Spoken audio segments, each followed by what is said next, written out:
People Yes. keep moving around. Kate, Yes. Mark. Yes. Okay, so we're unanimous. So we're in executive session. Bye, Peter. Bye, Rich.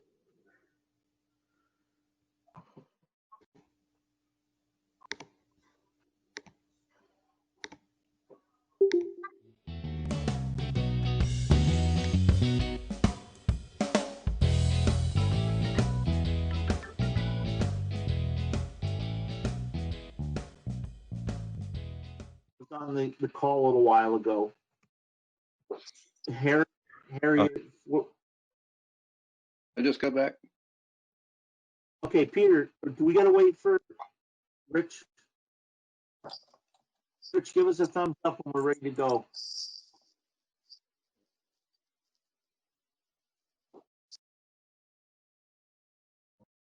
The recording started again, so it should be good.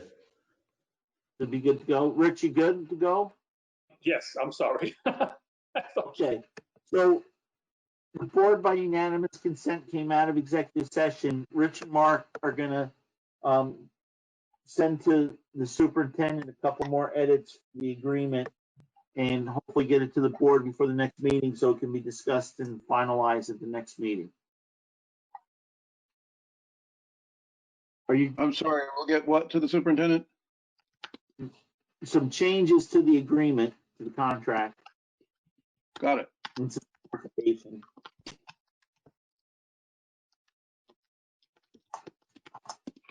Are you good, Peter? I'm good. Okay. Next thing is a motion to adjourn. I'll make a motion to adjourn at 7:22 p.m. Second. Right, you gonna second that? Sure. Okay, a motion from Rick, a second from Dwight. All those in favor say aye. Aye. I Okay, cool. We're all adjourned.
Partridge, talking to you from home. This is the meeting of the House Agriculture and Forestry Committee on Friday, May 29th. And we are going to be considering the governor's proposal for dairy and dairy processors. And as you recall at our last meeting, it was laid out to us by the Secretary of Ag, Food and Markets, Anson Tebbetts, and his assistant, Deputy Eastman, and Steve Collier, the attorney for Ag. The program, which was going to be a total of $50 million, $40 million for dairy farmers, and $10 million for dairy processors, cheesemakers. So we have several guests with us, although not all have joined us yet. And we will start, I'm going to go in order, but may jump around a little bit. We have Dina Benjamin here from Riverview Farm in Franklin. And Dina, please feel free to introduce yourself and tell us a little bit about your farm. Hi, everybody. Again, I'm Dina Benjamin. We milk about 500 cows here in Franklin. We have an anaerobic digester. We farm with our 5 children, my husband and I, and we love it.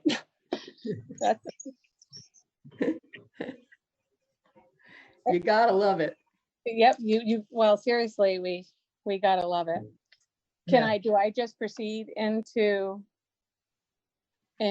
what I'd like to say, or is this structured? Yes, please proceed with what you'd like to say. Okay. Yeah. So we're excited that this money's available, and just to give kind of a little bit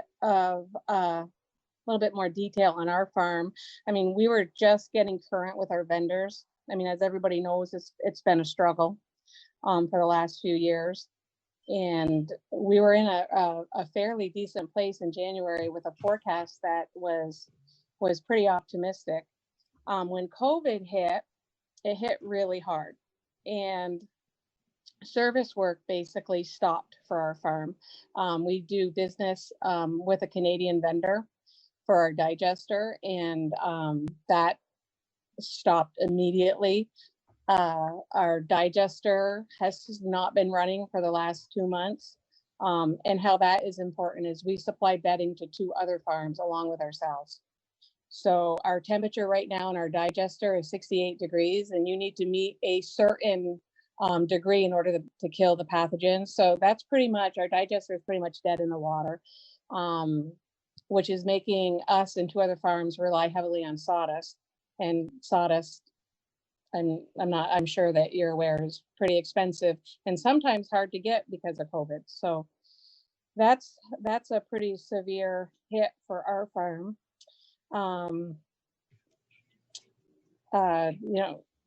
We have families and vendors that are needing us right now, and I have gone, within 2 months, I have gone from feeling confident to barely making payroll again.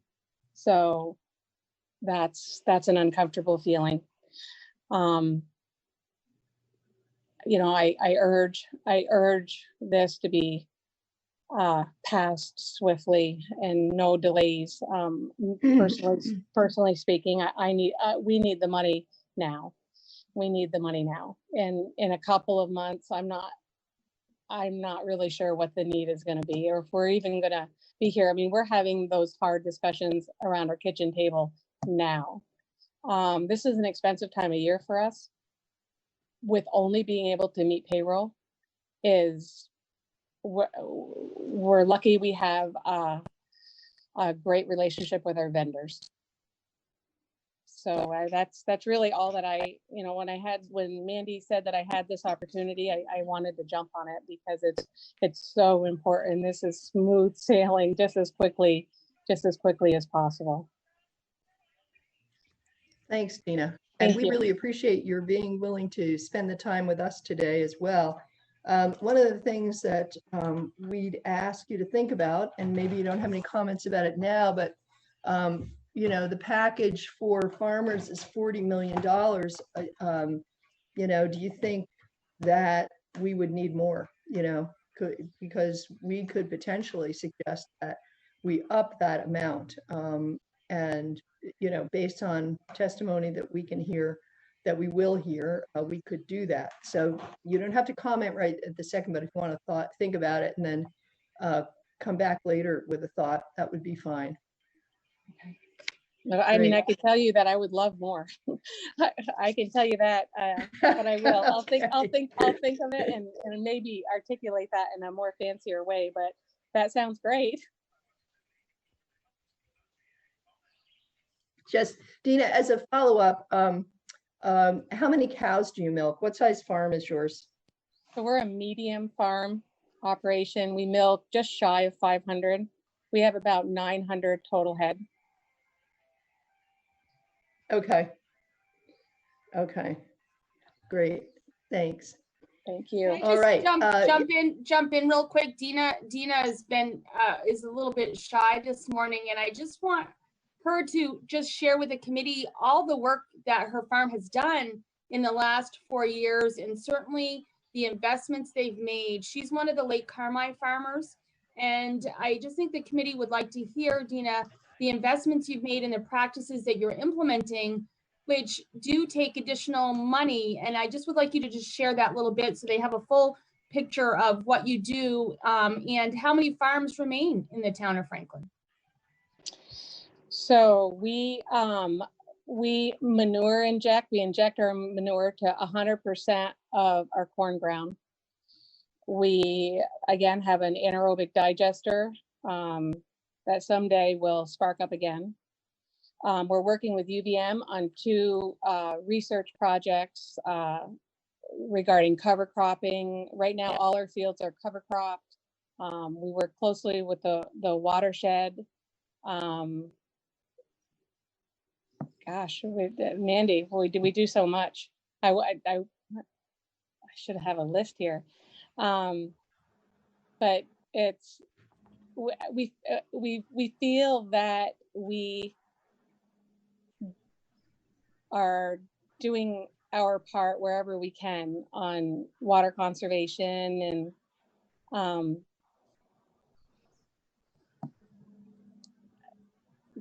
thanks, Mandy. No, I mean, I'm just really super proud of their dairy farm because, you know, a couple of years ago, I'm sure your committee has had people, other groups come in and talk about the care around Lake Carmi, which we're all very invested in, care deeply. And I just wanted to show the work that they have done, and they do no-till practices and have worked increasingly to just really benefit everyone in their practices. And I guess I'm just really proud of them. They're a caring dairy farm and multiple generations. And it's just, to me, it's really one of those farms that if they could have a bridge, they've done all the hard work necessary to keep this going. So I guess that I just wanted to kind of force her into saying a little bit more. She's very humble, but I thank you, Dina, for adding that. I'm going to get better at this. I promise you. The more that she puts me in front of the camera or my cell phone or the laptop, I'm going to get amazing. I know it. It's just not happening yet. But right prior to COVID, we went and, you know, the forecast was looking great. So we decided to budget some cow collars for our animals. And what it does is when they're not feeling well, it's a whole software package, and we're able to target that cow and go right to her right off. And that was a huge investment for us, but we felt good about that because things were looking up. So we made that investment. Yeah.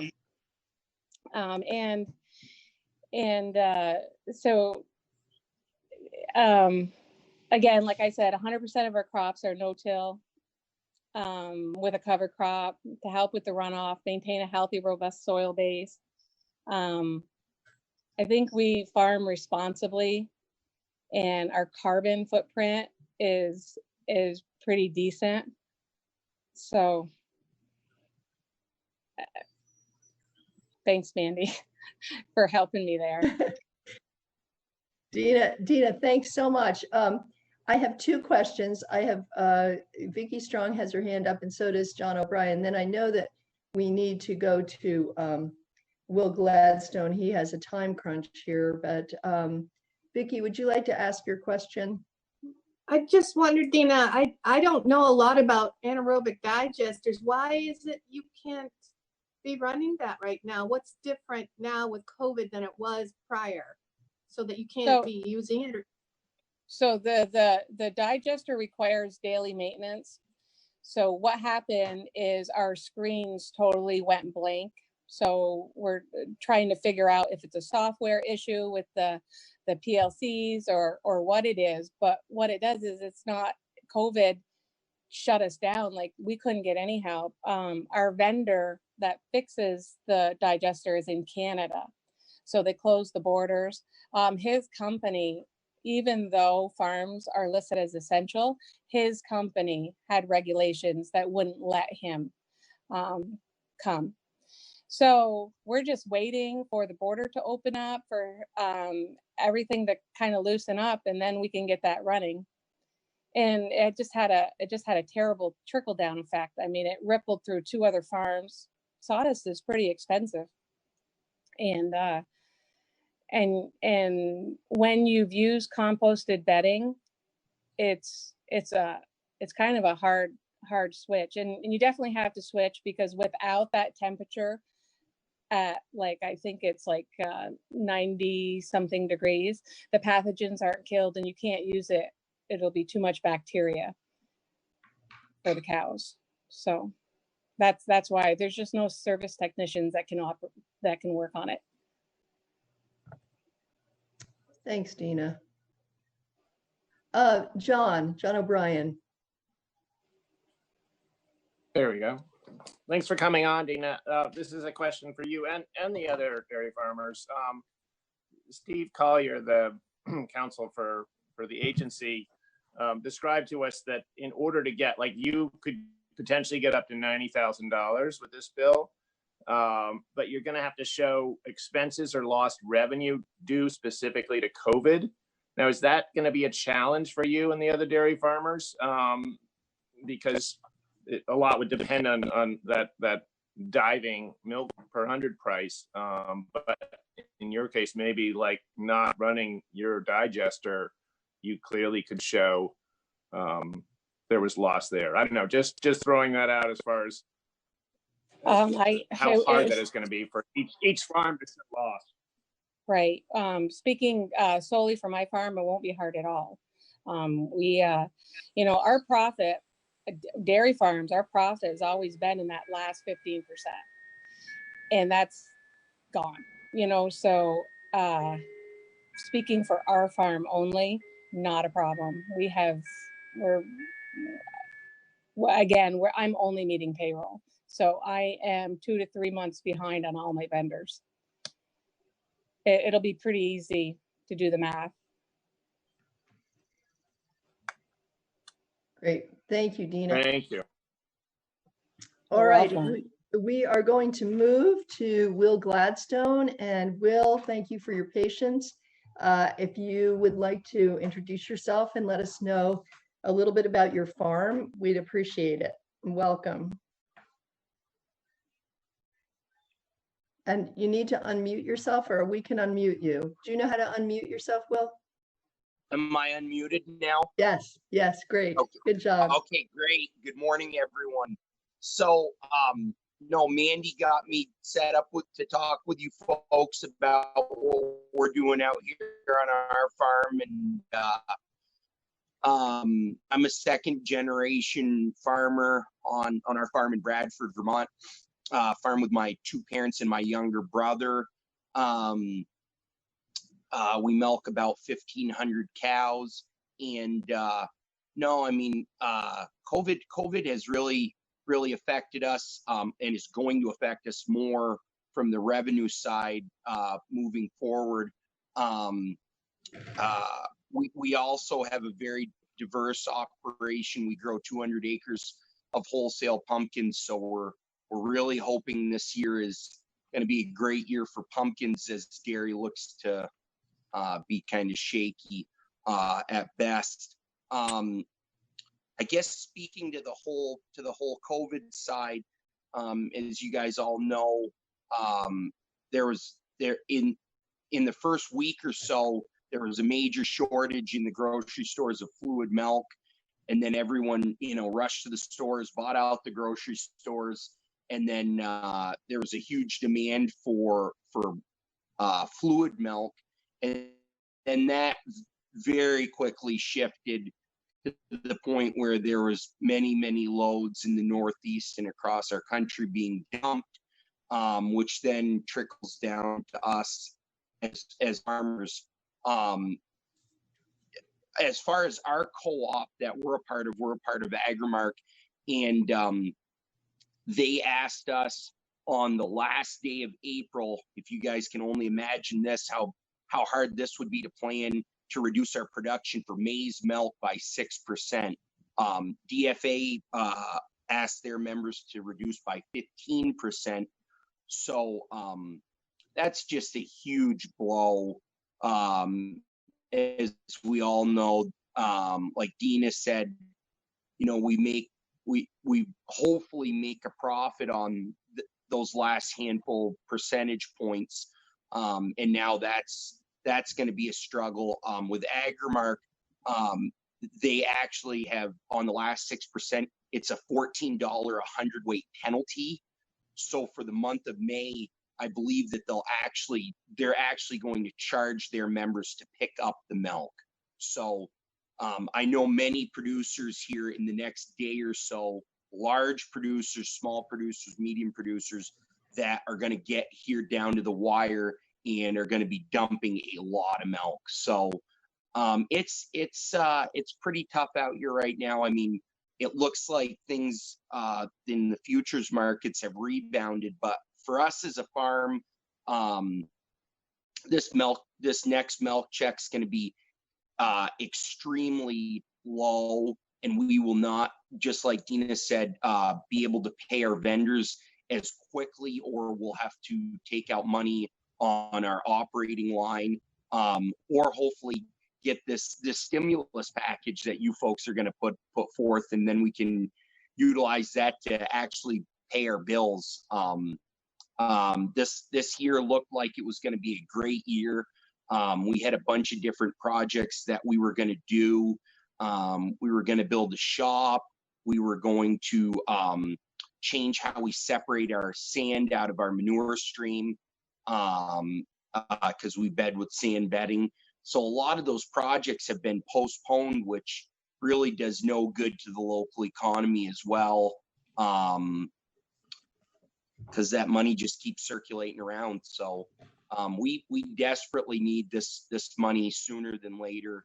And I think earlier someone asked if there was a way for us to prove our losses. It'll be quite easy to do in the next month or so, based on milk receipts and so forth. So Thank you, Will. you're Really welcome. appreciate it. Yeah. Questions for Will? All right, we're going to hop back. Oh, no, Terry has his hand up. Terry?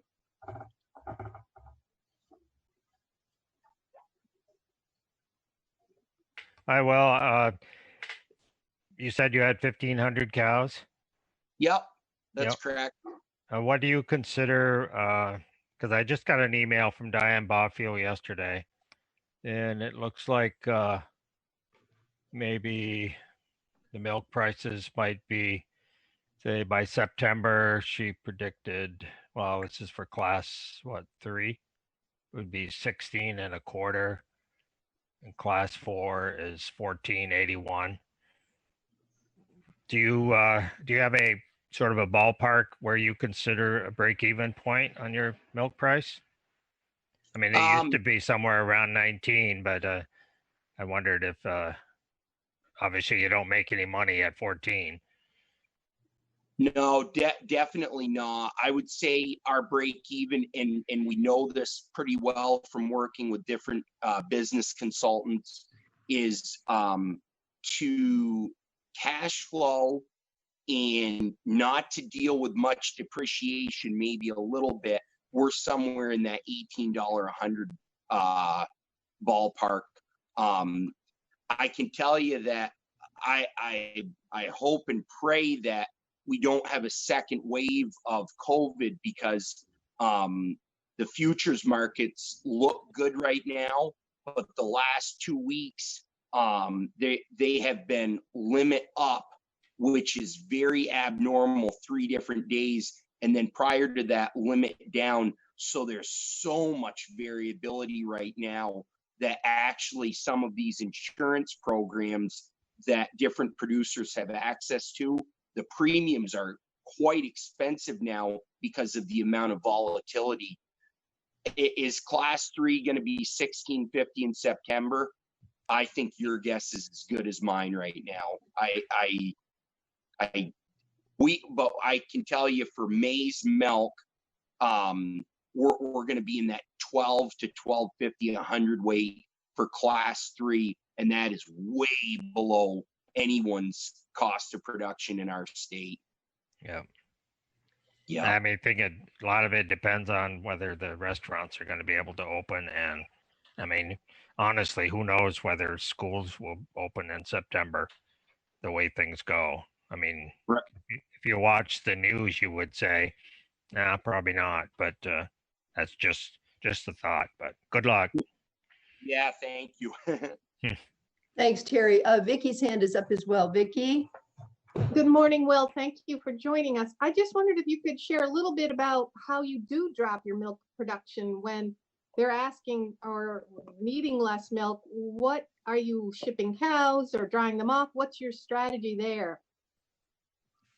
So a lot of producers have culled cows or beef cows sooner than before. Beef prices have been okay and highly variable there.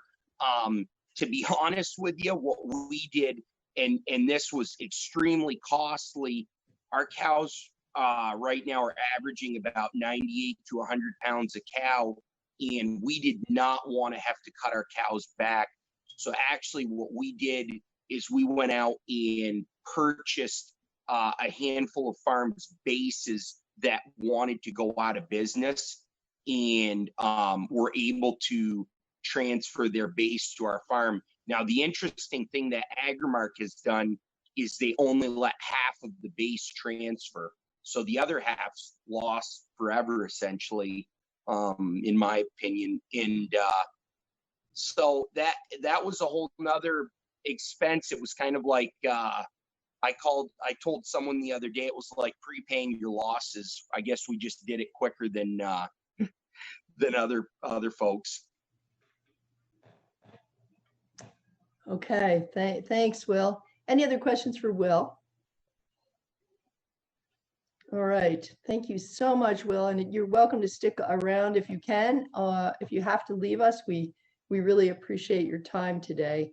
And we'll move back to the beginning of the agenda for this morning, and we'll go to Darlene Reynolds. And Darlene, thanks for being patient. Sorry, hit the wrong button. That's okay. We're all getting the hang of this. Nice to see you guys. Saw you guys last week. And Amanda and Bill asked me to speak again today, so I feel really fortunate. Super excited to hear the governor speak about the $40 million that they wanted to use to help dairy farmers right now. I can't reiterate enough of what Dina and Will say. I think all of our farms, know that we are going through some significant losses because of COVID and some trying times, and to get services, as Dina has spoken of, and Will, in trying to take and find unique ways as we're entrepreneurs to continue farming. One thing Dina, I think, forgot to mention is that she is one of the farmers who did the hemp program this year. So she also was daring enough to do some diversification too, which I'm super proud of. I kind of sat back and waited to see how that played out for everybody, but they are truly entrepreneurs in that, and really tried to take and pull that through. It was a really tough year, I know, for them to do that, and the amount of people purchasing the hemp at the end of the year wasn't quite there for most farmers, which we all know. I will say that two things that weren't spoken of is, you know, one, class 3 and class 4 are trending through the CME. And that price that Terry had spoke of for September is pretty normal, actually, because we also put it in with class 1. And I think a lot of people forget about looking at that class 1 price. And for May, class 1 was $12.95, which is significantly lower than you could even imagine. And it's always, class 1 is always announced about 15 days before the beginning of the next month. And it already has come out for June, and class 1 for June has come out at $11.42. So I don't even understand how it could be that low with everybody jumping to the stores to buy gallons of fluid milk. I'm confused myself. Sometimes I feel like somebody needs to explain that to me personally, but that's where that's sitting right now. And I don't think there's any change in that because it always comes out, like I said, before the month even begins. So with that pushed forward, I want to say that I hope that you guys see that kind of urgency that's coming in, because like Dina says, we are strictly trying to pay the grain bill and payroll right now. Pretty much that's it. And when it comes to the vendors that we have throughout this state, they've been great for the past 5 years, but I don't know how much more pressure they can take. They are great people to work with, I'm not going to deny it, but they are under a tremendous amount of stress because they were just barely starting to get some extra monies from us in the past 6 months. So I think that just trying to boost this economy through the entire state, not just for dairy farmers, but for everybody that we do business with, is super, super important. And that's why I think I was so excited to hear the governor speak of this money, which is a significant amount of money to me personally to put into this state, was amazing. And to answer your question, more is always better. I think moving forward as we go into the fall, I know many farmers are looking at other ways to diversify, like, you know, like Will does with his pumpkins. And I also think that, again, like he said, everybody's looking at these insurances, that we are trying to find a way to find a floor right now, to hit those floors so that we don't end up into these situations again. So, I mean, I know I kind of told a lot of information all at once, and if anybody has any questions, that's great. I'm not going to go into too much about my farm because I spoke to you guys last week. But know that my 2 daughters are out there right now testing DHIA for me and helping me out. And then the other thing we've done in the last few weeks is we transferred over our automatic calf feeder to all whole milk. So now we're literally taking whole milk from our farm to help with that production cut and bringing it over to our calf facility so that they can use that in the automatic calf feeder, which is taking about 1,800 pounds a day right now off our farm just to feed the animals over there. So those are the kinds of cuts we're doing. Great. Thanks, Darlene. You probably mentioned it last week, but I'm not remembering. How many cows do you milk? We're a medium farm. We milk a little over 600 most of the time. And we're just under the cusp of 700, but we do raise our own heifers on separate facilities, and we probably raise another 450 heifers. Okay, great. Thanks so much. Are there any other questions for Darlene at this moment? All right, I'm not seeing any little blue hands. Darlene, thank you so much. We really appreciate it. Let's see. I know either we go to Amanda or Bill. And Amanda, it looks like you're up first. Thank you for your committee having us again. And again, just really want to focus on any questions any committee members would have on the 40 million that's proposed, how to get it out to the farmers swiftly. You know, we've worked really hard in our discussions and trying to come up with the forecasted amount that we thought of Vermont Dairy Producers Alliance. I should say I'm the executive director of that, and I'm speaking here on behalf of that organization as well as a dairy farmer.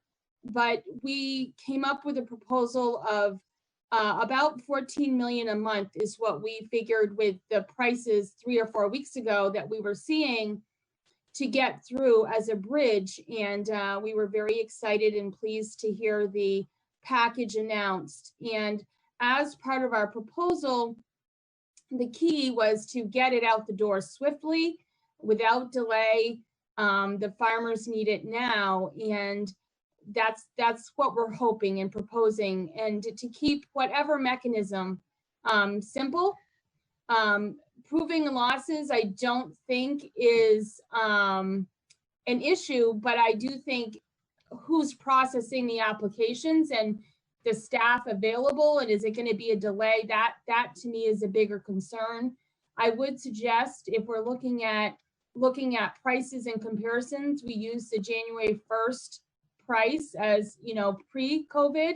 And, we were going into the year with these forecasted prices looking really good. And that's my concern as we look to the fall, and we may see some climbs in the market and get optimistic. Well, we know what happens, when COVID may come back for a second round. The concern that as much as we've grown our markets to look better, it's going to come crashing down again. And so I'm getting a lot of calls from farmers who did not participate in the insurance program and asking questions. How do you do it, and at what price? And so even now, as we're looking to maybe book the third and fourth quarter, you need to understand that farmers are spending money for this insurance premium below the cost of production.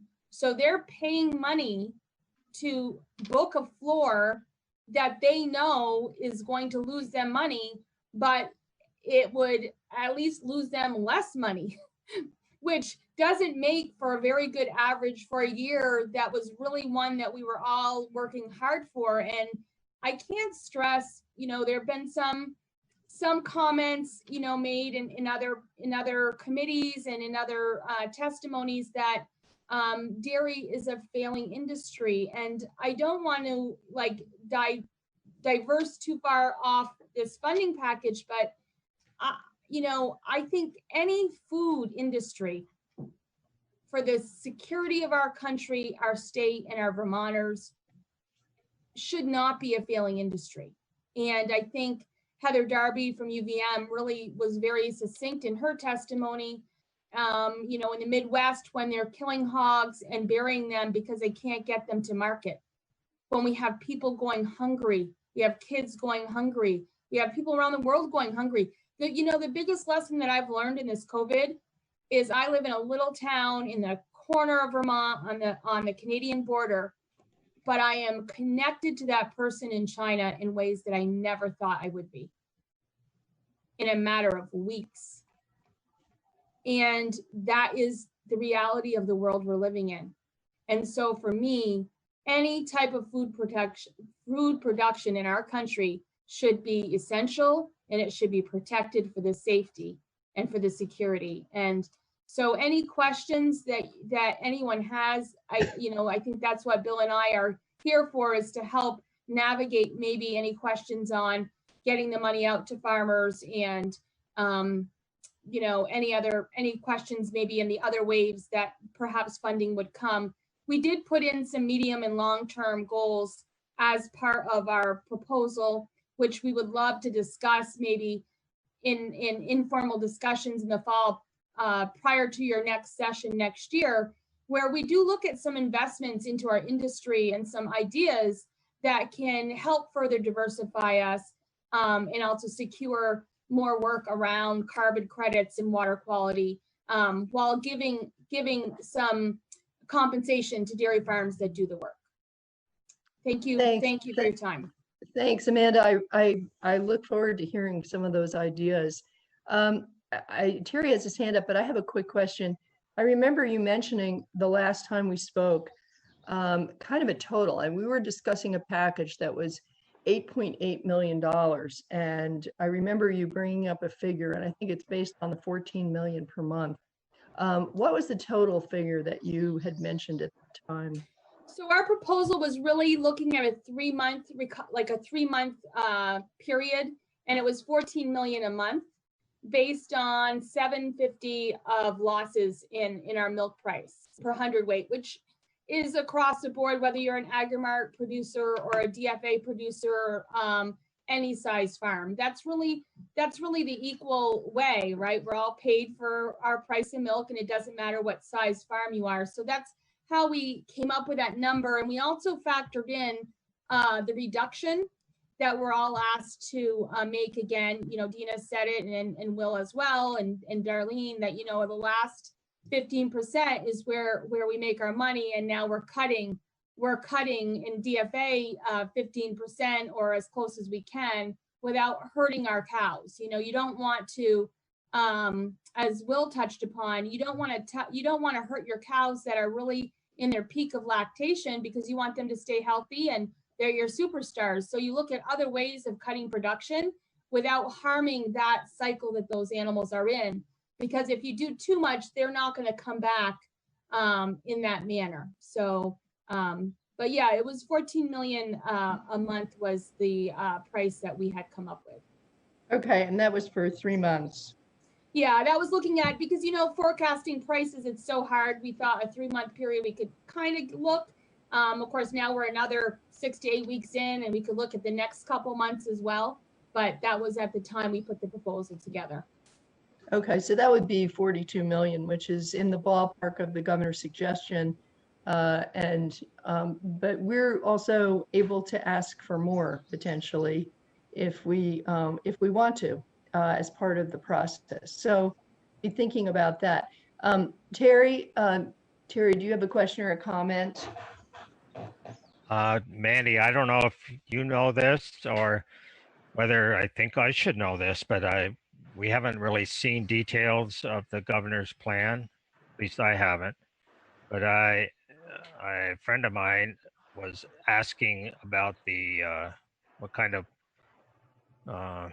rules, restrictions the farmers had. Like, well, obviously we need to prove that this money was lost through the COVID, but is there other restrictions like water quality or things like that that you know of? So, you know, I haven't seen the exact specifics. I've had, you know, people look at it and I've asked questions. And what I'm hearing is that they're trying to make this with the least amount of restrictions to get the money out the door as quickly as possible. I have heard there's potentially 3 farms that may not get the money due to some water quality issues. I have not been able to, I think it really depends on your committees and what you propose, in all honesty, you know. But that's what I've heard as the only limitations. And my only urge is that this money is for losses. It's not state money for grant, you know, it's not that type of money that would have come naturally in any kind of budget situation. So, you know, this money is not going to stay at the farmer. And I think that's really the key point. I mean, this money is going to be paid to vendors, and it's going to keep that money in the community, and it circulates 7 or 8 times. So I would say less restrictions, the better. The more farmers you can get this money to, the better. And that's really all I've heard. I haven't seen the exact layout, and I hope to learn more maybe in the Senate Ag to see what details they have gotten as well. Yeah, I mean, I kind of look at it as a stimulus check, the same as the 1,200 that, well, I got 1,200, and they said, well, somebody was complaining to me that, well, I don't think people on Social Security should be getting this $1,200. And I said, you know, this is not a gift. I say it's a stimulus check, and trust me, we spent it right away, and you know, and the purpose was to stimulate the economy, and I think this is very similar to that, because there's so many vendors that deal with farmers that aren't going to get paid, and if you want to keep them in operation as well as the farmers, you better be able to pay them, because IBA and those people, they're not going to come around and keep giving you pails of chlorine just because you're a nice person. They just cannot do it. And you know, grain companies can't hold, you know, $1 million in debt for every farm that they're dealing with and still stay in business. So I think I heard the number for the grain companies in Vermont. I think it was either Cubby Bordeaux or Josh Poulin, that they're holding around 200 to 210 million in unsecured debt. Yeah, I've heard that too, Amanda. Yeah, which is scary. Yep. Once that grain is eaten up, That's it. You can't go back and pick it back up. Right. Yeah. All right. Amanda, thank you so much for spending time with us. We really appreciate it. Can you say, I heard you say something about farms that were not in good standing with water quality were potentially not going to be able to apply. Is that correct? Well, that's what I've been hearing, and I've done several inquiries on that, and I was concerned at how many farmers that were, what the number that would have affected. And I don't know, I haven't seen the exact language. I think it's being talked about, and I guess I would just really encourage to get this money to all the farms if possible, at least this first round, and then if we need to put more restrictions on down the road. But that money's not going to stay with that farmer. It's going to go to vendors who have done the work, and it's going to just keep our infrastructure. And I would hate to see it that way, even if it's 3 farms. I just would hate to see that. Thanks, Mandy. Michael O'Grady has appeared, and so I know he wants to say something. Mike? So the good standing criteria is in the Senate draft legislation, their dairy assistance program. It's based on the good standing requirement for ag water quality financing. You can't get ag water quality financing if you're not in good standing with the agency.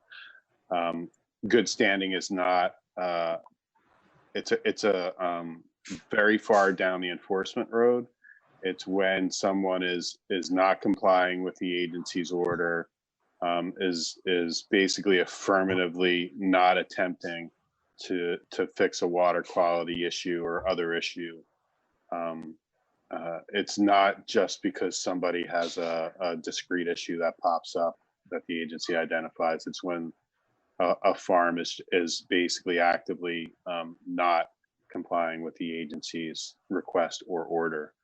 And there's only 3 farms currently that are not in good stand. So Mike, is that also part of the administration's proposal, that condition? It is not part of the administration's proposal. Okay, thank you. All right, I see that John O'Brien has his hand up. John? Oh, I just wanted to echo what's been said here. I think we could call this bill actually relief for dairy vendors instead of for dairy farmers, because it's going to be, in the dairy farmers' hands for about, in 2 shakes of a lamb's tail, right? It's going to be gone, all to dairy vendors. But the question is, we should probably be thinking about a second program that's actually relief for dairy farmers and what that would look like. And so I don't know if there's been discussion, whether it's price supports or something else. What would say a fall program, if we could use federal and state dollars, what would that look like? Would it be more of the same, or would it be something that might at least get you, say, to January 1st, 2021? So, just my opinion on this, and we're certainly going to be doing more work and watching the markets and seeing, I think a lot of it really depends on how does the next round of COVID hit. If schools aren't opening, if restaurants can't serve, it's also the forms of what our product can get into our country's hands, right? Is it in bulk? Is it in little servings? How is the processing? Our processing plants dealing with employees who can't come in and process the product? So, it's just so unknown. And I think, my gut is telling me it's going to be necessary. I'm looking at insurance programs, and I just want to have something booked by July 1st, because my gut is saying that even though markets may look to rebound a little bit, and keep in mind, we're still well below the cost of production. When you're looking at $11 or $12 milk, when you get to 14, you're feeling, hey, it went up $2, but you're still, $5 or $6, $7 below your cost of production. But my gut is telling me that, it's going to be a full year. Unfortunately, we were hopeful the fall was going to come back and average us out better. but I'm just not seeing it. And every week that goes by, I'm not seeing it. So I do think there's going to have to be probably a second or a third wave of some type of assistance. Thanks, Mandy. Sharon has her hand up. Sharon? Thank you. We've taken testimony too about how our food systems are kind of being exposed for, as Mandy said, these connections we have with somebody in China, or Mexico, where most of the parts are manufactured for repairing commercial trucks. And I keep trying to find, I feel like we're in an escape room. For those of you who don't know, people actually pay to go into a room that they lock you into and you have to figure out how to get out of. It's called an escape room. One of my kids paid to do it. Anyway, and that, while Vermonters don't consume most of the milk that we're producing, it's in the Northeast. We're taking care of Boston and New York, and I'm trying to find a way, a way forward with, confirming that food security is regional security, is local security. If we don't have the food that we need when a system breaks down, we are incredibly vulnerable. And I'm just wondering, what the future of dairy looks like in that regard. Like growing pumpkins, great, or sugaring, like your boys do, Mandy. And trying to find other ways where dairy farmers aren't as vulnerable because they have something else. Or it just, obviously, if the solution was easy, it would have been found right now. I just want to express my profound frustration. I guess it's not a question, but if somebody has something useful to add to this. And if I can respond to Sharon, and you're right. And the thing that I think is being lost is in the last 10 years, in the last 4 years, farmers are doing just that. They are looking at ways of diversifying. I just don't know, as that story is being told. And what happens is when you diversify, you can't go 100% into it. So I'm going to use hemp as an example. A lot of farms took that and ran with it. And like Darlene and Dina, entrepreneur thinking, and it didn't work out so great. And so there were losses, but they're going to keep trying to find something that fits, but you can't offset your investment into one aspect of the industry and make it equal to. So in our situation, we're diversified, and guess where that money goes? It goes into the dairy, right? And we're looking for more balance over the next, my kids' lifetime as they take over the farm. But it's not, it's not a quick fix. Like, you have to diversify as a percentage and then add a little more and add a little more. And it's really about, the investments that you had already made. But I want the community to really understand, farmers are hearing this and they're working really hard to do it. It's just still a smaller piece of their total investment into Vermont economy. So in another 5 years, you're going to see it more balanced probably. Maybe it won't be 50-50, but maybe it'll be 25-75. It's ramping up, and farmers are really looking at that. And I think if funds are spent in this way, and we need to do another wave, there may need to be more funding brought in. But I want everyone to know that the farmers I'm talking to and about and for are farmers that are really invested to being here in 10, 15 years and to do the very thing, Sharon, that you're asking, and to look at different ways. But I do think dairy is going to remain, vital as an economic force, and it's just going to look a little bit of a different piece of a pie, Thanks, Amanda.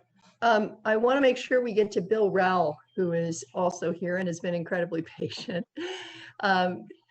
Bill, thanks for joining us this morning, and feel free to add to the conversation here. Well, I don't have a lot else to say that hasn't already been said. I will tell you that for the last month, or maybe a little better than a month.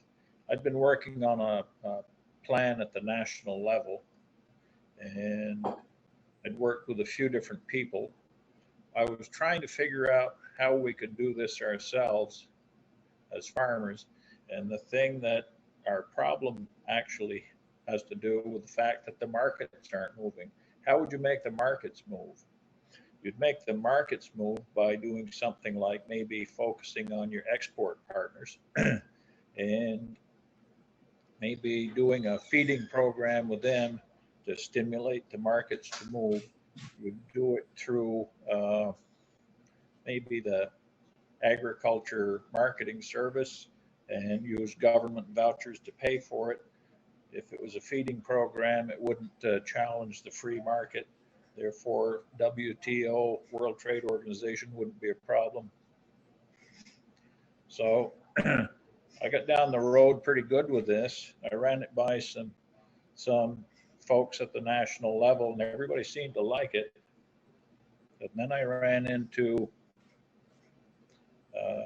one of the guys I talked with was Mike McCloskey at the Fair Oaks Dairy in Indiana, and he said, well, he's on the board of National Milk Producers Federation, and he said, you know, we've got something similar to what you're talking about that we're working on. And so anyway, I arranged a conference call through DFA with their lobbyist in DC and with a previous chair of the National Dairy Promotion Board, who's a good friend of mine, and somebody from Tom Vilsack's office, because he's head of, Tom Vilsack's now head of U.S. Dairy Export Council. And they were pretty quiet. And I thought, well, gee, that's funny. This was Monday, May 18th at 4:30 in the afternoon. These folks, there were 7 of us on the call. They were kind of quiet. And then they had some insight, and I said, well, what's going on here? They said, did you get the letter? And I said, I don't know what you're talking about, get the letter. They said, the president of National Milk, president of U.S. Dairy Export, and the president of International Dairy Foods Association signed a letter and sent it to Sonny Perdue to do something along the lines of what you're talking about. And their program didn't use ag marketing service or government vouchers. I think it probably would have gone through the commodity credit, you know, the CCC program through the Secretary of Agriculture. But they focused on countries that have a food deficit issue and countries that we, I guess, normally don't do business with, like countries in Africa that have a food deficit problem. I thought that it'd be better to focus on our export partners. You take Mexico, for example. I think their peso is worth 23 cents against our dollar. So that's our chief export market. Why wouldn't we do business with them and do a feeding program with them? So anyway, my point is, you may come up with a good idea to do something, but there are other people working to protect their interests. And I'm sure that those folks in those 3 big organizations didn't want to be upstaged by some Vermont farmer that came up with that idea on his own without any of their input. So now what I would ask of them is, so make it happen, and where's the money? We need the money now. We can't wait a lot longer. And that may sound a bit blunt, but the farmers are to the point where that a little money would be quite a welcome relief, because the vendors get to the point where that they can't hang on, and we don't want to lose our infrastructure, do we? And we don't want to lose farms either. But you must be getting close. I'll ask you that. Are you getting close to dispersing some money? What kind of a time frame are we looking at? Do you have any idea, Carolyn? I think the idea, Bill, is to get this out as quickly as possible. And Yeah. so we're being asked to give our recommendation to appropriations by tomorrow. You know, I mean, not tomorrow, but quickly. We've now heard from dairy farmers. I think we should, to do due diligence, we should probably hear from some of the processors, the cheesemakers. I can't imagine anybody's going to say, no, we don't want the money. But the question is, should we ask for more in this instance? And I need to have a little bit of committee participation in terms of what, what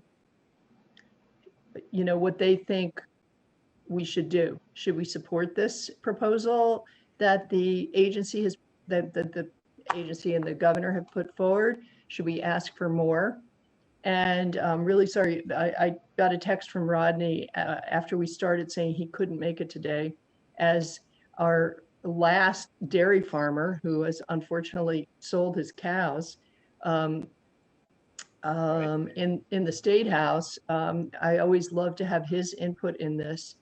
So, Bill, the idea is to do this quickly, and I don't know what kind of time frame. I think Amanda brought up a really good point about who's going to be processing these, I would say, applications, and is the staff there to do it, and what are the requirements? Are we going to ask that every farm be in good standing with the clean water regulations? These are things we need to move on, and we need to move on them quickly. So Sharon does have her hand up, and I want her to have an opportunity to either comment or ask a question. Thanks. Sharon. Thank you. Thank you. Given the time frame, I'm wondering if, and anticipating what the Senate may do or not do. I'm wondering if there was a way to, for us to maybe meet one day this weekend. I don't know if that's possible. So just so that we could hear from the processors and be ready to move forward.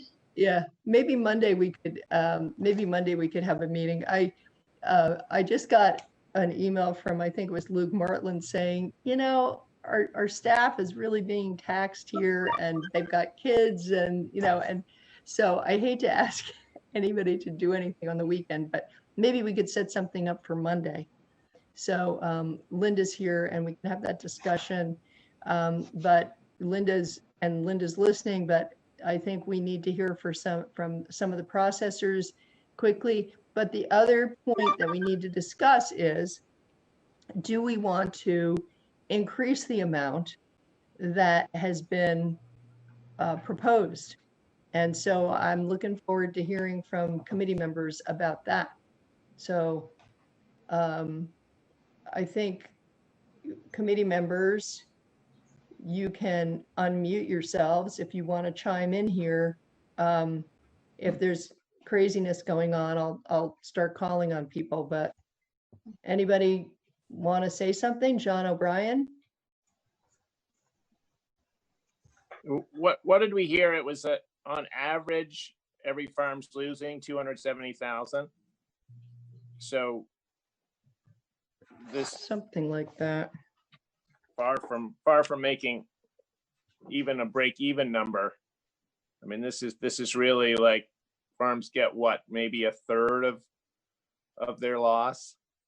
Well, the large farms are going to get 110,000 under this. And these are losses. The mediums are going to get 90,000. The small certifieds are going to get 60, and the small uncertified are going to get 42.5. I may have those numbers wrong, and please feel free to correct me. They're So, correct. okay, thanks, Carolyn, yeah. I just wondered if any number crunching, probably Allison and Diane have done this, but if what the price difference is, or the dollar figure, if we had somehow been able to pay 1,800 since the start of COVID, what sort of figure that would be, just to give us a comparison to how much has been lost. And even though this $40 million sounds like a lot of money, it's really, maybe something like 25% of what dairy farmers really need. Okay. Yeah, and maybe we could do those numbers. I just got a text from Linda saying that we've been asked not to meet on Mondays because that's the day that our lawyers kind of catch up. So I'm going to call on, so maybe we can do that math, John? Okay. Okay, and Mike O'Grady says he's going to send us a summary of the federal program that he drafted yesterday. That's fantastic. Tom Bach? Carolyn, I think we should use that. I think it was Diane's numbers where she was talking about another 4 or 5 million added onto that. So if we added 10% onto that 40 million, appropriations are going to want to see numbers. And how are we going to justify that increase? And I think we could rely on her numbers. And Diane Botfeld's? Yeah. Amanda St. Pierre, I think, had the numbers of 14 million. Yeah, so that's about 42 million. But bring it up, if we added 10% to that, yeah, it's not a lot, but I think appropriations are going to want to see justification. So you're suggesting maybe 44 million? Yes. Okay. Thank you, Tom. Terry? Well, it's just not going to be enough anyway, but I think the way Anson talked, the agency discussed it a lot and came up with these numbers, and I would be happy to go with what they have decided on. It's not like they just pull these numbers out of the hat. Mm-hmm. And I, as you probably are well aware, there's going to be a lot of requests for this money. That's, if we ask for another 10 million, there's human services are going to ask for another 10 million or 20 million. And next thing you know, there'll be lots of infighting. Well, who's going to get this? Who's going to get that? And it'll just drag things on. That's just the way politics works, I think. So I would be quite happy that we can get 40 million and for the dairy farmers and 10 for the processors, but we'll see how the processors feel about it. Terry, you don't want to leave ourselves a little bargaining space? Well, we could add another 5 million. Split the difference. Yeah, okay. Sharon, and then Vicky, and then Amanda. Sharon? So would it make sense in the name of expediency to ask for some written testimony from processors so that we have a chance to go over that earlier, and then we can hear from them and be closer to making our decision? And also I'm hearing what Terry said about trusting that the agency had did the hard work with the numbers. But I seem to recall, Madam Chair, that you have a knack of saying, and if there might be any extra money, we would be very happy to receive that, which seems to work pretty well. Yeah, well, everybody, trust me, everybody's going to be asking for more than in their proposals. So I think there are 5 different proposals. So whether or not we ask for more, they're going to ask for more. So. And part of our discussion today is about how right now this is basically money that's going to immediately fly off the farm to the vendors and support services. And so in the future, we will be looking at, we have to look at a way to, as Bill Rowell's been working on, a way to move forward that is sustainable.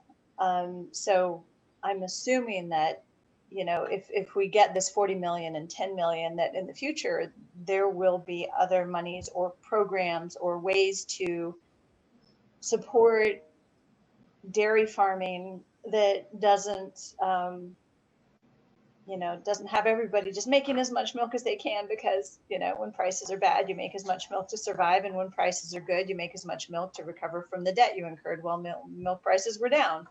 Yeah, yeah. Thanks, Sharon. We actually have a hard stop in about 8 minutes, and we'll figure this out probably over the weekend. Vicki has her hand up. Amanda does too. And Mike O'Grady chatted with me saying that there is a federal program as well that will make up to $250,000 available to dairy farms. He'll send us a draft. I didn't get the first part of his email last time, so sorry about that. Vicki? I don't have a lot of comment, Carolyn, other than the sense of urgency. And if we fool around too much, it just every day is vital to the farmers. So whatever we can do to be expedient and a sense of urgency, I'm all in favor of. We vote later this afternoon or what have you, but it's urgent. So that's all I want to say. Okay. Amanda, John Bartholomew just put his hand up, and because he's a committee member, I'm going to call on him before I do you. John? You had mentioned possibly limiting funds going to farmers that aren't meeting water quality standards. Is there something in their proposal now that says that, or is that just something? You probably hopped onto the meeting after Mike O'Grady told us that was part of the original Senate Dairy Assistance Program bill, but it's not part of the feds. So Mike O'Grady, do you have anything additional that you would like to say? No, it's still part of the Senate draft bill. They're going forward with their own proposal separate from the administration. It's very similar to the administration, but it is not identical. Okay. All right. We'll figure out this process thing going forward, because we can come up with our own, sorry about my phone, our own process. Amanda, would you like to say something now? Just real quick, I just wanted to let the committee know that, in fact, some of this money, most of this money probably will be directly assigned to vendors. That's how quick it's going to go out the door. And that, again, in our industry, it circulates the economy 7 to 8 times. I'd also say that, you know, the mechanism of about 750, 100 weight, based on the production that Diane and the Ag Agency uses for Vermont dairy production, is how we came up with our numbers. We took their information based on the milk forecast, and that's how we came up with that. That mechanism can be used in another month or two as we look to the fall, if we're going to need to come up with another wave of funding. And I think, you know, to keep it simple, move it forward as fast as possible. And thank you all for your consideration and time.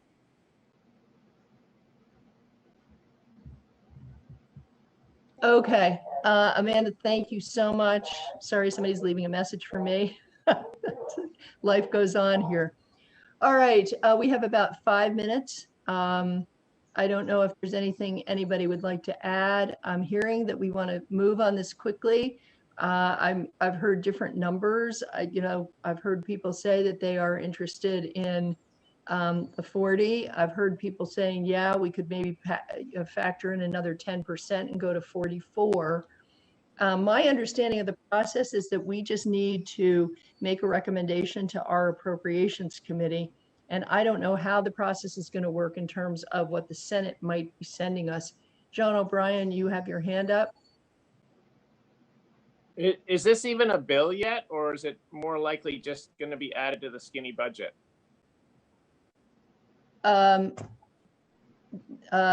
Mike O'Grady, there you are.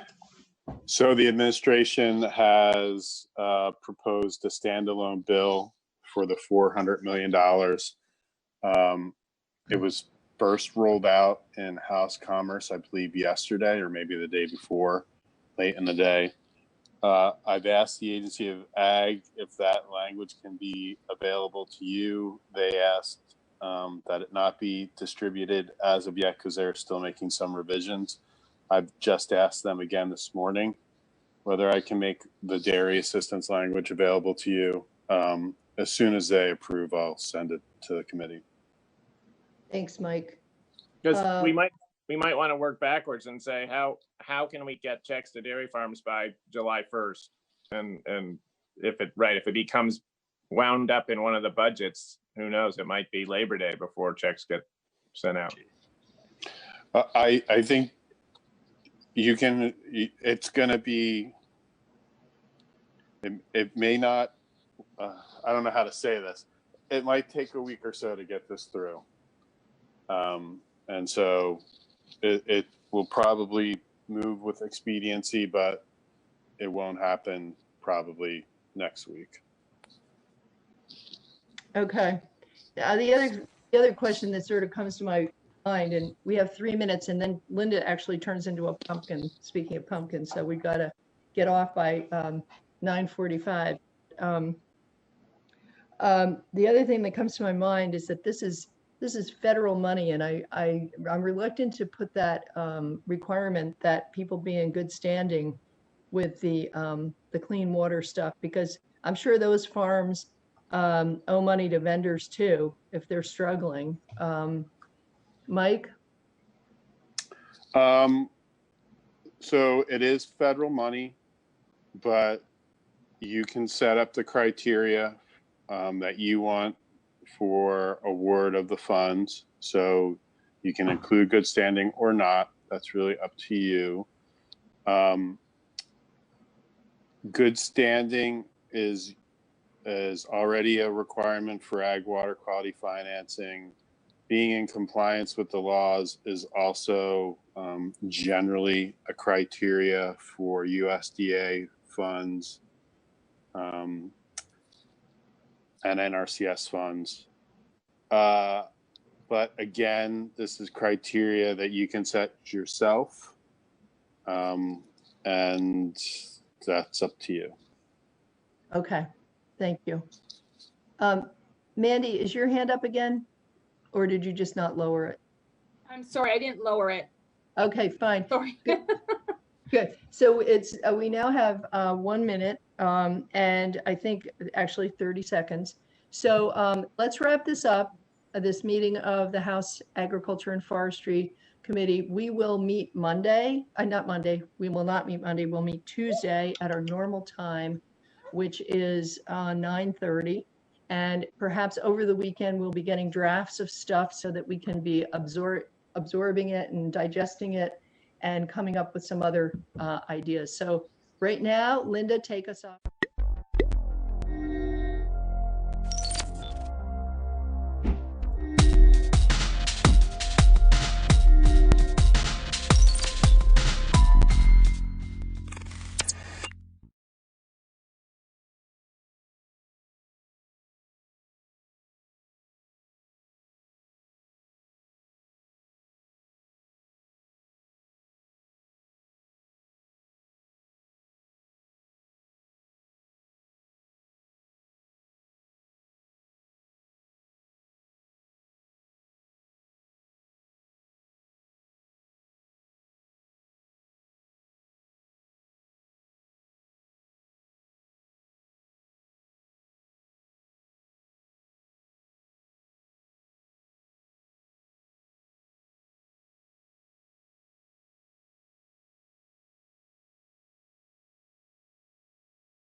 Hello all, I think that's my cue. I'm never actually quite sure when everybody's with us. But welcome, I have 6:15 on Apple time anyway, or maybe 6:16. So I'd like to call the meeting to order of the Brattleboro Select Board for June 2nd, 2020, let's say. And our first official business, which is traditional, is to approve the minutes of May 19th. Excuse me for interrupting, Tim, just to say that the meeting has been officially warned. Oh, thank you. Sure. As you know, I always remember to do that, except right now. Thanks for that, Peter. Having everyone has, of course, studied the minutes of May 19th, do I have a motion to approve the minutes? I move to approve the minutes of May 19th, 2020. Thank you. Ian has made a motion to approve May 19th minutes. All those in favor, say aye. Raise your hand as well. Aye. Yeah, thank you. Aye. 5-0. And I just want to, let's see, I'm going to try to sneak in our administrative stuff a little bit here and there so that everybody knows the deal. If it's your first time watching, we do ask that if you want to comment during public participation, which is sort of the open forum early in our meeting, so that you can speak about whatever you'd like or ask any questions you'd like for anything that's not on the agenda. Or pretty much after every item, I'll be opening it up for public comment. Feel free to raise your hand, so to speak, in the chat window just by typing in, I'd like to say something, or I have a question and your name. That helps your chair out in sort of lining you up and figuring out what kind of interest we have for people to speak. Otherwise, when we get to the public participation part, I'm kind of like just waiting. And it's great to know in advance that some folks want to talk. Thank you. And yes, I think that's all I'll say there. And so chair's remarks is usually first. I really don't have too many remarks. We have a very full meeting. I did want to just say that, gosh, on the national basis, we are all experiencing quite a bit of emotion now. There is so much going on. And I want to just bring it down to the local level and say that I continue to be incredibly impressed with the community here in Brattleboro. We've had 2 major protests now featuring a lot of people who are justifiably upset by some things happening on the national level.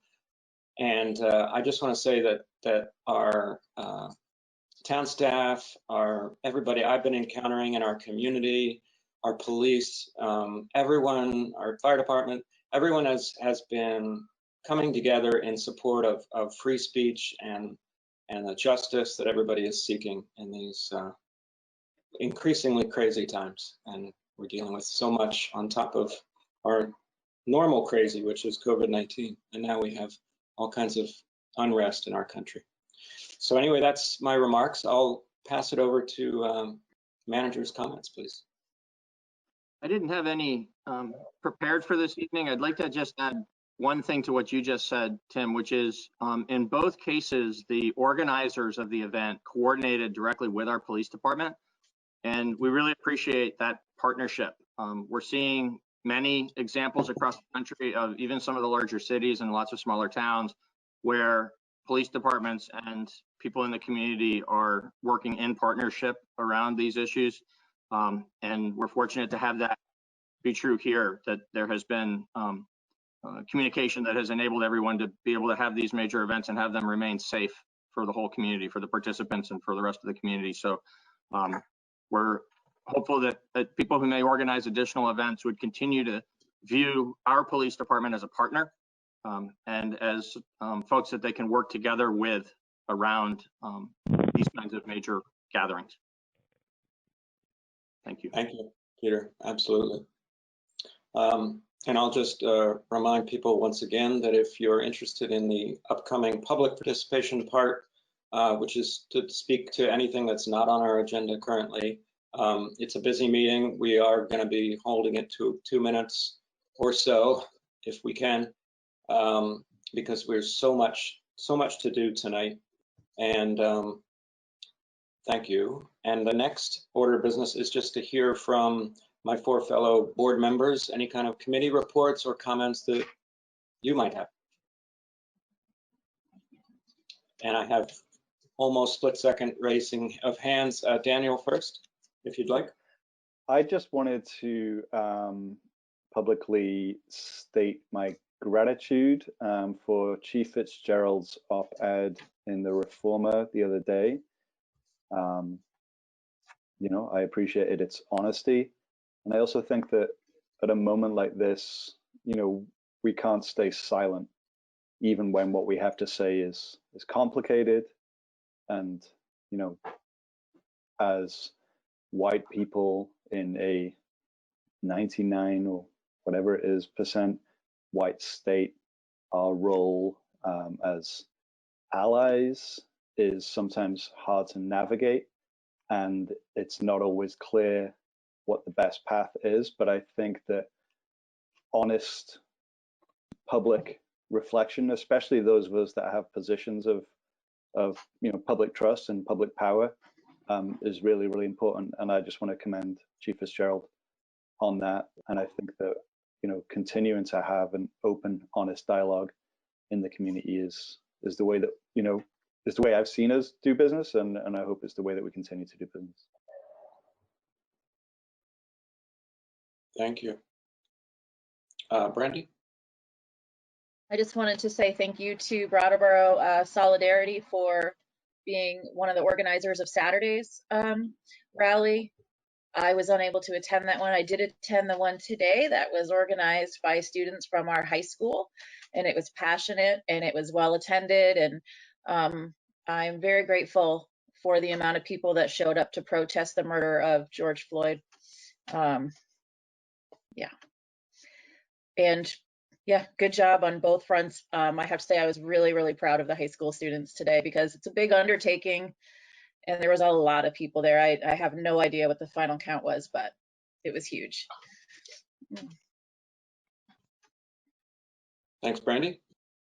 Ian, I saw your hand. Yeah, I just wanted to also show some gratitude towards the organizers and also the town for Sunday's demonstration or protest. My partner and I participated, and you know, it just reminded me again why I'm so happy I live in Brattleboro, and I want to just encourage that kind of discourse and respect to continue as we move forward and show solidarity and support for people across this country during this really trying time. Thank you, Ian. And Liz, I think you're the only one left, if you have anything to say. No pressure. I was at Sundays, and I thought it was really very well organized, and you know, I appreciated you know, the sidewalk chalk with the names of all the, you know, fallen. There was a lot of interesting details and a lot to learn from being at the march. And again, I'm also happy to be in Brattleboro. Thank you. Next, we have public participation. I don't see anybody who's contacted us via chat. I'm not hearing you.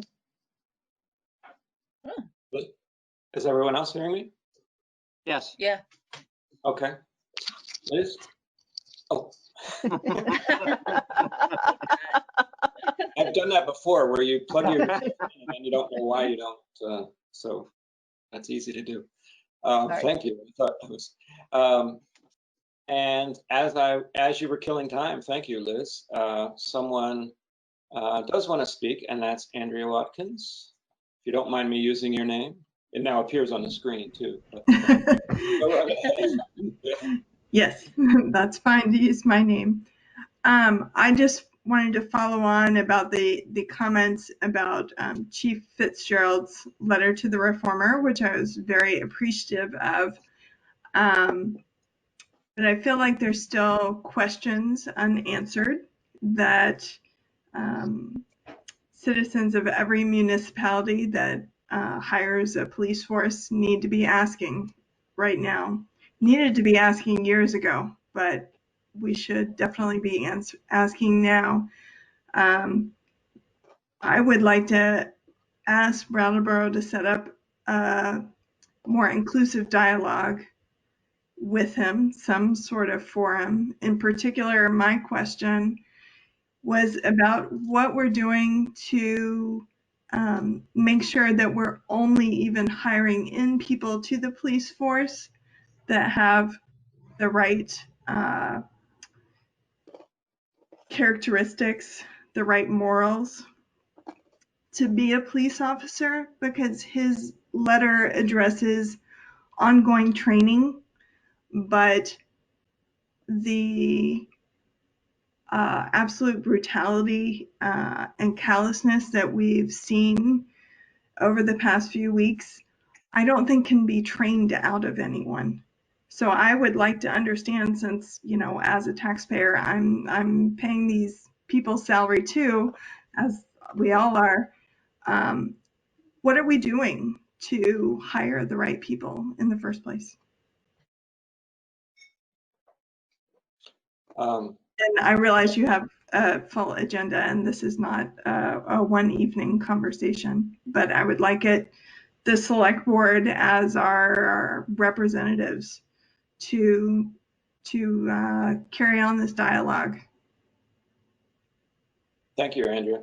Yeah, and I mean, I happen to know some details about Chief Fitzgerald's very proactive hiring practices, but I don't think we can go into too much details here. I don't know if Peter, you want to chime in at all, but I just wanted to remind people that there is a citizens police committee that we actually often look for people to participate in, and often there are slots. And that committee is sort of a direct dialogue, ongoing way to communicate with the police department and have sort of a two-way dialogue with them.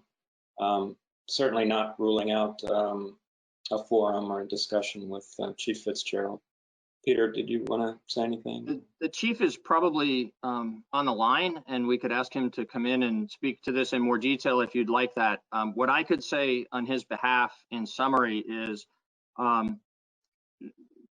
the hiring process is rigorous, and the values of the department as expressed by the chief in the piece that was in the paper are what guide that process. And we haven't been at full staffing for quite a few years now, and the reason why is because we don't just hire police officers to fill slots. We make sure that we're hiring police officers that are prepared to be engaged with the community and positively engaged with the community. Not we don't. The piece that the chief referred to, parlance in police training about the difference between a guardian role of a police officer and the warrior role of a police officer when things get disrupted. And all of the emphasis of the hiring and the training in the Brattleboro Police Department is as guardians, and all of the interaction that we have with the community is geared towards that, in the hopes that we never, and it's true that we almost never, have to have the police act in that more restoring order kind of manner. So, you know, some of the drug interdiction work that they do, for instance, and so there's certain other times in their work that's very challenging in that regard. But here's the chief coming on to speak for himself about the hiring process. But the emphasis is always on that mission statement and the values. Chief. Welcome. Yes, thank you. That was a great question. And obviously we never know what truly is in someone's heart, but that is not lack of trying. The town manager was absolutely correct. our background investigation is very, very lengthy and very in-depth. And some of the questions we ask, like at our boards, are what have you done for your community without asking for anything in return? And you can tell what a person thinks about their community if they start rattling off all these volunteer programs that they took part in and things of that nature. And if you get stunned silence, then you know you have someone that hopefully is not just telling you what you want to hear to get a job. And that's what we try to weed out. And it is absolutely correct. We're short-staffed not because of lack of applicants, but because of lack of applicants that we want on our team and the police, the town of Brattleboro. And I understand your time is really short and you do have a very full agenda, but I'd be more than happy to sit down with the community and a forum and just basically talk about what we look for in the moral character and values of our officers, how we ensure that they maintain the standards we are looking for, and how we work with the community to keep that dialogue and partnership going strong. Thank you very much, Chief. Oh, sorry. Andrew, I don't think we can hear you at the moment.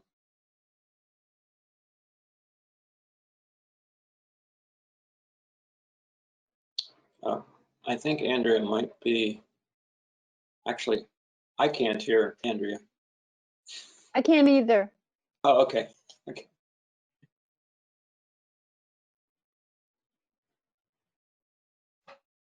Yeah, we still can't hear you. I'm not sure. It looks like your microphone is on from what I can tell, but unfortunately we can't hear you. But at least from your facial expressions, I can kind of tell you were trying to communicate a positive response. I don't know if that's something that Patrick can help us with, but I do see your microphone is green. In the meantime, if you're working on that, let me just ask if there is a phone caller, I think, on the line. And oh, Andrea says, thank you, and I will follow up with the chief directly. Thanks. I like to repeat those and it's in chat because it doesn't reach the record if not. And I was just told the caller is off, so I don't have to be concerned about the caller. So thanks, Andrea and everybody. I think since I don't have anybody else raising their hand, we will move on because we do have a pretty packed agenda. One thing I neglected to do is sort of give a agenda adjustment announcement. Our next in line is to become liquor commissioners to address a second-class liquor license request from Retreat Farm. That request, at least for the moment, has been withdrawn. So we don't have to become liquor commissioners, folks. And we will see what happens with them in the future. And next on the agenda is water and sewer commissioners. We have some business to attend to here. So do I have a motion to become water and sewer commissioners? From anyone? So moved. Thank you. We got stuff to do. Come on, let's get to it. Daniel has made a motion to become water and sewer commissioners. All those in favor say aye. Aye. Aye. Thank you, 5-0. Peter, do you want to tee us up here? Sure, thank you. So this is follow-up to the discussion last week regarding both the proposed rate increase and the proposed budget. So the rate ordinance that's before you this evening for first reading is proposed by staff to be a 5-year ordinance. And the reason for it being a 5-year ordinance is so that it indicates the funding that will be necessary for the early years of paying the debt that we will need to incur in order to build the water treatment plant. So The first year, both for water and for sewer, is proposed to be a 2% increase, which is basically just carrying costs of the utility. And then for each of the 4 following years, we recommend 2% increases for sewer and 6% increases for water. You asked during the discussion last week for some additional information, three different types of additional information. One was to run a different alternative rate increase. And so we did that. I'll present that information in a moment. Another was you requested information that we have recommended. Let me say the calibration of the recommendation staff has made regarding the rates is based on a 2-part test where we believe that in addition to paying for the anticipated costs of operating the utility and paying the debt, that it's important to maintain at least a positive balance in the water part of this water and sewer utility fund. So even $1, but at least just into positive direction for water, not going into the red where it would be subsidized by the sewer operation. And then for the overall water and sewer together, we think the fund balance should be maintained at a minimum of $1 million. And so we used those 2 tests and ran cash flow analyses against those in order to determine how much of increased rates would be necessary in order to carry this through this 5-year period. And so you asked for some information about why the $1 million is the threshold that we recommend, about what kinds of, we advised you at that time that it's because there are major, there is major infrastructure within the utility system that can need to be repaired suddenly without notice and the opportunity for advanced planning. And when that happens, it's often either some very expensive pumping or filtration function, or pipes in the ground, which are expensive construction to do. And so either way, it tends to be more expensive than just say a roadway repair that might suddenly need to be done or something like that in other parts of town infrastructure. The utilities work is expensive. And so the Public Works Department provided for the backup for this meeting a memorandum that summarizes the kinds of things that can go wrong in the system and actually have gone wrong in the system over the last several years. We would be happy to go further into any further detail you'd like to go into related to that item. But that memorandum was responsive to that particular request. There was also a request for information about the impact to individual households, how the recommended amount of increase would affect consumers in Brattleboro households. And so Public Works again did an analysis and presented it in a memorandum that's part of the backup for tonight that showed the 3 different types of households and then how they'd be affected by the 2% magnitude increase and how they'd be affected by the 6% magnitude increase. So the range, the full report has information for each of those different permutations, but the range is from the 2% increase for a single person household, and these are actually real households in our system and real bills, but with the names and addresses withheld for privacy. The level of increase would be $10 for the year for that smaller household and the smaller amount of increase. And with a household of 5 people and a 6% increase, the level of increase would be about $34 for the year. So that gives you a feel for how the order of magnitude that would be felt by these increases for different types of Brattleboro households. And finally, you asked us to run a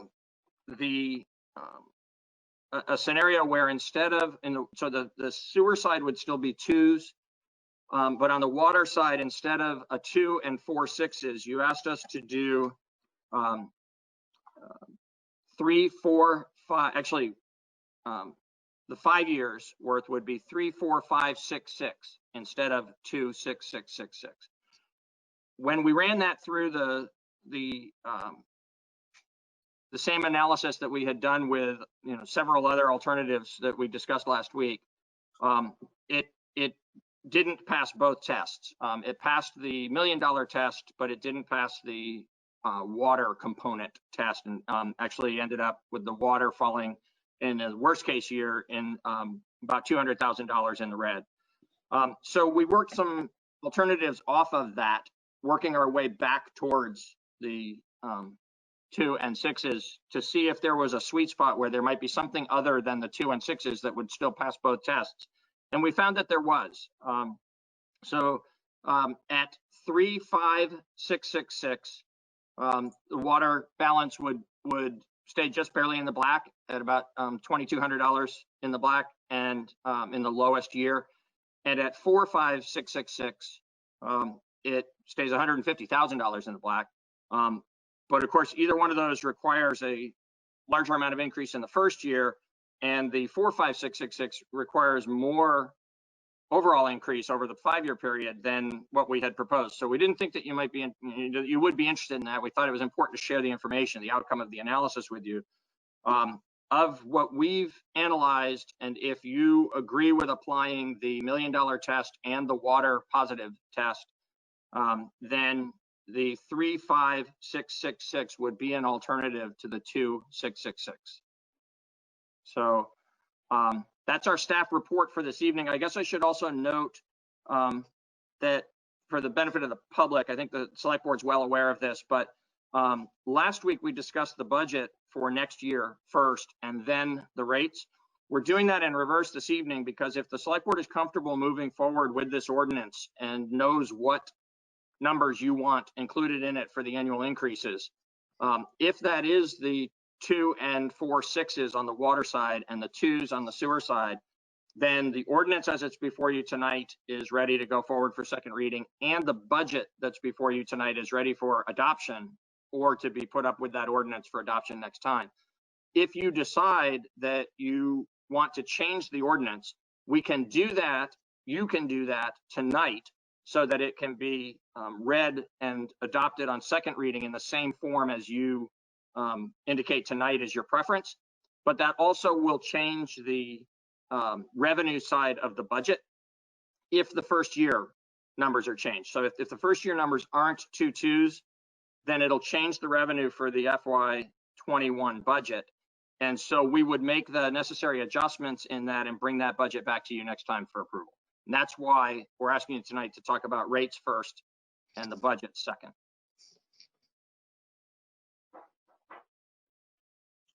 Thank you, Peter. It makes perfect sense, I think, to speak to rates again. But we did talk it out pretty good. I'm wondering if I should just kick it over to Daniel, because I think you were the one who requested to see some direct rate information. So how are you feeling? Do you want to make a comment on that? Or? I did actually want to say something, but it wasn't about that. It was helpful to get the information on previous large unplanned expenses, and it was helpful to see how it would look on a household's bills. In the memo dated May 13th, on the bottom of page 3 and the top of page 4,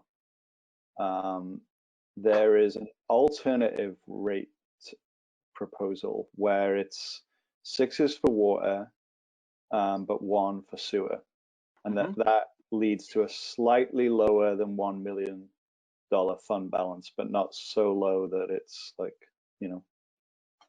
reckless. And I noticed that that's not really kind of highlighted in the most recent memo, but I was wondering if we would like to kick that around a little bit. I like the the kind of 3, 4, 5, 6 just seems like a bit all over the place. I like it's this for this amount of time. So 6 and 1 seems okay to me. Daniel, just for me and probably others, you said that was on a different backup materials, right? So it's in the packet, but it's not the most recent memo. It's the one that we looked at last time. And what were the number? Can you give me the numbers again? Because I was. Yeah. So if you're looking at it, it's like page 24 of 4E, and then it's the. I meant the year number. Sorry, the increased numbers. Got you. Let me just get it right in front of me. May I? So, yes, Peter, thank you. If it's okay with you, I'd like to speak to it because I'd like to also speak to your comment about it being not recklessly below. Staff agrees. And so I'd like to just advise the select board that what Daniel has suggested is considering the um, um, the 2 and 4 6s for water, but 1s for sewer, correct, Daniel? Yes, if that's how I understand the memo, right? So it says the one that included fiscal year 22 to 25 increases of 6% for water and 1% for sewer failed test number 2, but by a small margin, dropping the fund balance to 975. Yes, and what I would say about that is I think there's enough play in this model. You know, when we do the modeling, we are doing reasonable estimates, but the reality is always going to turn out somewhat different. 975 is $25,000 from being $1 million. If the select board were comfortable with that, I think you've actually, you could approve that and feel like you've met the standard. I like it. I'll go ahead. I'll ask my question after. Ian, do you want to? Oh, yeah. Thank you for bringing that up, Daniel. I feel a similar way. And I was the one who was kind of caught on the second part of the test. And I really appreciate the work that went into providing us with all of those unexpected expenses in the past. I found that very helpful, and now can see why it is pretty important that we keep a substantial amount of money in there. But yeah, I think if it's close enough and we can reduce it a little bit for the sewage, why not? And if the town feels like it's sufficient and meets it almost, why not pass that and have that instead?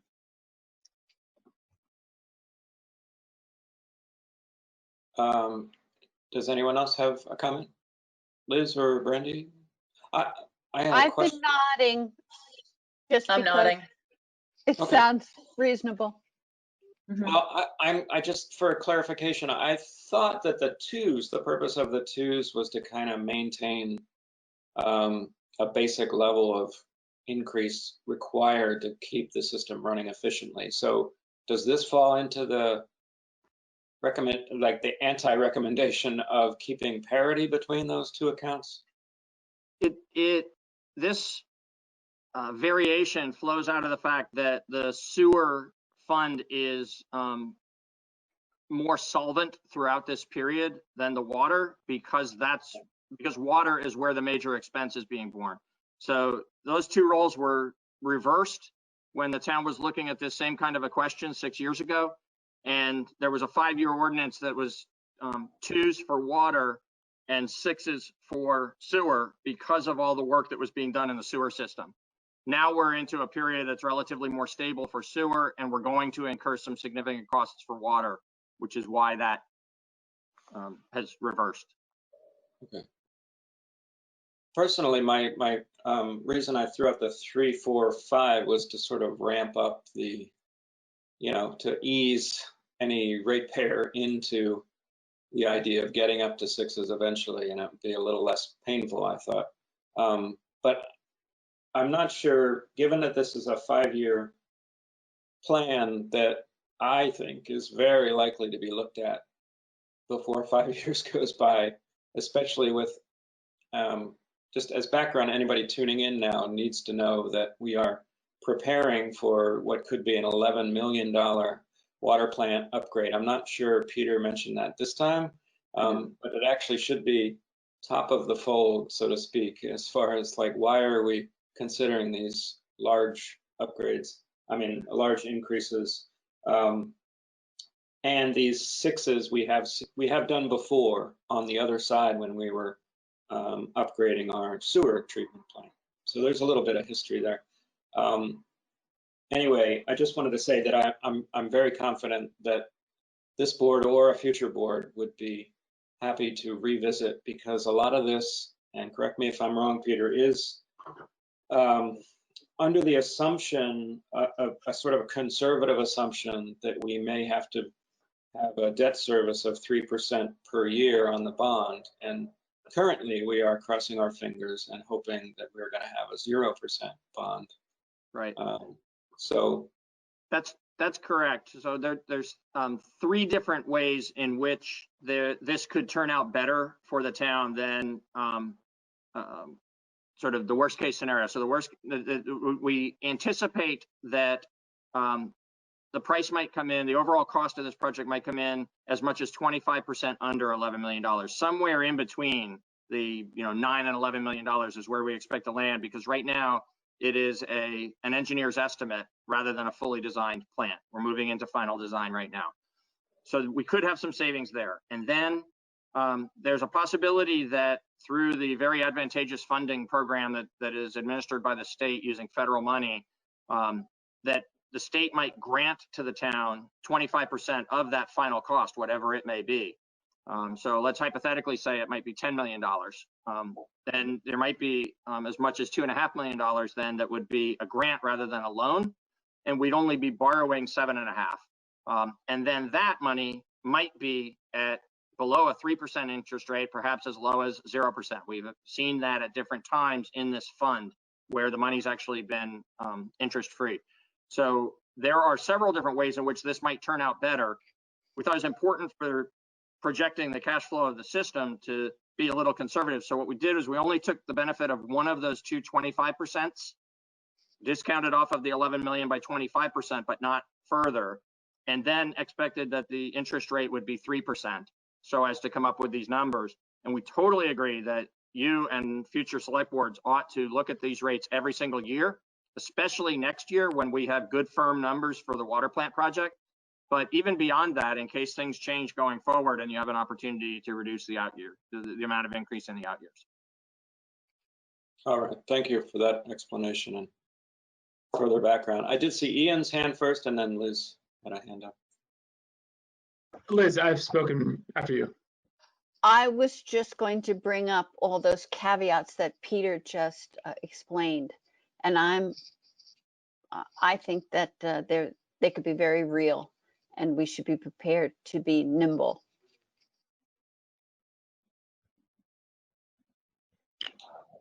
Ian? Yeah, I'm just, and maybe this is my first newbie question of the night. Why are we planning out 5 fiscal years of rates if the plan is to have the select board next year look at it again and maybe every year? Why are we torturing ourselves on it when maybe we should just be setting it for 1 year and then say, we're gonna have a lot more information next year to look at this, and whoever is on the board will look at it then. Probably Peter's fault. Yeah, so we meant no torture. I know, I mean, it's all in good jest. A couple of things. So the intent is, because we know this major expense is coming, right? We don't know exactly the details of it, but we know it's coming. And so we think it is prudent and proper for the board to see what the expected impact of that is and demonstrate that we're looking to protect the integrity of the fund in the manner that we've been having a conversation about in these different ways, running these different tests against it, and being able to demonstrate that our cash flow analysis out 5 years meets those standards. Having said that, we have demonstrated that there's a plan here that we know is subject to change. If it is uncertain enough to be uncomfortable enough for the board that you'd rather do a 1-year ordinance and adopt the twos, and a year from now be looking at a longer term ordinance using the real numbers that we've come to at that time, that's a responsible way to move forward. It means that at the time that we'd be looking for town meeting approval to proceed with the project, there wouldn't be this sort of stable funding plan in place, right? But we would be doing, we could do the math on it and describe this process that you've gone through and show what 5 years going forward from there looks like. We would do that as part of presenting this to the community. So if your collective level of comfort is such that you'd rather do a 1-year ordinance and come back and do a longer term ordinance next year, that's perfectly fine. And the benefit of that would be that we would come back next year and we would have the real numbers. So we could make a more effective plan on the rate changes based on those numbers, where now we're kind of just like making an educated guess on what it's going to be. Right. Is that, I'm asking if that's accurate. Liz? Yeah, we could do that, or we could vote on this now for the longer span, and then next year, if needs be, change it. But I think, you know, we're all about long-range planning, and this is part and parcel of long-range planning, would give everybody a level of confidence that we could go forward.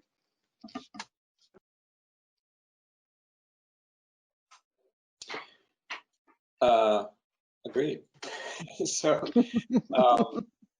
so what does the board want to do? I'm feeling like I'm willing to, knowing that I'll be on the board next year and one of the main advocates for taking another look, at least, if not changing anything. I'm pretty confident that ratepayers can understand that we'll at least take a very good look at all of these numbers again. I'm willing to let go of my ramping up proposal and defer to Daniel's. But I guess the question is, do we want to adjust the number of years we're going out, or do we want to just go for it?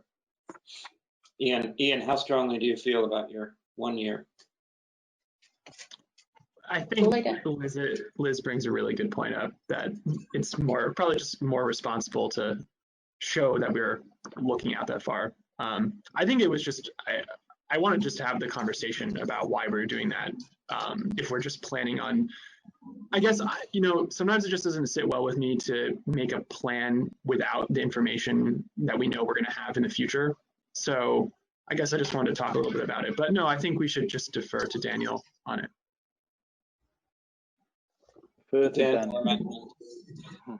I hate saying it. I hate saying it.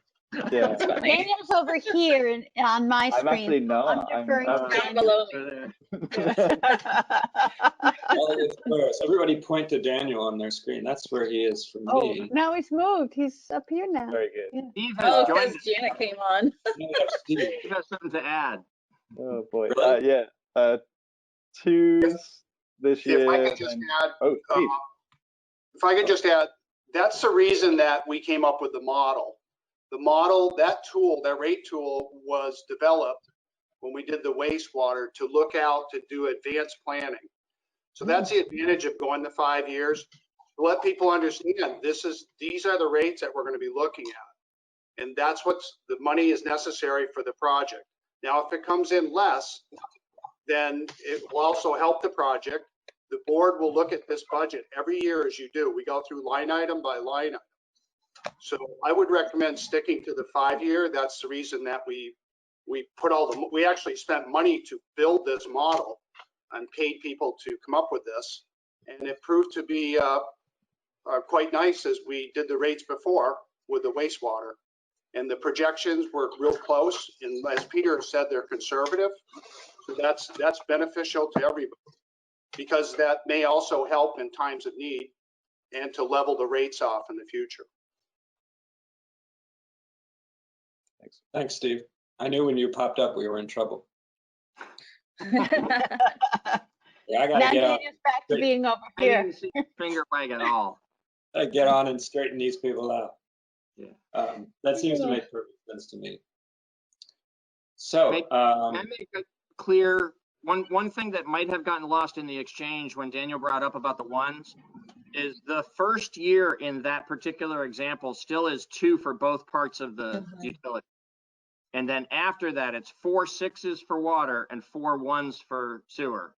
I just want to make sure that that part was clear, because that's how that one's structured. If you do rally around that, if that's what you want to approve this evening, you could then move forward also and approve the budget, because it has those twos, the 2 2s in the first year. Oh, good. Sounds good. yeah, I'm feeling like this is the way we're leaning. I don't see anybody who's typed in to make a comment, although talk this out a little bit so that someone can do that and raise their hand. But how's the rest of the board feel about moving forward with the, let's call it the Daniel amendment? And Yes. the Daniel counter proposal.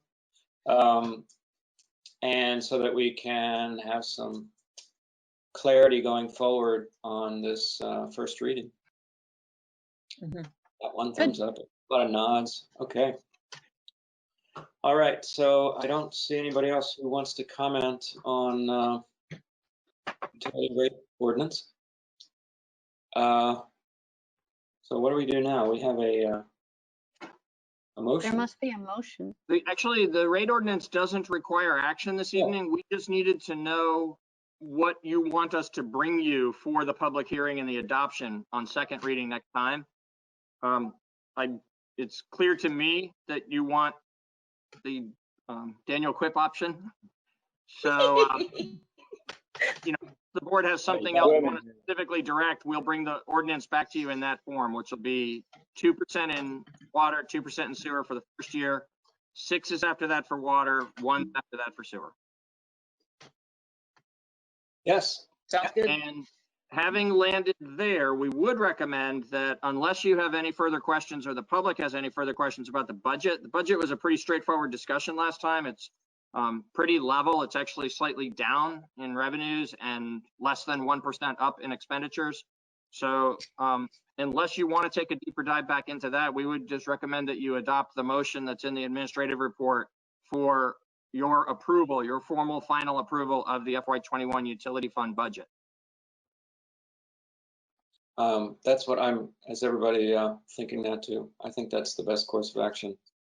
Peter, we don't have to do anything official wise to make the first reading official, or? No, it's it doesn't require a vote. It just requires that you have discussion that you've had and take public input and be indicating what you want to adopt next time. Great. I should have said that earlier, that it was the first reading, possibly. Still figuring this thing out. So if anybody has a motion for us.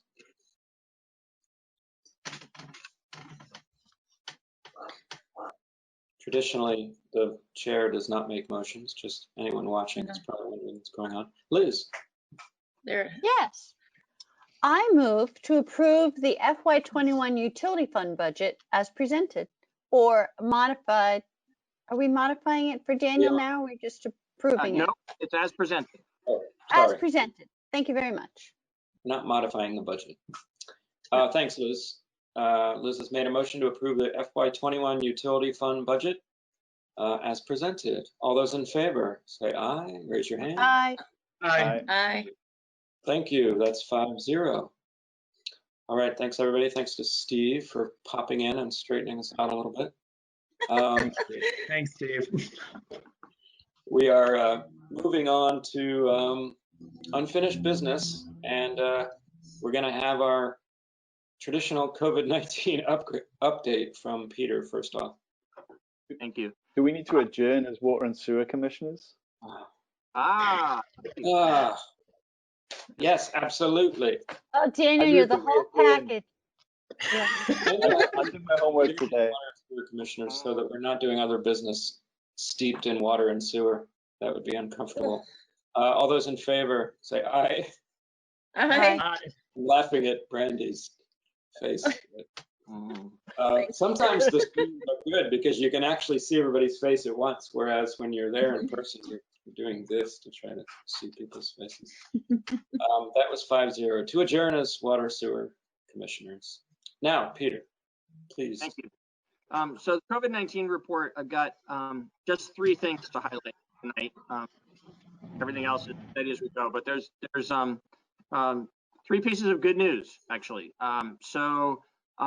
The police department is back to responding to every call in person unless the caller asks that they follow up not in person, because of the potential risk of spreading the virus. So for about a month or so, about 5 weeks, we had been following a protocol where it was only certain types of very urgent matters that resulted in a police officer actually going to the door. And there was a lot of interaction between the police and the community that was occurring either over the phone or by email or other means. So it's a good thing for all of us. It's a good thing for the department. It's certainly a good thing for the community that the police now are, we're at a place as part of the reopening where we feel like it's safe. They're following all the special protocols that are already in place, that already were in place. They're wearing masks, all the cleaning regimen and everything that's involved, and standing 6 feet apart or more.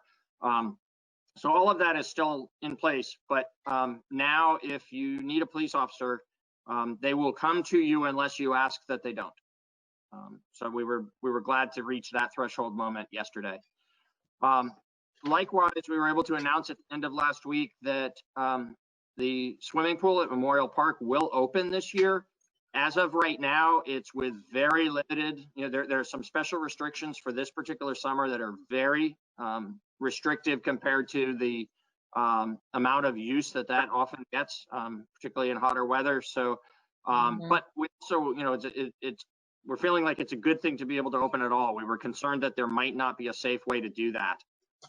But the advice from the public health professionals and the standards out through the recreation and parks community are such that municipal swimming pools are going to open.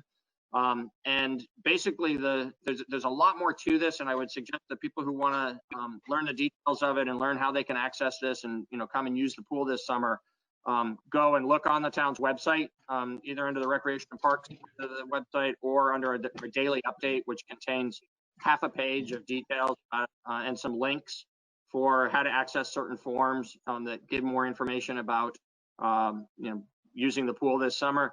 But in its barest essence, what's going to happen is there'll be schedules of certain windows of time where 25 people will pre-register. You'll sign up ahead of time so that you can come in at your appointed time and enjoy the pool. And then when that time is up, when that window's up and ththose folks leave, there'll be a 15-minute interval where the staff cleans everything. And then a new group of up to 25 people will be allowed in for the next interval. And that'll go on every day for all summer long, as far as we can tell at this time. If the situation becomes such that we can safely have more access or less regimented access, then we'll announce that to the community. And the third item just gelled this morning. So we've been discussing this for the last week or 10 days, and it looked like it was coming together, but I wasn't sure that it would, and that's why it wasn't any part of the backup for this. But going all the way back to a year ago, the select board supported the creation of the Work Today program by Youth Services, so as to provide some day labor opportunities for folks who are not employed in an ongoing manner and need employment and need the money. And so as to provide some public services through that program. So a nice kind of combination of providing opportunities for individuals who are struggling, and then also a benefit to the broader community. Because of the unique challenges we all face with COVID-19 and the increased importance of cleanliness in our public spaces, we've been working on a plan for how we can emphasize that in the work that the participants in the Work Today program will be doing, and collaborating with Emily Kornheiser, who in her role as an employee at Youth Services has been organizing this program and communicating with me and with the town around how to make it work. We believe that particularly in the maintenance of the porta potties, because we think it's important for the same public health reasons that we had last year, that we need to bring the porta potties out. We just haven't done it yet because we haven't been able to be sure that we could keep them adequately cleaned. And so what we have been talking about as town staff is if the Work Today program wasn't able to move forward, because we weren't sure until just very recently that it could, that we should add some additional employees who would be able to perform this function of maintaining the wiping down the porta potties several times a day, and also do some other cleanliness work in downtown. So wiping the buttons at the intersections for the pedestrian signals, the parking meters, other things that are part of our public infrastructure downtown that get touched a lot throughout the day by lots of different people. We want to set up a program where we are keeping those things cleaner this summer when we all need that. And so what we think we have come upon kind of inadvertently as we were working on these two different things is a combination, because the other factor here is the Work Today program was intended to be 3 days a week. And of course, 3 days a week isn't going to be sufficient for maintaining the cleanliness of these areas that need attention throughout the day. We need that going on 7 days a week. So we think a combination of these two approaches, where this is a good focus for the Work Today program for this particular summer as we do the pilot project, but we will also, for the majority of the work that would be done related to these disinfecting cleanup efforts, would be done by seasonal town staff. And so our intent, unless the select board directs otherwise this evening, is to move forward with both pieces and to integrate them as best we can. We expect that we're going to be able to do that very completely. We'll set up a schedule where there's certain times when the Work Today slots are performing this function, and other times either overlapping or on separate days when it's town staff, all supervised by the same folks on the town staff so that we have continuity to this effort. And the funding, I believe, is an issue because it's not going to be an expensive investment in this these temporary employees who would do the part for the town. So while it's an unbudgeted expense, we think it will be readily absorbed. I can't give you a number this evening because we're not sure exactly how the two pieces of this are going to fit together and how many people we'll have and how many hours they'll work. So, but it won't be a large expense, and it'll be able to be easily absorbed in the overall general fund budget. And the funding for the Work Today pilot project has already been approved by the select board. So we're ready to move forward as soon as we can. We think that as soon as we can is going to be about a month from now. We'd like it to be quicker, but we don't think we can actually do all the things necessary to set it up properly and make sure that it's actually, keeping the promise of, cleanliness on a regular basis throughout the day, every day, until sometime early in July. So we'll be working right away on putting the details together. We'll keep you informed about how that evolves. If we can start sooner, we will. But our expectation is it'll be early July, and then it would continue on through the warm weather months and end sometime in October or possibly early November. Great, Peter. Yeah, I mean, I think, sorry to just jump in, but I think it's a terrific use of the program and would also let a lot of people, feel a little better about those high touch surfaces that are going to be, transitioning into back to normal life makes a lot of people nervous. So knowing that some folks are going to be on it is a nice peace of mind for some. Not everybody is going to respond that way, I guess. But and I think the timing probably coincides with, it's probably going to take another month to feel, assuming that everything goes as well as it's going now, we hope. It's going to take another month to feel like people are going to be comfortable going downtown, I think, on a regular basis. Liz? I just want to mention that I always elbow the crosswalk button. I saw someone this weekend use their toe, which was time. I get my toddler to do it. So I actually have a serious crosswalk question. Yep. My understanding is that the buttons are not actually necessary for you to cross the road. Is that correct or no? The buttons? So like if you were standing at the crosswalk and you don't press the button and nobody else is there and nobody presses the button, it's still going to cycle through and eventually you only get a warning if you press the button. No, in fact, it's happened to me many times that I've gotten there, assumed someone across the street has already pressed the button, and you know what, they haven't, so we don't get the The nice thing about these ones is they have a little red light on when somebody presses it, so you can eyeball it. That's exactly right. You show up and the red light is lit. I've never noticed. You don't have to touch the button. I know, but if you're in a conversation, I'm interested in these kinds of things. I'm learning so many things. Oh, me too, Ian. Peter, you were if you hit it with your knee, go easy on it because those things can break eventually. So. That's true. Jesus. We've had our ups and downs with them, but yeah. I still get people saying, why do they say walk like a dog at all crossings? And so that's all I can hear now when I I hear know, it. I don't remember what it originally says. I think it says walk light says is on walk lights are on at all crossings. at But all frankly, if crossings. you just think about it the other way, it's a little bit of whimsy even on a tough day. Oh shit. Shoot.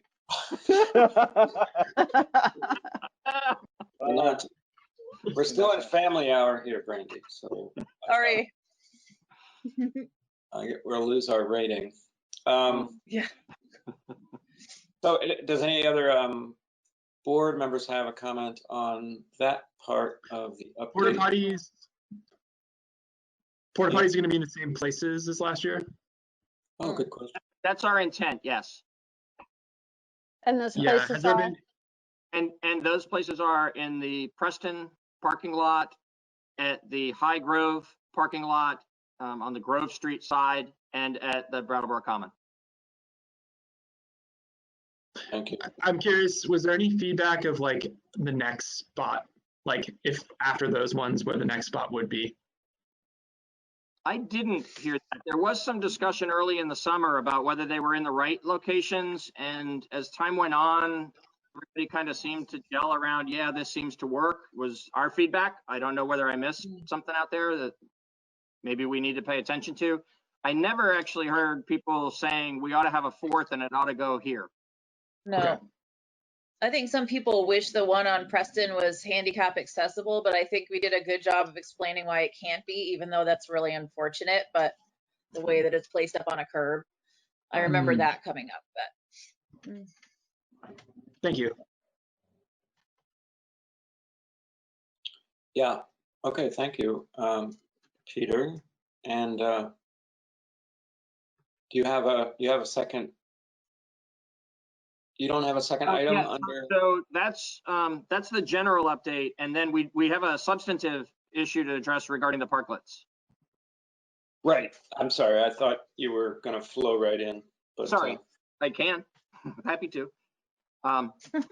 So the parklet plan is coming together. It also isn't quite final, but it's pretty close now. I want to thank Stephanie Bonin, who's been a good partner in this. So we've been working with each other sort of at the connecting point between what the town can do to make this successful and what the merchants need to do to be our partners in it.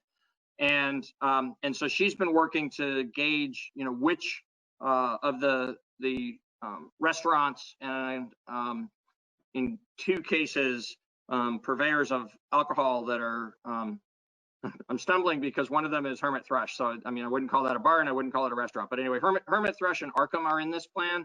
And then there are others that are restaurants, full service restaurants. And so we've been working together to identify where they could safely be placed. What would be the maximum that would get placed if all the potentially participating businesses chose to be involved, and then working to determine, basically at the end of the day, we only want to put in a parklet where we only should put in a parklet where a particular business is going to operate its business in that parklet. The sort of shared coming and going doesn't work from a health and safety point of view, and it also doesn't work from an alcohol licensing point of view. So it's important that we only construct a parklet at a place where a restaurant wants it there and is going to take on the responsibility of operating it. And so as of right now, we have 7 that are confirmed. We had 6 as of the time of the backup last Friday. We have a 7th now that's signed on. There's a pretty good chance there'll probably be an 8th or a 9th. I don't think we're going to get all the way up to 12. I'm pretty confident we aren't. But there's still a few maybes that are just, things are being looked at both from a safety perspective and from a restaurant deciding whether or not they feel like they have the capacity to operate a parklet and have that additional tables and additional table service that would require. So what we're asking for this evening is that you authorize staff to go forward with the implementation of this plan, that you authorize the expenditure of up to $30,000 from the program income fund as an economic development investment to help keep these businesses alive through COVID. It may or may not be recoverable as a COVID-related expense. We don't think it will be, but as we pay attention to the ever-evolving rules around the state and federal funding for COVID, if there becomes an opportunity for the town to recover these monies, then we'll certainly seek that. But we're recommending that it come from program income rather than from the general fund, because we think as an economic development investment, it qualifies, and we shouldn't count on getting the money back. And then the $30,000 is calculated because the town will buy and install the Jersey barriers that will define the boundaries of each of these parklets. And we estimate that it's going to cost about 20, that each one will be 2 parking spaces in size. And the number of barriers necessary to do that 12 times around the downtown at $2,500 per parklet would be $30,000. So I believe we're going to spend less in the end, but we're asking for the authority to spend up to $30,000 for this project. There might also be some related incidental expenses that we'd like to be able to, you know, if we don't spend the $30,000 fully on the Jersey barriers, it would be helpful to be able to have, you know, a little bit of money that we could spend on things that would help the DBA to, you know, get installed and get these businesses occupying in them. And those would be small expenses. I don't know exactly what they would be at this moment, but, you know, we wouldn't fill the gap. If, you know, if we ended up doing $25,000 worth of barriers, you know, we wouldn't be looking to spend $5,000 more on other things, but it would be helpful to be able to spend a little bit of incidental money if there's incidental money available. So with that understanding, we're hoping that you'll authorize the funding. We need you, if you're in favor of moving forward with this, to, in order for us to be able to move quickly and not have to come back to future select board meetings for action that it actually enables it to be successful, we would need for you to provide some additional authority to me and some additional authority to Hillary Francis, the town clerk. The additional authority you would provide to me, and we've provided, for those who are paying attention to the administrative report that was online, this came up over the last couple of days in discussions with town attorney Bob Fisher. So I have provided motion language to the board this afternoon that was not part of the backup for this meeting. But what those motions intend to accomplish is you authorizing me to implement this plan and to actually sign a document with each of the different participating restaurants where they obligate themselves to maintaining that space, and we permit them, the town permits them to occupy the parklet area that is otherwise public space. We allow them to have it as their private space just for this summer. We expect that these would be installed as soon as possible, perhaps within a week, perhaps a little longer, and then would stay there until, again, like with the prior conversation, you know, at least into October and possibly into the early part of November. We would make a decision about them based on the weather conditions in the fall and making sure that they're all removed in time before we get the first major snowstorm of the season. Which could happen in October. Hillary, I'm sorry? It could snow in October. It could, so we'll pay attention to that and govern ourselves accordingly. I didn't mention, I'm sorry, the details for Hillary. So there's the funding, there's the authority for me to actually implement the program, and then we'd ask that you delegate your authority. The select board, of course, as liquor commissioners, has authority over liquor licenses and outdoor consumption permits in town. There is a special program the state has initiated that is more nimble than the usual processes to try to get businesses that are going to go outside into areas that they don't normally provide outside service, but where they normally provide alcohol along with the meals indoors, for them to be able to get a quick provisional permit to provide full service outdoors. At the outdoor tables, they'd be able to provide whatever they're licensed to do. So it might be just beer or wine, or it might be beer, wine, and mixed drinks. But whatever they're usually licensed to do inside, they'd be eligible to do outside, either in the cases of the restaurants that have their own parking lot. This might be in their own property, where there would also be a permitting requirement through the Planning Services Department of the town. Or for those that don't have their own private space to do this, it would be those that are participating in the parklet program. And in either case, whether it's on the private property or in the parklets, we'd like you to authorize that Hillary Francis is empowered by you on your behalf to issue the outdoor consumption permits that will be in line with what the state is issuing to these businesses. Okay, great. Thank you, Peter. Who has questions, comments? I have a couple quick ones. Daniel and Brandon. Insurance question. This was like public space, and now we're giving it over to private entities. Who is responsible for what happens in that space? That's the purpose of the document.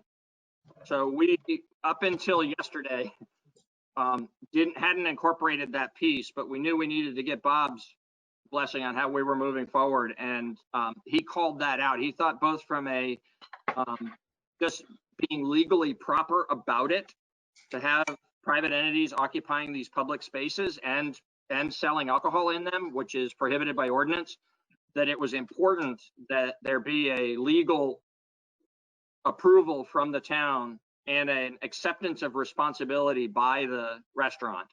And so he's going to fashion up this simple agreement that we're going to use for each of them. Okay, a quick follow-up on that. The responsibility for any kind of like trash or recycling cleanup in those spaces will fall on the businesses? Absolutely. And that's very much understood by them? Yes. The reason why some of them are choosing not to participate is a combination of proximity to their kitchens, number of wait staff that they normally have versus the number they think they need to have to be able to handle the outdoor space, and the obligation of the outdoor space. This comes free, and it comes very visible, and hopefully with some something that's going to be beneficial to the business in terms of the enjoyment of the customers. But it comes with responsibility as well. And so each potentially participating business needed to weigh those things and decide whether to be. And then just like a question that I don't even think I really need to ask, but I just want to double check. Smoking is prohibited in these spaces, and that will be enforced by people responsible for these spaces?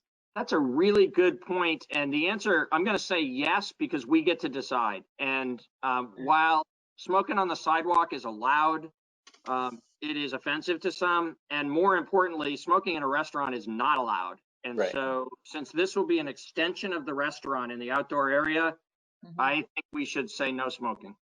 Okay. Me too. Me three.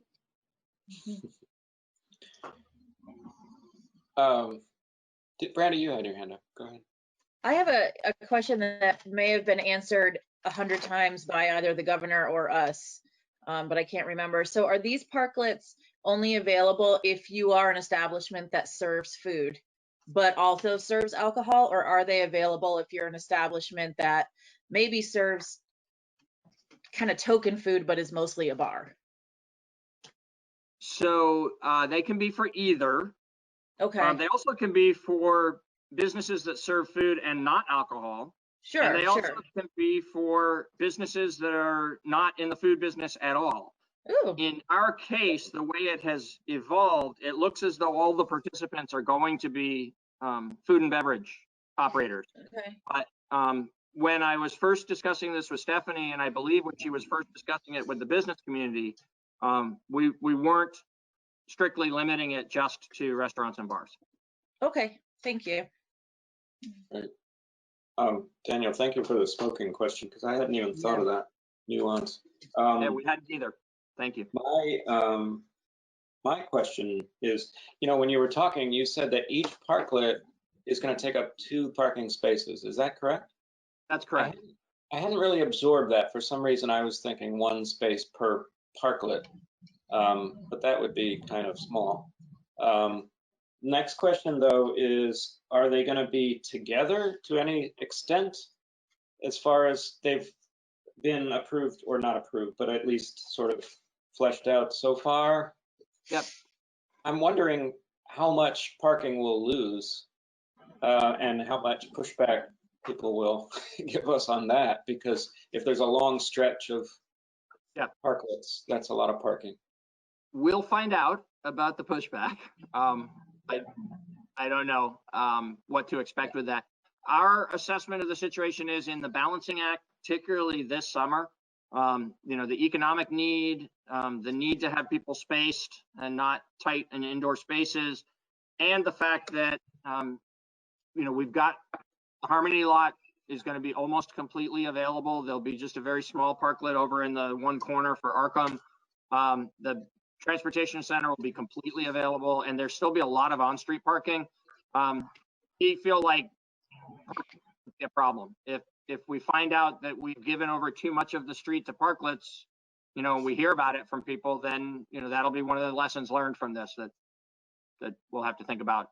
But for implementing this in the time of COVID, relatively on the fly, we think it's calibrated appropriately. Okay, and just, of course, another question. Sorry, Liz, I'll just get done with mine. Of course, it's not going to be in any handicap spots, correct? That's correct. We would not parklet in a handicap spot. Thank you.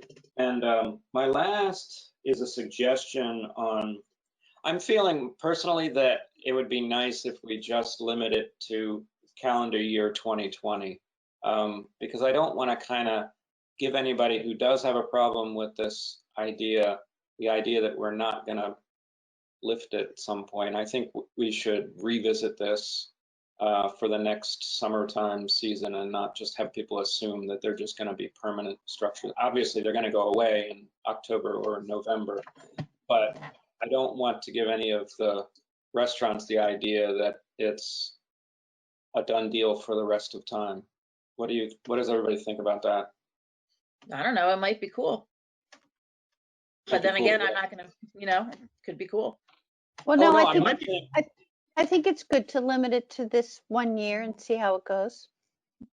That's all I'm saying. I'm not saying that it's impossible that we won't want to continue it, but I think out of fairness to the different interests downtown, we might just want to limit it to the experiment, the definite experiment, and then see how people feel about it.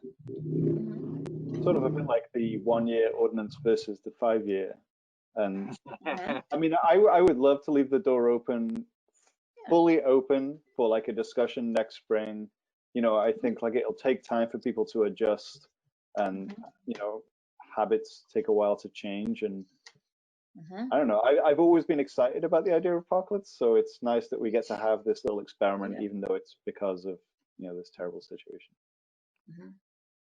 So just for clarity, does that keeping the door open, does that mean don't limit it to this year or do limit it to this year? Well, I think we can say we'll revisit this in the spring, rather than this will end and we will have a conversation about it and, we'll revisit in the spring. We'll see how it goes. Well, the reason I put it that way is because a potential motion we were kicking around is that for the creation of up to 12 parklets in downtown Brattleboro, I was just suggesting, for 2020. But, May I offer a clarification? Because I think it may help you. We omitted a limitation on it that way, so it was a good catch that it's not explicit. But I don't believe any of the folks participating, I don't believe that any of the restaurants who are signing up, I don't believe that Stephanie, and certainly not staff, we didn't expect that if you approve this tonight that the parklets would be permanent. What we do anticipate, I think there's a fair amount of excitement around this, both from some people within town government and from people in the business community, that once we try this, maybe it'll need to be tweaked. Maybe it'll just, we'll get lucky and it'll go great the first way we try it. But I think there is a fair amount of at least optimism that it will go well enough that people will want to do it again. The select board will want to approve it again. But no, I don't believe anybody has any expectation that would just automatically happen without further review. Imagine not. So we could certainly make the document say 2020, and that'll be really clear. Okay. Liz? I just wanted to mention from a town planning perspective that parklets are all the rage, and that we've also heard from our own Brattleboro Planning Commission supporting this idea. They wrote us a letter identifying several economic development planning initiatives, and this is one of them. So it's just nice to know that we have their support in principle. Indeed. Ian, and then I might go to a member of the public, but then Daniel's raising his hand too. Go ahead, Ian. Yeah, this just seems like a great thing. I don't know. I think it might be clunky. We may need to change it around a little bit. We may not be able to refund the 30K, but we're making strong, definitive action during a pandemic to support local businesses. And it's also might make downtown even cooler than it already is. And, you know, I ran on trying to make Brattleboro a place young people want to be. And I am so excited about this, and walking downtown and drinking a beer on a parklet. I'm super excited. So that's all I have to say. Older people might like it too. I was not excluding older people. I wanted to just kind of make sure that we're going to do all that we can, and the DBA is going to partner fully in this to make these Jersey barriers look a little prettier than a Jersey barrier would usually look. Yeah, so right? That actually overlaps with the kind of otherwise mysterious comment I made about incidental expenses. You know, we might get into some contracting that we need some help with. We don't expect that. We think we're going to be able to do all of the heavy lifting ourselves.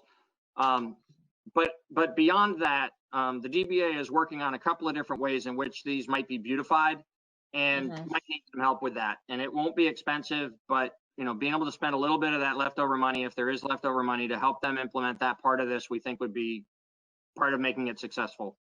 So we insisted on concrete Jersey barriers so that these would be safe. There was a fair amount of difference of opinion about different styles of parklets. But the counterbalance to that is we said, look, we're going to buy these things, and we don't know whether they're going to be used again for parklets. Maybe they're going to be used for construction jobs in the future, but you can make them pretty. If you want to paint them all kinds of bright colors, you can do that. Yeah. And there's been also some discussion about how this might interact with the flower program. And so on all those levels, as we refine the details, we'll try to help the DBA make these pretty. Just want to be really clear. These Jersey barriers will be the property of the town of Brattleboro. Yes. So beautifying remain the property of the town of Brattleboro. So beautifying cannot have like the name of a business on them. That's correct. This is not advertising. This is beautifying. Right. Good point. Yes. Right. Yeah. I just, you know, and like go ahead. No. I was going to get too deep in the weeds. I was going to tell you that. What's that? I love the weeds. Go. Okay. I was just going to say that, you know, if it turned out that some of these don't get used for parklets again in the future, you know, we might throw a coat of Battleship Gray on them or something in order to trot them out to a construction site. But so what, right? So initially the idea is, you know, we put out something there that we know is durable enough to protect people, and let artists and others enjoy themselves and express themselves. But it needs to be just about beauty and whimsy and not about advertising. I happen to know that Daniel is a fan of chalk, so you know you could always use chalk on that surface. Yeah. That was a reference to your social media page. Sorry. There was really good use of chalk at Sunday's presentation. And I'm a fan of that. My toddler son out front here. Ian, I'd love to go to Wendy has a question. Do you? No, I actually wasn't raising my hand. Sorry. Oh. Yeah. I was just sort of, yeah. Wendy, do you want to appear on screen or do you want to just chime in with audio? Are you still awake? Yeah, here I am. Yeah, there- oh wait, I can do the camera myself. Here I am. Thank you. Hey, Yay. welcome. So, I have two questions and they're separate about the parklets. The first, which was I think kind of answered as the conversation progressed, is what is a parklet? So I want to make sure that I understand this. So it's going to be an area that a business will use that's outdoors near the business. It'll probably be public space unless they have their own, like it's their own parking lot, like or something like maybe like what Whetstone Station has. And it'll be there'll be some sort of deck on it, like a different surface, and then it'll be protected and it'll be for outdoor use of that business and their patrons, right? Mm-hmm. Maybe something like this. Oh, okay. And it's something that won't get taken down like at night or on days when No, it's going to stay there all summer long. Okay. There's only one thing, Wendy, you nailed it. I would say one thing differently than that, which is when you spread this all the way to a place like Whetstone or any other restaurant that has its own private property. We did mention that in the conversation, but those won't get parklets. Those will be doing their own sort of cordoning off of areas in their parking lot with the approval of the planning services department. So that's safe as well, but that's safe in their own private space to set up some outdoor tables. What the parklets are explicitly going to be on public property. They're going to be all but two of them in the street, picking up on-street parking spaces, and one will be in the High Grove lot and one will be in the Harmony lot. Otherwise, what you described is exactly right. And one detail that I didn't speak to, and you kind of did, but I think is worth just being a little more explicit about is the platform that'll be constructed within the parklet is an important part of this, both for safety and accessibility. And it is an understanding between us and the business community that the town will provide the perimeter with the Jersey barriers and otherwise, do all of the assisting and facilitating that we've been talking about. But the individual restaurant, one of the responsibilities of each individual business that sort of adopts one of these and signs on for the responsibility of it will be to put in a proper deck. That can be very simple, some framing and some plywood, but it needs to provide a flat, safe surface that's at the same level as the sidewalk. Oh, great. So that will make it so that folks who use wheelchairs, walkers, canes will have equal access to everybody else. Okay, that's great. So thank you for explaining. My second question is about the hours of operation of the parklets, because on one hand, well, actually on the one hand that I'm about to speak is the bigger hand. The other one is the smaller hand. So in the bigger hand, I'm really excited for this. I've lived in places that since I moved, well, Jersey City specifically had turned one of its busier streets in the downtown area near Grove Street, it's called Newark Avenue, into no cars at all. And it's made that area, since I've gone back to visit, so much nicer just to be in and walk around. And I know we can't close Main Street because it's a state highway, but promoting more outdoors and walkability and reasons to be out and not just be in cars, I think is wonderful. But the noise complaint, that's where the small hand is coming from. I know it's a really weird analogy to use, but my concern is about noise complaints, because especially with alcohol establishments and because those are in mixed use neighborhoods, where people live, what's what are the orders or ordinances or regulations, et cetera, going to be around that? We hadn't anticipated imposing anything that is particular to the parklet, but rather that whatever the business's normal operating hours are would be allowed out in the parklet. I would suggest that given the degree of uncertainty that we have about all the various details of this and how we're working our way through it very quickly to just get the stuff in place and give it a try, that we start there. And if that becomes a problem, then we can work together. The town possesses the authority to modify the liquor licenses, and also because it's our parklets to determine some behavioral boundaries in addition to the physical boundaries of it. So I would say, we all want it to succeed. The restaurants don't want to alienate the neighbors. But if we bump into some issues where that does emerge as a problem, I think we could just address it together as a community. Okay, thank you. Thanks, Wendy. Hi, Wendy. Actually, when you said noise, I thought you were going to say something about motorcycles and logging Oh, trucks. God. That'll be That's a a first. whole nother conversation. Exactly. There's someone else who wanted to ask a question concerning decorating the barriers, and that was Felicity. If you are up. Yep, I turned my microphone on. Liz, thanks for mentioning our Planning Commission letter. Glad you read it. And we've been, at least in another couple of groups I've been in, talking about public service announcements vis-a-vis safe behavior. I'm just wondering if you guys would consider using the barriers as artistic opportunities to inform the public about safe behaviors, demonstrating what 6 feet is, sort of things like that, or no, just pretty pictures on the barriers. I don't know. I don't have strong feelings either way, I guess. Who does? Don't smoke. I mean, things being pretty and inspiring are very important. And, like there's that lovely mural that sort of just recently got finished on Elliott Street, right? And those things lift your spirits, and boy, do we need some lifting of spirits right now. And I think probably each business that knows they're getting one, I would imagine, has been having their excited wheels spinning about what they want represented outside of their business, and I'm excited to see those ideas.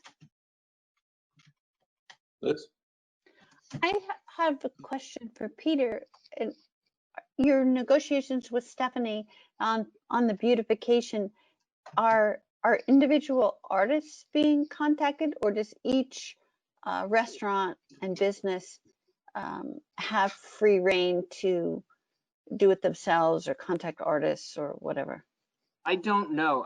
I believe they plan some kind of a coordinated partnership between the DBA and the community of artists in some fashion, but exactly how they'll tie into that community, how the artists will be identified, is something I don't know. My understanding with Stephanie has been that the town would allow them to be decorated, and the DBA and the businesses would make arrangements with artists. So that Felicity could give her a suggestion to Stephanie. Certainly, yeah. And I know that Amanda Whitman, who works with Stephanie, Stephanie wasn't able to be on the meeting tonight, but Amanda is, so she's hearing all of this and can certainly take that idea back to Stephanie and to the businesses. Great. Thanks, Felicity. So we have a little bit of business to do if we want to move forward with the parklets. And should we start with the more boring legal motions there, or should we group everything together? Ooh, I'll do the boring legal ones. No offense. Yeah. When you're ready for the Hillary Francis boring legal motion, I have one change I need to ask you to make, which I'll explain at the appropriate time. Do my fellow board members have that in front of them? Yes. Excellent. Shall I go ahead? Please. Oh, yeah, please. Okay. So the wording of the motion includes the word provisional. It says to authorize the town clerk to approve provisional outdoor consumption permits. I had a misunderstanding that Hillary corrected for me late this afternoon. The provisional permits are the ones that are being issued by the state just for this very short window of time to keep people, get them into business outdoors as quickly as possible. The follow-along permit will be a regular outdoor consumption permit issued both by the town and by the state. And so when you adopt this motion this evening, you should just drop the word provisional from it, please. Thank you. Great. So would anybody like to make the, should we Wait. do that motion now? Yeah, I move to authorize the town clerk to approve outdoor consumption permits in conjunction with the outdoor restaurant use during COVID-19. Cool. Excellent, thank you. Ian has moved to authorize the town clerk to approve outdoor consumption permits in conjunction with outdoor restaurant uses during COVID-19. All those in favor, say aye. Raise your hand. Aye. Aye. 5-0, thank you. There is another motion. Is it the parklet motion? There's a couple. Yes, Okay. well, there's the authorizing the town manager to assign parklets. I'll do that one. Why do I have this? It's in your email. Oh, thank you. I'm like, look at, all I see is one motion here, and I'm getting It came late confused. today. Okay, so I move to authorize the town manager to assign particular parklets to particular businesses and to take any other actions necessary to implement the parklet program. Thank you. Daniel has made a motion to authorize our town manager to assign particular parklets to particular businesses and to take any other actions necessary to implement the program. All those in favor, say aye. Aye. And that also passes 5-0, Jan. And there is one last very important motion to make. And have I been bullied out of my 2020 addition to this one? Or? That's fine. Yeah, bullied. I'm sure that's the correct Ian is term. nodding. That's what I was looking for. Jesus. A democratic process Perfectly has allowed us to get to the point where we don't need to put that in there. Bullied. Absolutely. Who wants to Okay. make that motion? I lost it. What's happening to me? Oh, no, sorry. Liz is raising her hand, so. Thank you. Yeah.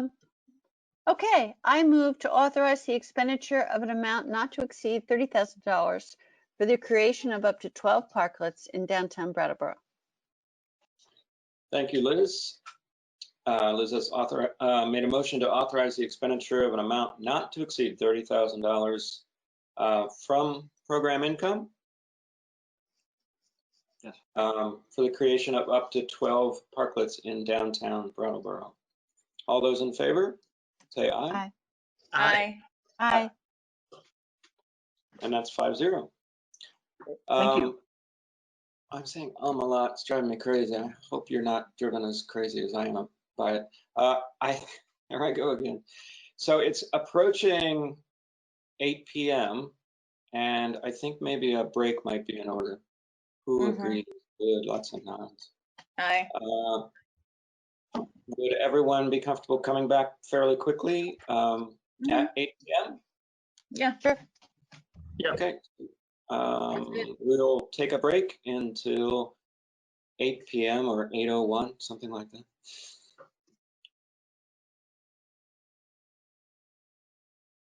So I'll call the select board meeting of June 2nd, 2020 back to order, if you don't mind. Do we have everybody? Yes. Everybody's in different windows. Perfect. Confusing. Next up on our agenda, we're still in unfinished business, but we're making some pretty good time, I think. I shouldn't have said that. So we have a FY20 general fund budget that Peter's going to tell us about. Thank you, Tim. Yeah, so the news here is really good. We've lost Ian's picture on our screen. Hopefully we haven't lost Ian. Yeah. Okay. Ian, So you still with us? Oh, there you are. The news is really good about the current year's budget. So, you know, we've done projections for each meeting over the last couple of months out of concern that the COVID situation might cause revenues not to come in as normal, might cause us to incur some extraordinary expenses. The early estimate was very cautious about that, particularly on the revenue side, but we have had far better than expected performance of the property taxes, rooms and meals, local option tax, and sales local option tax. And so I can go into the details if you'd like, but given the length of the agenda and the fact that this report doesn't need action tonight and it exists online, people can see it, it might be best just to summarize by saying until about a month ago, or less than a month ago, we were cautious. We didn't think we would have a deficit, but we didn't think we'd have much of a surplus. And we thought that, you know, it could go a little bit either way. Because of all three revenue sources coming in far better than expected during the fourth quarter of this fiscal year, or during the May period, I should say, because it was actually fourth quarter property tax collections, but third quarter deferred sales tax and rooms and meals tax collections. So there's one more quarter to come. But based on the performance of those three sources of revenue and everything else being about as we expected, we now expect that the outcome for the year will be potentially as much as $500,000 to the good. We were currently estimating $480,000. Now there will be some additional expense going against that isn't necessarily in the forecast, but the revenues are still being forecast on a relatively conservative manner, we're not being overly optimistic either. So I think we're in a pretty safe space where we certainly are going to come in with a favorable experience, and it looks like it might be as much as $400,000 or $500,000 to the good. There's a nuance to this I just want to be careful about for the record, which is when we say to the good compared to the budget always presumes a certain amount of use of fund balance, which we roll over and have made a good practice of in recent years of rolling that from the general fund balance out into the capital fund to help us accomplish more capital work than we would otherwise be able to afford. And this year that number was $337,000. So if we had a break-even outcome, we would use $337,000 of the fund balance. The way we currently forecast how we think the year will end is that compared to budget will be $400,000 to $500,000 to the good. What it means is we'll have a small surplus and not have to use any of that fund balance. We'll actually roll some new money into the fund balance. So a really good outcome for us, especially in COVID. One of the reasons why, but not the only reason why, but it was a huge, unexpected, pleasant surprise, was the under statutes for how property taxes are collected for both municipal operations and schools. The town is obligated, the municipal government is obligated to collect all of the taxes and then to pay 100% of what is owed to the schools. So in a year where anything gets adjusted related to the state education taxes, and there's usually some adjustment, usually it is smaller than it was this year, but whenever that kind of adjustment occurs, or whenever we see a decline in the rate of payment of property taxes, the town is obligated to keep the school system whole, and then any benefit or cost of that, any under collection or over collection of that particular revenue accrues to the town. And so there have been years when we incurred a little bit of a loss, if you will, a little bit of an under collection in order to honor our obligation to the school system. There's been some years when we had a little bit of a benefit from that relationship and that structure under state law. This year, the adjustment for the fourth quarter was $234,000 to the benefit of the town. The amount of money that we were expecting to pay to the schools was reduced because of the state. And I can't explain exactly what caused this, but it's a factor that's caused by the state's funding formula for education statewide. And it happened that this year, the figure that we got, basically like a household getting an invoice, our fourth quarter invoice to make our payment for the education portion was $234,000 reduced from what it had been in the earlier quarters of the year. And so that accrues to our benefit, and it's a big reason why we are so confident that we're going to end the year in a really good, strong financial position. Good news. Yeah, amazing. Especially this year. Yeah. Discussion. Newbie question. Did you And get this is those? sort of like in advance. I think I still get to use this a little bit. In advance, really, of like the parking fund discussion. Yes. Is there any way that like the general fund can transfer some money to the parking fund to pay for some of that capital work? Yes, as a matter of fact. Thank you. Daniel and I have not discussed this matter, but when we got to parking, I was actually just going to mention that if you feel inclined to do that, that is something that would be within your authority. There's enough. We would still end the year to the good against the budget, and you could transfer some funds within the discretion of the 5 of you to the parking fund, which is your responsibility.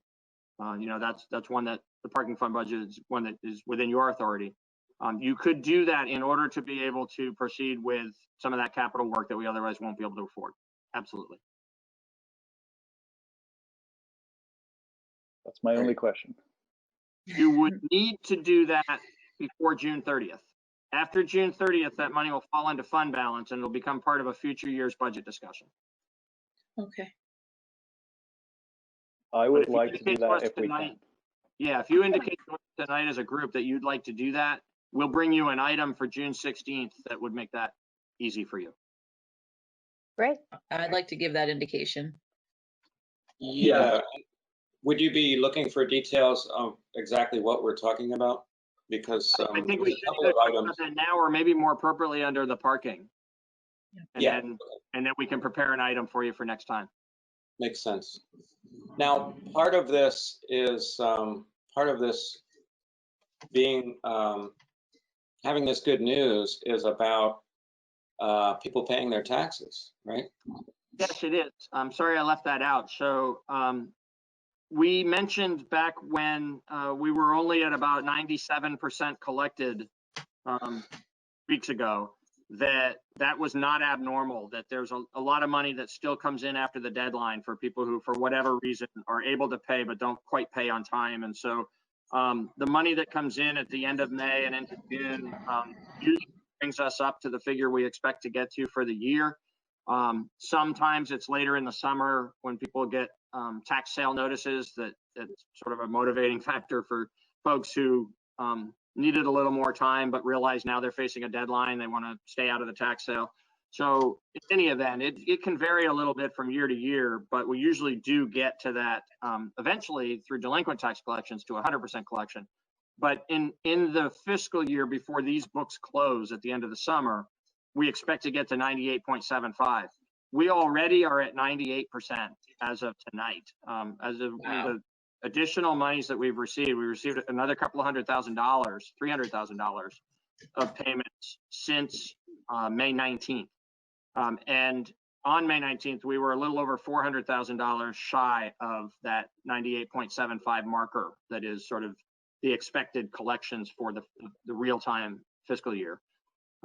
So we're getting very close to that now. We've only got about $100,000 to go, and based on past rates of payment, we would expect to hit that mark for the fiscal year. Another indication that people have found a way to pay taxes is the applications for abatement. This is not to say necessarily that there won't be more that come in later in the summer. That's another item that often the publication of the properties that are subject to tax sale will sometimes trigger a few more applications for abatement. But as of right now, we only have 3. And the reasons cited for those 3, only one of those is inability to pay. There's one that is believes there's been a mistake made in the assessment process that they're asking for correction, and one that is related to an uninhabitable structure. So it's a really normal looking year for tax abatements as well so far. And thank you, Peter. You saw that I sort of fished for that extra comment because it kind of blows me away that in this very difficult year, I mean, it's been difficult on our family, and I know it's been even more difficult on many families with jobs disappearing and unemployment benefits being uneven, I'll just say, that people are prioritizing or at least valuing paying their taxes. And I just want to thank everybody for doing that. And I hope it means that there's a confidence in how the town is run and the value of the services that the town provides. So I just want to call that out and say thank you for everybody who pays taxes, and that includes renters and landlords doing the right thing. So thank you. Anybody else want to comment on the general fund budget for FY20? Okay. Well, we don't need to take any action on this. I didn't get anybody on chat wanting to chime in, and just want to check if I have any phone people, and I don't believe I do.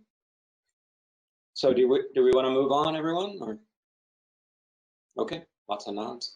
Our next item coming up is the fiscal year 21 general fund budget, which is not an ordinary year for this. No, it's a very extraordinary moment. Yeah. So in a normal year, the select board would receive a proposed budget from staff about the 1st of November, spend 3 intense months working through November, December, and January to come to the place where you're comfortable with what you're ready to recommend to representative town meeting. That budget, the recommended select board's recommended budget, goes into the town report. Town meeting addresses that as part of the warning for town meeting in mid-March. We then have a budget approved by town meeting of one form or another, and are ready well in advance of July 1st to go into the new fiscal year. This year, of course, all those other things happened right up to the select board recommending a budget and it going into the town report. But you know, when we almost had a town meeting, and we'll be talking later this evening about alternatives to try to still do that under these difficult circumstances. You know, got up to having the information meeting 10 days before the town meeting, trying to squeeze in, you know, this business before the COVID restrictions became too strict to be able to have 180 people in a room. And we didn't quite make it by a few days. And so the March 21st representative town meeting was canceled. We don't yet have an adopted budget. As time went on and it became really clear that, you know, some of our early optimism that maybe the COVID curve would be a quicker experience, and you know, perhaps in June we could have a representative town meeting to adopt the budget and do the other business of representative town meeting. That early optimism faded quickly. We came to realize that we would need some special permission, and State Representative Emily Kornheiser and State Senator Jeanette White and the others locally, as well as, you know, good strong support across the state. I think it ended up being unanimous in the Senate and the House. I know it was at least unanimous in committees of government operations. So there was a really good recognition that in Brattleboro and in a handful of other communities that had not yet held an annual meeting, we needed another way to move forward and have a budget before July 1st so that we could continue to provide government services. And so the action of the legislature has made it possible in this 1 year, due to the COVID emergency, for the select board to adopt the budget. You do have a representative town meeting. You will publish a warning for that representative town meeting once we have figured out how to move forward towards that. And you know, you could place a ratification question before town meeting to follow something that is, you know, sort of consistent with the normal processes, but you're not obligated to do that. You are empowered by the state this year to adopt the budget, and we need you to do that. We need you to exercise that authority, at least in this first instance, so that on July 1st we can keep providing government services. And so the question for you tonight, staff is recommending to you that the budget that is before you, and we put it so that you and the public would have ready access to the entire document. So it is everything that appeared in the town report related to the budget. It's the budget message that describes the major major aspects. It's the entire line item budget. It's the summary document, and it's the pie charts that we were asked to prepare for this year to give a little bit more accessible visible impact of the different aspects of the budget. All of that is in your backup for tonight. And if you, having had a chance to take another look at that, feel as though you're ready to move forward and adopt the budget that you recommended to representative town meeting, you just need to tell us that. We think it's appropriate that you do that. You vetted this very thoroughly and you had a lot of public input back in the winter. If, on the other hand, you have any level of concern in this review that has caused you to think that any of this needs to be looked at some more, then we need to know that tonight, because I believe then you should schedule a special meeting during June for that purpose, to make sure that you can do that additional vetting and then still adopt a budget by the end of the month. But if you're ready to move forward to adoption, then we will bring the budget back to you with a motion for adoption on June 16th. Thank you for that summary. It was excellent. Can't think of anything you left out there. My feeling, if no one else wants to jump in, is that we sure did go over this pretty well. The one exception, of course, is Ian. Does not have to feel like this is his budget. Oh, you go ahead. Yeah, well, no, I'll let you finish, please. Oh, I was just going to say it's a very unique circumstance, whereas we all feel like, wow, we know the ins and outs of everything, and you're playing catch up basically. So I don't know. I was just going to make a joke about if you vote against it, go ahead. Or whatever. Go ahead. You get a free pass to go to I get this dare budget. you. Yeah. There's only one of you. Yeah, that's true. I was actually going to say, I have been thinking a lot about it, and I was thinking about maybe abstaining, because I was not part of the rigorous 3 months that Peter was describing. And while I did my due diligence in preparing and reviewing it really very thoroughly for tonight and for next week, yeah, I think I would inform the board and the public who's watching that I intend to abstain unless someone gives me a really good reason why I shouldn't, because it's not mine, and I recognize that and the unique situation that COVID-19 put us in. So. Oh, hands. Liz. Well, I would just suggest to Ian that he's a select board member and he's reviewed it and he can have his opinions and judgments and he can vote. He doesn't have to abstain. He can certainly choose to, but you're a voting member of this board and you have the full authority to vote on the budget as you see fit. Brandy? Yep. I had something different to say, but since this is fresh, I will say Liz is absolutely right.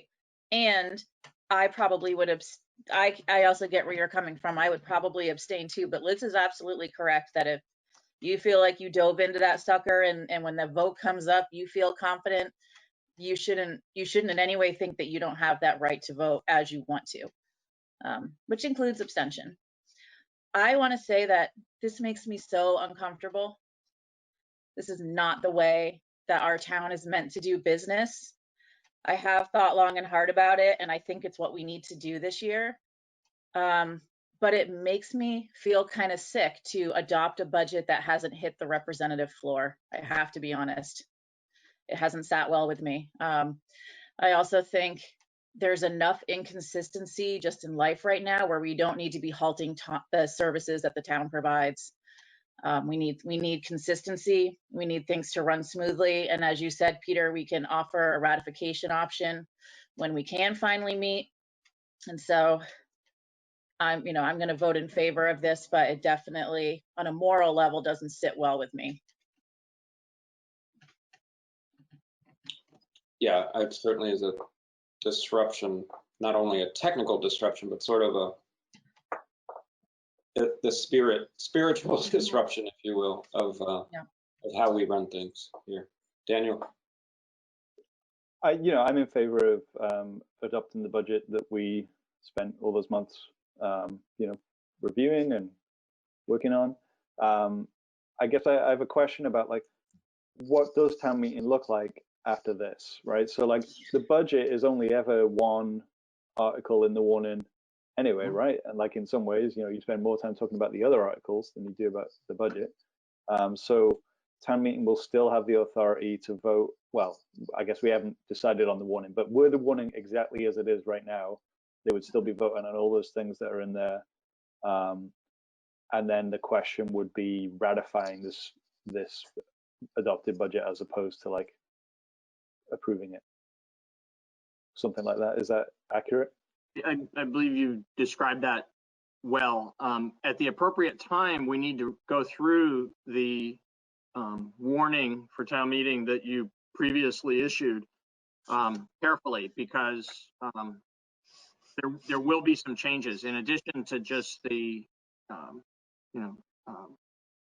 daytime and place change, obviously up front, that needs to be changed. There'll be also some substantive changes to it based on just the passage of time. So one example, for instance, is town meeting ratifies the select board's appointment of a town treasurer. And at the time that we issued the warning, you had appointed at that point an interim town treasurer, Debbie DeRosiers. We now have Andre Yeager, so as the town's finance director and treasurer because of the passage of time. So it'll be appropriate to change that article so that we're asking town meeting, you are asking town meeting to ratify the appointment of Andre as the town treasurer. There'll be a few other things like that. We'll go through it with a fine-tooth comb, and you'll, in the end, decide what is the final warning to publish for the meeting. Great, thank you. Here, Liz? There's one thing that I wanted to bring up about, I'm fully in favor of authorizing this budget. But there's one thing that I think we will miss in terms of town meeting. And, since our world has upside down from COVID, I'm concerned about the human resource budget.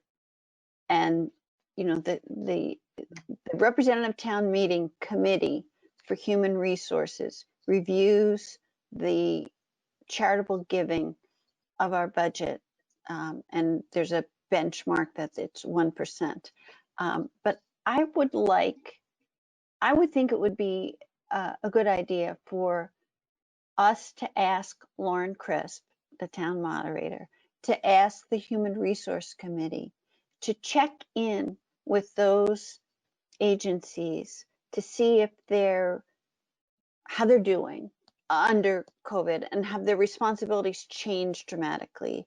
And does there need to be some sort of a minor adjustments to those calculations? And, I know that the Human Resource Committee does a tremendous amount of work. And this year they had this great matrix model that they used. But if they could be asked to revisit that, if only just to report at town meeting that the assumptions that were made pre-COVID remain valid post-COVID, I think that would be the responsible thing to do. So a suggestion to representative town meeting committee, basically. Mm-hmm. Yeah, I agree. Great.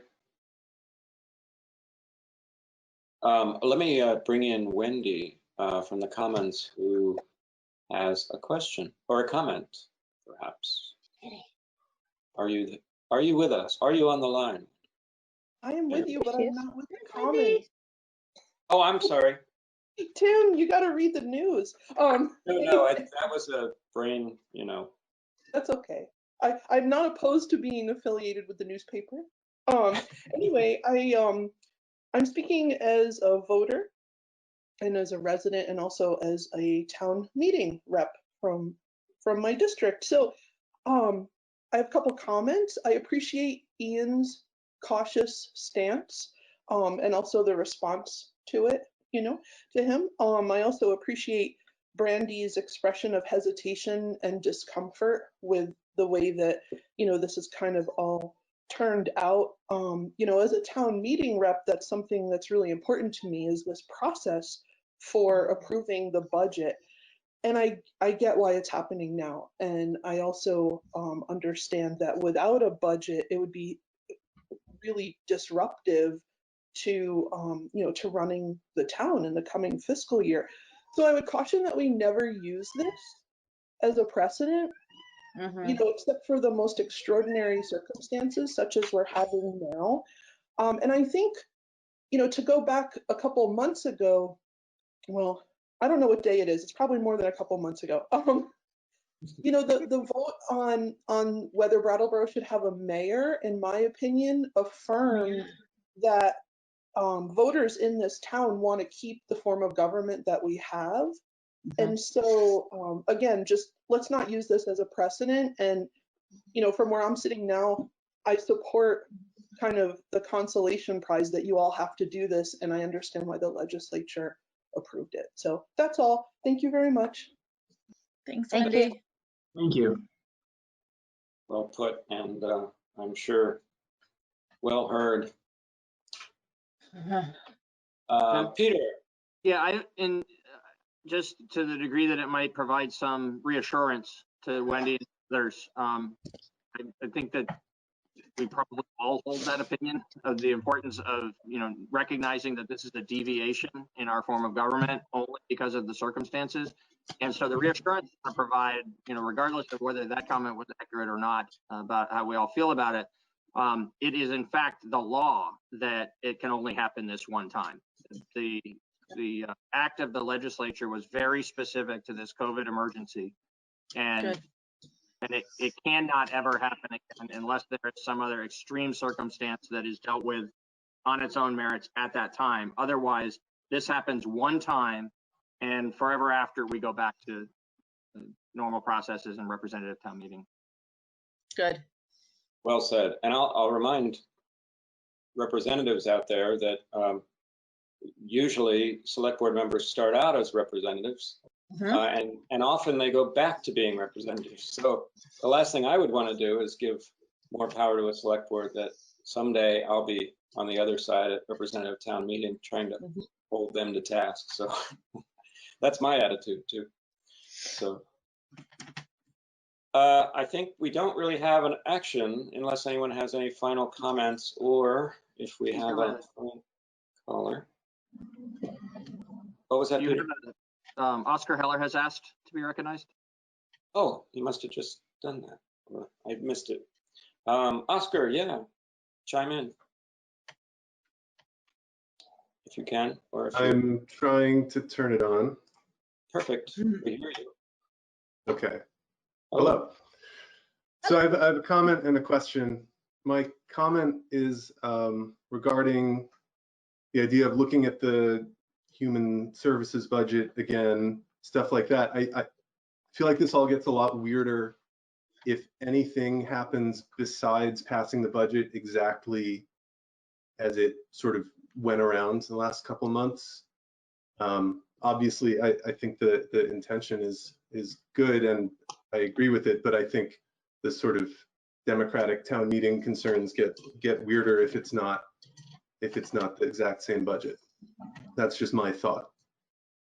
And then my question is, if the board wants to leave as much power in the hands of RTM as possible, this is probably a question for Peter, or what options does it have to approve the budget in a way that makes it clear that it's temporary and conditional on eventual approval?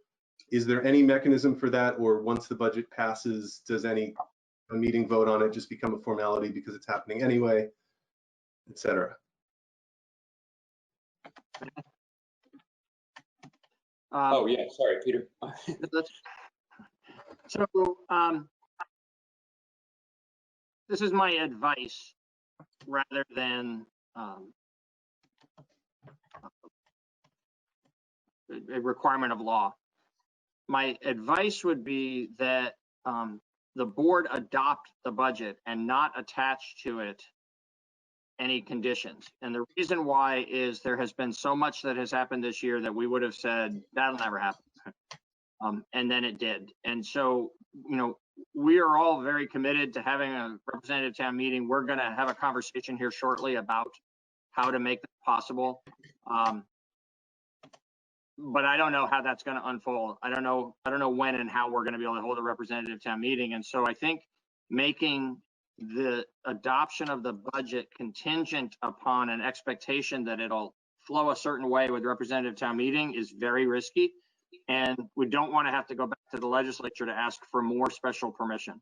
So I think that what the board should do is adopt the budget straight out.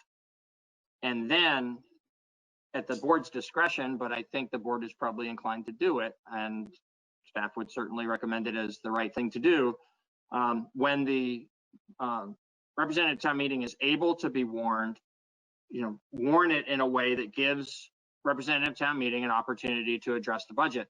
It's a statutory matter that the representative town meeting has the authority to make the decision about the human services allocations. So that isn't going to be the funding to support the recommendation that the committee has made is going to be in this budget, but the actual dispersing of the funds will have to happen after representative town meeting has authorized that the funds be dispersed. So that's kind of a nuance to this that is a particular part of the budget. But in terms of the overall budget, you know, the warning of town meeting, when we are able to warn a town meeting, would be where the board would say whatever it chooses to say about the question that is being posed, whether it's, you know, straight up ratification or something that offers an opportunity for more review or potential modification. And that we would want further advice from Bob Fisher about that at the time of preparing the warning. Thanks, Peter. Brandy? So during the ratification process, isn't there the ability, or is there not, for full discussion, modification, very similar? Like when you come to us and you ask us to ratify your actions, right, we can tell you no, right? Right.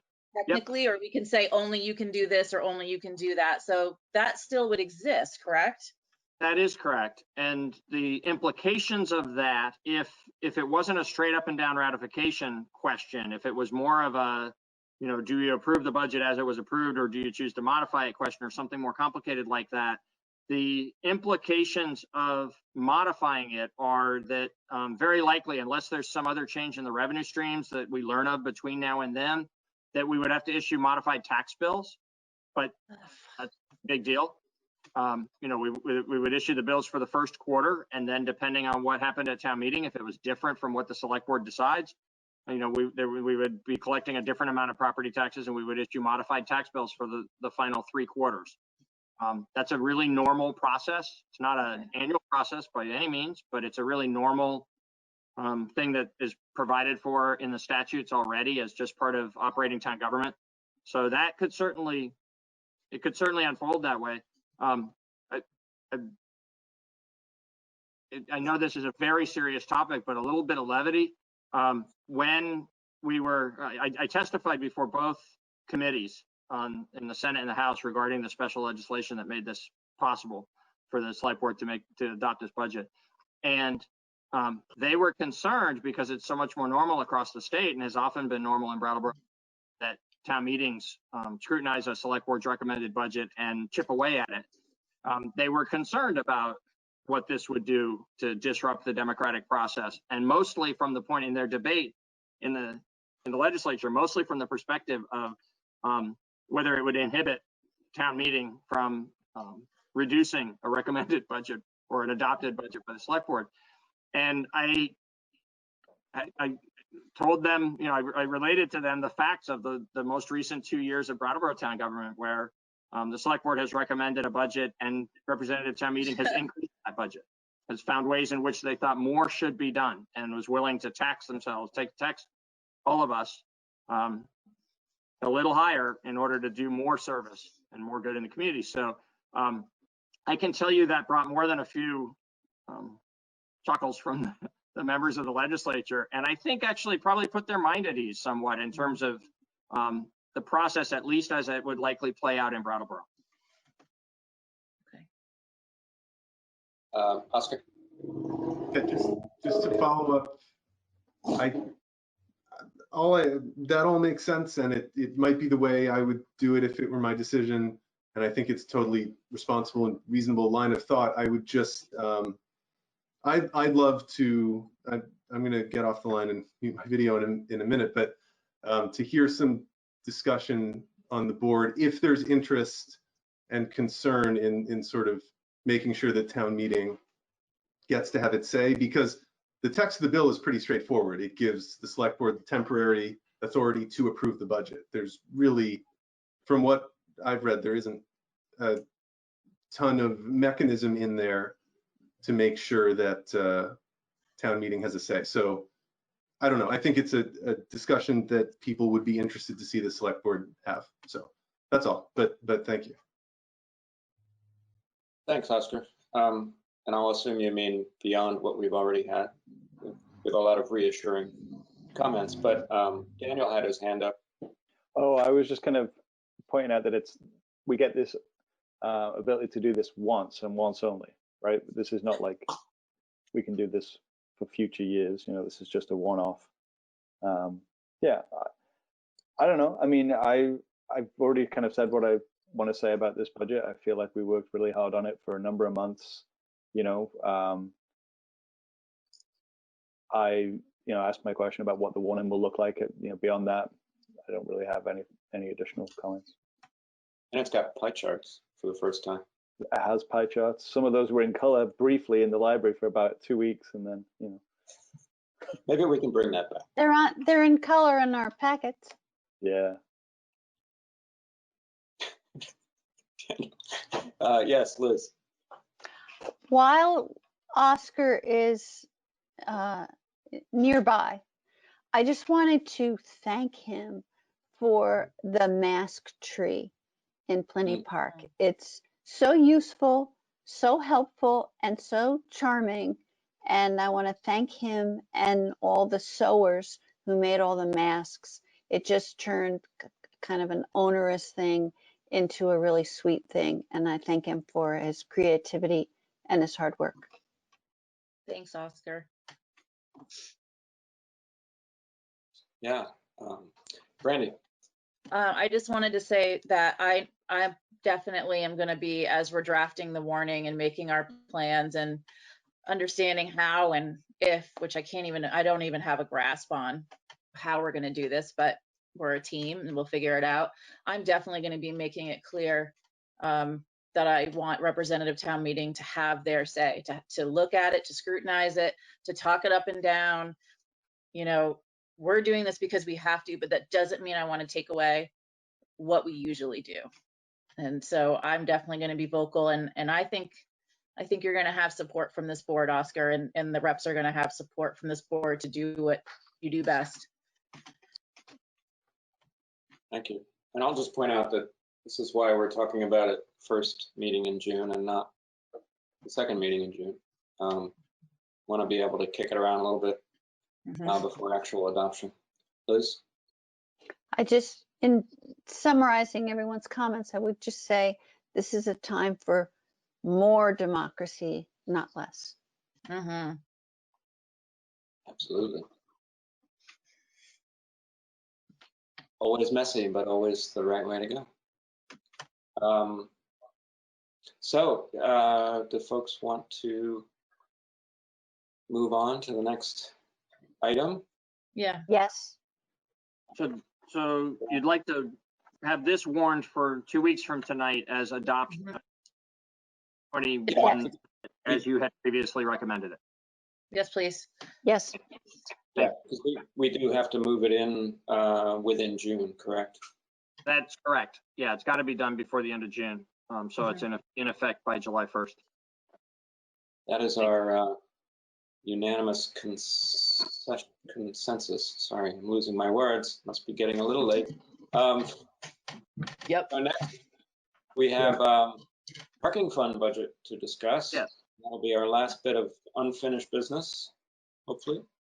So the parking fund budget is really straightforward. The main issue related to the parking fund is the fact that it has had no operating revenue for the last few months. We talked about that a good bit last time.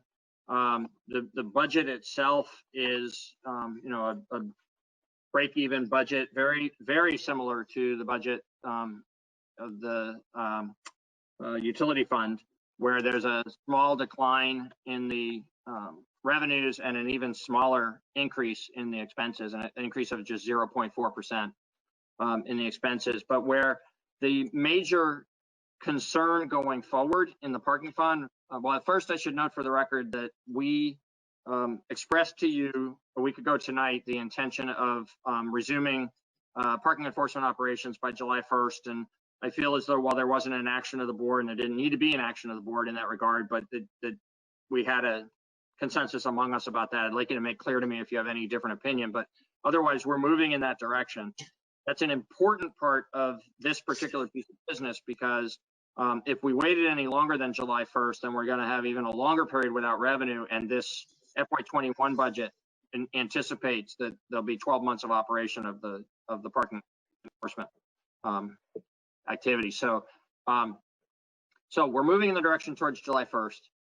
We have presented you with a budget that is approximately break even, and that we believe going forward, based on what we've seen in the change of the revenue stream, because we're writing so many fewer tickets, which is a really great thing, that the more digital system that is more modern and more flexible is, as Patrick described last week, allowing users of the system to have more successful outcomes. So people are paying for their parking instead of struggling to pay for their parking and ending up with tickets.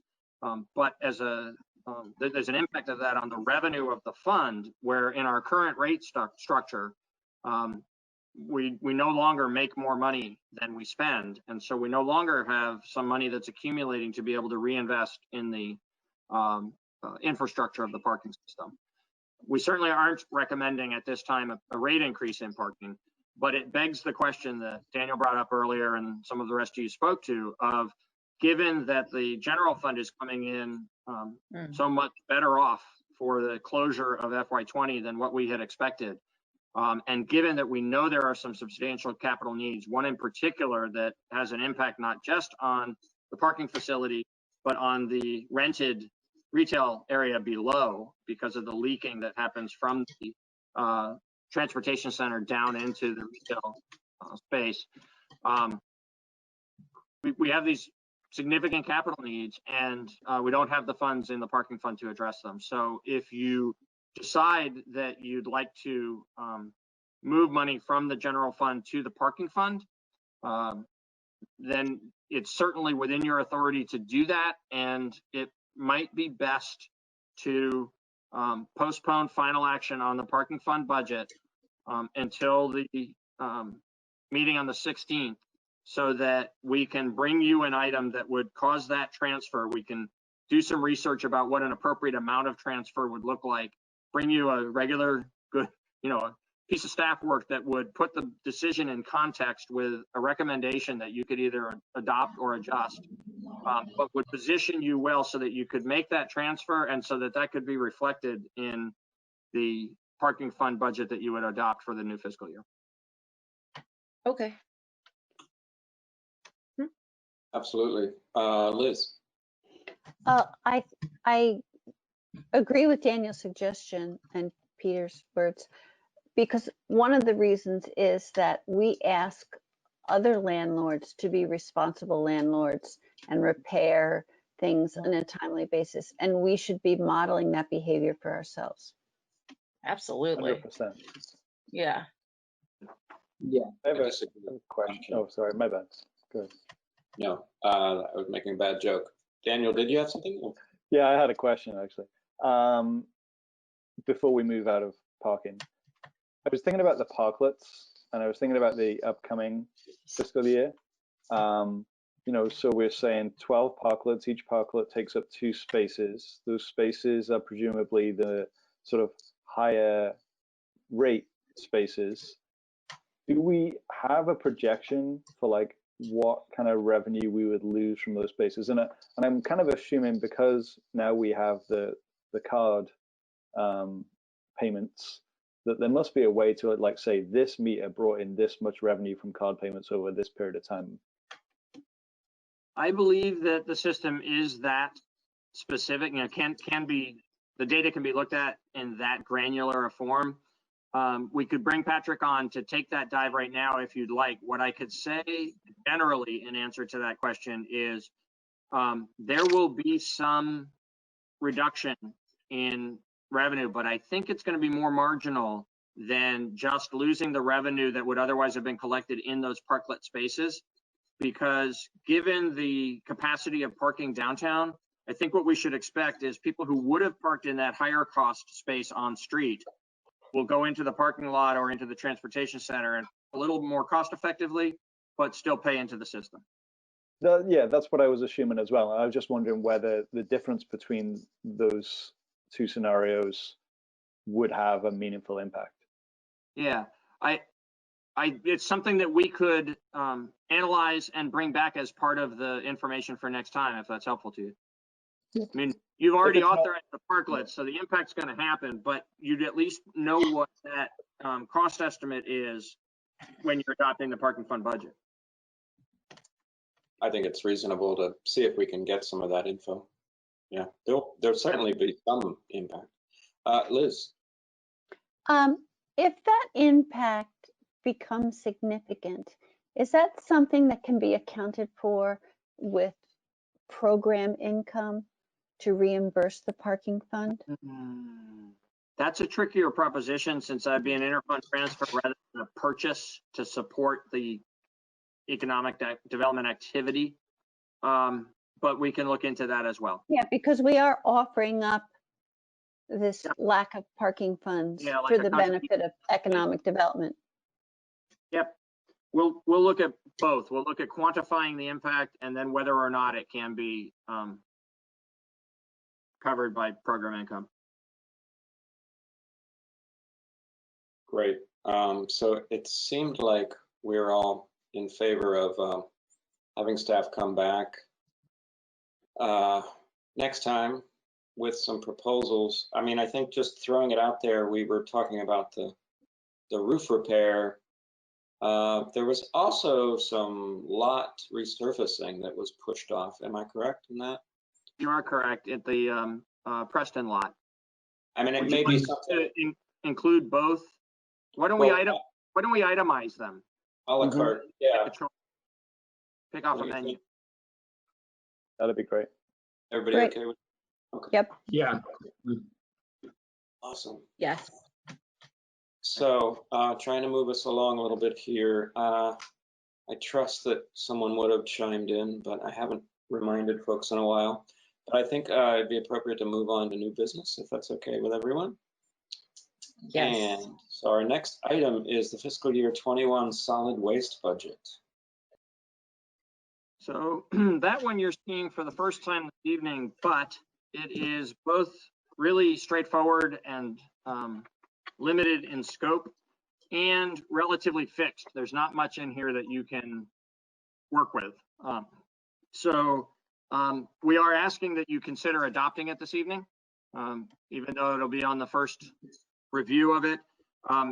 If you have any concerns about what's in front of you, or you have any questions you want us to bring back, then obviously we're happy to do that. If you think that it's just a better practice to discuss it tonight and not adopt it until 2 weeks from tonight so the public knows what you're going to adopt, we can also handle it that way.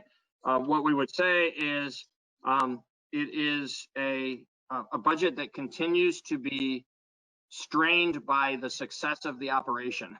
So, you know, it's really remarkable the amount of garbage that has been diverted into the recycling and compost waste streams in Brattleboro over the last several years.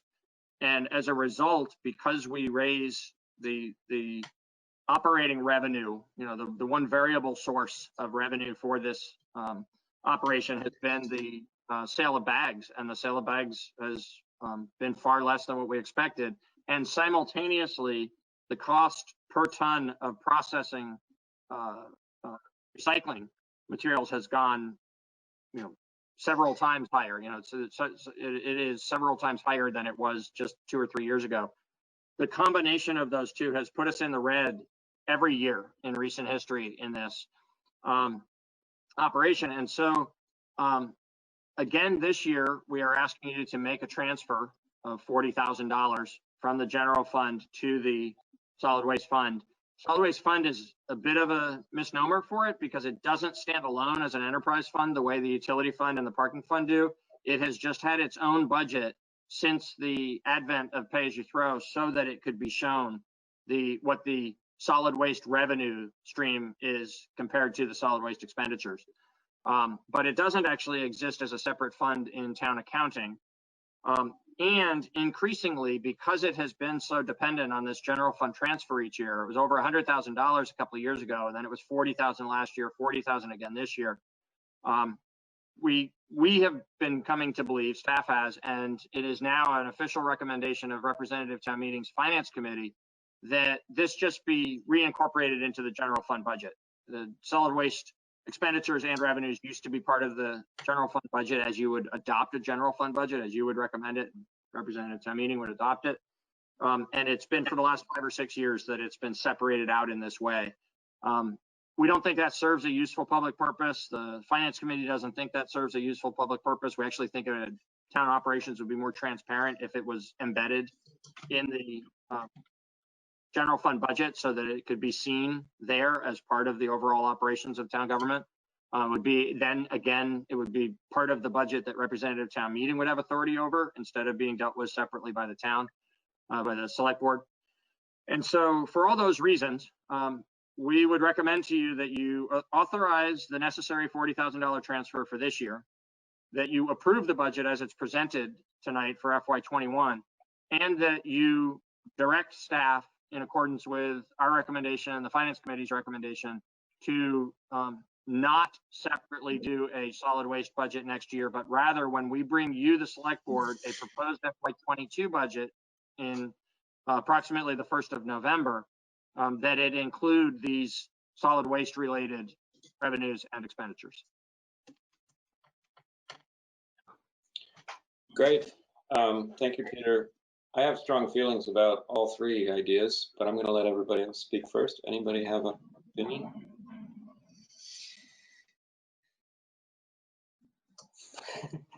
That was just a sigh, right, Brandy? Or... Yeah, I just always have just feelings about this budget. I'm not ready to talk about them yet.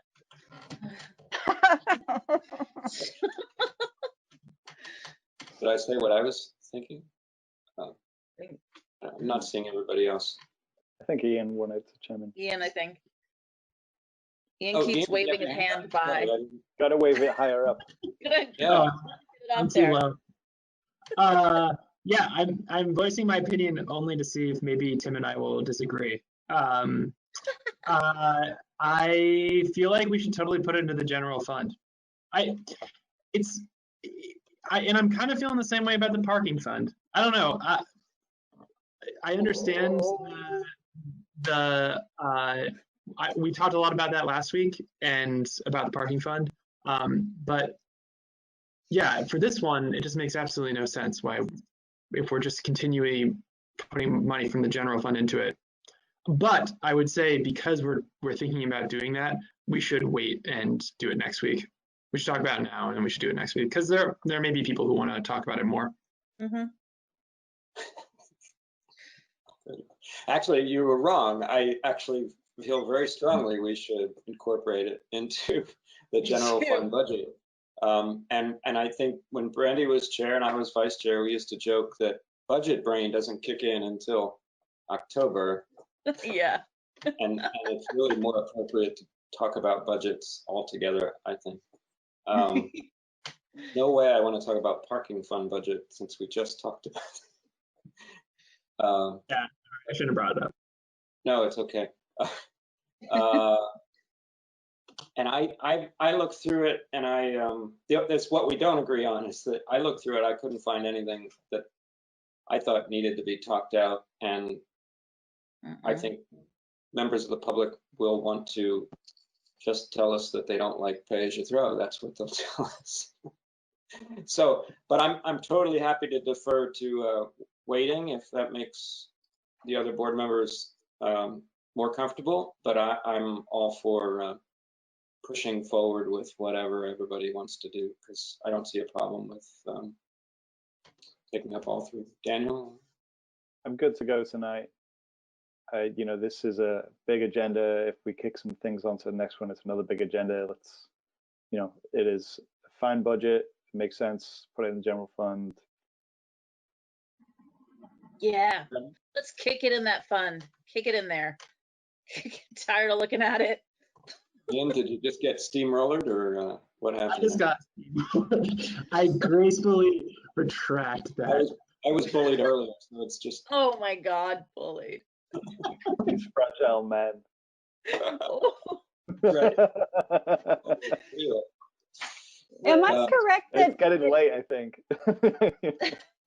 Ian thought if we moved it to next week, a lot more people would chime in? Ian, is that your thought? Oh, no. I just, I can say that the select board has received some information from people since I've been on that about the waste management, and so it's clearly there are people in the public who care about this, and that's all. But no, I have no idea, Liz. I just thought you had, inside information that we should all be informed of. I'm just gathering up a huge group of people to. All right. Well, I did earlier ask for comments for budget-related items, and I don't see any more chiming in, and I don't see a caller. I think whoever's moved to make some motions could do so, unless I'm forgetting something, Peter. No, we're ready for the three motions, please. Okay. All right. All together, or? You could merge them, or you could deal with them separately. It sounds as though there's a consensus that you want to approve all three, so the maker of the motion could just say and include the other language. Indeed. I'll do it because I feel like I've been slacking because I didn't have stuff in front of me earlier. I'll do all three of them. So exciting. Brave, thank you. Here we go. I move to authorize a transfer in the amount of $40,000 from the general fund to the solid waste fund, and I move to approve the FY21 solid waste budget as presented, and move to approve incorporating all solid waste revenues and expenditures into the annual general fund budget beginning in FY22. Hallelujah. Let's do it. Thank you, Brandy. Brandy has made a motion, a three-part motion to authorize a transfer in the amount of $40,000 from the general fund to the solid waste fund, to approve the fiscal year 21 solid waste budget as presented, and to approve incorporating all solid waste revenues and expenditures into the annual general fund budget beginning in fiscal year 22. All those in favor say aye, please. Aye. Aye. Aye. Wonderful. Thank you, Ian. Thank you, everybody. Can I make a quick request that there's nothing to do with the money side of things? Last year, we inquired with Casella, hey, what's up with recycling? And they gave us this really wonderful detailed response. I'm going to ask it again. What's up with recycling in COVID times? Like, I know people in the community are just really interested in it, and it would be nice if they can provide an update to get that. And they've been home throwing things out. I'm sorry, I didn't hear that, Liz. They've been home throwing things out. Yeah, lots of things. Yeah. So yeah, we'll ask for that information and circulate it when we get it. Certainly. That's a good idea. I still think that this whole recycling thing, the problem with it costing us so much is going to come back, but I'm not sure I base that on any kind of evidence other than hopeless optimism at this point. So our next on our agenda is a Wyndham Solid Waste Management District payment in lieu of taxes, otherwise known as pilot. This one sounds easy and fun, Peter? I believe it is easy.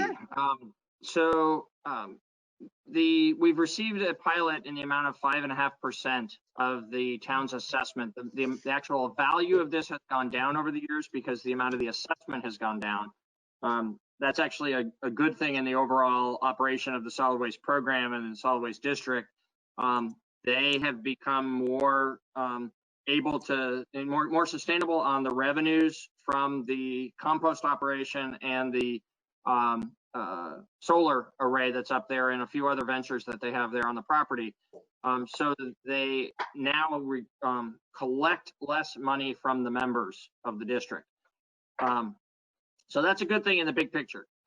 The rebate that we get as a result of the fact that we are the host community for the solid waste district has gone down because it is a factor of the 5.5%. The way the pilot is determined is it's 5.5% of whatever we pay in the assessment. And so with that acknowledgement, I would say that there have been some of the other member towns who wonder whether, as this payment becomes smaller and smaller, whether it's really necessary to make it at all, and whether there's really any special burden to the town to be the host community, especially because it is acknowledged, we have acknowledged publicly and are happy about the fact that we get a fair amount of property tax revenue now from that operation because of the solar array, where it used to be not a generator of property taxes. So in any event, the point is there's a balancing act here, and there's been some occasionally lively debate in that setting about whether the town ought to receive a pilot at all. And the board of the solid waste district has agreed to continue the current arrangement for 2 more years. Great. So we think from the town of Brattleboro's perspective, that's an easy yes to continue the current arrangement for 2 more years, and hopefully beyond that, but we'll see based on future consideration. Terrific. Liz? I wanted to congratulate town staff for those negotiations. That was really good. And that's Patrick entirely. Patrick Moreland is both the staff person who deals the most of any other town staff person with the solid waste district staff, and he's your appointed representative to the solid waste district board. So in both capacities, he carried this ball really well. Yes, thank you, Patrick. And Ian, in case you don't know, or anyone watching, it was for a while a member of the board that was served in that capacity, and then we got lazy, I don't know, last year or something, and asked Patrick to take up some slack because he's so good at it, basically. I'd be happy to explain that to Ian offline. So it depends on how far down the rabbit hole you want to go on that one there. But fascinating stories. And thank you also to the WSWMD board for that as well. So I shouldn't talk about it as if it's already done. Who wants to make a motion? I'll do it. I move to approve a 2-year pilot agreement with the Wyndham Solid Waste Management District as presented. Thanks, Daniel. Daniel has moved to approve a 2-year pilot agreement with the Wyndham Solid Waste Management District as presented. All those in favor, please say aye. Raise your hand. Aye. Aye. That's 5-0. Thank you. Yeah, now we're moving. Okay, here's one. That's never happened. Item C. Yes, please. Tee us up there, Peter. Thank you. So this is the discussion of options for representative town meeting. A couple of really broad points initially I'd like to make, and then I'll walk through the memorandum dated May 29th that I provided to you that's in the backup. The first really broad thing I want to say is this is very much a preliminary conversation. This is a fluid situation. It's a challenging situation. It's we at this time, given the constraints of how many people are allowed to gather in a single location in the state of Vermont. We don't think it is safe or prudent to warn a representative town meeting yet. We think it's going to be some time yet before it's possible to do that. So the purpose of tonight's discussion is to have that first bite at, looking at some options staff has considered based on things we've thought of ourselves and based on things we've heard in some cases from some of you and in some cases from people in the community, where we've tried to look at, the best way that a representative town meeting can be held that will be most like the way it happens when we all are in one large room together. That's the intent. You talked earlier about the importance of representative town meeting. I think we all acknowledge that. It's a really significant determining part of our democratic processes, right? There's the staff work that we do daily, and there's the leadership that you provide, every 2 weeks throughout the year, doing, major policy direction. But once a year, the people come together as elected representatives at town meeting to make the biggest decisions, to decide when we borrow money, and approve the annual budget in any normal circumstances, and the other, major appointments and other major decisions that get made. And so, so it's important for us to provide an opportunity for this year's process to be as close as possible to a normal year. But the sad truth is, I think we need to accept that it can't be the way it is in a normal year. We've been holding out for a while, hoping that we might be able to find a way to be in one room together. And unless somebody's got a really great idea, and I hope maybe that really great idea is out there somewhere, but we don't think there is a way forward to accomplish that. And so we think we have to look creatively at an array of alternatives and see which one feels like it's the most appropriate facsimile for this year of representative town meeting to accomplish the purposes for which representative town meeting exists. So there's that. It's a preliminary discussion. It's an assessment of sort of the broad array of options, and it's an invitation for people to throw things out that might add to this mix or might narrow it down as you have your discussion tonight. The other thing I would say about it is I have a sort of a caveat I need to, or an apology to reveal about the piece of backup. Our intention was to show the 6 different alternatives that we've presented to you for discussion in order. It was my intention was in presenting this, that in my personal opinion, these are in descending order from most desirable to least desirable. And we'll talk about them substantively in a minute, but the most desirable being that we just do it like we normally do, but maybe in a different location, or maybe, just at a, if COVID had gone differently, maybe just by the benefit of a different time, that in July or August, perhaps we could go to the BUHS gym and hold our annual town meeting. So starting with that and going down to, for me, the bottom least desirable one on this list is where it's entirely in this format.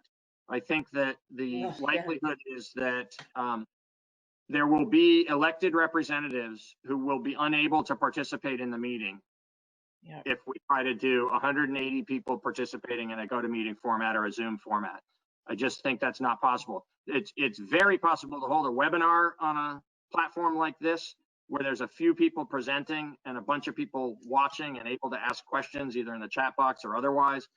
That works really well, but having evenly distributed opportunity to participate among just that sheer number of people, I think is going to be impossible.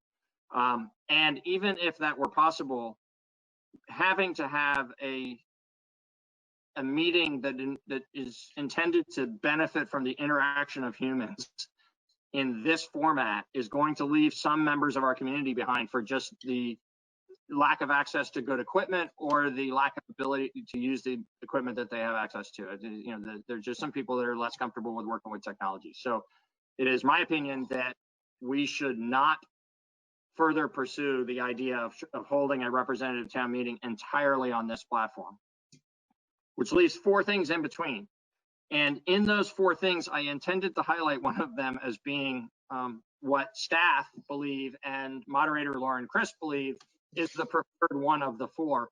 And I came to realize in going over this actually with a couple of you in the past few days that the highlighting I had intended to do of the third option didn't really come in the publishing back. So I apologize for that.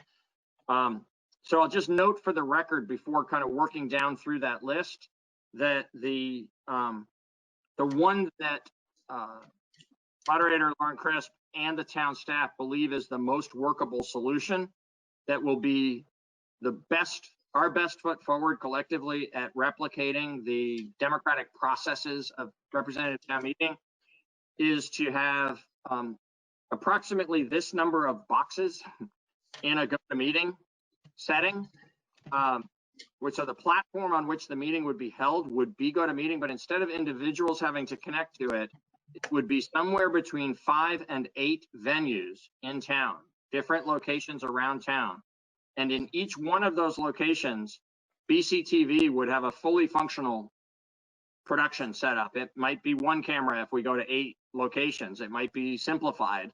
Or if we're able to do 5, you know, maybe they've got a couple of cameras at each spot.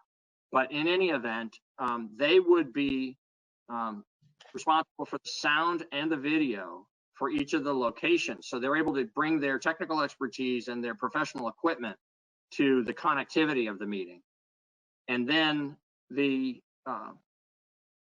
the way the meeting would function, it has this very significant downside, but in a way that after looking at this thoroughly between staff and Lauren, we think can be addressed, which is Lauren's job as moderator, rather than scanning the room to make sure that each individual person is getting a fair opportunity to participate.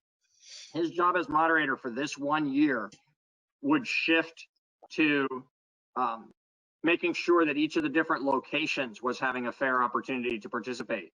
And we would have a secondary system that we'd need to rely upon that hopefully, ideally, would involve each separate district being in its own location. That will require, based on the number of members in a district and then a couple of staff people and some BCTV people in each of these spots, it'll require that there be, that we be permitted to have up to 60 people, 60 people in a room. We're hopeful that maybe we're getting there. We're up to 25.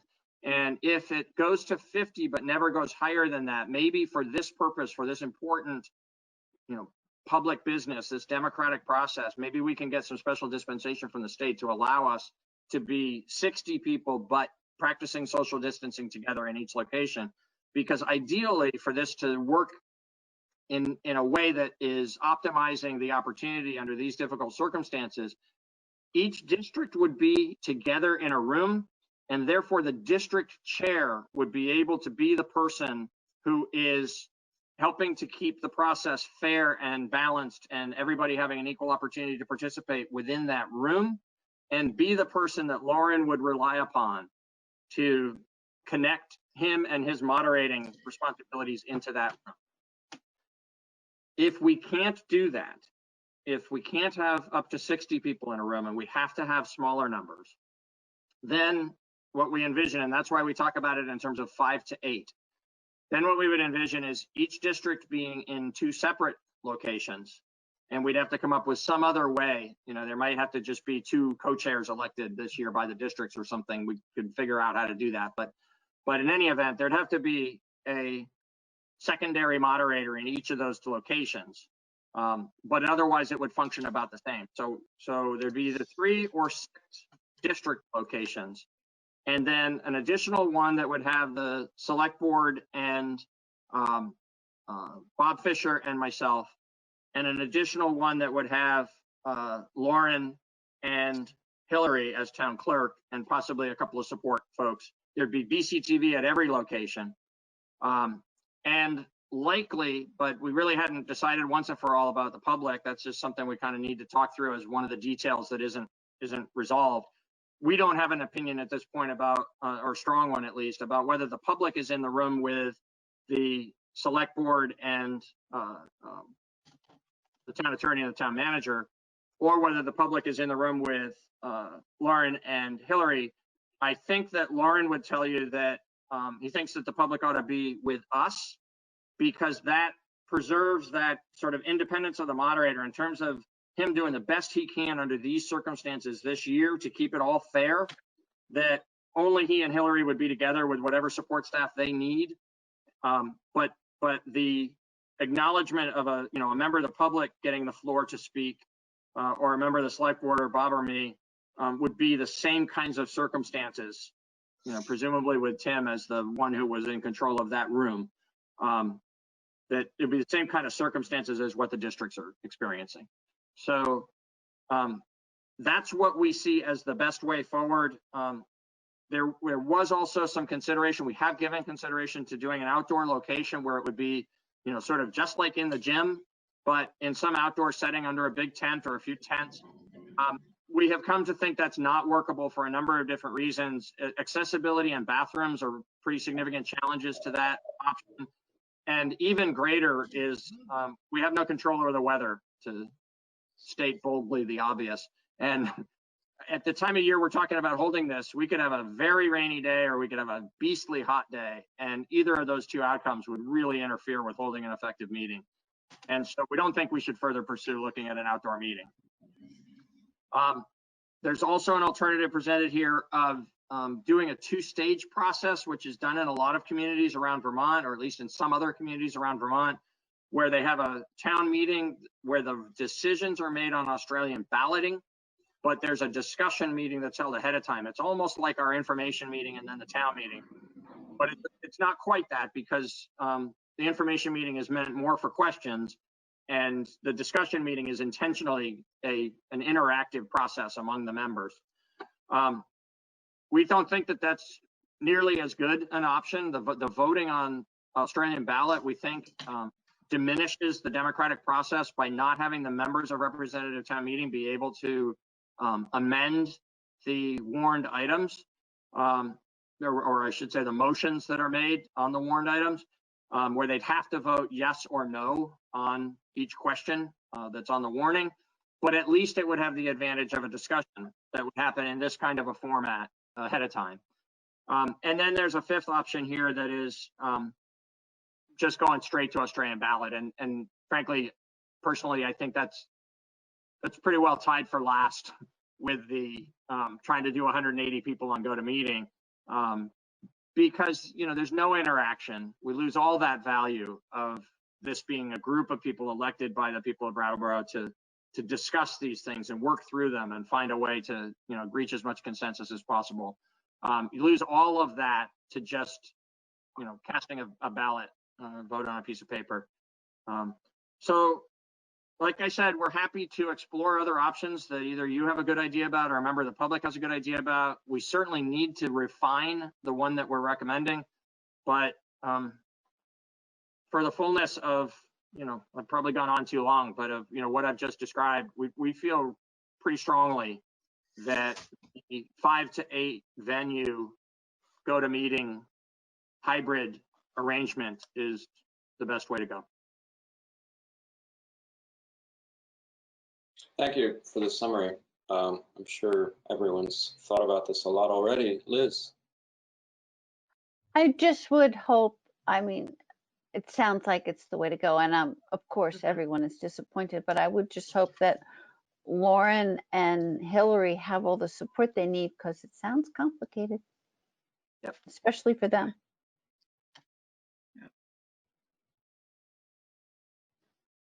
Daniel? Sounds like a lot of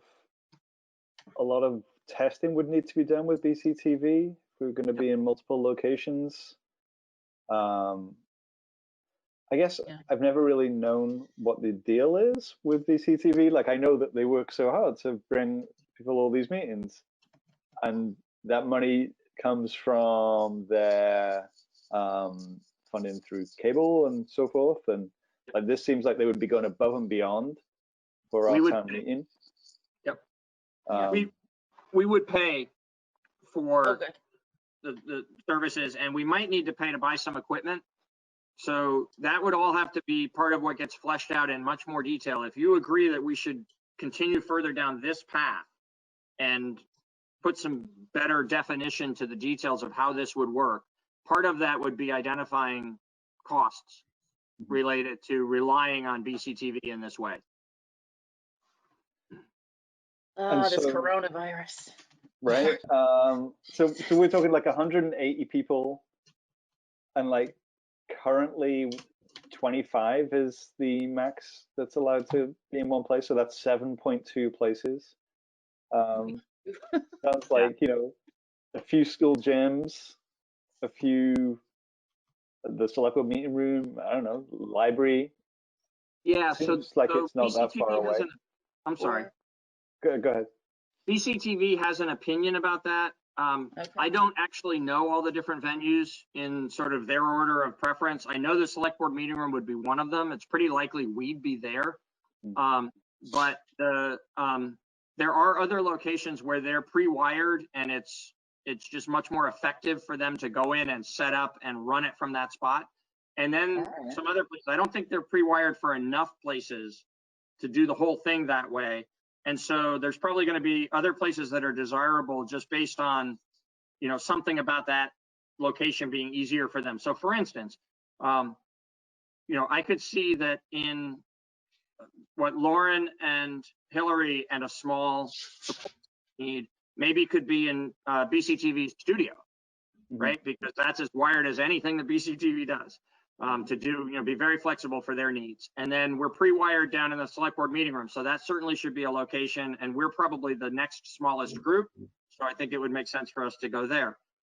Where the districts go is, you know, I think we need to really rely on BCTV to tell us what locations are going to make it the simplest, most reliable way for them to, you know, see the production of this meeting, provide the production of the meeting. Jesus Christ. That's the dog. Can you let her in? She's being cool. Yeah. I will just say that I do have some experience with BCTV. I served on the board for 11 years, and I have video experience. So it's definitely doable. It's going to take a little planning and testing, absolutely. And probably a couple extra cameras, but they're not huge expenses, maybe a switcher or two. So, I mean, I'm sort of simultaneously fearful and excited about the possibility. It is the one, in my opinion, that preserves the most democracy out of all of these. Well, not the most, because the top two were obviously the best choices, but just not sure that can happen at all. They're sort of in a separate category of wishful thinking, I think. I have something that occurred to me while you were outlining things, but I think I could just, it's a technical issue. Well, it's not just technical. Let me just throw it out because I don't think we have to solve it. But I think the wonderfulness of this stops at the point where we're assuming every single town meeting member is going to be comfortable with a certain number of people in the same venue. And that's for a vulnerable person or an older person or any kind of immunocompromised, that's a large ask, possibly, especially within a couple months. So, and that's all a very personal decision that they would have to make for that. So figuring out, I mean, I hate to bring in the phone thing because I know how much I hate the phone thing. It's difficult. But if there was a phone option, and I don't know how that would work, but if there was a, you know, an option for, you know, someone to step forward, or 10 RTM members to say, no, I'm really not comfortable, despite all of, you're going to obviously go through all kinds of cautions and, you know, wiping surfaces down and spacing and all that stuff. But despite that, we might have some people who are not comfortable and really feel the need to be at home, or I don't know, in a group of 5 instead of a group of 27 or whatever it ends up being. So anyway, I just want to throw that out there. I don't think it's insurmountable, but it might be something that we have to expect.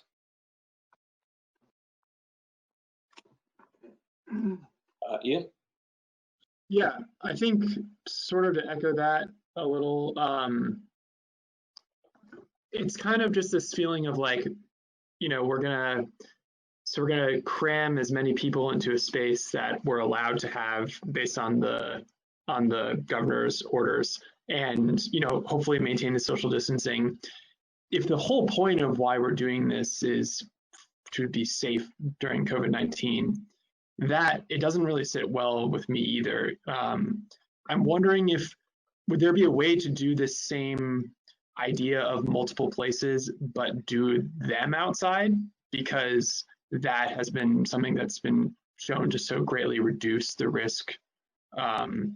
Because I'm thinking like, so we put 60 people in a room, they all have to be wearing masks, they need to be all maintaining social distance if they can. It also starts to feel a little impractical. And if the whole idea is we're trying to stay safe, maybe that gets compromised. Liz? Instead of being outside, I would think that what we'd want to look for in the venue for these larger number of people is sufficient air handling, you know, like windows that open and, you know, air circulation that's doesn't recirculate or whatever. Yeah. Just kind of keep the air moving with the benefits of if it were outside, but still the shelter and, you know, restrooms that are inside. Yeah. Brandy? The passing around of the microphone is creeping me out. I know we'll sanitize it. I just don't know if it'll get rid of my creeped out feeling. I was imagining stepping up to the mic just at regular town meeting, but Yeah. Yeah, but that is what we're expecting too, although Yeah. It is still going to be a shared mic. There's no way to That's get what around. I meant to say, shared yeah. mic. But yeah, we anticipated being on a stand like the regular town meeting. No touching. But spittle. Ugh. Oh yeah. Wow. Would it be possible as somebody that's trying to figure out how to reopen a radio station where all of our equipment is shared high touch equipment? Mm. It ain't no fun. Yeah. Would it be possible for people to, you know, bring their own microphone? We can explore that. I don't think it's going to be possible to do that, but there might be. We'll explore how to try to make the microphone thing safer. That's it. We definitely. It can't be passed, right? If it's passed from hand to hand, that's it can't be done that way. How can we make sure that it's as safe as possible when it's a mic on a stand being shared, or is there some technological alternative? We'll keep looking at that. Okay. And I just the science nerd just has to remind everybody that the learning is becoming, it's more obvious that it's the proximity and the speaking and the shouting and not the surfaces. That's the new data coming in. Well, there's a lot of shouting at RTM. That's what I was just gonna say. They better keep that stuff down. At least there's no singing. Singing's Yeah. supposed to be terrible. Yeah. Sometimes there is. Yeah. Sometimes there is. That's right. That's true. You know, this kind of gets back to I don't really do it at meetings. I try to avoid it, but on a personal basis, talking to friends, I just talk about everyone's different level of comfort with risk. And I try to avoid the use of the term safe because there's no safe, obviously. So we're not keeping people safe, we're reducing risk. I think is a great way to talk about it. But yeah, I actually the only if you really are interested in reducing the most amount of risk is we're talking about our two other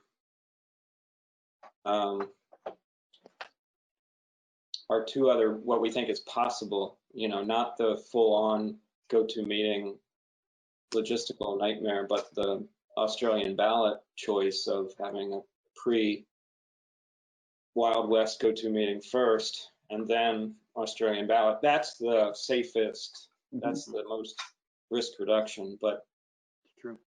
You know, you risk something when you cross the street as well. Daniel. I just want to kind of like say that we do it all in exactly the same way on this kind of platform, whilst it would be unwieldy. It's not impossible. It just needs really good facilitation, and everybody needs to be very kind and patient.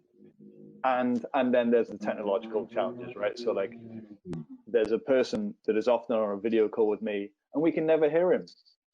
But if we knew in advance that some people had limitations and needed certain equipment or, you know, practice or training or support, we could provide that, you know, given how much lead time we'd have.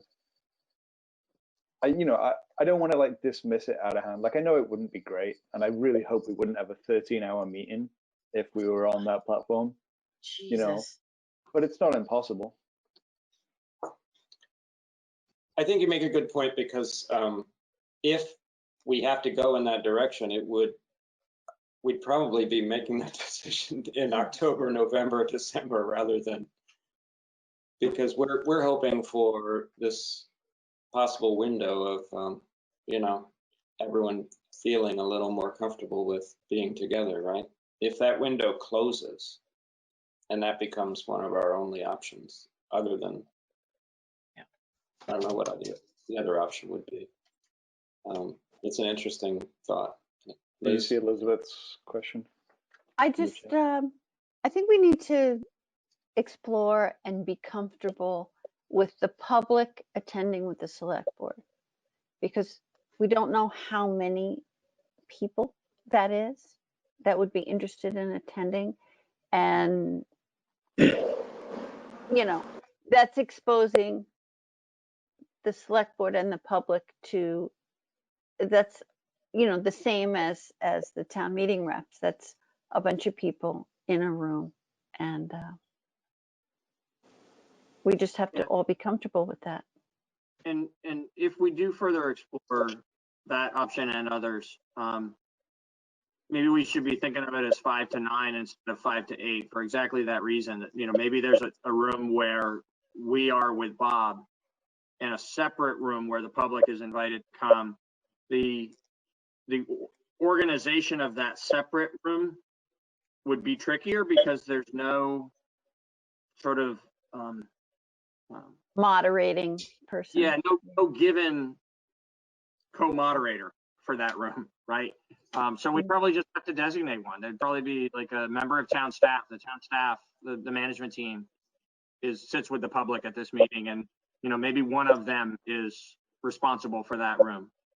Would be a way to do that. That would be helpful, I think. Okay, so,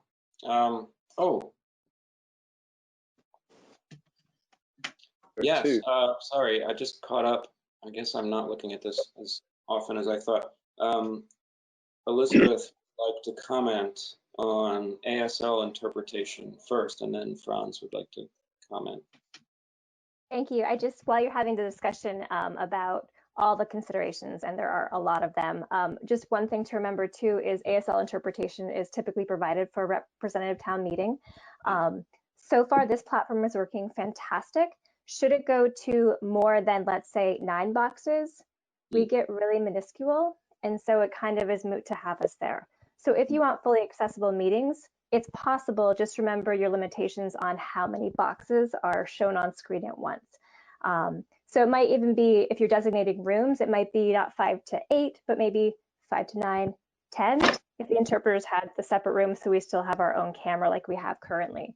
So I just wanted to put that out there, and I'm always happy to talk to people about logistics and making sure that things are accessible. So tag me in. Thanks. It's great. Yeah. Thank you, Elizabeth.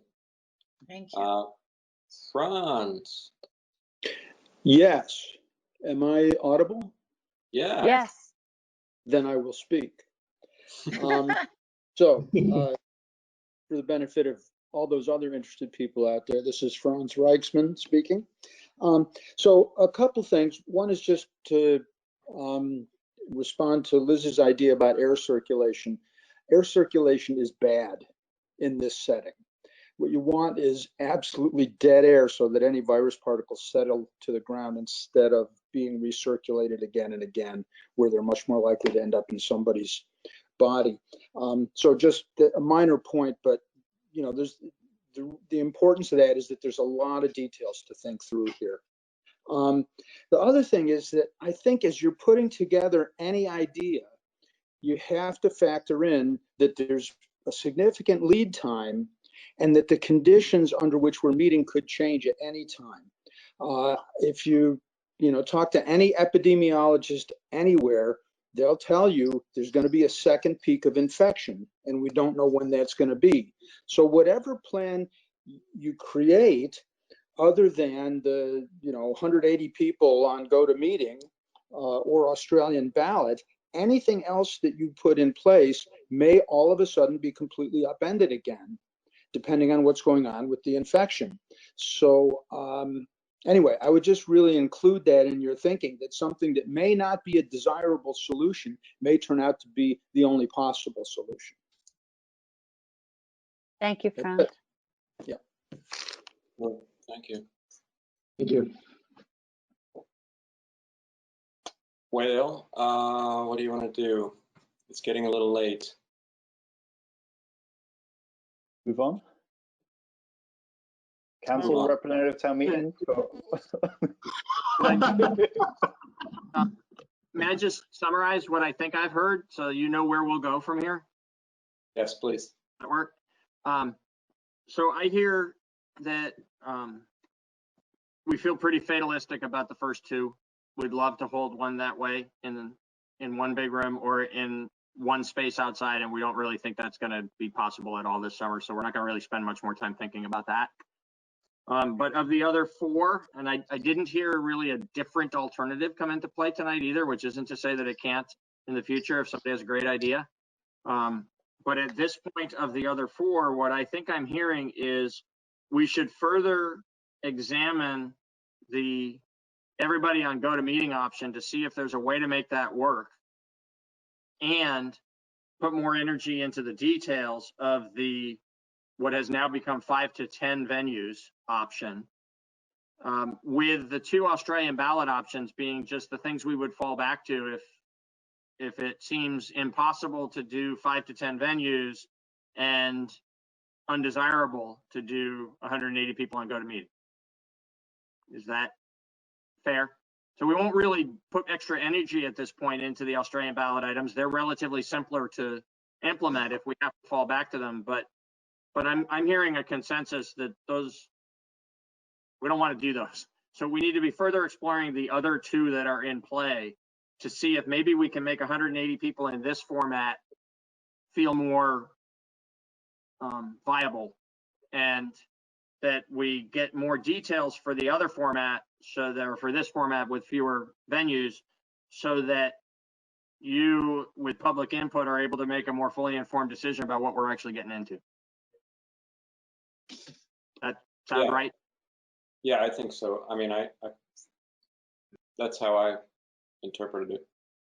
Okay, so we'll keep doing that. I don't think we'll likely have something more for you 2 weeks from now, but we'll try to come to the first July meeting with better definition.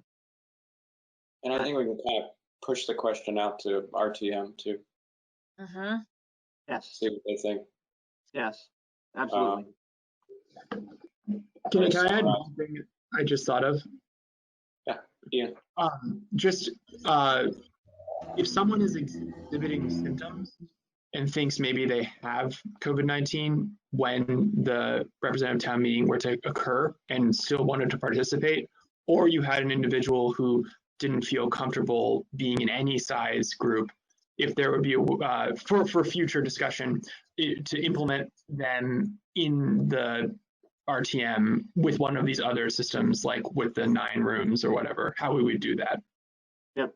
So Tim had addressed that earlier, and I had made a note. That was one of the things that we need to follow up on, is how do we accommodate people who don't feel safe coming into a room of any size, any number of people.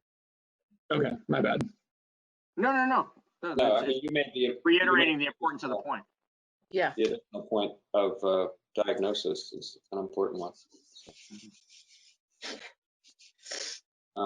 Okay, so I'm starting to lose it. I don't know. Me too. Who else? But we're going to move on for now to award a bid. This is great. Yeah. It was a big thing a while ago, and now it feels less of a big thing, but it's very important. It is. The upper roof of the two roof sections at the police facility did not get replaced as part of the renovation of that building because we wanted to make sure we ended up, we needed to know where we finished all of the essential parts of the job and how much money was left over at the end. A little over a year ago at representative town meeting, we were authorized to proceed with replacing this roof at an estimated cost of $100,000. And there were a few other final details that were authorized as part of that usage of the remaining funds from the bond for the police fire facilities projects. We have been out to bid for this work and received two bids. One was $120,500. The other was $98,860. And so we recommend that you award this project to Melanson of Keene, New Hampshire at $98,860. Great. Okay, well, any comments, questions? Personally, saying Steve Horton's name helps me feel better about. Good. Trusted Steve Horton. Steve. Would anybody like to make a motion? I don't know where that motion is, but I'm glad I'm not making it. Top of page 4 of the administrative report.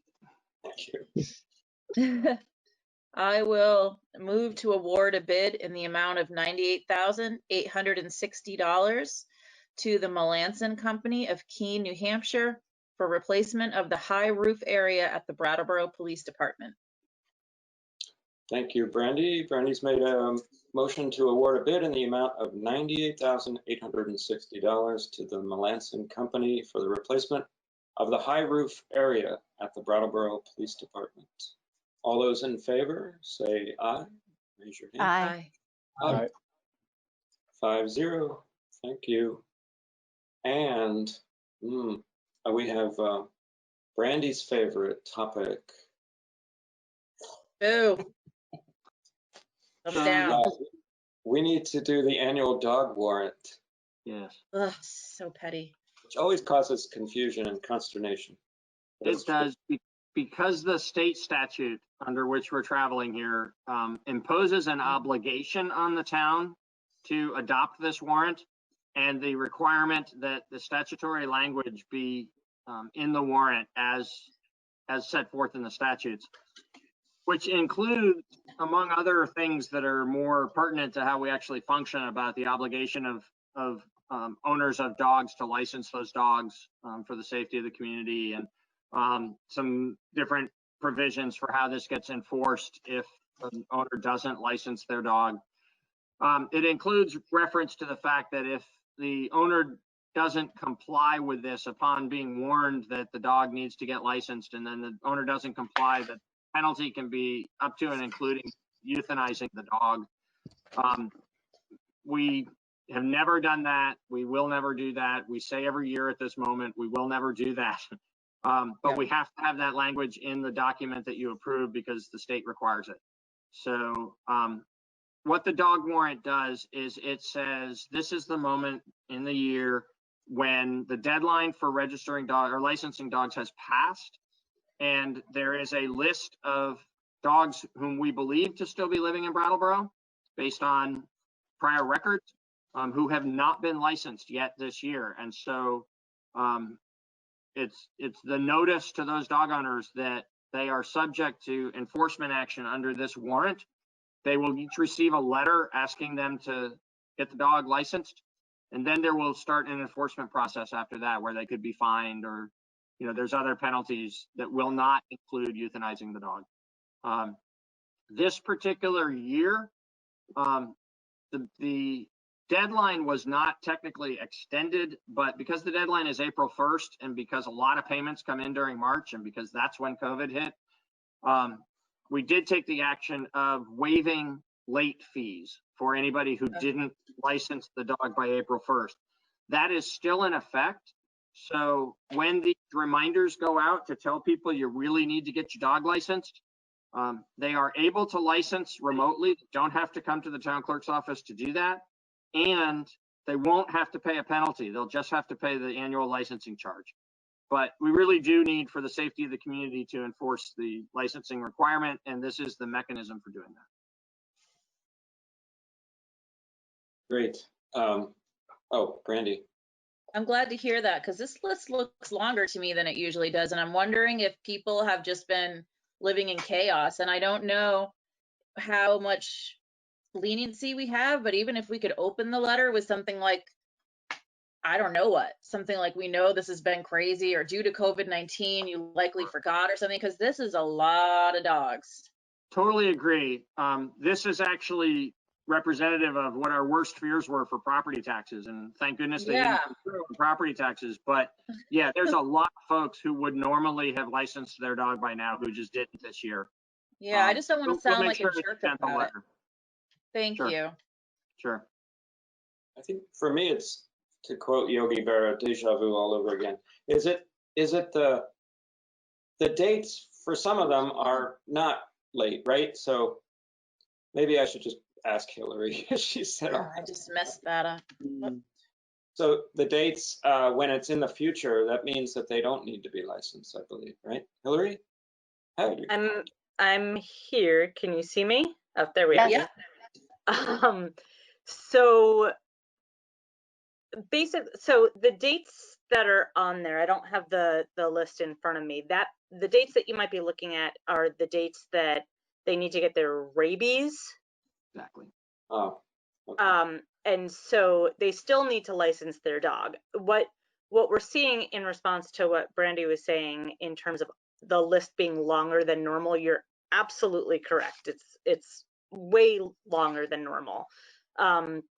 And part of the problem is vets' offices were closed, and a lot of people are trying to get into the vet, and there's a really long waiting lists. And so a lot of people can't get their dogs updated with their rabies shots. We had to cancel our rabies clinic, which a lot of people rely on. And so a lot of people have been calling saying, I want to license my dog, but I can't because I can't get that rabies shot. And so what we've talked about, in addition to waiving the late fee, is we've talked with Kathy Barrows in the police department, and Kathy's our animal control officer. And until further notice, there will be no ticketing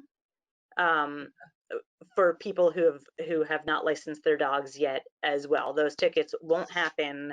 If we're at a point where we're ready to start issuing tickets, we will make sure that there's plenty of advance notice to anybody who's in danger of getting a ticket. But we do encourage people to not wait until that ticketing notice comes out, because there is that long waiting list. And we, like you all have been saying all evening, we don't know what's going to happen a few months from now. You know, if vets have to start closing their doors again, it's going to be an issue. So get that appointment booked now, even if it's for a month or two out. Schedule that so that you can get in and get your dog licensed as soon as possible, because it is still required and it is still really important for the health and safety of the community. Thank you, Hillary. Thank you, Hillary. Absolutely. Peter. Thank you. So this is unusual, but in this format, I just wanted to note for Hillary, I know that you've been on and you've been listening, so the letter is going to be modified to be a little kinder and gentler than it might normally be. Would you also please include what you just described about the way in which we're we're encouraging people to follow up as soon as possible with the vets because we know it's been hard for people to make those appointments and really important to get this done and get licensed and whatever. You know the words to use, but I think it would be helpful for us, in addition to just being a little bit softer in our tone, to be really explicit about what we need them to do. Absolutely. So just to clarify, we already sent out the second notices prior in May, saying, you know, this is coming up, and we had a lot of questions about it, and so we fielded a lot of questions.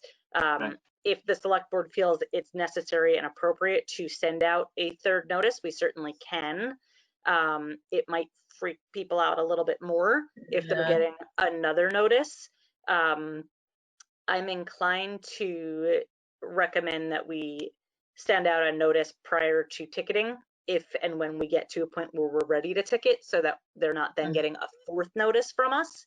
But if the select board feels that a notice at this point is appropriate, I'm happy to do that. I take your word on it. Yep. I'd agree with Hillary's strategy. All right, Ian. Very quick question, newbie question. Where does this list come from? Like, Who's like the dog cat. When you Santa. tell the town clerk that you have a dog, or is it only people who have previously registered? I was kind of amazed that we just have this knowledge. Yeah, so from previous years, if anybody has licensed their dog, we assume that they still have the dog and they still live in town. And when we send out those notices, we make it very clear if the dog has passed away, if you no longer live in town, if the dog is no longer yours, anything like that, let us know and we'll remove you from the records and you won't get any more notifications from us. There are people who have never licensed their dogs, and unless there's an issue, if there's a dog bite, if there's an issue and somebody calls the animal control officer and the dog's never been licensed, they're running that risk. But we have no way of knowing if somebody's never licensed their dog and there's never been an issue with their dog. Okay, thank you. That's really helpful. Thank you, Hillary. Oh no, Liz has a question. You never know what's going to cause all of the time. What about new people who have dogs? How do they get informed? Through their vet? I would imagine that their vets let them know. I personally don't have a dog, so I haven't experienced that. I believe that most vets let them know, or if they're adopting the dog, most places let them know that they need to license their dog in the town where they live. Brandy, you might have more information on that with your interaction with dogs. Yeah, I think it's hit or miss with the vets tell you or not. I think most people who've had dogs for a while just know, and I've had dogs for a long time, so I don't really remember how the conversation first came up. Probably my parents or something, I don't know. Sorry. Daniel, he said exasperated. I just wanted to annoy Tim. One of the good things about this list is that you get to see all of the different names of dogs. Oh, yeah. Yeah, it's fun. That is fun. Bagel. Bagel. Good name for a dog. There are also Bagel. 2 dogs named Brooklyn. I wonder if they know each other. Yeah, that's fun. I like this. And you also get to see who owns which dog, and you're like, oh, I know that person. But there's also colors I don't recognize, like brindle. What? Oh, That's they're like a pretty. common pit bull boxer color with the striping. It's like marble. About to turn 53. Like a tortoiseshell? Sorry. No, well, it's more like a stripe, but yes, the same colors as tortoiseshell. Everybody raise their hand if they've heard the term brindle. It's in like a rhyme. Oh, Ian, at least young Ian hasn't heard it. Wendy jumped on. On the board. Great. That's my pet name for Ian. Sorry. That'll make the paper tomorrow. Front page. Front page. Young Ian, I just like that. It's endearing. Uh, Okay. Can we go till 10 o'clock again next week? No. Yeah. No, Thank you, Hillary. cannot. Thank you very much, Hillary. Quick fingers bringing Hillary on. Okay, so we have one more thing. Wait, we need to do something. You do. I'm not doing it. Oh no. I left. Somebody do something. I'll do it. I'll do it in do a it. second. Oh, go ahead, Daniel. No, go ahead. I needed to reload the document. If you have it open, go right ahead. Okay. I move to approve the annual dog warrant as presented. Thanks, Liz. Liz has moved to approve the annual dog warrant as presented. And all those in favor, say aye. Aye. Aye. Randy voted for it this time. I think that's a first. Didn't Oh, you vote crap, against you're it? right. I should have stayed Didn't with you my vote track. against it? Don't you think dogs need to be licensed? Brandy's a dog Voting murderer. principle of the language. Is in favor of destroying. No, never mind. I'm Not not in gonna favor happen. of destroying Doesn't dogs. happen. Not gonna happen. Not gonna Not going to happen. We have one remaining duty as a board, and it's 9:59. Where is it? So Would you like me to read them? I've got them in front of me. Yeah. Oh, Yes, really? please. There's a lot of them. You don't mind? I don't mind. Jesus. We have a committee and board vacancies for everyone to apply for. And these are for appointments for the new year, the new fiscal year of the town beginning in July. So we'll be receiving applications and likely we'll have some appointments, possibly even some interviews for June 16th and then into the July meetings. So that when I say the number of vacancies, it's the number of vacancies effective as of July 1st. On the ADA Advisory Committee, there are 5 members, 4 of which will be vacant, for 5 seats, 4 of which will be vacant. The Arts Committee, 7 members, 4 of which will be vacant. The Brattleboro Housing Partnerships Board of Commissioners, there are 5 members and the town appoints 1 member, so that 1 seat will be vacant. Cemetery Committee has 5 members, 2 of which are vacant seats. Citizens Police Communications Committee, 5 seats and 3 of those are vacant. Conservation Commission, 7 members and there are 3 vacancies. Design Review Committee, 3 members, 1 seat vacant.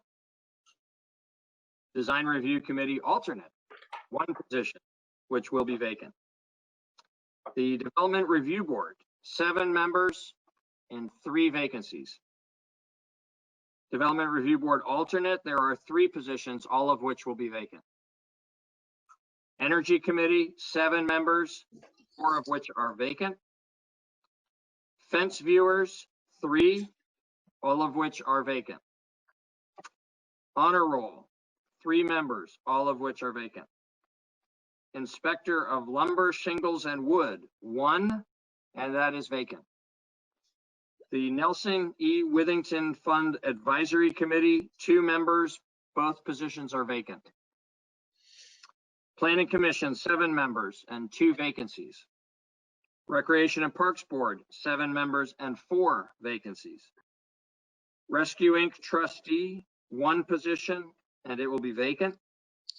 Senior Solutions Advisory Council, 1 or 2 positions, and either 1 or both will be vacant.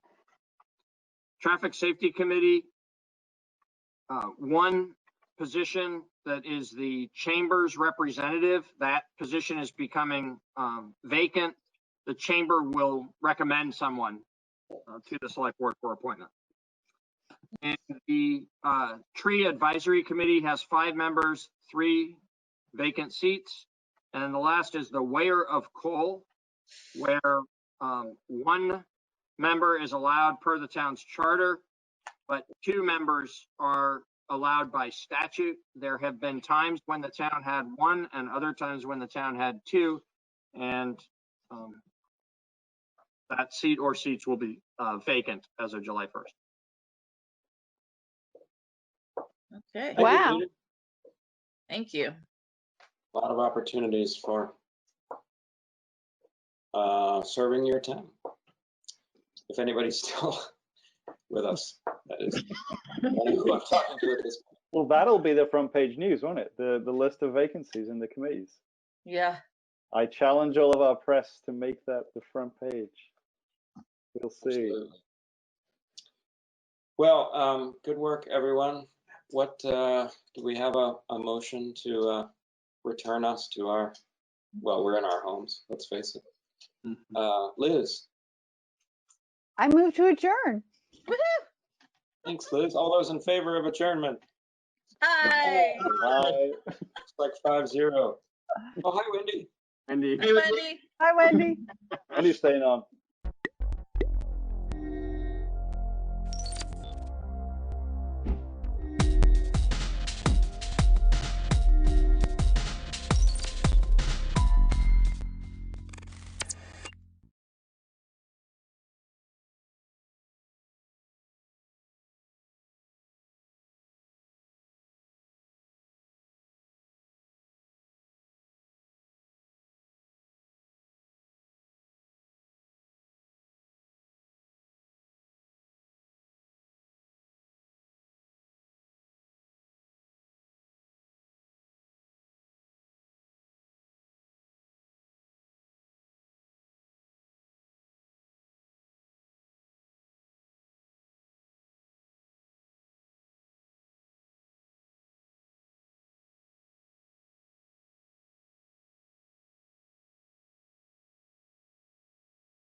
Good morning, everyone.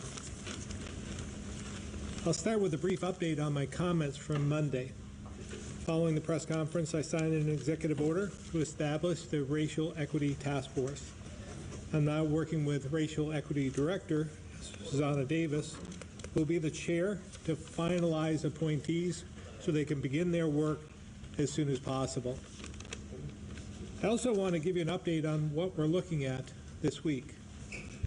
As I said, over the last few days, we've been working with the Department of Health and the Agency of Commerce to determine what health requirements are needed so we can reopen indoor dining at restaurants, and we're hoping to officially announce this on Friday. And while I think this is still possible, Dr. Levine will give you an update on the situation in Winooski that we also need to continue to watch. When we get to indoor dining, it will be a very controlled opening at first, with physical distance being a priority. So I want to be upfront. We still have a very long way to go to help our restaurants get back on their feet, but we've got to start somewhere, and that's what we intend to announce on Friday. As you know, not only do we have to further open the door to the hospitality sector, but we also need customers to fill the seats. So we've been working on a plan that will allow some out-of-state visitors to come to Vermont without a quarantine. Our Restart team has been working closely with Dr. Kelso, our epidemiologist, Department of Public Safety, the Agency of Commerce, and our modeling team led by Commissioner Pichek to create a plan that can safely allow for this to happen. On Friday, we'll be able to provide an update on our approach, but it's focused on setting a threshold based on what we're seeing for active cases in Vermont and the Northeast region, so we have a data-driven, scientific way of looking at the health risks. At the same time, we're also looking at whether we can safely increase capacity at lodging facilities and campgrounds as well. Again, this is an area where I know we're currently not allowing enough to sustain this important sector of the economy. But nothing about this virus is ideal, and we're doing all we can to open us up as much as we possibly can, as safely as we can. The more we learn and the more data we have during these restarts should let us open more areas and hopefully a bit quicker. But for now, we must continue to take a cautious approach, turn the spigot a little at a time to make sure we keep moving in the right direction on the health side of things. But we also know our businesses here in Vermont are struggling to simply survive, which is exactly why it's so important for the legislature to move as quickly as possible on the economic relief package we submitted to them last week. Phase 1 of the package is meant as emergency relief, so our businesses that were hit the hardest make it through this crisis. As we know, and as tempting as it might be, we can't just simply flip the switch on the economy, which is why those funds are so desperately needed, especially by small business owners in the hospitality sector in particular. This pandemic has forced all of us in state government to be nimble and move quickly in many areas to protect public health. But it's also created an economic crisis that requires an equal sense of urgency. These are extraordinary times that require extraordinary steps, and those on the edge of losing their businesses need economic relief, and they need it right now. My team continues to work with the legislature to move the package forward as quickly as possible so we can help these businesses not only survive this transition to reopening, but put them in a position to thrive as well. With that, I'll now turn it over to Dr. Levine for an update.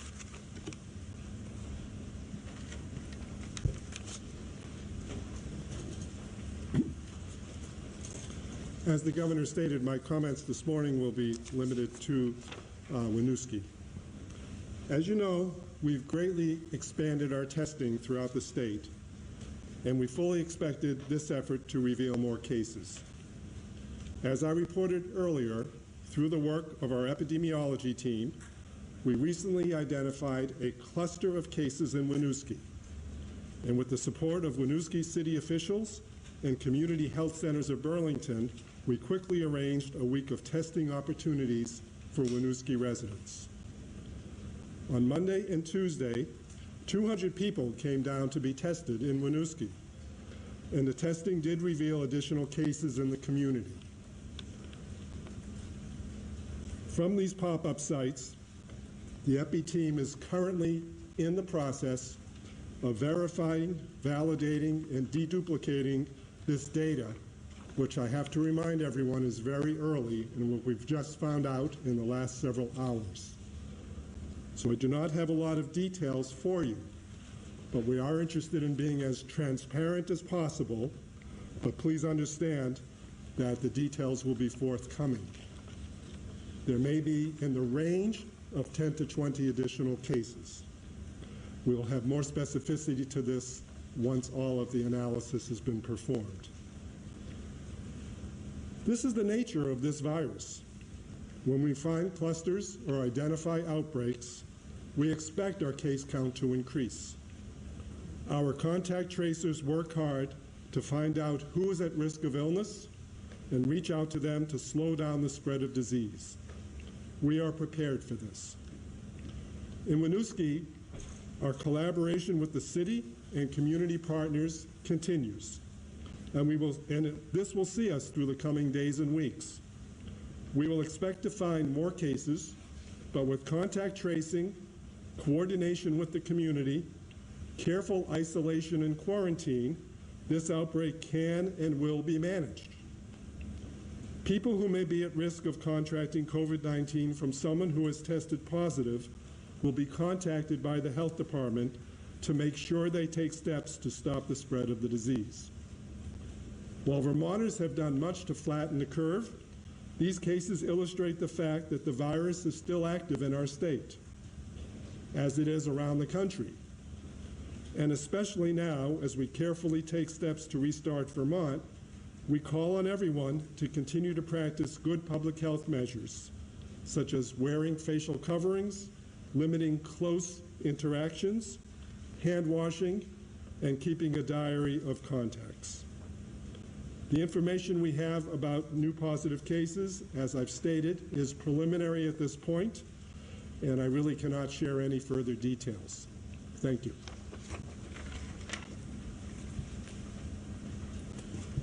With that, we're going to open up to questions at this time. Thank you. Governor, I guess just to start off, where do you begin? I was wondering if you had any thoughts about the president's actions on Monday night, what happened to the protests and him walking to St. John's Church. Yeah, I was watching in disbelief. You could see it unfold right before our eyes. I knew as soon as he said he was going to someplace important that it was going to be some sort of spectacle. And you could see a peaceful protest that quickly turned into something much uglier. You know, I know we don't have to accept the violence that we're seeing across the country and the looting and so forth, but we have to listen. We can accept peaceful protests for what they are. There's a deep amount of frustration throughout our country, and it's a time to listen and time to reflect on that and time to do better. And I think we all should step up because we need leadership right now. We need someone to unite us. I'm trying to do that here in this state, and I would suggest the president should read what President Obama wrote, what President Bush wrote, and follow that lead, because Americans are desperately needing us to unite them. We don't need more polarization. We don't need more division. We don't need to incite. We need to unite. And this is something that's truly, truly discouraging as we watch what's happening throughout our country. And just a quick follow-up to the announcement that you made today. So you said that we're going to be rolling out a framework or some policy to potentially host people from out of state. I guess, I'm sure more details will come, but how will we make sure that we're not opening up the floodgates and everybody says, hey, it's okay to go to Vermont? Yeah, we'll be talking about that a little bit more on Friday, but we've got an approach because there are some areas throughout the Northeast that have low positive case rates like we do. And so we're looking at how do we open the doors so that there's some cross-border reciprocity so that we can continue to get back to some sort of normal and be able to move freely. So we'll be able to talk about that a little bit more on Friday as we get to refine some of the details. But that's our hope, that we can move forward and try to open up things a little bit more.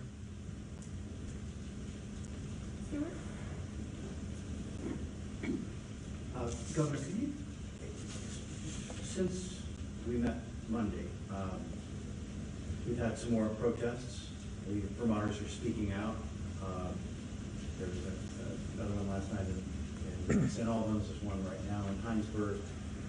We heard task force in some people's eyes glaze over.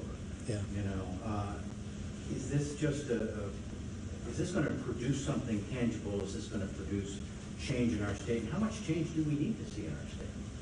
Well, again, you know, task force to me means the same thing. And you do kind of glaze over when you think, oh, here's another government gimmick in some respects. But we've been working on this for a number of months. This isn't something new, but it's appropriate at this point to move forward with this. We hope to have more details. We hope to learn more with this task force, and I think it'll be fairly swift and put things into place that I think will help. But at the end of the day, it's really about us. You know, it's about each and every one of us individually to not accept the rhetoric, to do things better, to be better role models. I've talked about that a lot over the last number of years.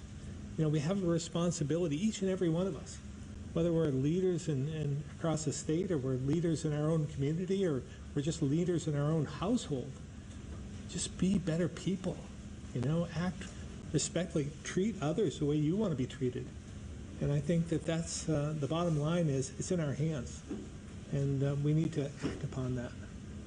Do we have a really entrenched problem here? Are we any different from any other state?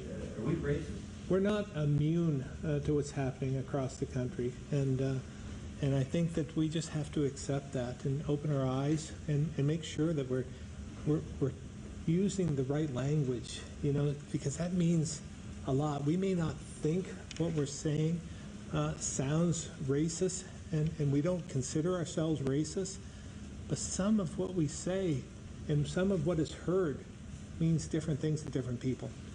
And we just have to be really aware of that. And I think that it's so important to at least educate ourselves on what it is we say, or what do we do that might give somebody that sense that we don't care about what they think.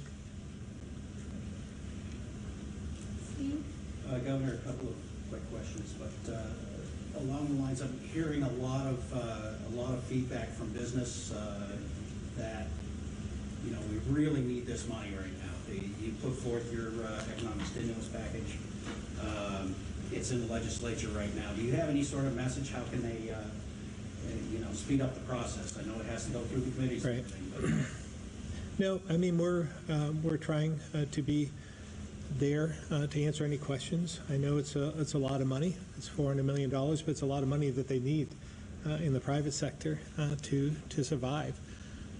Many of these businesses are on the brink of bankruptcy, and we owe it to them. This is what that money was intended for, to make sure that we're protecting people and our businesses, because we try to protect our businesses and keep them open and stable.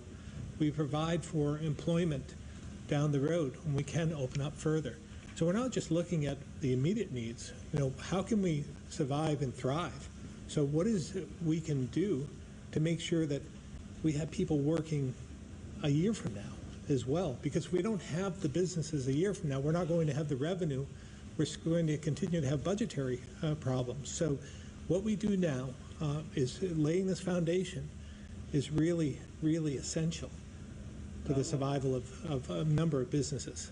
A quick follow-up on that. These folks who are literally screaming, I can't last much longer. They have to move. They can't. So they hear your answer. They hear the leadership over in the legislature's answer, but it's not putting anything out there to help their business. Yeah. Well, again, we put the package forward. I know that the legislature, legislative leaders have told me that they will act quickly on any measures we put before them in regards to COVID-19, and I take them at their word. And I know that they, I hope they understand how dire this situation is for many across Vermont, because again, this was what the money was intended for.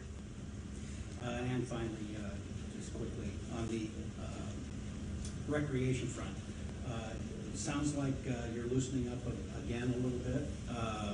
There's a lot of outdoor activities that, now that there's a 25-person gathering, Little League Baseball, auto racing, there's soccer camps, all sorts of stuff like that that draw crowds and things. A lot of them from the state coming in. Is this the start of opening that stuff? Well, certainly we have to walk before we run, and we've when we contemplate where we were when we were having no mass gatherings at all, we were at down to 10. Now we're open up to 25, and hopefully we can open up further as we move forward. But again, having indoor dining opening up would be a step in the right direction.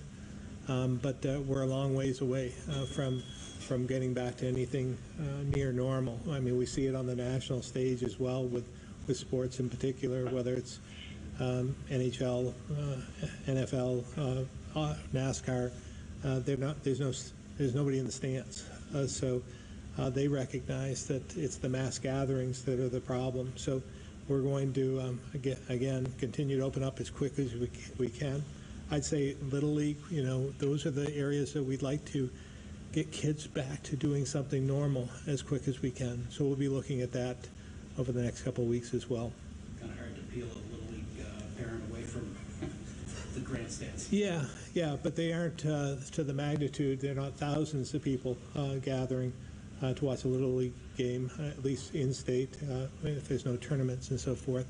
So, again, small and then increase in size when we can prove ourselves and watch the data. All right, we'll move to the phone, starting with Ann Wallace-Allen, VT Digger. Hi, Governor. With the first sort of cluster that you've noticed in Winooski, I'm wondering, what would it take for you to start feeling that maybe you had been turning the spigot a little too rapidly and needed to dial it back? What would be a sign?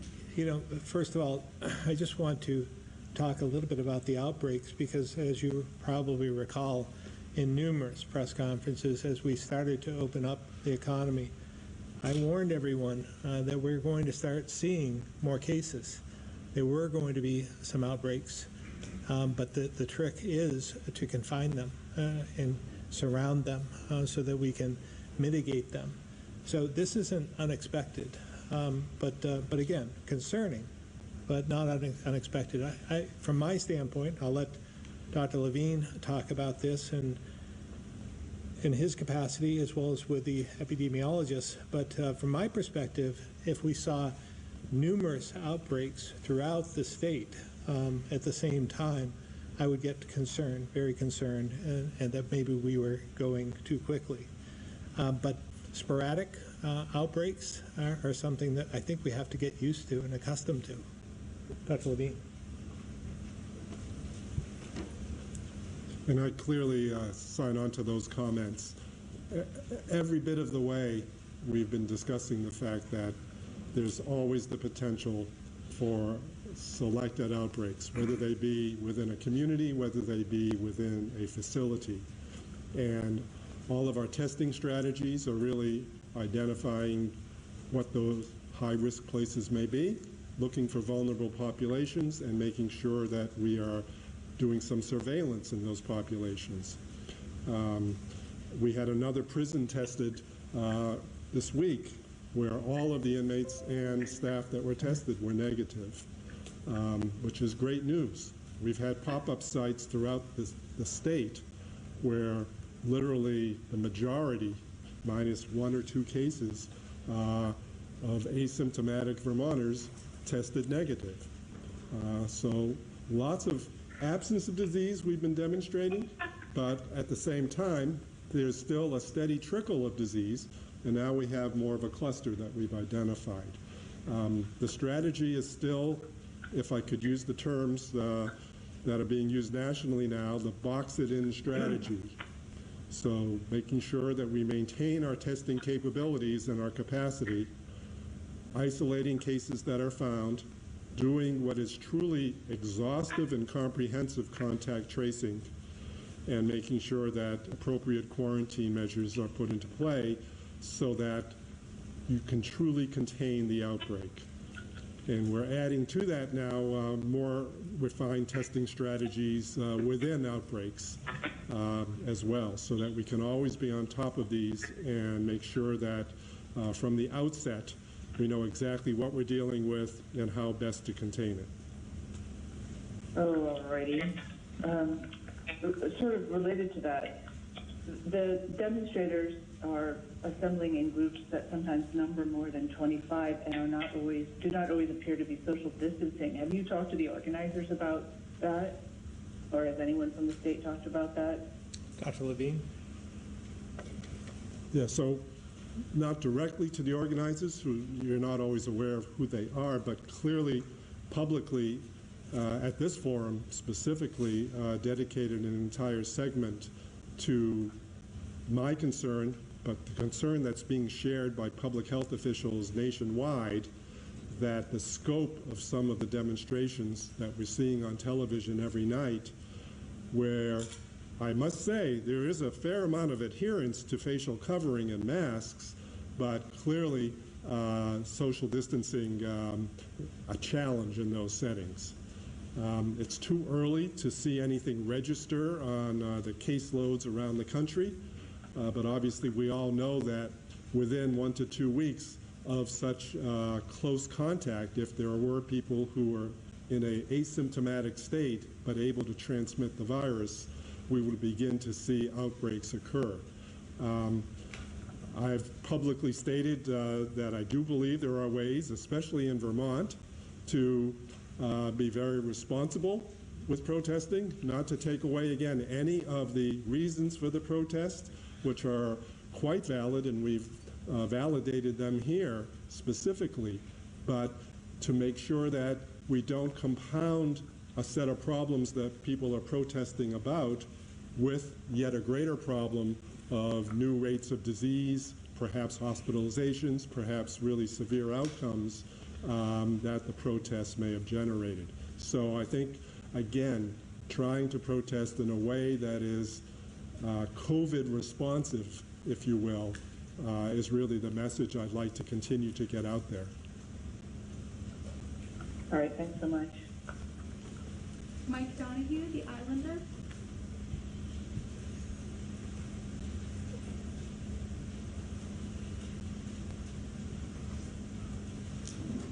Mike. Hello.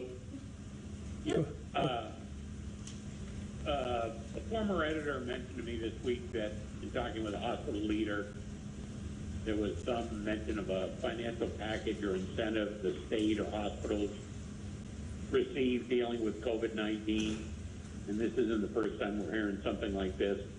I'm wondering, is there any financial, whatever, benefit, incentive, whatever you want to call it, received by Vermont in any way when COVID cases are found in Vermont, or for deaths to be classified as COVID related? Does Vermont or other states get something for handling these cases? Well, the CARES Act, Mike, was put forward for these purposes as well. We have to protect our healthcare system. I've talked about this a lot. When we talked about it sounded like a lot of money, $1.25 billion, but again, when you consider the emergency itself, and then for $200 or $300 million, then you consider the economic package we put forward of another $410 million. And then the healthcare situation is something that I'm going to let Secretary Smith talk about, but that could be another $300 to $400 million. So there's not a lot of money left over after that, and and we have to prepare in case there is another emergency or situation in the future. So we want to make sure that we're just to be clear. Yeah. Just to be clear, it was more of a for every death.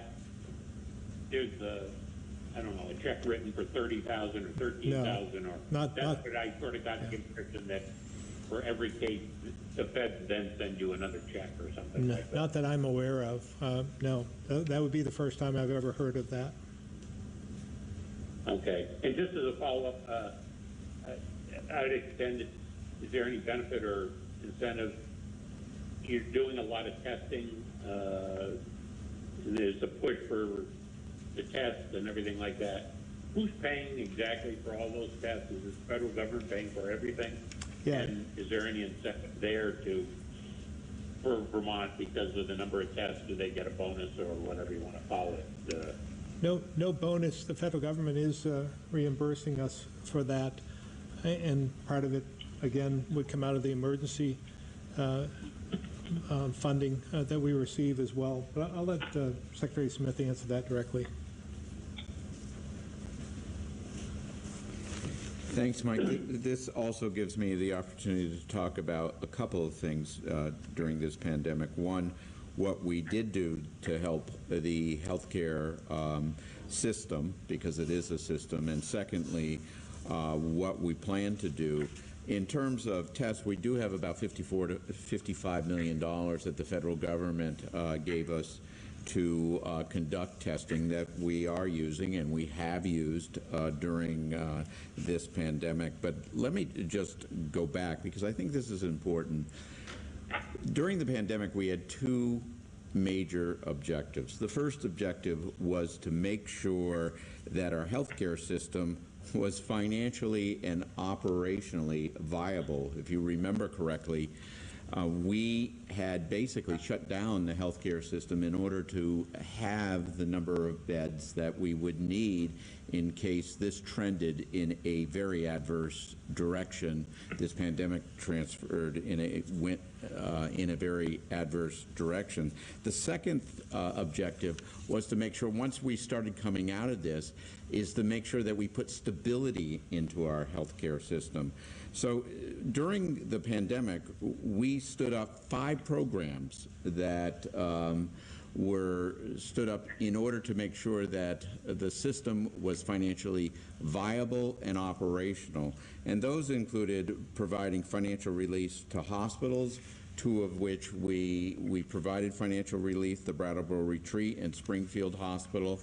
And then we stood up another program that dealt with non-hospitals expenditures, and that was roughly about $4 million. And we also established even another program that dealt with making sure there was financial viability and operational viability in our designated agencies and our specialized service agencies as well.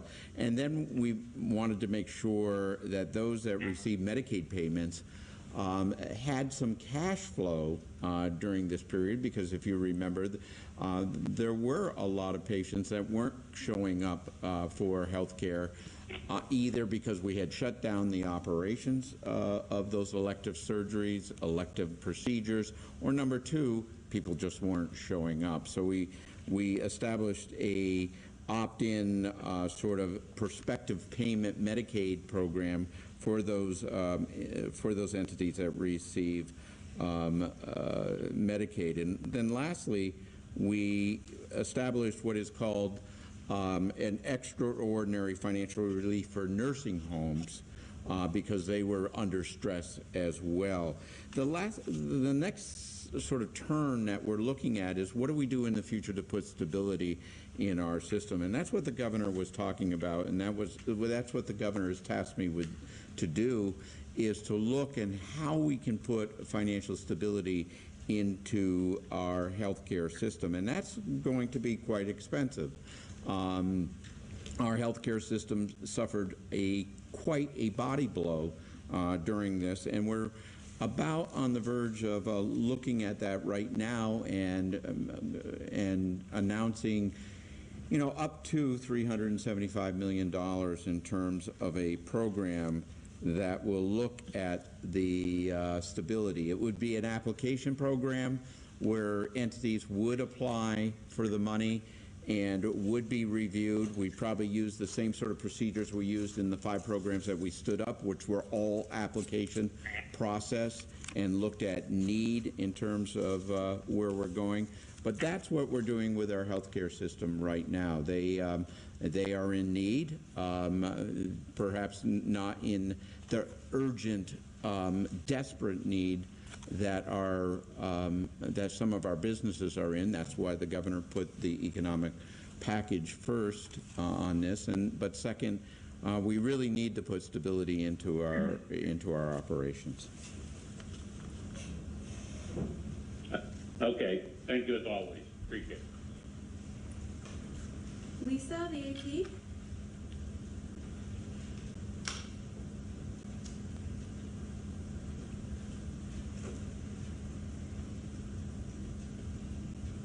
Lisa, AP. Yes, this is a question for Dr. Levine. Can you talk a little bit more about the Winooski cluster? Is it where it is? Is it in a facility or a housing unit, or where is that? So the most I can tell you at this point is it's in the community of Winooski.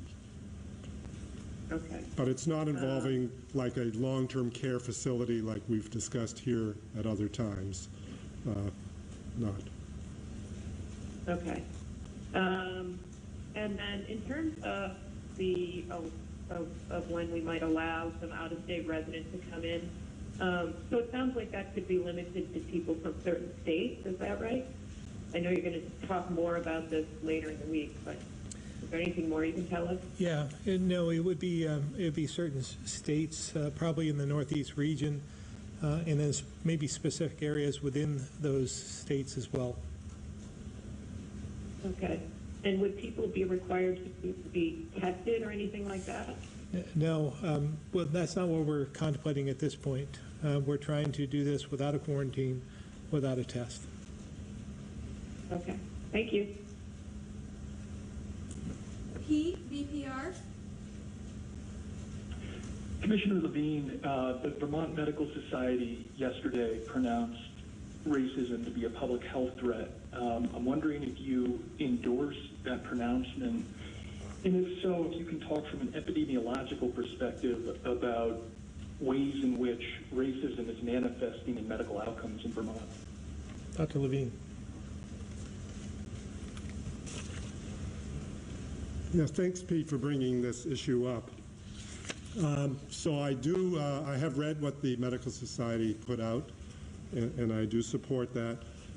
At the same time, the American Medical Association and my own, as an internal medicine physician, my own professional organization, the American College of Physicians, have come out with similar types of statements. Most of them are on the angle, as is appropriate right now, of denouncing racism and racial injustice and how it interfaces with current events. But these organizations have historically and continue to also give a lot of dialogue concerning how structural racism feeds into adverse outcomes in terms of health and health care. I didn't bring a copy today, but I would I'd love everyone to go to the healthvermont.gov website and look under State Health Improvement Plan. Every 5 years, we need to update our State Health Improvement Plan, and that was just done. It comes on the heels of a process called State Health Assessment, which is also a document on the website. This year, more than any other, not necessarily in anticipation of current events, but in recognition of historical trends, we chose to really make health equity our dominant theme. So during the state health assessment process, which is presenting lots and lots of data across all aspects of health, we enlisted the aid of 75 to 125 organizations around Vermont, many of them who would consider themselves to be in some way discriminated against or feeling like they do not enjoy the same opportunity for healthy outcomes as others. And these are very diverse organizations, some determined by race, some determined by religion, some determined by socioeconomic class, some determined by gender preference. The list goes on and on. It was not what you would consider to be the most traditional grouping of organizations coming to the table. It was incredibly all-encompassing and diverse, and it was meant to be so. One of the best outcomes of that process was that each of these groups who felt in some way that they were not being served well got to hear from all of the other groups and really understand that it wasn't just them, and that when we talk about such harsh terms in our society as discrimination or bias, that it's actually very, very broadly contextured. And when we showed our data in the state health assessment, we really looked at all of these variables and how they actually fed into the status of health in Vermont.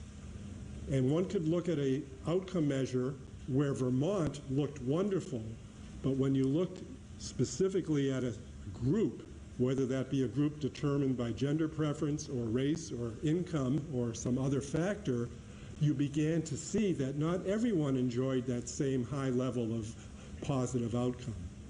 So the State Health Improvement Plan process was really to say explicitly, we're going to look at this data that we've taken so many pains to address and gather, and we're going to look at it in new and unique ways. And we're going to really drill down and find out why certain groups are not enjoying the same opportunities for health, and how can we correct that. So we chose a number of specific areas that we wanted to focus on: chronic disease, mental health, substance misuse, oral health, child development, and resilience. And looking at those, we chose to really look at them in the eyes of what we term social determinants of health. Who does and does not enjoy the same access to healthy food?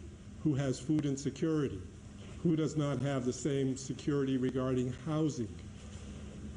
Economic insecurity. The list goes on. And this is all pre-COVID, may I remind you. These things have only been, as we've seen, exacerbated by COVID. So we chose to look at all of those things, and on a foundation of, let's look across all systems and understand why not everyone enjoys health equity.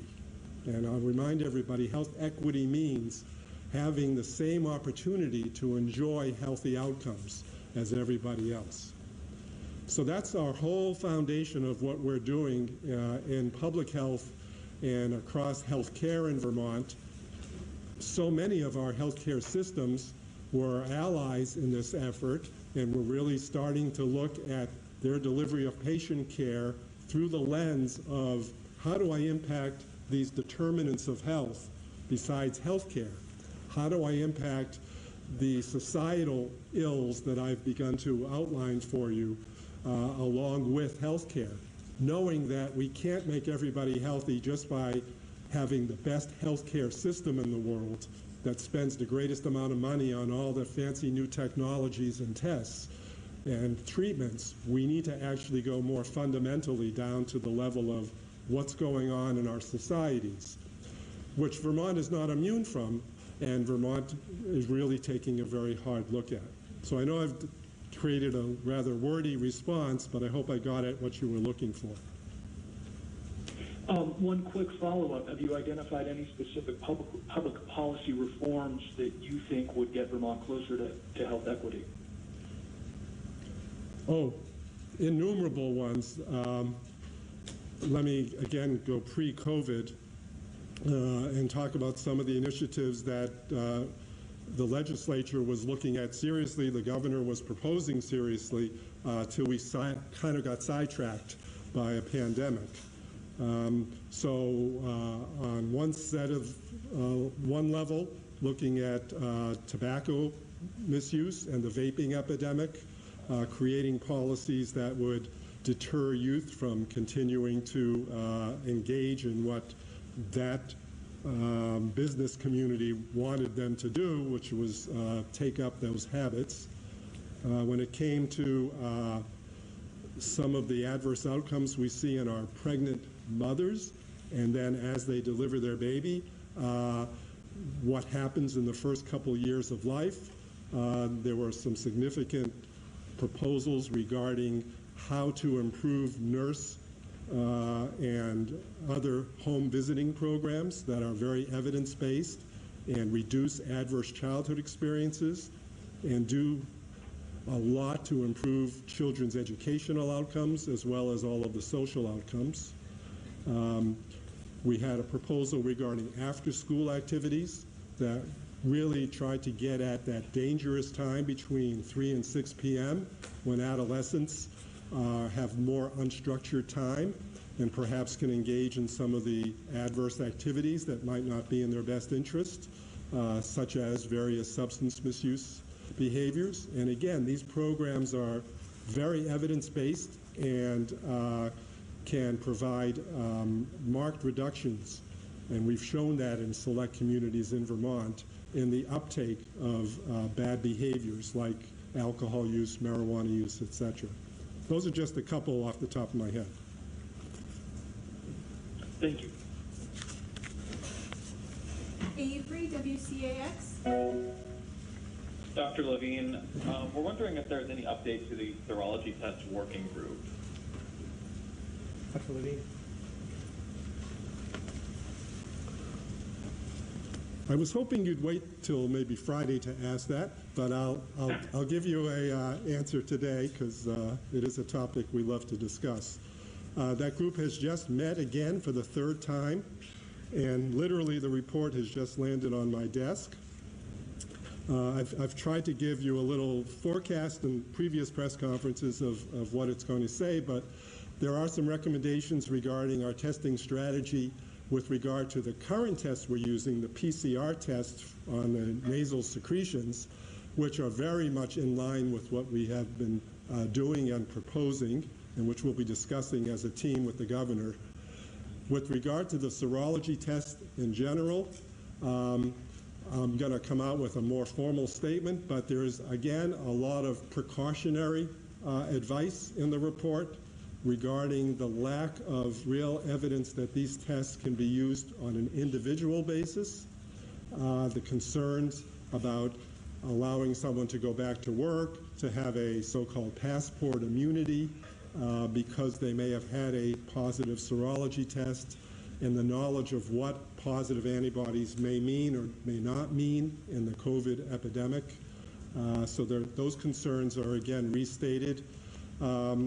And there are some more population level concerns that I'll detail further at another press conference. Are you able to say when Vermonters will be able to get an antibody test? Actually, they're able to get one now because a number of conferences ago, we talked about the fact that CDC and a number of states were actually combining data, PCR data, which is telling us about active infections, and serology data, which is really telling you about probability of past infection. We had such a small percentage of those combined that it didn't really impact our test positivity rate or much of our data. It was like 0.something%. However, within the well over 30,000+ tests, there were hundreds of serology tests. So some Vermonters were having them already. Copley Hospital has been using them. to test some of their staff, I believe. So these are available. What we had tried to caution people about was that the FDA, until in the last couple of weeks, really hadn't validated any of these tests. And so the likelihood of a false positive or false negative seemed a little bit high, and the reliability hence was low. So now there are a few select tests that they have pointed out may enjoy more validity, more accuracy. So if we were to start recommending them, or if Vermonters wanted to start utilizing them, we'd want to point them in the right direction to the ones that the FDA identified. Because there's literally, with these emergency use authorizations in a time of a pandemic when things are moving fast, there are literally tens to hundreds of tests that get authorized for emergency use. But then when you start trying to have the manufacturer really provide the data about how they perform, you find that there's a select group that actually are the ones you'd want to target and use. Thanks for the questions. Just one quick follow-up, sir. You mentioned a possibility of where the tests can be done. Are there any other places where Vermonters can seek out these type of tests? Well, I frankly believe that if they've talked to their own medical clinician and they wanted one of these tests, that they would be able to obtain one through a commercial lab. But that's all I can say. So it's not like we're forbidding anybody from getting one, but we're not promoting them on a population-wide basis at this point in time, and I'll have more details on that in the future. Got it. Thank you.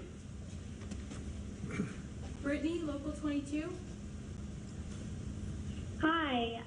So, quick question for the governor, and I don't know if it was just me, but you sounded a little hesitant when talking about the possibility of maybe opening indoor seating for restaurants on Friday, and I was just curious if what's going on in Winooski, and if there happens to be more cases than what we know of right now, would that impact your decision at all for further reopening? Well, the simple answer is we just don't know at this point in time. We don't know the extent of this. We want to monitor this and take the data that we do receive and make sure that it is accurate, and then to make a determination from there. I mean, it's my hope if it's an isolated outbreak, as we think and believe it is, then I see no reason we couldn't announce on Friday the opening of inside dining on a limited basis. Thank you. Ed, Newport Daily Express. Yeah, good morning. My question involves insurance. The auto insurance industry has been giving rebates to people because they're not driving as much and not therefore getting in accidents and needing insurance. My question is that with the dental insurance industry and also the healthcare industry, they've canceled, of course, or are not allowed to perform a lot of procedures or even do some of the more common testing and so on. Yet they're collecting premiums at the same level as they were before, which affect us. I know a gentleman who had dental appointments and they were canceled to 2021, yet he's paying the insurance every month.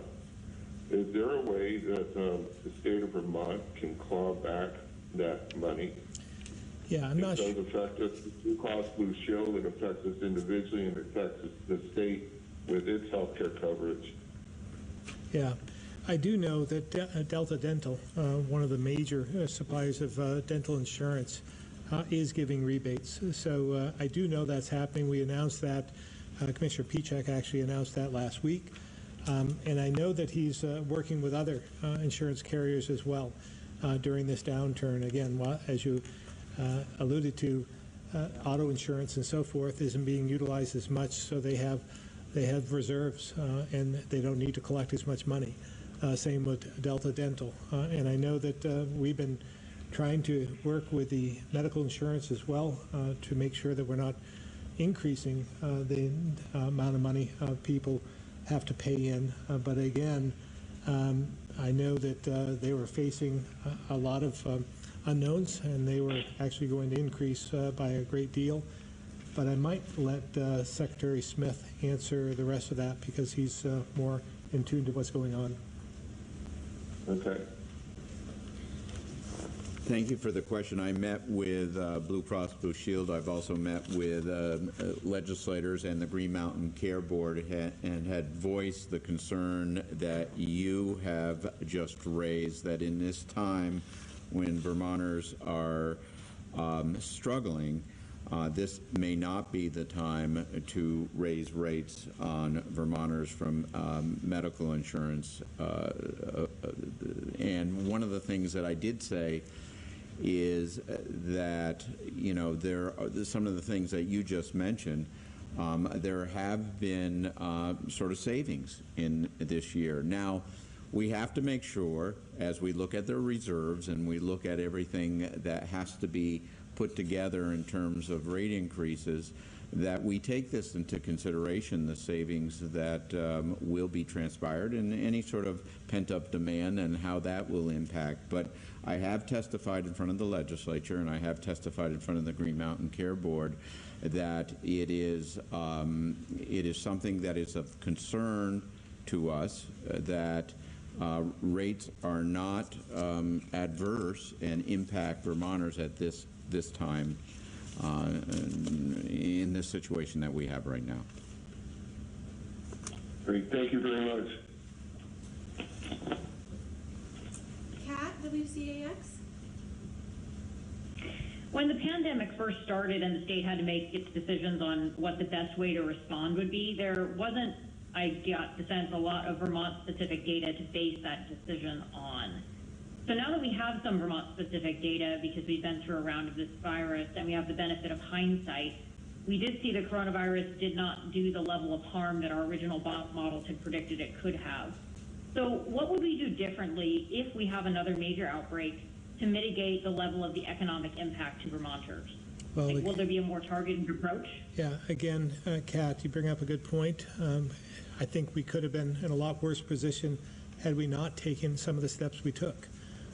And as well as we move through this pandemic, the increased testing and tracing has been so important to mitigating the outcome. So if we, as we look forward, we have learned a lot, and we'll learn how to deal with this until there is a vaccine. So testing and tracing is going to be an important component. It's my hope that we would not have to shut down large sectors if we had another evolution of this outbreak here in the country and here in Vermont, that we could isolate that to different communities, different operations, so that again we could continue to stay open. So we've learned a lot. We will continue to learn more as this moves forward. We'll learn from other states as well, what worked well, what didn't work well, and listen to the CDC, and we'll work together in order to continue to battle this virus. So what are some of the things that we've learned that could help us the next time around? And would we do everything the same way? I mean, that's, I guess what I'm kind of getting at is now that we have some bit of hindsight, people are kind of wondering, you know, do we have to do this again? You know, if it's not COVID, if it's another virus. Well, again, I think I answered that, but I'll try it again. We will not, hopefully, not have to do take the same approach that we did in the beginning, because we've learned so much and we've increased testing and tracing and our capacities in our healthcare system and prepared with inventory for our PPEs and so forth. So it would be a much more targeted approach in the future, would be my hope. But again, we're still right in the middle of this state of emergency. We're still learning. We have other states that have taken different approaches. We'll learn from them. They might learn from us as well on how we deal with this. But again, this box-in approach of testing and tracing, I think, is going to be essential in the future with any type of outbreak of any kind of virus to make sure that we're on top of it. But again, I think we were somewhat flat-footed when this first arrived, but at this point, we're much more seasoned, and I believe that we can take a different approach. I'm going to let Dr. Levine add to that if he'd like to. and I'll do so much more briefly than my previous answers today. But one thing that the governor emphasized is this containment approach. So always keep in mind there was no opportunity for containment the first go-around, not because Vermont was unique and different and fell down somehow, but because we did not have even a test, never mind testing capacity. We didn't even have a test for so long. Nor did we have the appropriate PPE, which would allow so much of what we did and tried to do to protect our healthcare workers who have to obtain these tests. So that's a big component. Physical distancing, facial covering, respiratory etiquette, hand hygiene, none of that was really ingrained in the population from day one, and it had to be brought into more of a cultural change, I would say, very quickly, and people caught on very quickly, which was good. But again, these are things that didn't have to happen every day in everyone's lives until COVID hit. So it's really challenging on a population-wide basis to make all of that instill in people all these new behavior changes, which we always know behavior changes are challenging. The thing that will be different if there is a resurgence or more viral activity than we anticipate is this testing capability and the fact that we won't necessarily have to do every mitigation strategy that the entire country had to adopt on the first go-around. Everybody had to quickly adapt to very small groups, no mass gatherings, quickly adapt to the fact that the places they enjoyed going were now not open to for their business. Quickly adapt to not congregating in restaurants and bars and places of that sort. And eventually quickly adapt to the school issues. So those were things that had to come very quickly and well-timed in the first go-around because there was no other strategy. I'm very proud of our EPI team and the fact that as a state, we tried our darndest to have two parallel processes at once. One was these mitigation strategies I've just detailed. The other was a containment strategy, but the containment strategy couldn't be its own success, and it couldn't be as successful as it might otherwise be because of our late ability to test and the fact that the viral prevalence all across the region and ourselves and across the country was so great. So we've learned a lot from that, and we will succeed as we move along. Thank you. Lisa, the Valley Reporter. Hello. My question is also for Dr. Levine. I want to clarify the availability and process for getting one of the more reliable serology tests. Is the process to reach out to your healthcare provider? Right now, if an individual wants to do that, yes.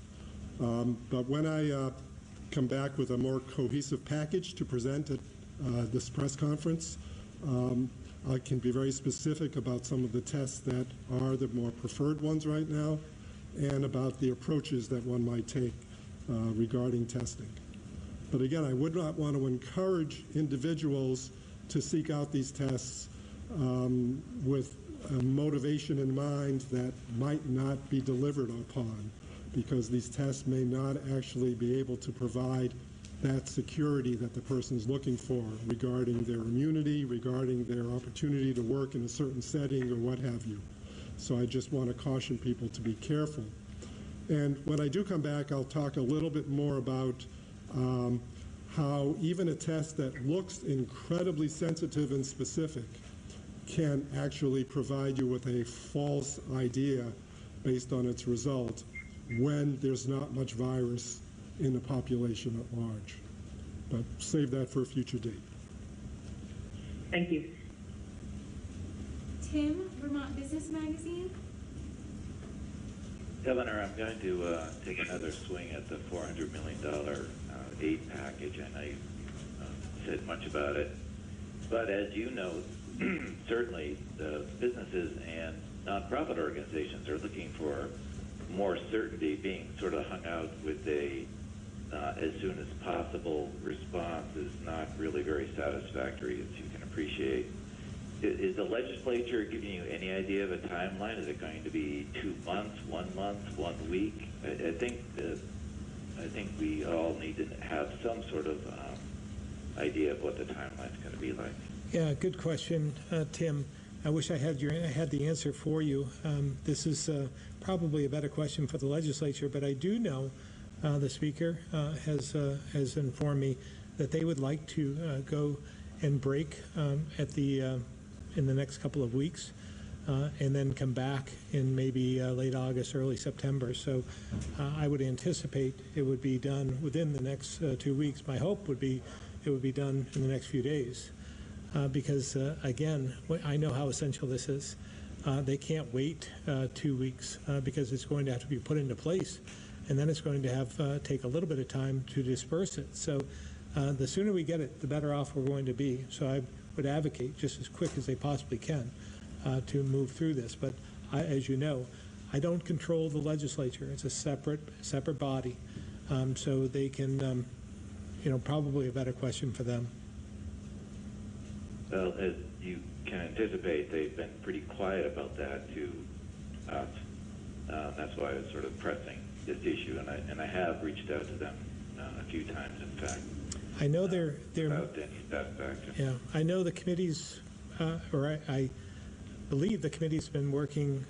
I don't know about the committees that have under this jurisdiction, but most of the committee's been working over the last few days. So I think they're still in session.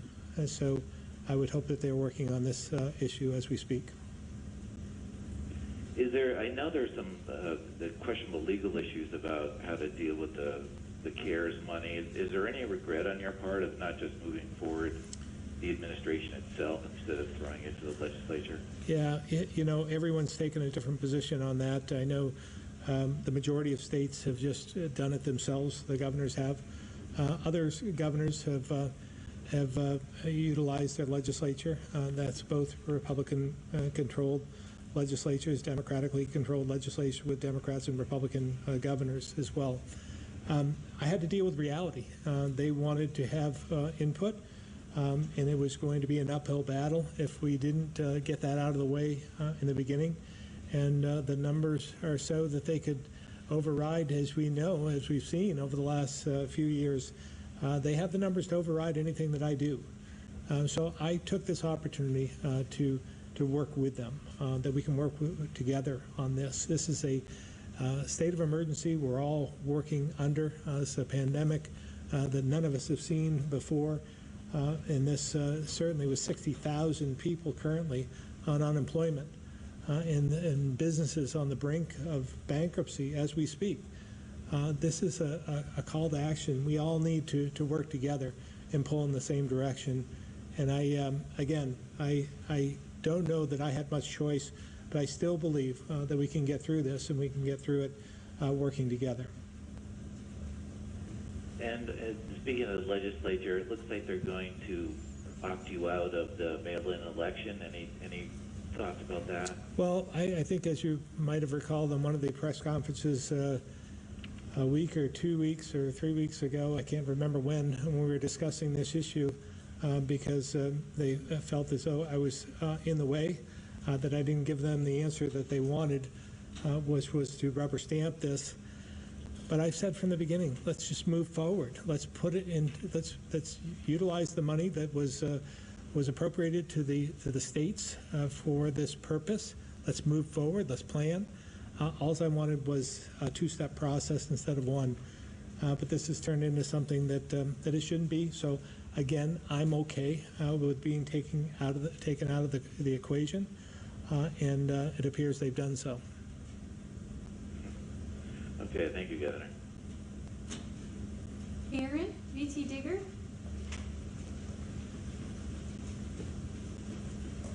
Hello, I have a question about childcare. It looks as if only about half of all child care providers with active licenses in the state plan to reopen this week, according to data provided by AHS. Are you concerned that without additional state support, too many providers won't reopen at all? Well, again, I think I'm going to let Secretary Smith answer most of that question, but from my standpoint, having half of them open is good news because at this point in time, we see a number of businesses that are not open, and we're going to continue to slowly and methodically open up businesses. We have 60,000 people, as I said before, still on unemployment, and many businesses are closed down right now, but we hope to open them back up. So as we open everything back up, we hope child care opens up as well. But I'd say that's fairly good news to have 50% open at this point in time. Secretary Smith. Thanks, Aaron. The governor mimicked what, well, not mimicked because I'm mimicking the governor. He's absolutely right on this point. I'm pleasantly surprised. We have 50% of child care centers and growing opening up. We've had some bumps in the road that we've discussed in previous press conferences and trying to get supplies to them. We are working those issues through. We've provided a lot of money, as I've said in previous press conferences, both during the shutdown to make sure that the infrastructure stayed in place and $6 million for the restart as we're moving forward. And we're continuing to monitor, we're continuing to listen, we're continuing to see what needs to be done to bring that number up. And I suspect that number, I'm very pleased with the number that's sort of at the start point, 50%. What we need to do to sort of bring that number up. Again, it's the choice of the particular child care center of whether they want to open, but the choice of at least 50% opening is something that I think is a good start for us. Okay, thank you. I also have a question about the statements Levine made on racial health equity. Considering what we know about, the general health disparities by race and other factors in Vermont, what is the state doing to ensure that testing is reaching marginalized communities? Well, we do. I'm going to let Dr. Levine answer this, but we now have increased our testing capacity by multiple factors, and so we're at a point where we have pop-up testing that you don't have to have a referral in order to be tested, and we encourage people to go and be tested. If you want to test, get a test. So with that, Dr. Levine? I couldn't agree more. We've really made this geographically broad, covering all regions of the state. We now have a cluster in one part of the state, and we've actually markedly increased the opportunity to get testing in that specific region. I don't think there should be a barrier to anyone who wants to obtain a test. And certainly cost, by the way, isn't a barrier either at all of these pop-up sites. So I think we've tried our best to do as much as we can to reduce any kind of obstacles that would be in the way of anyone, regardless of race, regardless of economic status, etc., obtaining a test on a fair and impartial basis. And is there any demographic data on who's getting tested available? Are you collecting that?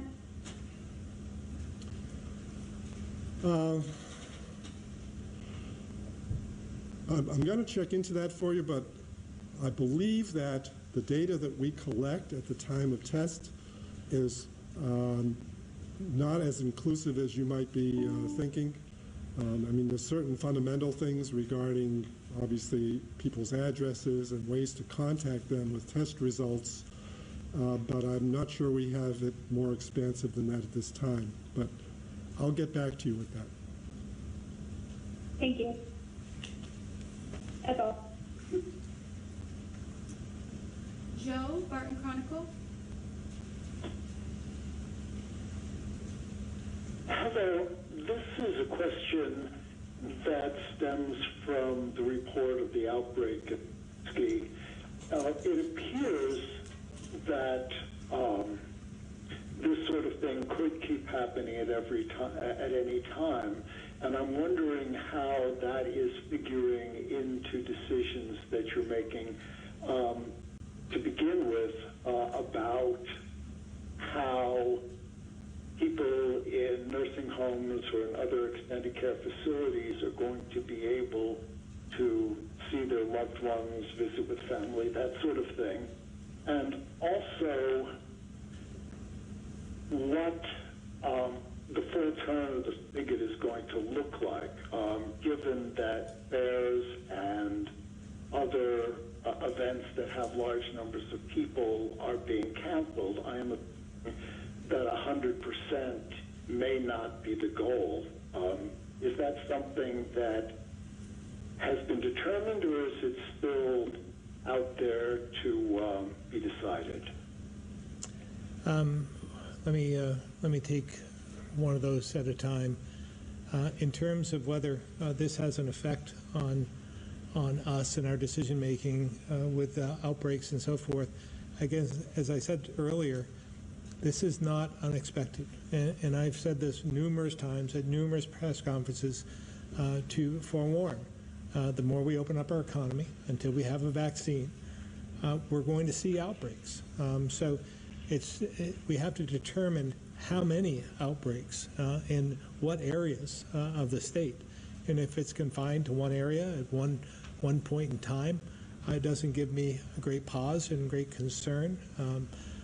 But if it happened at multiple geographic dispersed areas throughout the state at one time, then I would be concerned about what was happening. So it does have an effect on us, but in the grand scheme of things, as we look at how we're going to open, we're still looking at the data and the science and trying to determine whether it's widespread or isolated. I think that's the point. In terms of what it looks like when the spigot is fully open, I don't think we can open the spigot all the way. And there may not be as much water coming out as was happening earlier in normal times.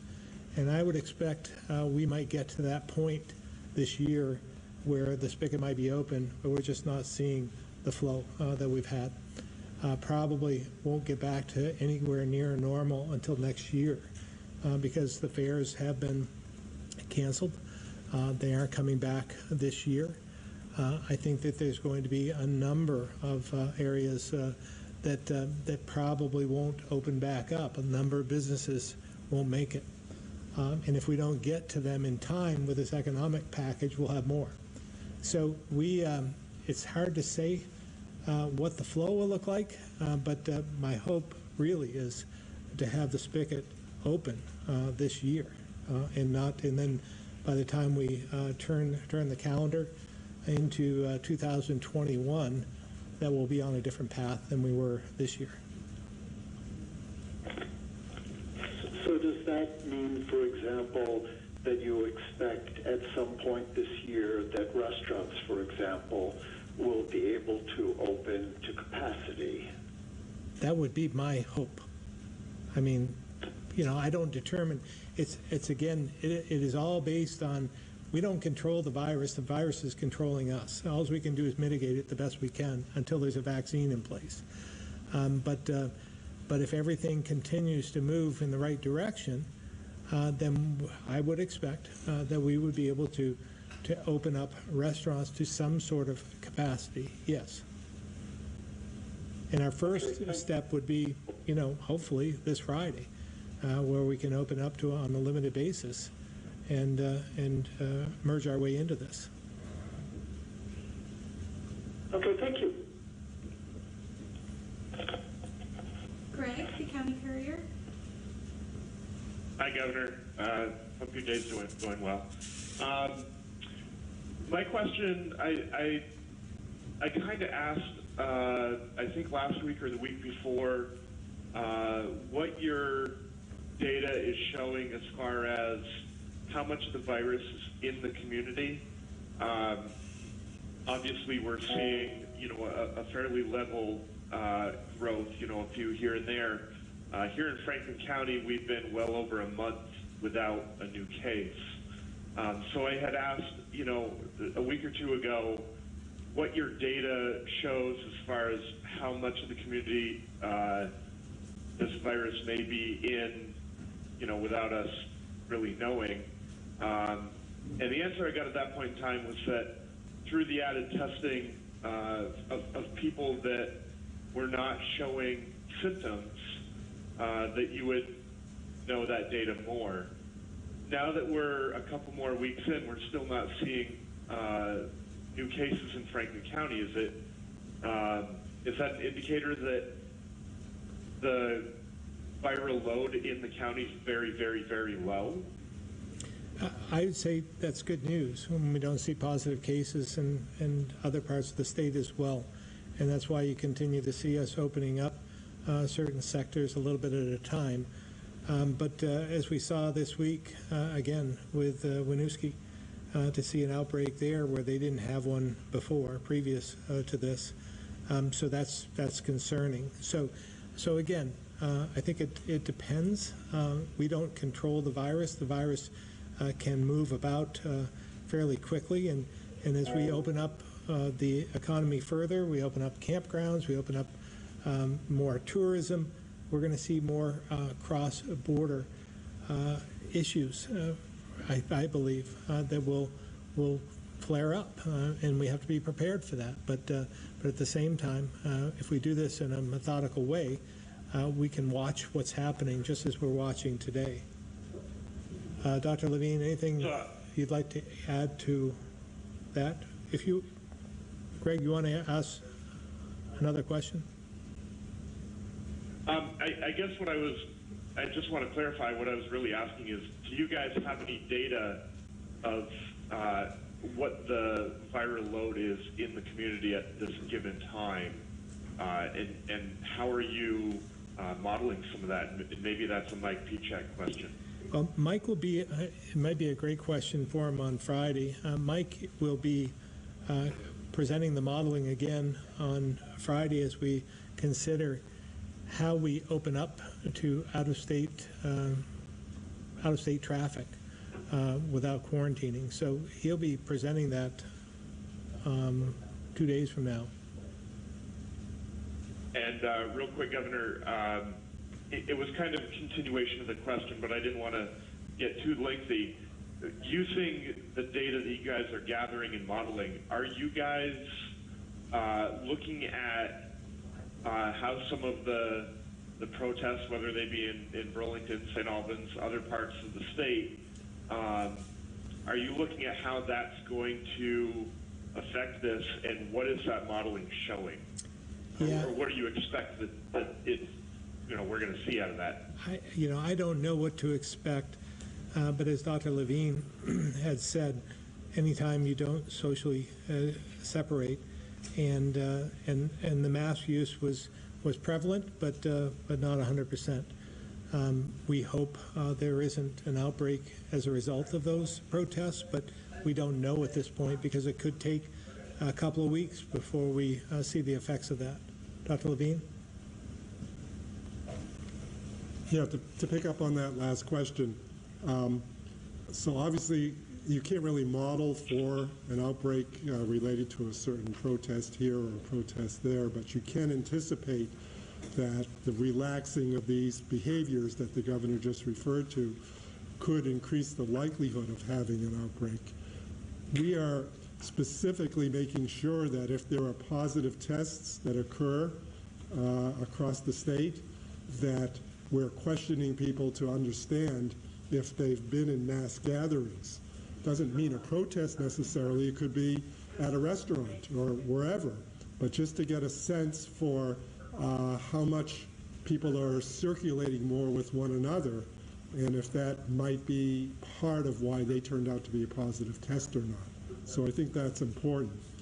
When you talk about the data from your earlier question, we do look at, obviously, all of our test results from across the state, and when they're in asymptomatic people, We don't expect to see a lot of positives, so I'm grateful that we haven't seen a lot of positives in that population.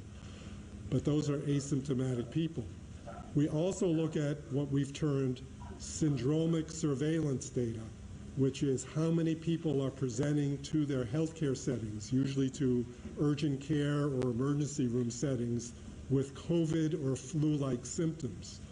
And those are very, very, very low in the state right now. So we don't think we're missing out on a lot of COVID activity in the state, because knowing that maybe 25% could be asymptomatic, there's still a whole bunch that would be symptomatic and that we would hope we would have picked up as part of our expanded testing.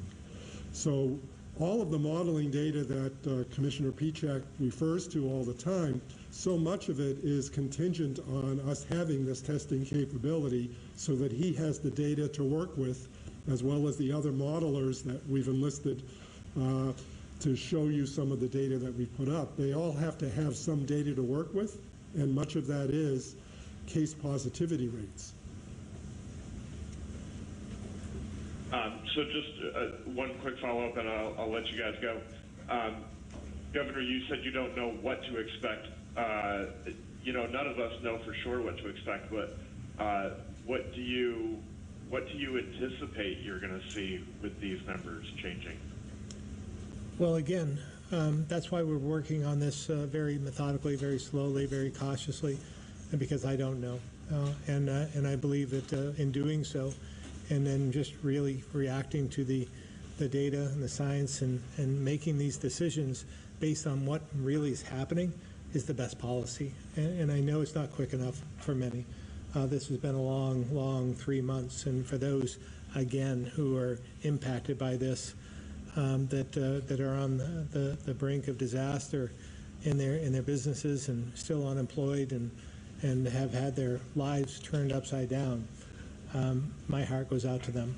But we're doing the best we can to make sure that we're not putting ourselves in a position that would do harm to people in the state.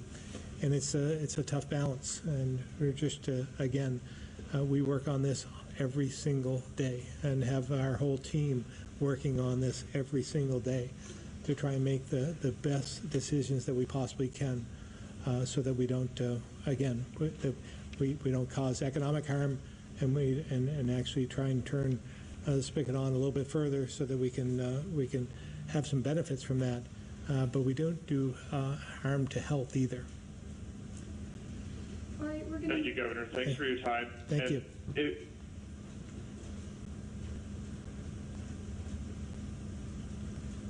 You're still there, Greg? Yeah, I am now. Somebody muted me in the middle of what I was saying. I was just thanking you for that time. And if you guys can come prepared on Friday to answer the question on how you expect the large gatherings to change some of the data going forward, I'd appreciate it. Okay, and if we don't, just make sure you have that ready. Sure, thank you. Thank you. Andrew, Caledonia Record. Yes, good afternoon, Governor.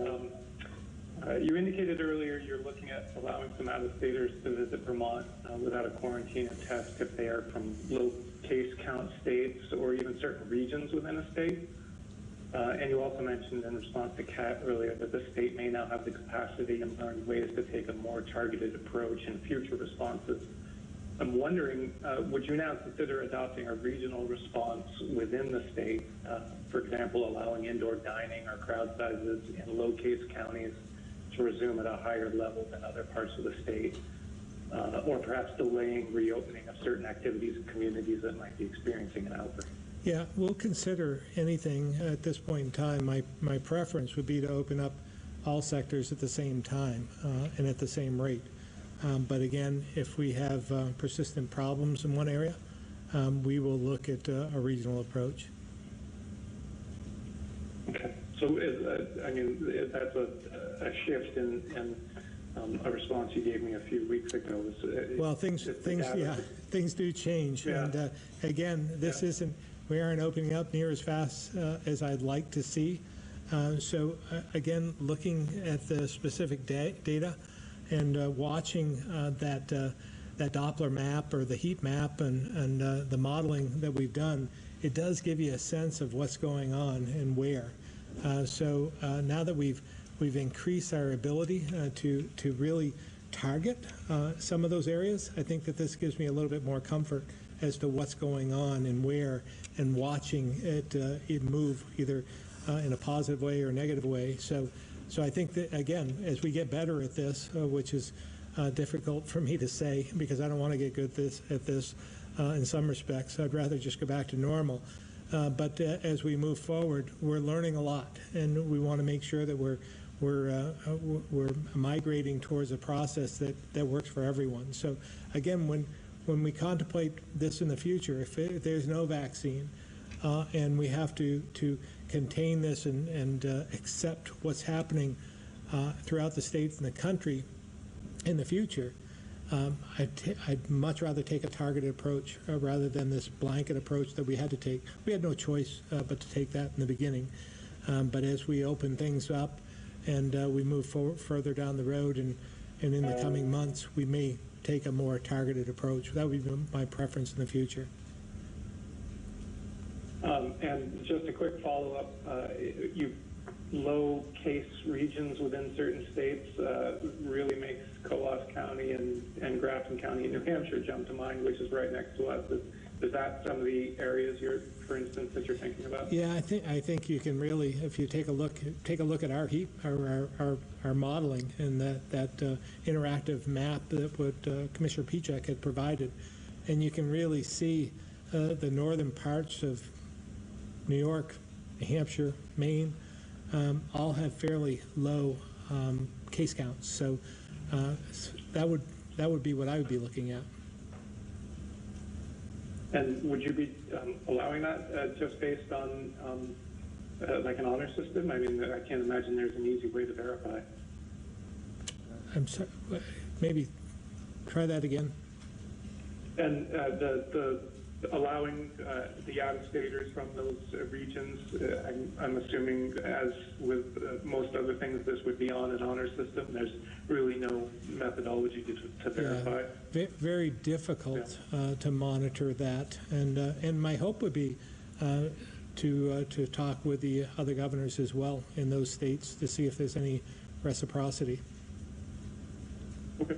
Because there, as you know, I mean, Maine is still a 14-day quarantine period at this point as well. So maybe, and I'm not sure what New Hampshire is doing either. Last I knew, they had the same policy. So maybe there's a way for us to work together. Great. Thanks for your time. Maria, The Washington Post.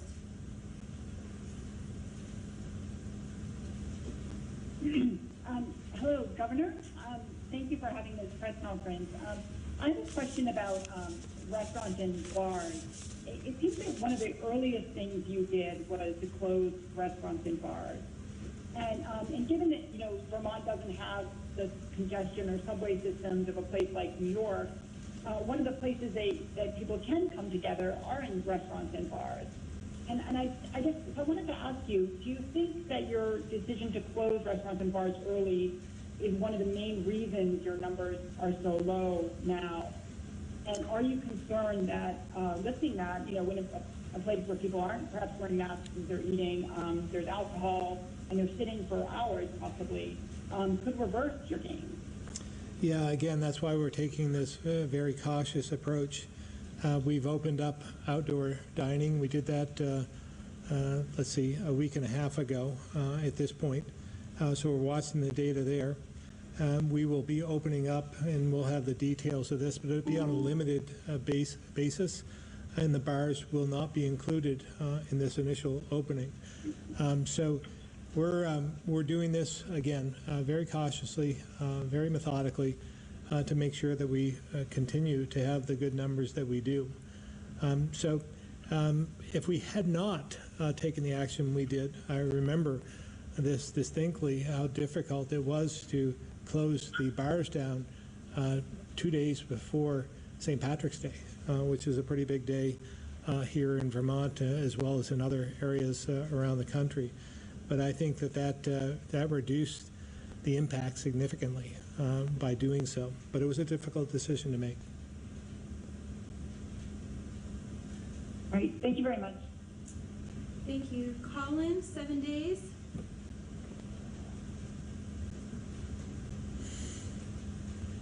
Hi, yeah, I have a question for Dr. Levine. When we're talking about tracing the movements of these new cases, specifically in Winooski, is there any indication at this point whether any of the new cases did attend any of the recent protests, specifically the one in Burlington? And if not, is that something that would be shared publicly? Say, for example, one of the new cases was at that rally. Is that something you would tell us at a press conference like this? Dr. Levine. So obviously when it comes to the new cases, as I said earlier today, we literally just found out about these prior to the press conference. My staff need to go through an exhaustive process with spreadsheets of data and understand what is truly a case, what needs to be, as we call it, deduplicated. It may have been reported somewhere else. So we don't have a lot of details on even the exact number nor the nature of these cases. And certainly haven't interviewed them all as of prior to the press conference, having just found out literally moments before. So as part of that interview process, the interviews are quite exhaustive and comprehensive. So I'm sure that we will learn if anything played a role. Again, not looking at the protest as much as really the idea of mass settings, mass gatherings. That will be really critical detail. But we don't have any detail for you now on that. Your last question was regarding if somebody had attended a protest. Obviously there again, that's the nature of the work that we do in contact tracing, which I won't give you the full education on during this press conference, but it's a very comprehensive process. It really involves knowing the right questions to ask and making sure that the answers aren't in any way forced or coerced, and making sure that you can assess the risk of others that this case came into contact with. And the same principles that I've talked about many times that really fall into line. How much one-on-one contact was there with an individual? And how long a contact was that? Was there a really intense number of minutes or hours or what have you? Or was it very casual? It's like if you're in a large room like the auditorium we're in now, and someone in this room has COVID, and you wonder about the person sitting in the last row, probably wouldn't even go near that person talking about the fact that they might be a significant contact and should quarantine, because they're far away from everybody else in the room, and it's an isolated case in a very, very large room. So a lot of common sense needs to be used, and if you're at a protest or another mass gathering, it doesn't mean you're destined to become infected because somebody who attended that gathering was infected. It really depends on who that person was with and for how long. So if there was a public health reason to call out a specific protest and ask people to come get tested because we were concerned they all might have been at high risk, certainly we have the authority to do that. I don't foresee that becoming a potential outcome here, but that's certainly something that as public health officials we would entertain for the safety and health of everybody in our population. But we know of nothing like that here in Vermont, and frankly, after watching probably too much TV in the last couple of nights, I am as concerned as other public health officials about some of these very large gatherings in major cities across our country. Thanks. And then just one follow-up for the governor. When we talk about trying to open up the spigot by the end of the year, do nursing homes fall into that? And I'm thinking as far as allowing visitors. We've heard from a couple of people just interested in when they might be able to start visiting again. Yeah. You know, it's certainly something that's been on my mind for quite some time. And as I said, I don't want to forget those who are in the long-term care facilities that might be watching this program today. and I know how difficult it is for each and every one of you.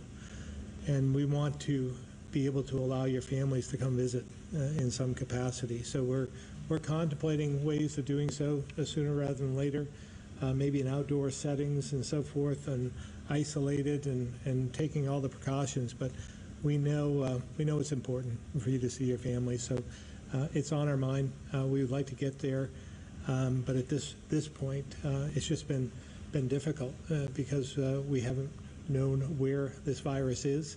But as we learn further, hopefully we can relax some of those requirements and maybe come up with a different approach to visiting as well. Dr. Levine? Just for a second, I was almost going to say there is nothing higher on my priority list, but things keep happening in this pandemic, so I can never say that. But very high is this issue of visitation, families and their loved ones in nursing homes. The families want it, we all want it, the facilities want it. We all want it to be done the right way and very carefully and armed with the right data so that we don't make mistakes. So we are actually on a daily basis not only talking about it, but meeting about it, developing strategies. It will all be complementary to our testing strategies, which will help facilitate that, but it's nothing, it could be closer to our minds right now. And obviously, the Vermont summer is not always our longest season, so we really want to try to do this in a timely way, but it has to be done very, very safely. And we don't want to be too far out in front of our skis on something that's this important with such a vulnerable population. Thank you. Steve, NEK TV?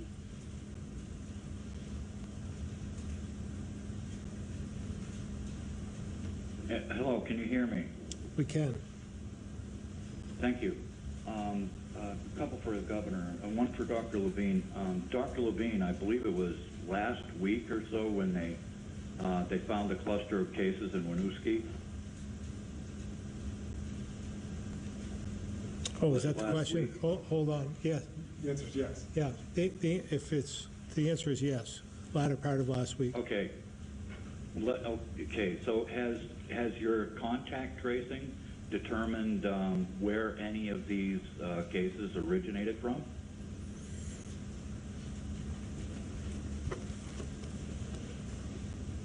The contact tracing helps tell where it originated from, but more where it went to, because the cases are where it originated from for the contacts, if you will. But yeah, we have learned a lot, but it's really an ongoing process because not every contact, as you know, becomes a case. There are a person who may be at risk of becoming a case, but that's all. So we're still, it's still very early in this investigation, and it does take quite a few days for this to play out. So I really can't share any other information with you regarding a specific, source, if you will, or anything like that. Thank you, Doctor. Governor, you have you just said that you don't regarding the $400 million. You just said that you don't control the legislature, but you do control the spigot. So by keeping businesses closed and asking for $400 million to keep them afloat, aren't you going to be kind of like taxing Vermonters of all Vermonters of all walks of life to pay for the certain sectors that you personally are keeping closed? Well, I think you can go across the country and see the ramifications of this pandemic.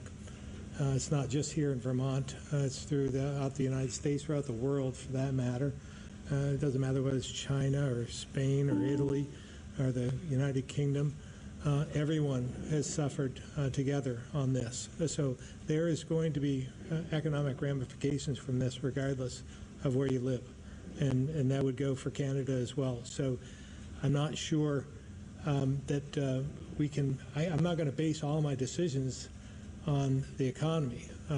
Health and safety come first. And that's what I'm trying to do, and find that balance. So until that time, the federal government, Congress has given us money to use as a way to supplement, as a way to help, and to keep some of these businesses viable, so that when we do come out of this and we do find a vaccine, that they will be ready to go and still intact, so that they can go back to somewhat normal. Okay, but how do the Vermont statistics compare with statistics like free states? Steve, I don't know how many times we have to go through the regional data. I mean, I showed you last week. I don't know if you can, maybe you're not watching and haven't seen the modeling, but if you get an opportunity, look at the modeling that we produce. I mean, we just, when you look at the region and you look at Massachusetts, for instance, which again is only 2 hours, and I can be right in the heart of Boston, and you can see what's happening there.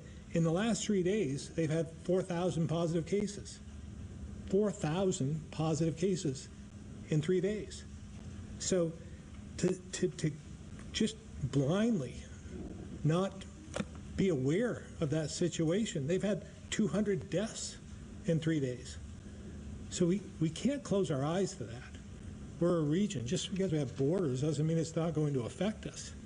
So we have to look regionally. It's not just about the state. Oh, sure, and maybe you drive faster than I do. It usually takes me about 3 hours to get to Boston. Well, you come from the Northeast Kingdom, don't you? No, actually, I was born and raised in Lunenburg, in Lunenburg, Massachusetts. Oh, okay. But anyways, regarding the vaccine, there's a lot of people, a whole lot of people, like 30% maybe or more, who object to getting flu vaccines and would not be, receptive to taking a vaccine should one be developed.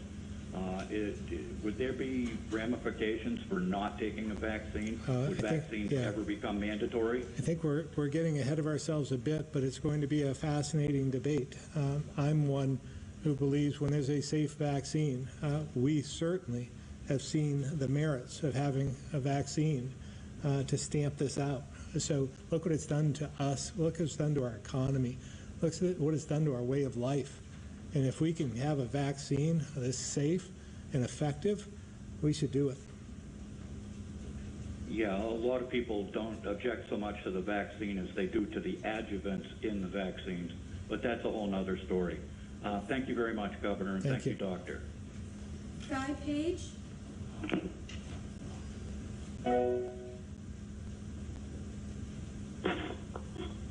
Governor? Guy? Yes. Hi, Governor. So WAMC reports that Massachusetts State Police have sent officers into small towns in Berkshire County, speaking of Massachusetts, in Berkshire County on the Vermont border, specifically looking for Antifa activity. I spoke with Lieutenant Lone of the Vermont Intelligence Center today. He said these reports may be based on misdirection from white supremacists. But be that as may, I'd like to ask either you or Commissioner Shirley, are you concerned about Antifa activity in Vermont? And if so, what are you doing about it? Yeah, I haven't heard of those reports. I would be happy to have Commissioner Shirley answer that. Thanks for the question. You've already been in contact with the Intelligence Center. We're monitoring this situation on an ongoing basis. We have no specific concerns at this point about Antifa presence in Vermont, but we'll continue to monitor. What does that monitoring look like? I think I'm going to hold the answer to that for the intelligence folks. You can imagine it looks like taking in information from people in our communities as well as scanning what's happening out on the internet. Okay, thank you. And that concludes the questions. Look forward to seeing you all on Friday. Thank you very much.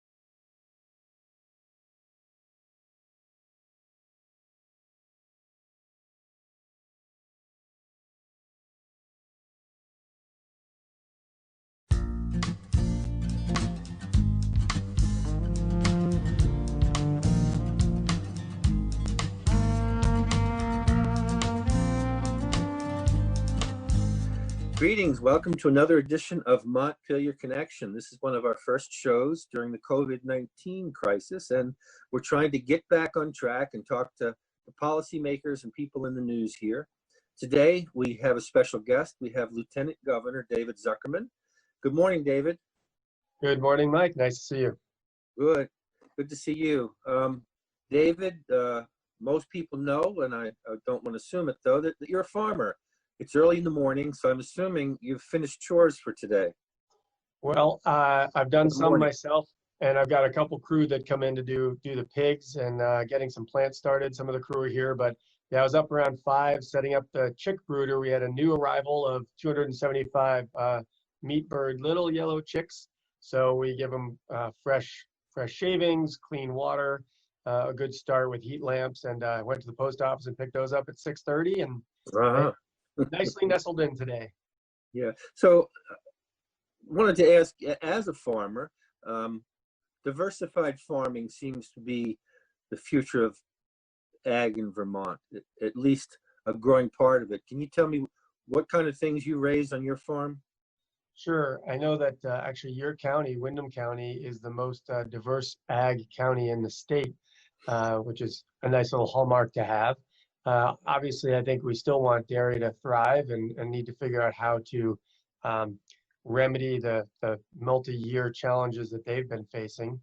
But on our farm, we grow about 50 different types of crops, maybe even 150 types of cultivars, because there's, say, 3 varieties of carrots and 12 varieties of tomatoes. But we also raise meat birds. This year, we're going to do about 1,300, almost 1,400 meat birds. And we raise some hogs. We sell piglets in the spring, probably about 100 this year. And we've got some laying hens, not as many as we'd like, but we grow a range of things. We don't do any cheese or dairy at this point, and probably won't, because we're pretty full busy.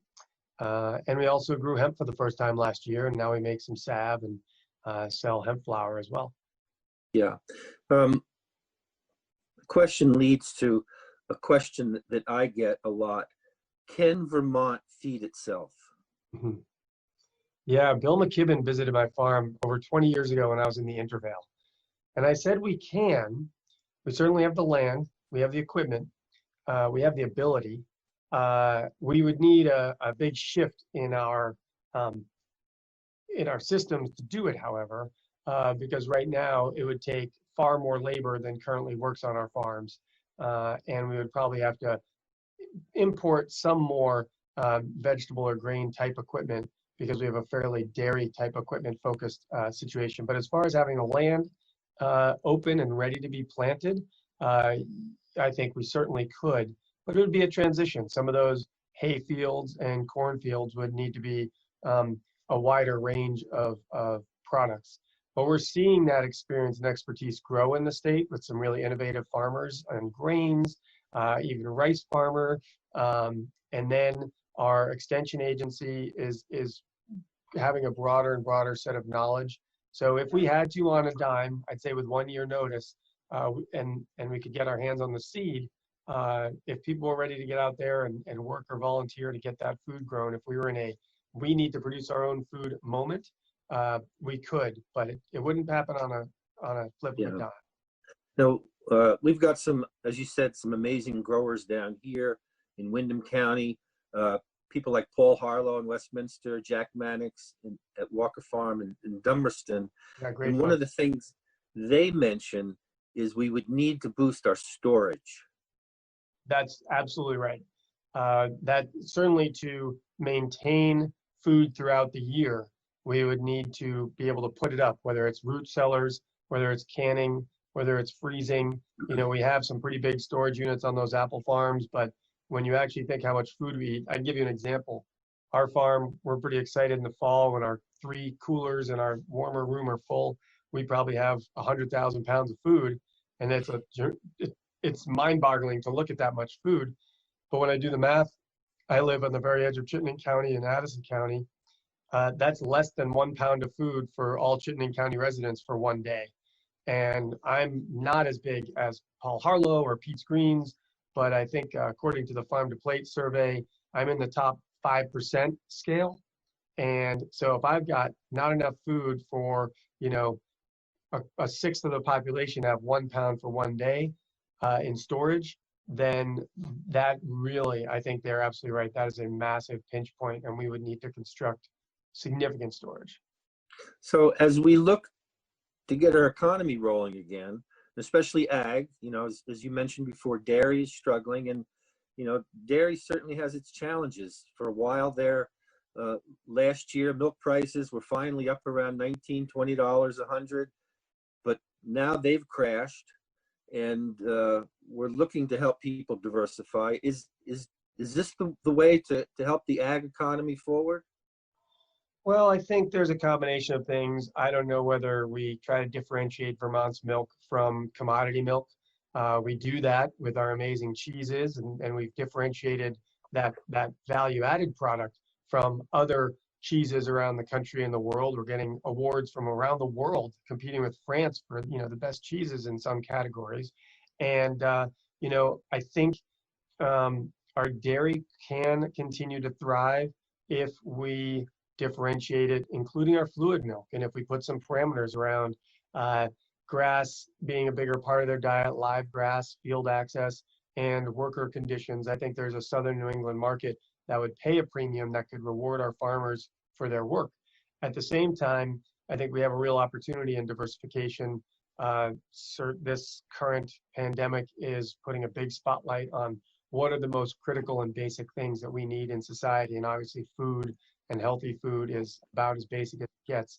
And so this reliance on the global system, while it is a very good system, I think we've tipped the balance a little too far in the ability to ship and move everything wherever we think we can around the world. And maybe we should build a little more resilience into our own local food economy. Yeah, well, getting the economy going is a big thing. Any other ideas on what we can do to kickstart our economy? Well, I know right now there's the beginnings of a conversation between some restaurants, some food shelves, and food distribution networks that I've been working with. And the Skinny Pancake was one of the first folks that did it. They're doing, I think, over 4,000, almost 6,000 meals a day is their plan to produce and distribute to people who are food insecure. And maybe, and this is a topic of conversation to figure out, with the COVID relief money, an expense created by COVID would be the need to deliver food to people. So what if the state were to buy, at this point, commodity food, because our farms don't have it, we're at the end of the storage season, but if they were to buy food in, give it to the restaurants who are larger facilities to then make meals and or can, freeze, and store food, and then the employees of those restaurants who right now have no jobs could be delivering those. And maybe the COVID money could also augment that pay, because restaurant staff workers' pay is a fraction of the minimum wage. And so the PPP money doesn't go far enough for that. So maybe there's a way to create at least a short-term feeding program with the federal money that would put a lot of people back to work, so that when doors started to open, those restaurants would still have their employees. Some restaurants could shift over, we could sequence it, and the restaurants would have income from this project to pay their other bills, because we really don't want our restaurants to go out of business. There's a huge concern about that. Then we have the opportunity with the unfortunate, obviously, situation around schools and unequal education right now in rural areas where broadband doesn't reach. Teachers might not have good hookups, students might not have good hookups, and we certainly don't want to become reliant on a remote education system. I think there's so much more learning opportunity and socialization in the classroom and all the dynamics that happen.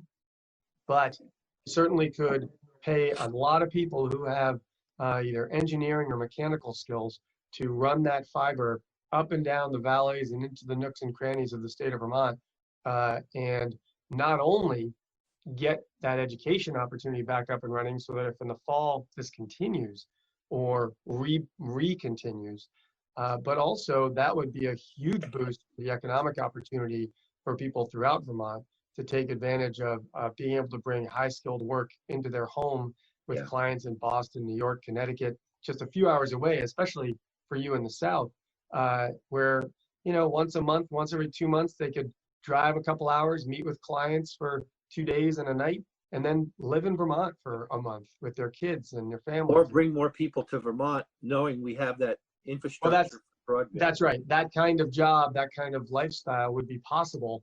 And I think that could really help, especially southern Vermont and actually up in the Northeast Kingdom where the 89-91 corridor gets people pretty fast, because there's a study out there, a Harris poll, that shows 39% of urban dwellers are rethinking whether they want to live in urban areas or move to rural areas after this crisis. And we only need 5,000 or 10,000 or 20,000, which is a fraction of a percent of the people in southern New England. Yeah, it's interesting that after 9/11, we had a similar bump. Exactly. Where people started looking to us, and then there's a lot of speculation that climate is going to have people looking to a place like Vermont for a safe refuge. So we need to be ready for that. Can I touch on that for a minute? One of the things, being ready for that is a critical point. We have had an economy that had been doing, pretty well with low unemployment, although half our state was living paycheck to paycheck. So for me, that's not the definition of a good economy. But we were doing relatively well. So we could sort of coast on that. And I think our administration did coast on that. But if you're thinking ahead and you're planning for the future, you've got to be doing more. And one of those is, if there's a big influx of folks to Vermont from other places, if we already think housing is too expensive now, our housing market is affected by pure capitalist models of supply and demand. And people that are coming from Boston or New York or New Jersey, they can sell a 2,000 square foot home, and up here can buy a 3,000 square foot home with 30 acres for less money. And so the affordability that the governor talks about for Vermonters, it's going to be like a statewide gentrification. We're already seeing that. So unless as a state we put in policies to really invest in affordable housing in our village centers, and even perpetually affordable housing, more than just straight up affordable housing, so that Vermonters don't get displaced by that migration with higher money, then we're really doing Vermonters a disservice. And that takes planning, foresight, and investment. And that's part of what we need to be doing. Oh, well, I totally agree. And it touches on something I wanted to bring up as well. One of the things we've been burdened with that slowed down some of the work in the legislature is we've had to fight back against Trump policies where they've pulled protections for the environment, attacks on women's reproductive freedom. When we have to backtrack and try and push back against Trump policies, we can't move our own agenda. But you make a good point.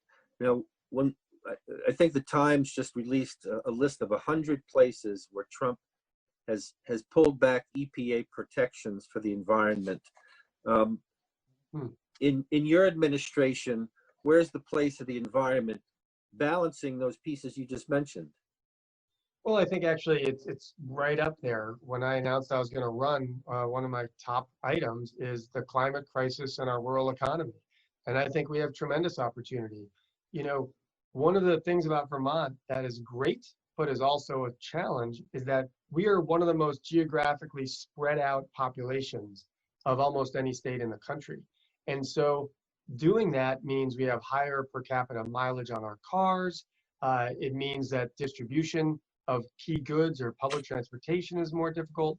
But if we were to invest, rebuild all of our village centers, or invest, not necessarily rebuild, but build in those village center areas and have, 6 and 8 and 30 unit dwellings, built into some of these village centers, you would have an economic opportunity to have enough people living in the area to have a coffee shop or a gas station again. If you have good broadband, you would have people not having to drive the kind of mileage that people have to drive, which is both an environmental solution and it's a personal, better life situation. If you have to drive 40 minutes each way to work every day, think how many hours of your life are spent in a car. Whereas if you could work out of your living room or a community technology hub in each village center, maybe at the schools, turn our schools into community centers that include a health aspect and or Agency of Human Services connection, so that the schools wouldn't have to carry all the social service costs, but have that be on the broader tax base.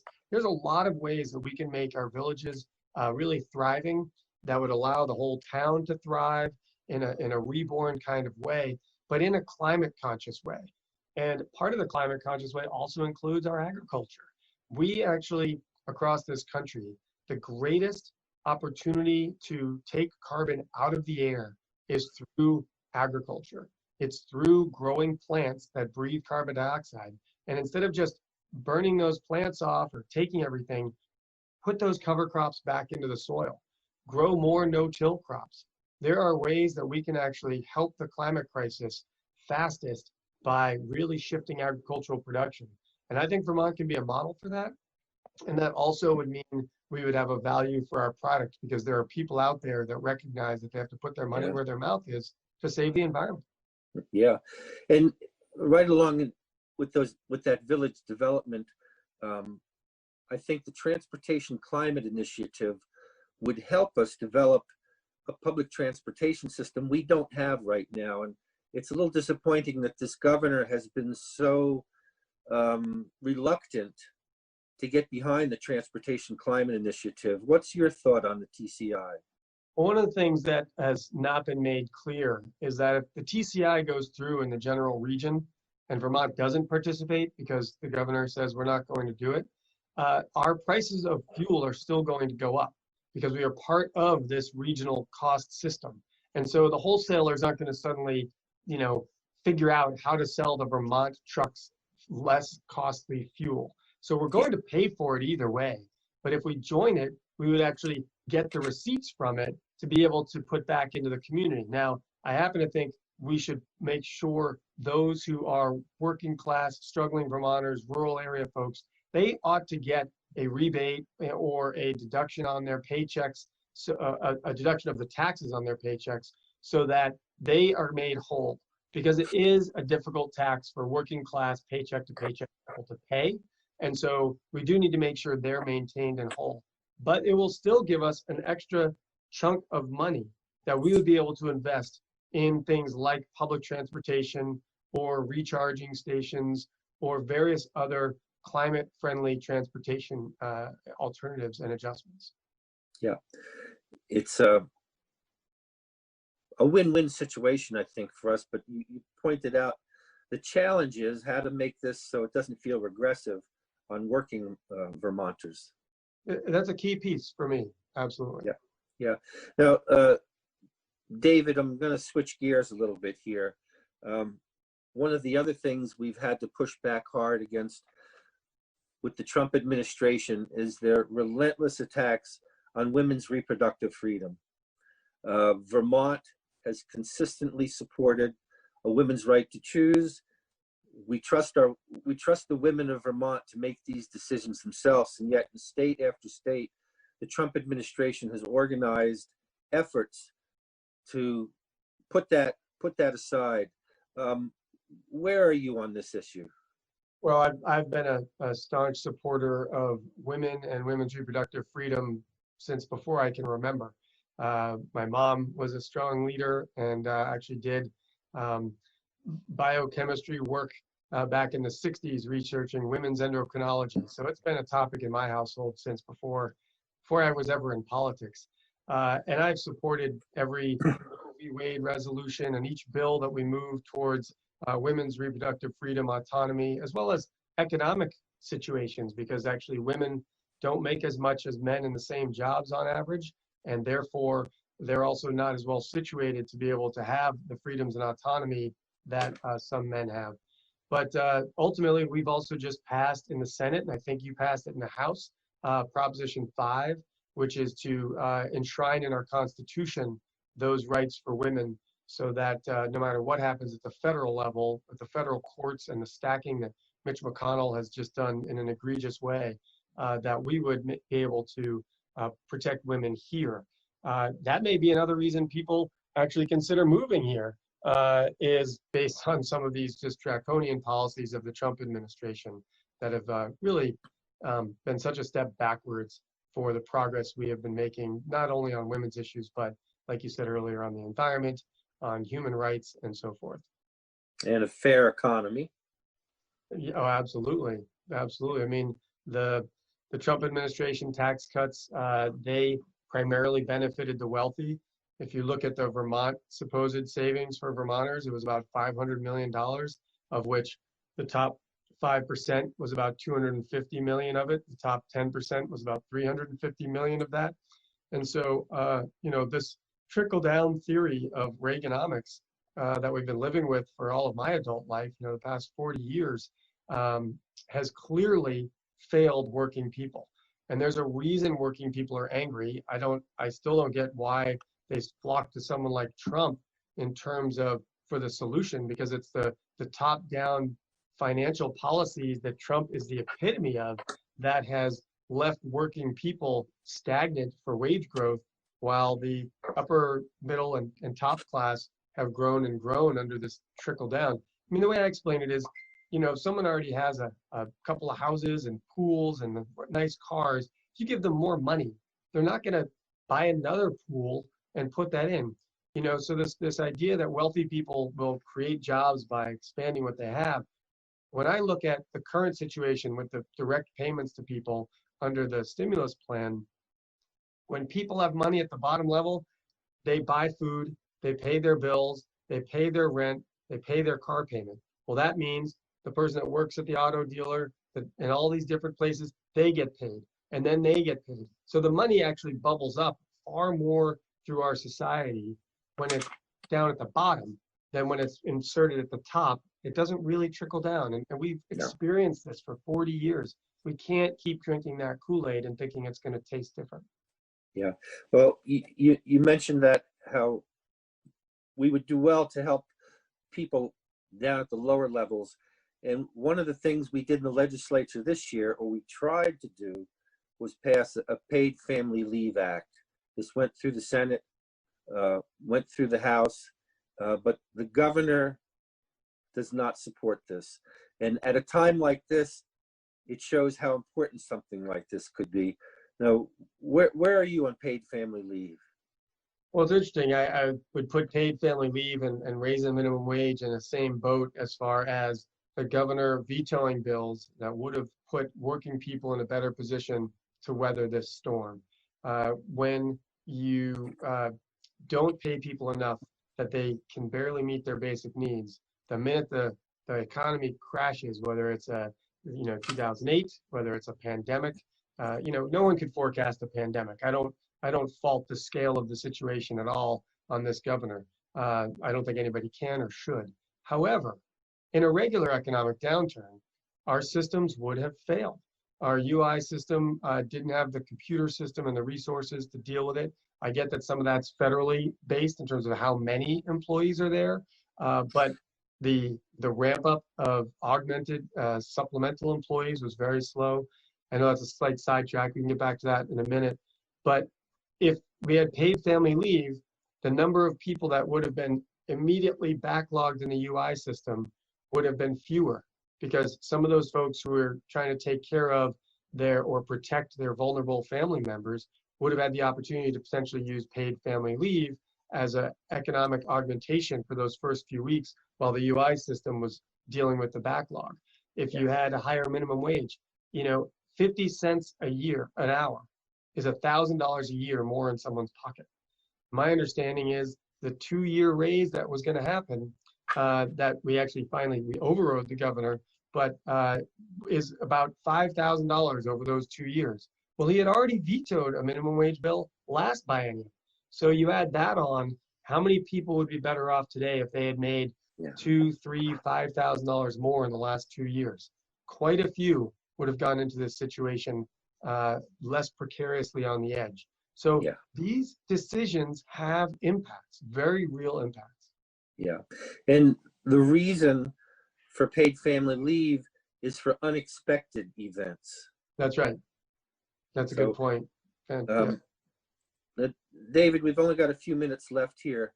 I just wanted to say I appreciate you taking the time of going back to when I first came into the House and you sat behind me in the House. I've appreciated working with you, and I just want to say that I look forward to working with you as governor, and I want to offer my support for your candidacy and hope we can move Vermont forward in a way that that brings you and the values that you want to share with Vermonters. Are there any last words you want to share with the people of Windham County here?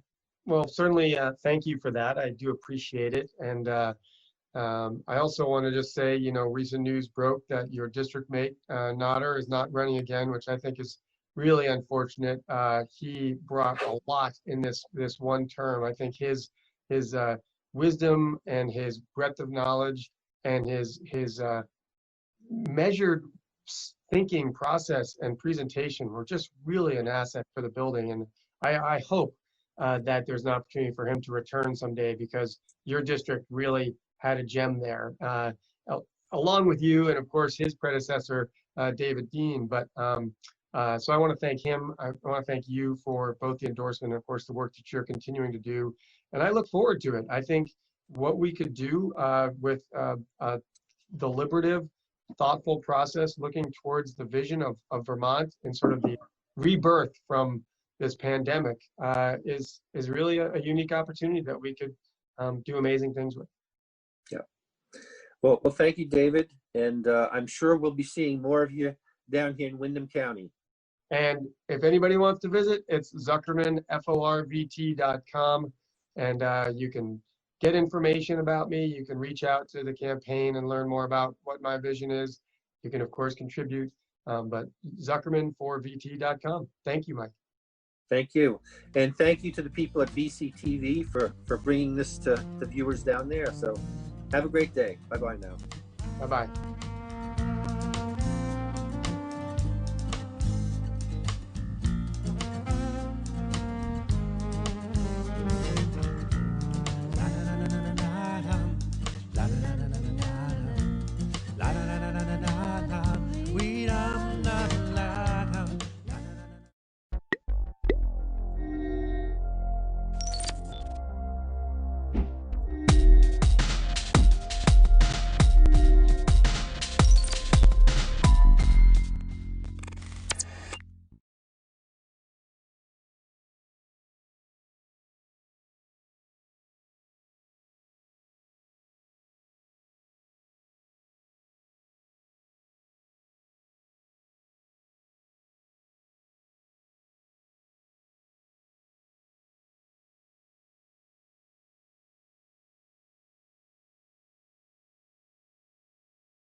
So the meeting of the State Board of Education, 20 May 2020, will come to order. Let's begin with a call of the roll. Please identify yourselves in any, or maybe Suzanne, will you call the roll, please? Yes, I will. Oliver Olson. Present. William Mathis. Here. Kyle Courtois. Here. Peter Peltz. Here. Jenna O'Farrell. Here. Sabina Brochu. Here. John Carroll. Here. So we are missing Kim. Kim and Kathy. Right. And John. Very good. Thank you all for being on board. We've got an agenda that has changed some in the last 5 or 10 days. A lot of moving parts going on. But you all excuse have me, Mr. Chair, one thing. I just want to remind you to mention that we are being recorded. Thank you, Suzanne. Thank you. Yeah, you're great. I really appreciate this. So this is a reminder to all of you, all of us, that this meeting is being recorded. I think probably both in audio and video, and of course it will be. Is it being simulcast? It is not. Yeah, but it is. People are able to pick up on the audio very easily, and I think we have some guests in the audience, which we're very happy to have. And so people will be coming and going. Dan will be joining us, I'm sure, as soon as he can. I reckon he's right now involved with the governor's Wednesday press conference. Yes, he is. Okay. So you've seen the agenda, and it is a little bit different than perhaps an earlier version you might have seen. But I know that Suzanne got you all the agenda probably Monday. So are there any proposals for amendments to the agenda? All right, then, hearing none. Let us then move on to the consent agenda. We're at item B now, consent agenda. And the only item on the consent agenda are the minutes of our last meeting. Is there a motion with regard to the minutes? So moved. It's been moved. Is there a second? Second from Oliver. It's been moved by Mr. Mathis and seconded by Mr. Olson that the minutes be adopted as presented. Is there discussion? No amendments to the minutes? Are you ready for the question? Those in favor of adopting the minutes as presented, please indicate by saying aye.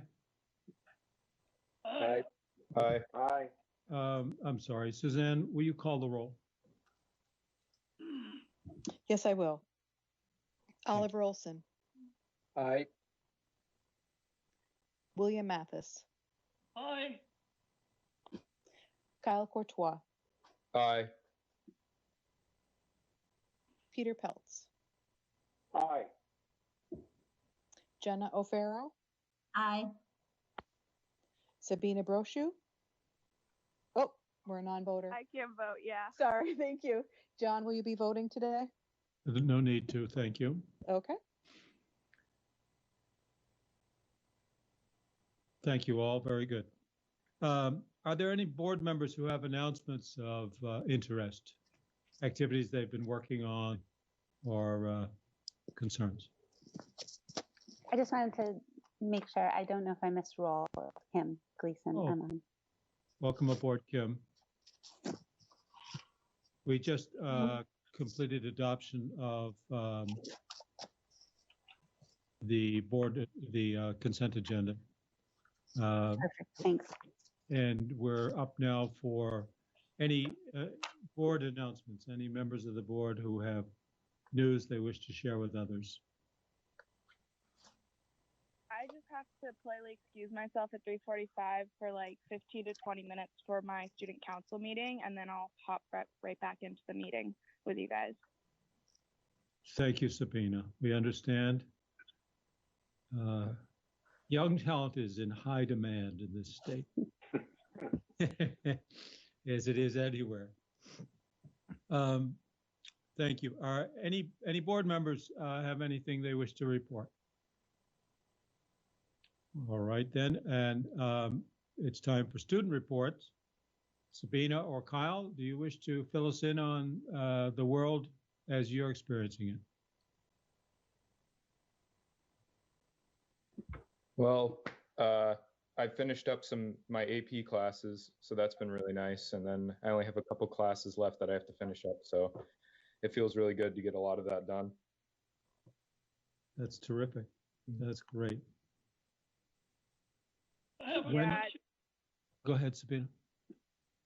At CVU, we have our last day of learning classes on June 5th, and then we have like a week of kind of celebratory, saying goodbye and ending the school year. So I think we're less than 3 weeks away from my last day of learning, so it's pretty exciting.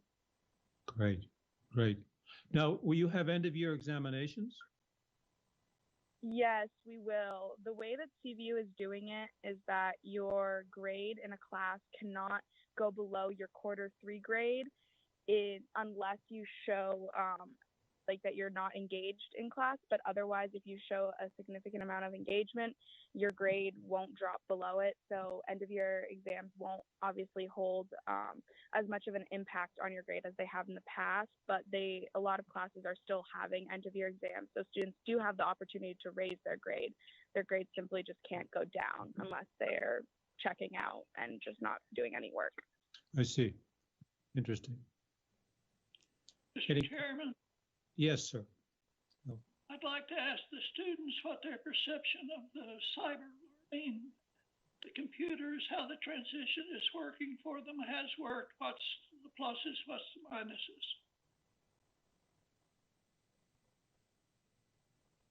I think for me, a lot of the positives is that our school already had many teachers were either using Google Classroom or Moodle to send out work virtually. So a lot of teachers were already aware of how that worked. And so it was a pretty simple transition in that sense, but it's just really hard to not, go to class and see people in the same way that you used to. And so, going into a Google Classroom meeting and just looking at people's faces on a screen is a lot different than engaging with them in person. And so it takes away from a lot of what is important in our education system, that in-person instruction and, getting to connect with people about something more than just the content of your learning that day. That's very important. How about you, Kyle? For me, it hasn't been a really hard transition because it was the end of the year, and as a senior, there wasn't as many things going on anyways coming down at the end of the year. So really, a lot of the stuff I was doing was already online. So it wasn't a lot left when it came to teaching. It was just a lot of getting some work done. Kyle, it's Kim. I was just wondering how they'll be, or have they figured out yet how they'll be celebrating graduation at BFA? So what they're going to do is at the Collins Pearly complex down in St. Albans, I think over a couple-day period, they're going to do like graduation where they'll have a few people at a time go up on stage, receive their diploma, take pictures, all that. So it won't be like one big celebration, but I think it's like a 3 or 4 day period where they have like a couple kids at a time throughout the day. Nice. Yeah. Well, that brings us to, that's a nice transition to item C, which is a resolution in honor of you, Kyle, as our second year voting member. Kim and Jenna have worked hard to pull together resolution and some other things. So it would be appropriate at this time if Kim or Jenna would like to make a motion. Not exactly sure how that goes. I know that Jenna is going to read the resolution. So do you need a motion to? Make a motion to adopt the following resolution and then read it, please. Okay. Make a motion to adopt the following resolution, and Jenna, take it away. Okay, Vermont State Board of Education resolution of appreciation for Kyle Courtois. Whereas Kyle has served with distinction on the State Board of Education from July 2018 through June 2020 and provided a mature and well-informed voice. And whereas Kyle has drawn from experiences as an educational leader at Bellows Free Academy, St. Albans, balancing the demands of school work, and State Board of Education meetings. And whereas Kyle has informed the State Board of Education with monthly updates highlighting important issues in education, such as proficiency-based teaching, learning, and assessment, and how students are impacted and affecting change in these domains.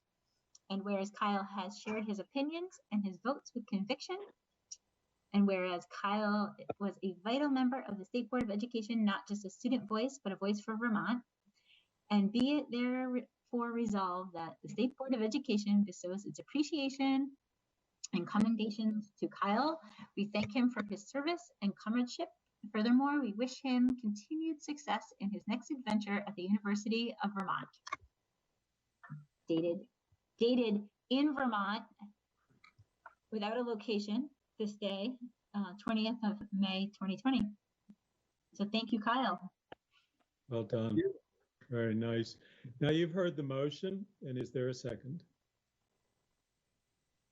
This is Oliver, I'll second. It's been seconded by Oliver Olson. Are you ready for the question? Suzanne, will you please read the roll? Yes, I will. Oliver Olson. Yes. William Mathis. Aye. Peter Peltz. Yes. Jenna O'Farrell. Yes. Kim Gleason. Yes. John, will you be voting? The chair votes yes. And so the motion carries unanimously. And Kyle, we thank you very much for your 2 years of service with us. It's been a delight to have you with us. And I think maybe Kim and Jenna can tell you a little bit about something else. Yes, I did want to mention, thanks so much, Kyle, for your time and your talent and your commitment to the State Board of Ed and education in Vermont in general. And we congratulate you and wish you best of luck at UVM. And you will have a delivery coming your way. It's a little hard to honor our departing seniors from afar, but you'll have a delivery as a token of our appreciation for your time. Thanks so much. Thank you. And that should be coming this week in an unspecific time, but delivered to your door. Thank you very much. Very good. And my thanks to Jenna and Kim for pulling this together. Well done. Thank you. Best of luck, Kyle. Thank you. Thank you all for the opportunity to be here. So I appreciate it. Right. Very good. We hope it was worthwhile for you. Of course. So we're a little bit ahead of schedule, and we'll go now to the chair's report. There are a bunch of things I want to just fill you in on that we all have been following or engaged in for some time. Let me just begin by speaking about the Act 173 legislation and the bill so-called S343, which originated in the Senate, was approved and then sent to the House and approved there without change. Accomplishes one of the things that we thought was very important, which is to extend the public comment period for the rules, for the 1300 and the 2360 rules, that are going through to the final stages of approval. The legislation extends the comment period to 31 December of this year, as we had requested. And you'll recall we felt that it was imperative to extend the comment period beyond its original 7 weeks or so to something more like 7 months, because so many folks who would wish to comment about special education are frankly very, very distracted and committed with current obligations under the present emergency situation. So in fairness to those folks, it's our hope that life will return to something like normal for those parents of special needs children and for educators as well. And so we will have a board discussion sometime soon about how and when we should extend the comment period and provide for more written and oral comments. I think first I might begin by asking the stakeholders to give us their guidance about what they think will work well for families and parents and educators who want to get in their comments before the end of this year. Then once we receive the comments, then in early January, we'll need to sit down and decide which of the comments we believe should be incorporated into the drafts in front of us. And after that conversation, we then adopt a proposed final draft, and that then goes to the Legislative Committee on Administrative Rules and plays out the last steps of the APA rulemaking process. I might just mention that the Senate Bill 343 also extends the deadline for implementation, or the date of implementation of the census-based funding rules, moves them back 1 year to 2022. They were to be implemented next year. They're pushed back to 2022. And the rules for independent schools are pushed back by the legislation to 2023. So furthermore, the legislation directs that the board shall initiate the new rules for independent schools, shall begin rulemaking on the 30th of June, 2021. You may recall that the original statute had said November of this year. And in a conversation in February we had with all the stakeholders, you'll recall that it was agreed that was a little bit too quick for all the parties to get together and come to us with a consolidated proposal.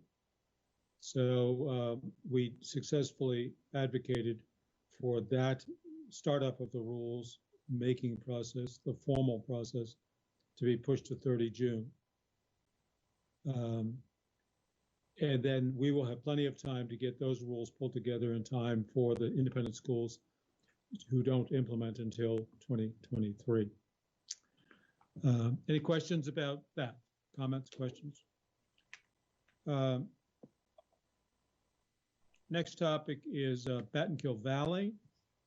You've received a copy of the letter that came from the board to really all of the relevant parties, and you have received their response.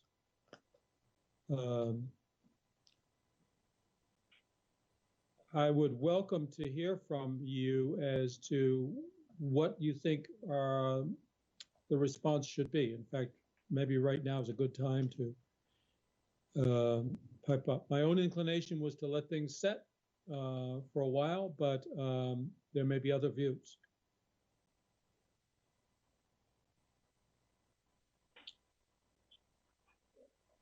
Any comments on that?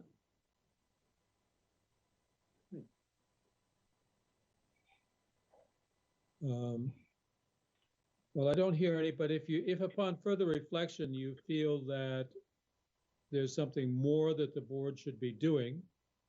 John, I do have a question. I apologize, I couldn't find the mute.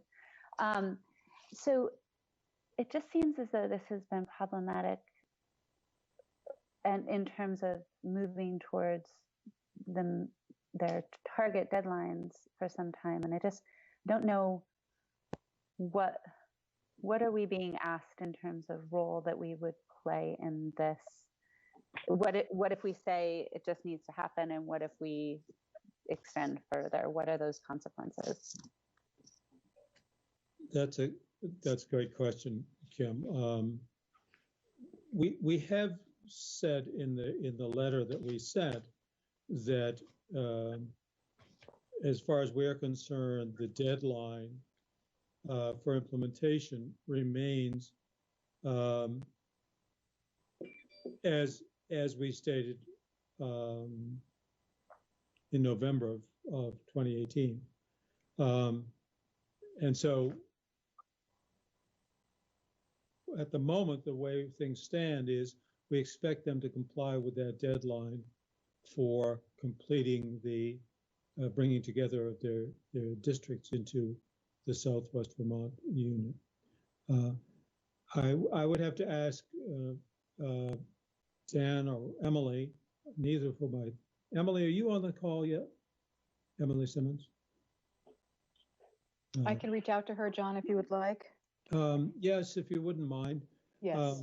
And we can address this question perhaps later in the meeting when we get them, Kim, but it's a good question. What are the consequences of their failure to comply with the board's request? Does any member of the board happen to have an understanding of how that's supposed to work, Bill or Oliver? Okay. And the other thing that I would pose, and that I don't think I saw, but I apologize if I'm wrong, was there, do we have statement from the superintendent in that area?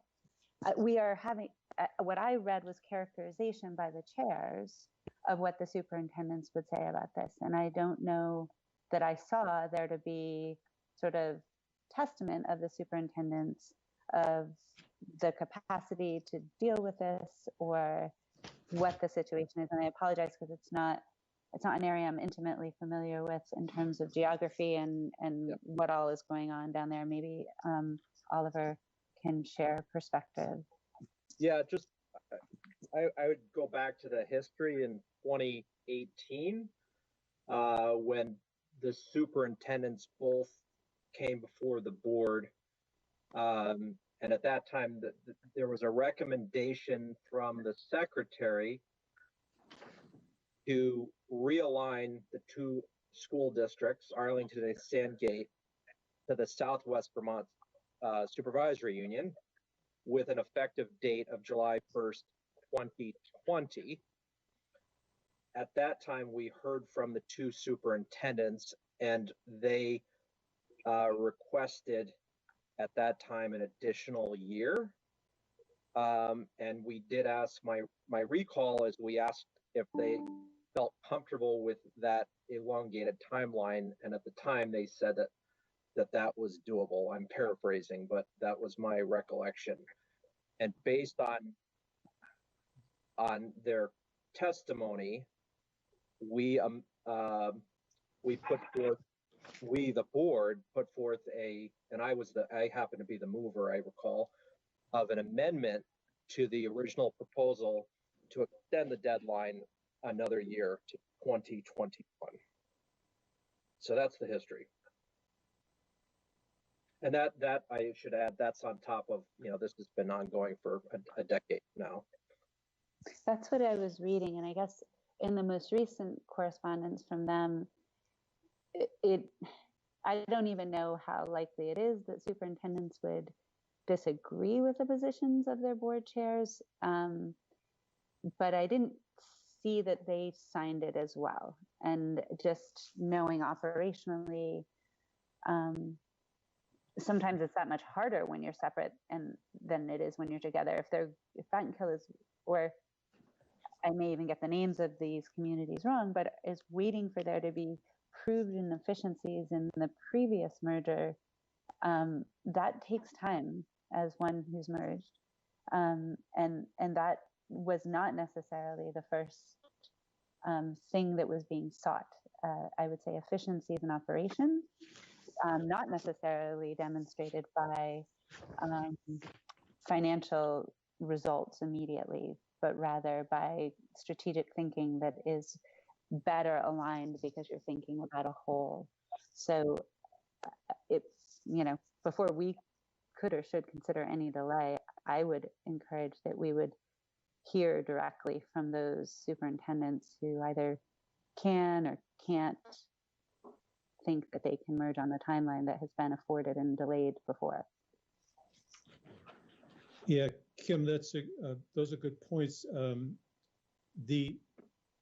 The letter in response to ours, keeping in mind that our letter of notification was sent to the chairs of the Arlington and Sandgate school boards, but also to the Battenkill Valley Supervisory Union chair, also the superintendent of the Battenkill Valley Supervisory Union, also the chair of the Southwest Vermont Supervisory Union, that is into which we suggest they be joined, and the superintendent.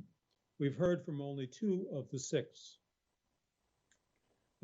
plus a member of the House was a co-signatory to their letter. And their response was that we asked the state, of the 2 folks, we asked the State Board of Education to delay the decision to enlarge the SVSU boundaries to target an operational date no sooner than July 1, 2022, yet another year.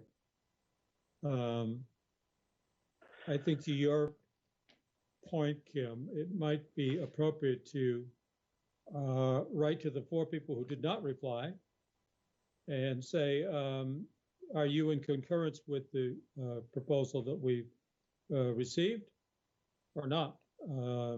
And see what that brings. Or maybe not if we don't think we would entertain that. I guess I just also, did I read between the lines that it looks like they are wondering if there's a better alignment for them? I truly don't appreciate, I'm sure, the nuances of what's going on down there. So I don't know if that was also something they're seeking. Are they looking for a different answer or just a delay? And I did see that we reached out to far more than responded in that letter. So again, I don't know if we want to ask if they concur, if we think we wouldn't consider it anyway, but I do think we certainly couldn't consider anything until we've heard from the entirety of those affected. John, I have Donna Russo Savage on the call at the moment. I'm Good. waiting for Emily Simmons to join us. Okay, that's great. Good. Donna, thanks for joining us. You're very welcome. Hi. Hi.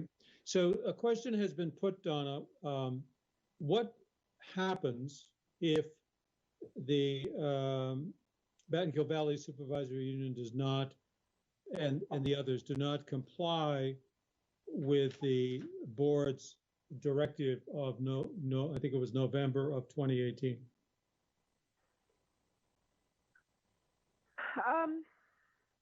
That's a very good question, and it's actually similar to a lot of similar questions of what happens if a school district doesn't comply. I guess there are 2 things. One is that it's not a legal entity, it's just a unit. And the state board has full authority to create this unit, this service unit. So it would occur, the service unit would be created and the state would no longer recognize that there was a Battenkill Valley SU. So I suppose if there was money that was maybe a pass through from the federal government that went to the SU. I assume that it would then go to the Southwest Vermont because according to your order, the Battenkill Valley SU would no longer exist. I would want to run that by Emily Simmons, however, but I don't see why for example, money would go to Battenkill Valley grants from the feds if it doesn't exist anymore. And it's not as though they have to do things proactively to become an entity that can act in an effective way, but they don't have to do anything to actually become that service entity. That's something that's totally up to you. So does that give a little bit of an answer? Well, it's a start. Yeah, I guess my own inclination is to be less interested in consequences if they don't comply, and more interested in what can we do to facilitate, encourage, support the implementation of what the board advises needs to happen, and which, by the way, the parties have concurred can and should be done. Right. That there seems to. I think that the kind of, excuse me. Yeah, there just seems to have been a consensus reached between the board and the parties, and they're now saying that they need time. Well, John, I want to be careful. I don't think, in fairness to them, I don't, and obviously I don't want to speak for them, but just in fairness to them, as I go back to November 2018,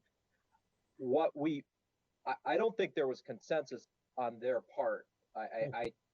So I just want to be really cautious. Where there was consensus was when we offered to extend the deadline, and the question was posed to the superintendents whether they would be able to achieve the integration by that new deadline. And the answer was yes. But I think it's fair to say that at least the Battenkill Supervisory Union was not supportive of the change. So the superintendent said, yes, it's possible to achieve this, but the Battenkill folks have not said that it's desirable. I think that's probably a fair characterization. Would you agree, Donna? Yes, I agree. Mr. Chairman. As far as the kind of support that could be given, the agency would be stepping in as far as helping them with if they needed to, send documentation to the feds or come up with new business ID numbers or transfer systems, or the regular kind of assistance that the agency would give to any supervisory union that had business kinds of issues that it was dealing with. It isn't transforming them into a new entity that is larger is really something that they do themselves because they have those appointees to their board. It isn't really something that either the state board or the agency does for them. Understood. This has to be, in effect, willing participation. I'm mindful of the time. Bill Mathis, you had something you want to say. Yes, as Oliver has pointed out, this has been going on for more than a decade, really. I can trace it back 20 years or so. But I think we've given them extra time anyway, and other people have had to go through this process, and they have managed to come through. And I would concur with your original recommendation to let this sit for a while, but not change our deadline.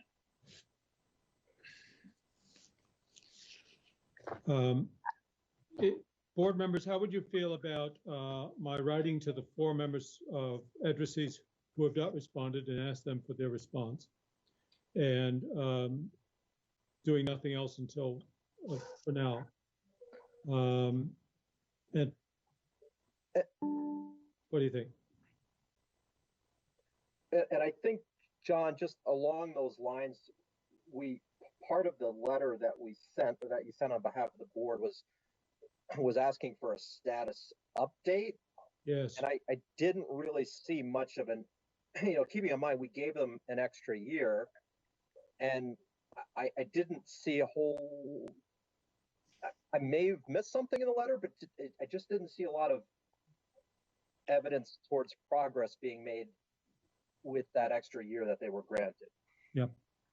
Well, I can ask about that. I mean, I think it had been the understanding among the parties that the Battenkill folks would begin conversations with the SVSU folks toward a merger, and we'd like to know what progress has been achieved.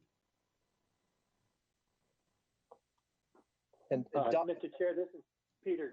Yes. I'd like to see it. I wouldn't just leave it open-ended. I'd like to, if you're going to write something to them, to say that we expect them to follow what we have agreed to do. We have our last. I'd like to see a little bit more teeth into this exchange rather than just leaving it open-ended. But I'd be glad to hear from anybody else on that front. This is, as everybody said, this has been going on for a long time, and their resistance is obvious. How would you all feel if we invited all 6 of the addressees to join us for a 1-hour conversation at our June meeting? I would not think that to be productive if we don't have any interest in extending their deadline. I'm just hearing history from you all, and I'm thinking that sounds like it leads them to believe we might consider something differently. As I think about it more in the delay of Act 173, like in not moving towards unification for those districts, all the other things that will need to be implemented in the wake of this COVID pandemic are that much harder to do in pieces. And I just think I would feel as though that is suggesting to them we are considering seriously doing something other than continuing to apply the deadline we had previously set. So if we don't think we're going to do that, then I don't think it's time well spent. Other thoughts? I agree with Paul from Norwood BG.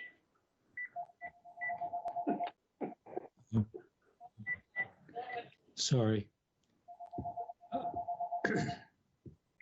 Bill, you have a thought?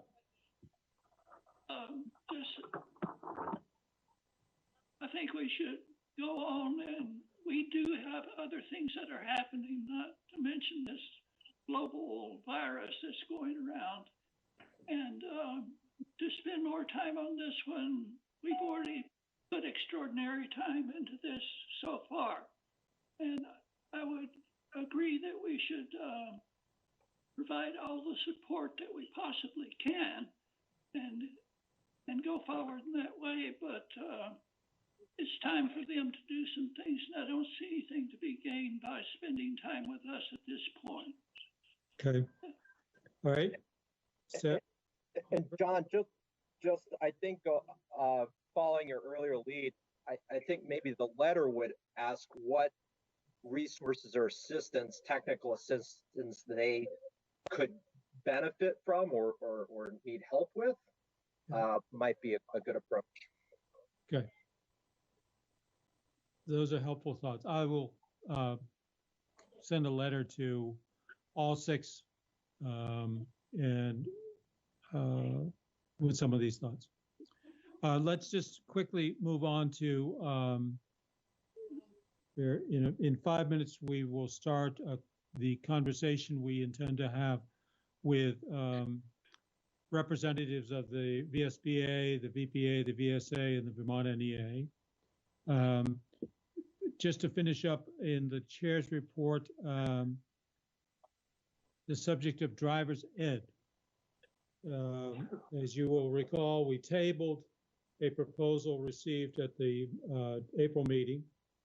We have not received any proposal that is materially different.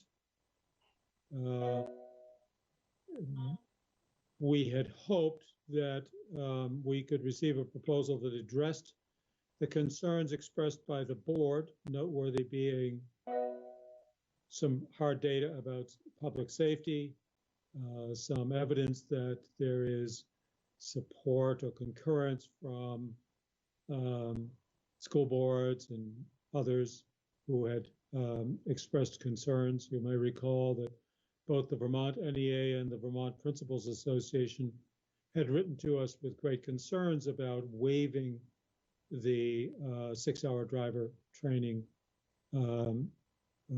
requirement.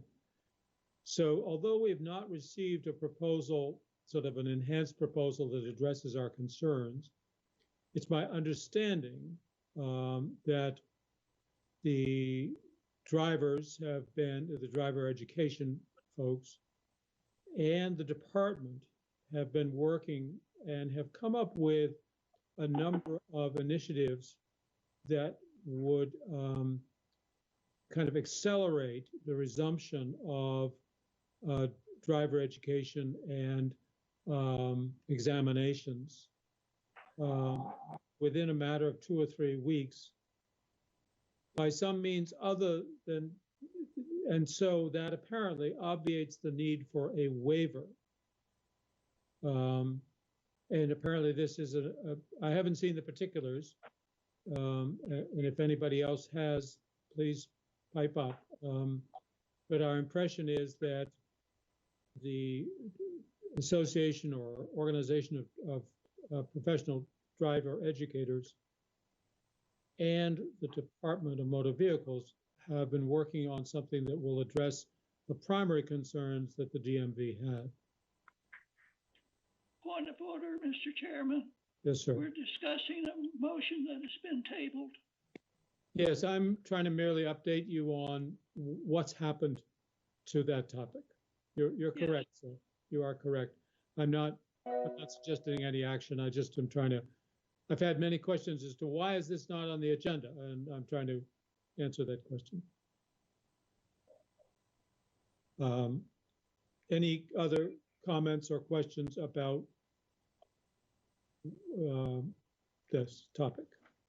I was definitely one of those, John, with the question about why it wasn't on, in that I had heard that the Drivers Educators Association, whichever, I don't have the right acronym for that, but, and the DMV had worked together on something that had yet to have collaboration with the AOE.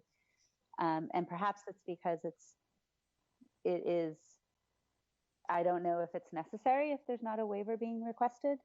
But I will say that addressing this if a waiver is being requested in June is not timely for planning for the students who are currently in the programs, as June will be past the end of the school year. And I put that out there in thinking about whatever creativity is coming about to accomplish safely the necessary driving hours. I would be hopeful that it, could be achieved regardless of where that may stand with respect to the, I guess, the teacher's contract year or whatever in these situations, so that the hours can be achieved in a safe manner, particularly if a waiver is not being sought. And I think we heard loud and clear from those educators that they did not feel comfortable with a waiver. So I was concerned, and I definitely was one of those who inquired with you why it was not being addressed now versus later. And I didn't know if the agency intends to engage with it, and if we were going to get a heads up if there was either a waiver or some sort of solution so that the field would have information on how to react. I did inquire with our superintendent to see, like, just locally how they're addressing it, and I haven't heard back yet on that, just to see on the ground how are they planning for those necessary hours, and where did we stand with respect to our students? Are they 2/3 done? Are they half done? The 6 hours, I was trying to get some info. Okay.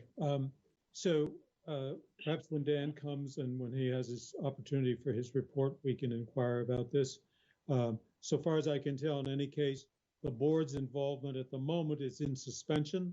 That is to say, we were involved only because we would have to approve a waiver that has been tabled.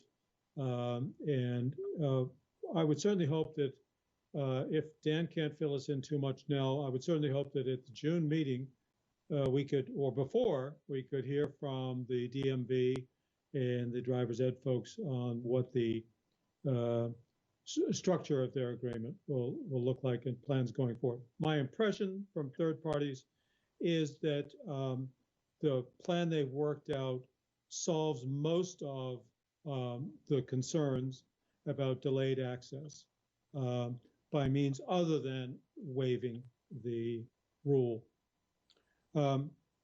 If there's nothing else, I'd like to move on now to item E. I think standing by, we probably have some members representing the 4 organizations that we often turn to for insight and perspective about education in Vermont. We had hoped possibly to hear from Jay Fannin of Vermont NEA, Jeff Francis of Vermont Superintendents Association, Sue Siglowski of Vermont School Boards Association, and Jay Nichols of Vermont Principals Association.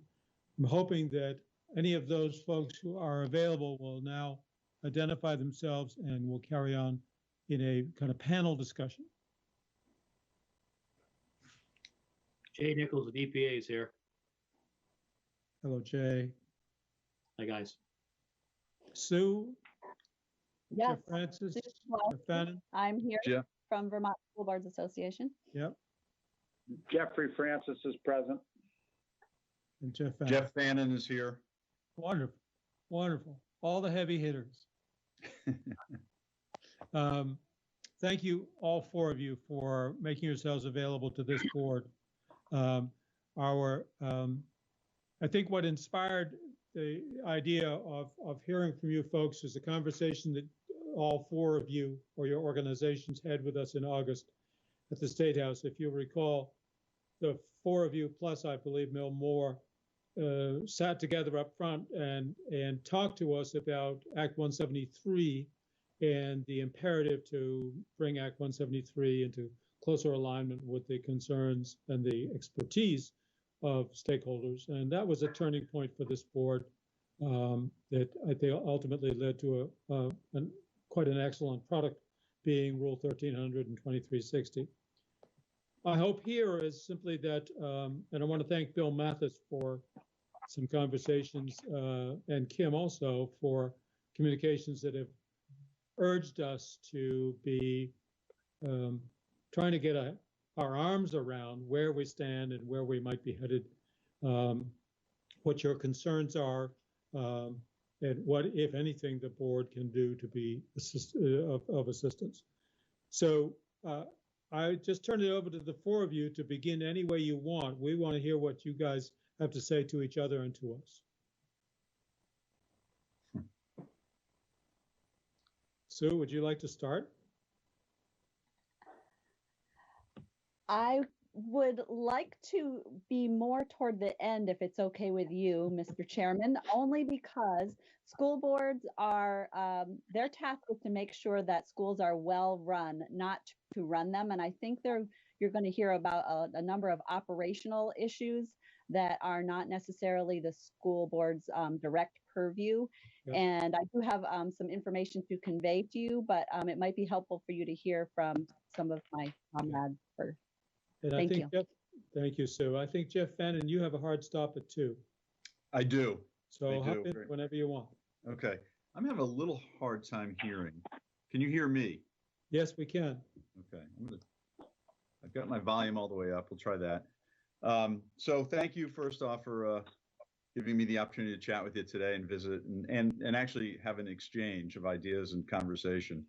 I think that's most important. You know, in your email, John, it talked about issues that we're having and concerns and opportunities for a discussion. So I'm going to treat it as such, to be very honest with you. Meeting with we have a staff meeting this morning, obviously virtually, and we still are having a hard time with the remote.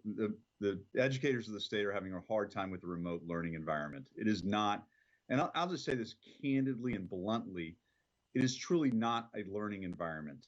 We're holding on.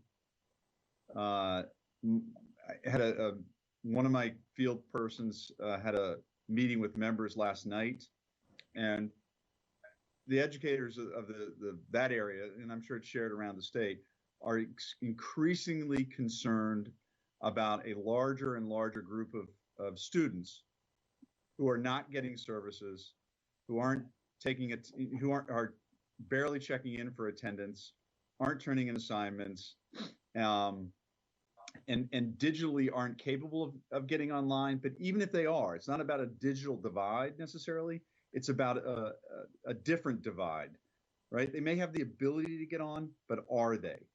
And do they have the supports at home to facilitate that work that needs to be done? So we can all say, yeah, we can demand that they turn in homework assignment and show up and this, that, and the other thing, but it's much more than that. It's the supports at home that they typically get in school that they are simply not getting here today. So it's the equity gap that we see growing, ever larger. And so the longer we remain in the remote learning environment, the more significant that gap will become. The haves will continue to have. The have-nots will continue to suffer, and now we're seeing them fall further and further behind. So it's real, and I just want to start with that. It's not I just want us to all be grounded in the fact that we are not in normal times. We all know that, but kids aren't getting many kids are not getting the education they truly need. The kids that are, the kids in, the high flyers and the parents who support them, don't worry about them necessarily. It's the kids who aren't, that we don't hear from. That's the one, those are the ones we need to be focused on. And my members are truly, truly concerned about that gap widening. And Jeff, is that a 20 or 30% of the students? That it's funny. I saw something from Maryland yesterday. They see it as 25% in Maryland. That was a superintendent's association, I guess, in Maryland's showing 25% lacking. I don't know that we've ever done the data drill down here in Vermont, but it varies. And I've heard numbers, and Jay or Jeff can share with you numbers they've heard from their members. We don't track it on our member basis, but I know that, for example, earlier on it was 40% hadn't shown up. But then you look at the AP class where it's 100% attendance, right? So you got a teacher who's saying, I teach AP and I got 100% attendance, and then I teach another class and I've got 40%, not showing up, and so it's the divide that widens. It is. Jeff, that's a very chilling and attention-getting way to start this conversation. Sorry, it's the reality. It's the reality, and I feel like we need to be reminded of that reality. We're starting to get so accustomed to the situation that we have that perhaps we're losing touch with how catastrophic it may be in some parts of our student population.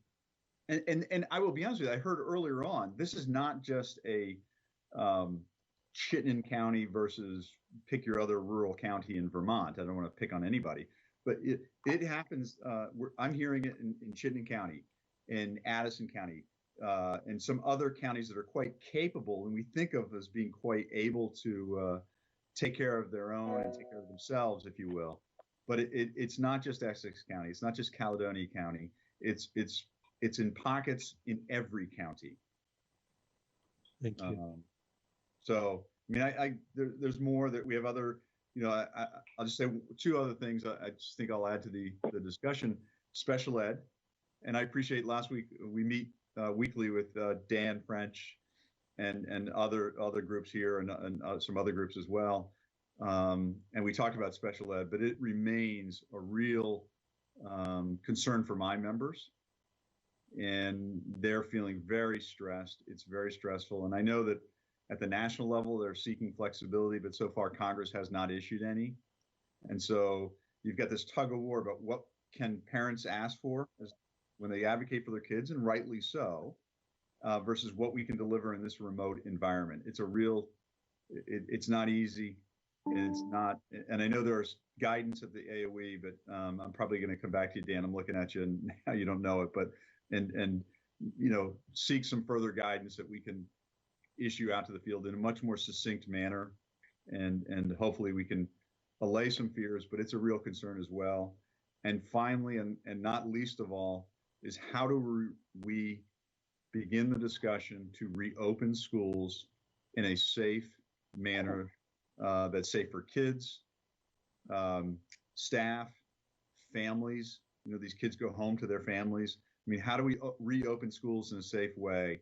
And it's got, there's a great report out of Johns Hopkins about that very issue and the lack of information that we truly have, the dearth of information and the need for more analysis and collection of data. It's a great Johns Hopkins study report. It's not a study, it's a report right now about how do you safely reopen schools. So there's a long ways to go between now and whenever we do that. But those are the three big topic items I bring to the table today, and happy to have a discussion. Jeff, thank you. That was terrific. Jeff Francis, do you want to go?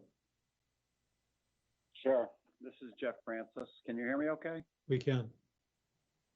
I'm sorry that I don't have the video. It's the bandwidth in my own system makes it challenging to be there with you visually. But so the first comment I would say is that superintendents, I think, have never worked more closely together, and their pattern of work is to work closely together. But since the days immediately preceding the determination to close schools, they were working together both on a statewide basis and regionally, and they continue to do that. And because they are working together so closely, I actually have more access to information from superintendents routinely than I otherwise would. So the navigation of this crisis has brought the superintendent leaders of the state more closely together, and I'm in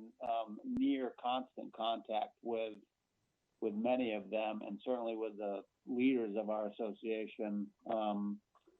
So to prepare for this call, I had conversations with several superintendents because I wanted to make sure that the information that I conveyed to you was most current, and thematically, it's very consistent with what Jeff Fannin said.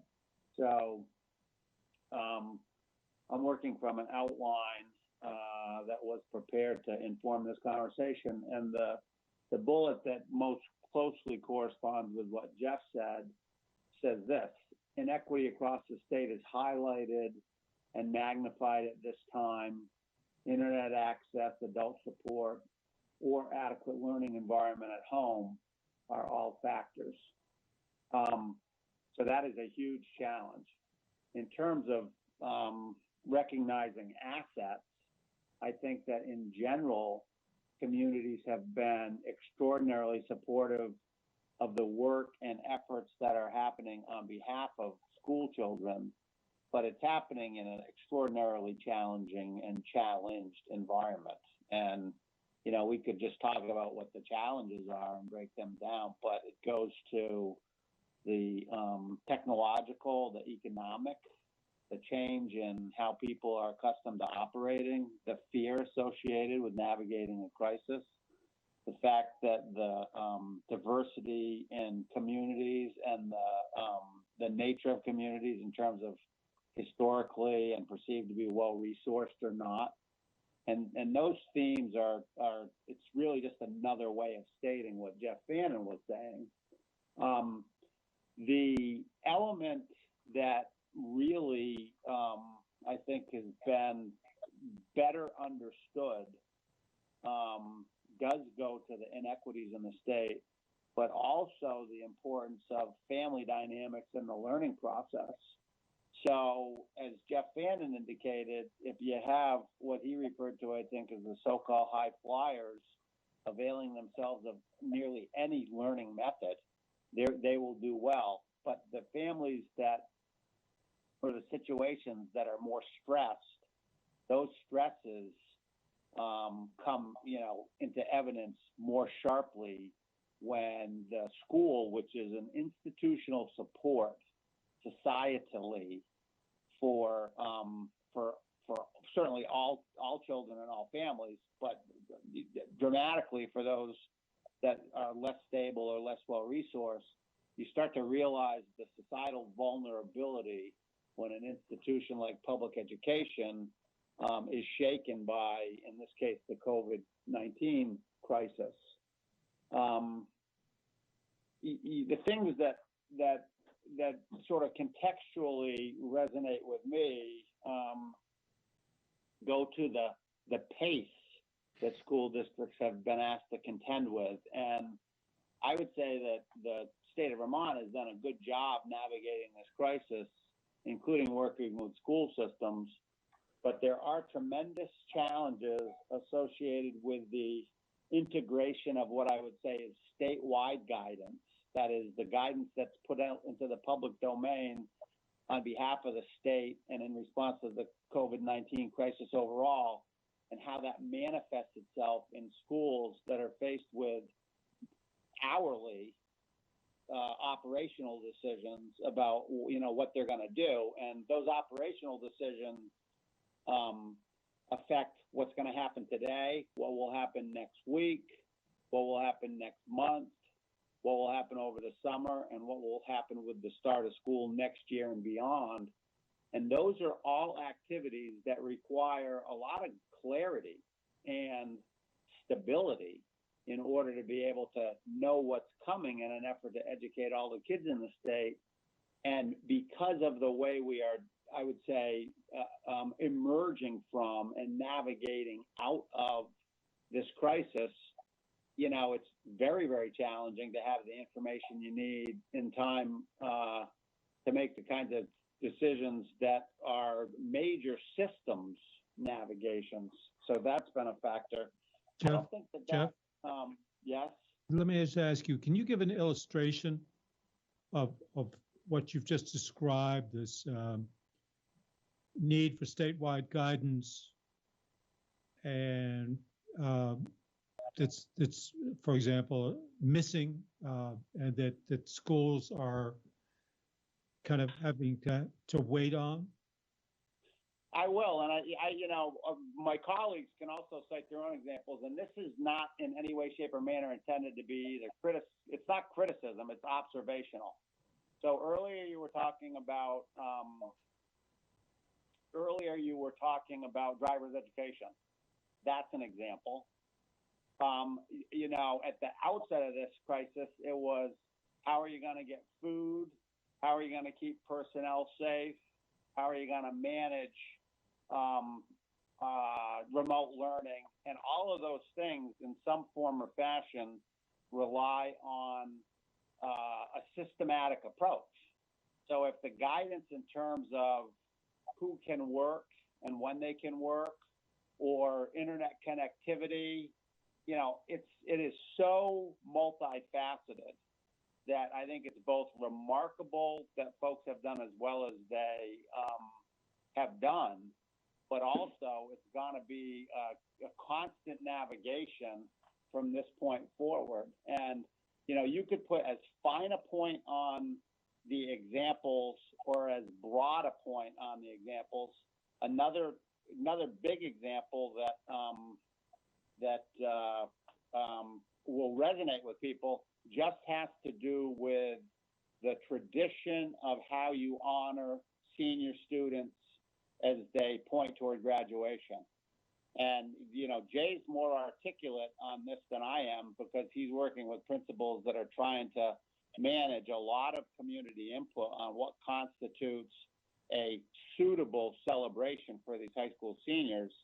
But when the guidance changes in terms of social distancing and what constitutes a safe practice from a health standard, it really it culminates in a lot of pressureful moments as you want to do the right thing in terms of what the health recommendations are or requirements, and also make sure that something, that the students get the recognition they need. And 2 points. One is, I don't think in any way, shape, or manner this element of the navigation usurps in terms of importance the equity piece that Jeff Bannon was talking about.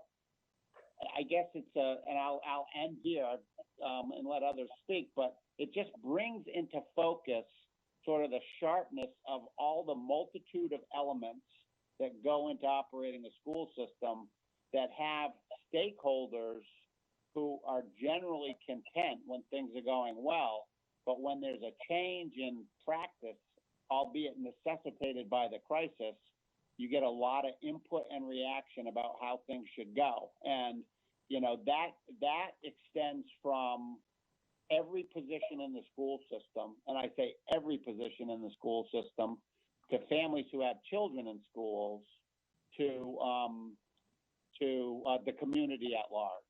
And if you wanted to spend more time on examples, we can provide them to you. But I think it's really just I think it's a contextually useful comment as people consider just how big this is, because it's enormous. It is enormous.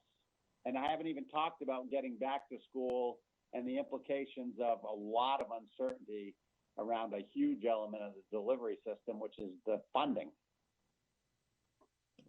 Indeed. Thank you, Jeff. Jay, do you want to go? Sure. Can you hear me okay? Yes, we can. Okay. So just a couple points based on things that Jeff said. Jeff Bannon mentioned the special ed piece. That's a big issue for my members as well. One of the things with the special ed piece is that the Secretary of Education for the United States, Betsy DeVos, she has some latitude to waive some of the rules around special education. And some of those rules don't make sense around certain things that can't be done or are very hard to do because you don't have access to the kids like you normally would. But that the feds haven't been supportive in that. The other thing I'll mention, Jeff Francis mentioned graduation, and I want to make it clear that although the guidance related to graduation has changed a couple different times, it has changed based on questions we in the field have brought back to the AOE, and the AOE trying to provide clarity in that area. And even when the AOE provides clarity, it's still, some systems were like, oh, we're going to do this. Now we realize we can't do that. So no matter what we do in terms of trying to provide clarity, there's always going to be some angst that comes up. It's just that kind of a situation. In terms of my own points, I'll make a few points here. Number one is I want to be clear that, we're not really doing remote learning. It's not like Southern New Hampshire University where you sign up for a remote learning class. We're doing remote learning in a crisis. Big difference. These kids didn't sign up for this. These teachers weren't trained to do this for the most part. That's a huge issue. The pandemic, this has been mentioned already, has shined a light on inequities in our system, inequities that many of us have known that were always there. But not only has it shined a light, it probably has increased the inequities, because there are some students, I think both Jeffs mentioned AP students, there are some students that are doing fantastic. They're not having a problem. They're able to access, they've got the support, and they're doing well. Many more students, though, are really struggling. And if you're at home with a parent who struggled with school in the first place or doesn't have the skill set to support you in those academic endeavors, it makes it that much harder for those students. We know that students are going to be coming back to school with significant academic regression. There's no question about it. One national study is showing students may lose as much as 50% of their math content knowledge learned this year. Remember, we always talk about the summer slide. This time we're talking about a 6 or 7 month slide before they come back into school. That's a huge amount of time. And that same study is talking about 25% loss of reading skills learned this year on average. Now, remember, when we talk about on average, it is an average. What happens is there's some kids that are more affected by it than others. And the kids that are more affected tend to be the kids that are most vulnerable, kids that live on the margins, that are in poverty. Typically, those are the kids that don't have the resources at home that tend to lose the most in these situations. And that's not the biggest concern for principals. In terms of students, a bigger concern is the social emotional trauma students will be returning to school with. People are really worried about the the ability to self-regulate, especially with the little kids. I mean, that's hard for little kids anyway. To go this much time without being in school is going to be difficult for them. Middle school students often need lots of social interactions with each other. They haven't had that for a long time. That's going to be difficult for them. And if we have a system where they have to be socially distanced and there's certain procedures in there, what's that going to look like in a middle school? I met with middle school principals today, and they're like, geez, we can barely keep these kids from touching each other all the time as it is. You know, how are we going to get them to wear a mask when you know, in a new setting? So who knows? That's going to be difficult. We're worried about that. We're also worried about the potential of a lack of revenue leading to cuts in human resources. Principals are worried about loss of staffing that will further hinder schools when they're trying to provide academic catch-up and social emotional catch-up. We know our students are going to have more needs than they've ever had before. And principals are worried about the financial implications of a loss of revenue and worried about the realities of what will need to be done to start school next year, whether that be done remotely or in person or in some type of hybrid model. And we've been discussing lots of different options of what that could look like, depending on what guidance we get at the time. We've also talked about the possibility of the state borrowing over a period of time to backfill revenue loss in the ed fund, pushing hard for flexibility either in another CARES Act or with some more flexibility in the current CARES Act, so that state revenues that have been lost as a result of this pandemic can be backfilled with federal funds that have been used, that have been given to the state. If that flexibility doesn't occur and no other money appears and schools have to cut to make up the difference, remember, 80% of our budgets are personnel. And it's pretty hard, as Mark Perot said yesterday, at Joint Fiscal Office, he said yesterday, it's pretty hard to cut the electric bill, pretty hard to cut the heating bill. You know, those things you have to pay for. We want to make sure that the governor and others don't fail to see the critical necessity of our public education system. Someone said to me the other day, well, schools need to suffer too. My response was, you don't think schools are suffering? Then you haven't been paying attention. You know, schools are working very hard to provide kids with food, with connections, with academic support where possible, and they know that they're going to be in a hole starting back. Schools are in a position where they need all the supports they can get. And the last thing I'll say is that broadband and cell service across the state, I testified in Health Technology Committee this morning, that's becoming almost a fundamental Vermont necessity. Almost has to be a fundamental right, right up there with housing. We have to have it. If we really want people to come to our state, let's look at this as an opportunity. Let's find a way to provide broadband and cell service across our state so we truly can have remote workers here. There's plenty of people that work at places like Google that could work remotely that would love a bit of work in Vermont and live in the woods, so to speak, but can't do it because there's not good enough internet connection. And the last thing I want to say, I touched on this already, but for us, although we don't always agree with the AOE, they've been responsive to us and they've been meeting with us on a regular basis, and we appreciate that.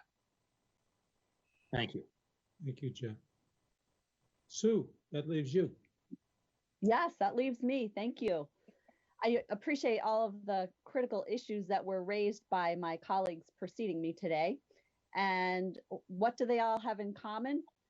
Resources needed to address them. And Jay touched on this just now a little bit.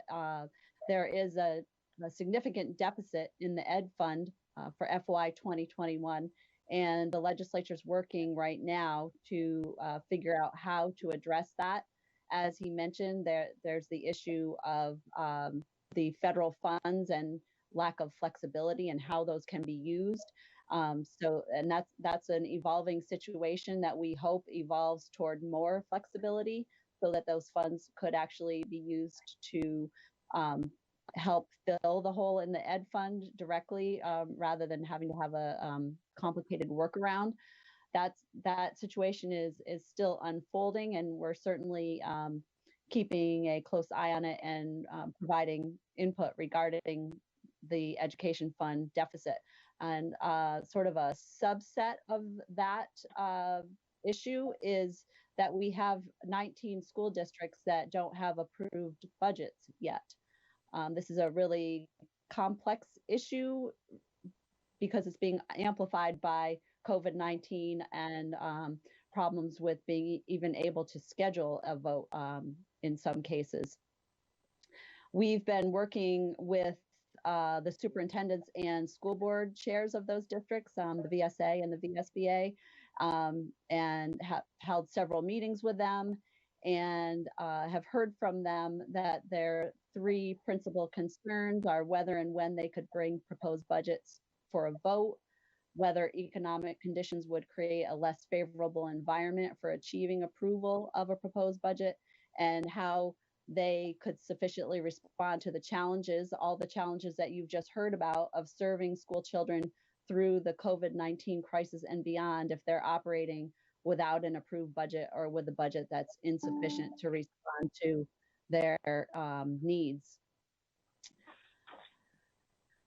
We spent a significant amount of time testifying and submitted comprehensive testimony last week to the House Education Committee on this topic, and conveyed to them a lot of information, including that these districts are working to secure voter approval. They're planning votes prior to June 30th, even though it's been very difficult for them to schedule them due to public health concerns, and they definitely want to see this.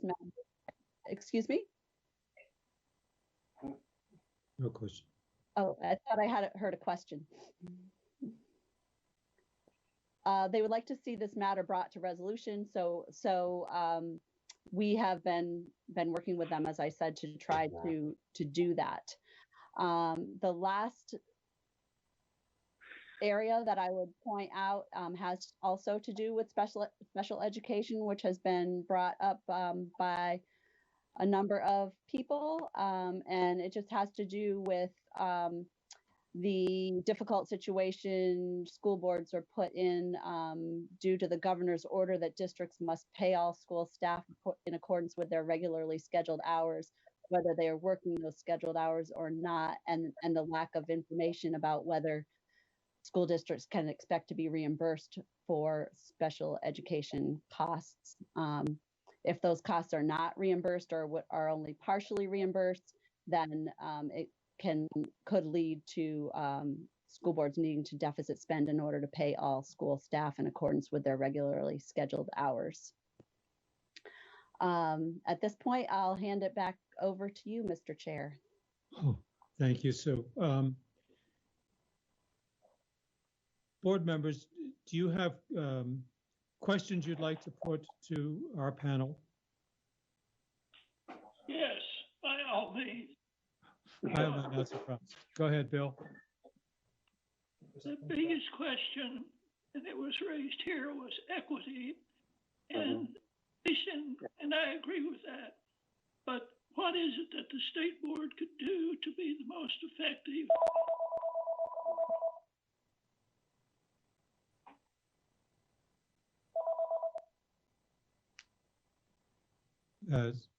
Sue, Jeff, Jay, any response to Bill's question? The question is, what do we need to do now and what's first?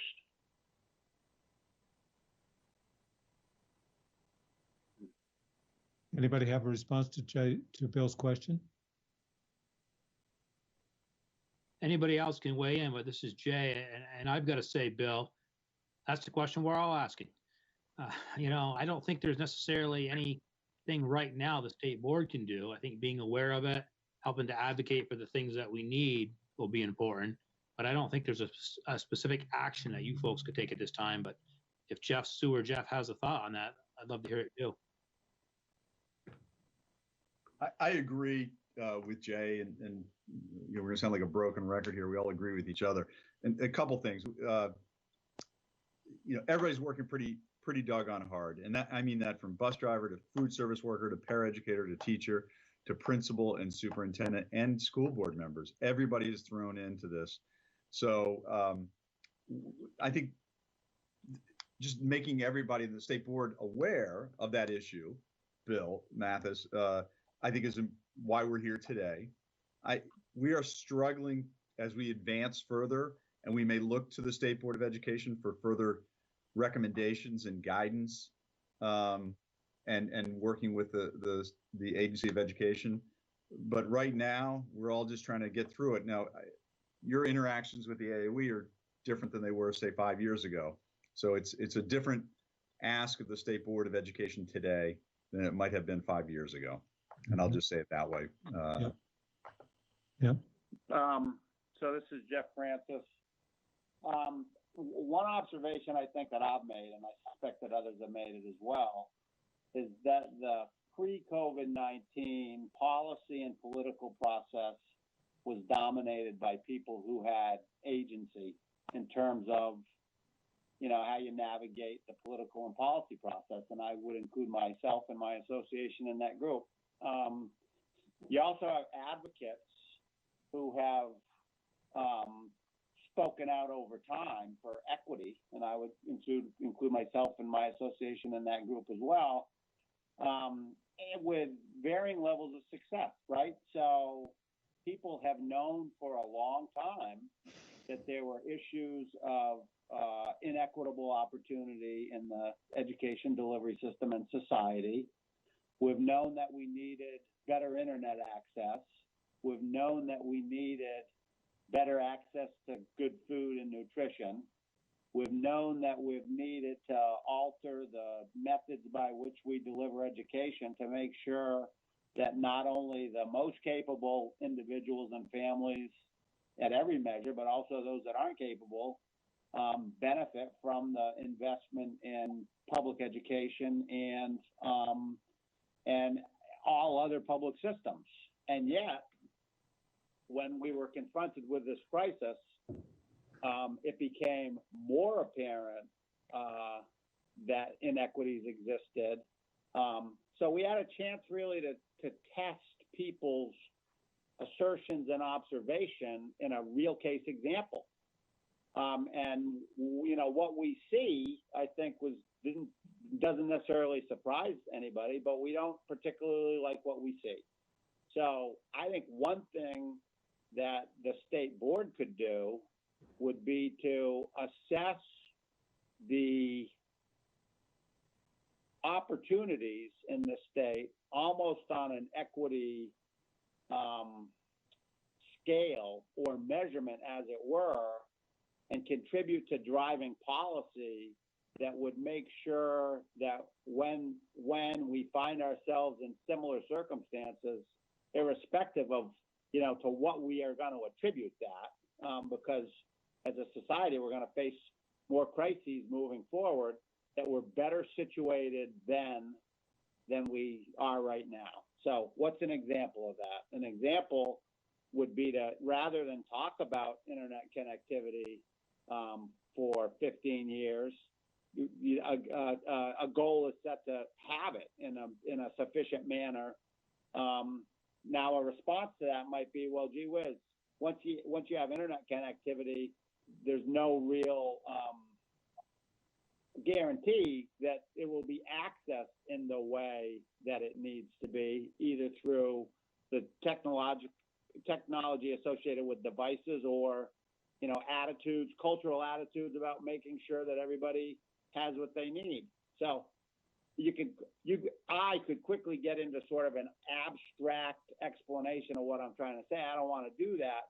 My summary statement is, take the lessons learned, and there are plenty of them, just in the last 3 months or 2 months.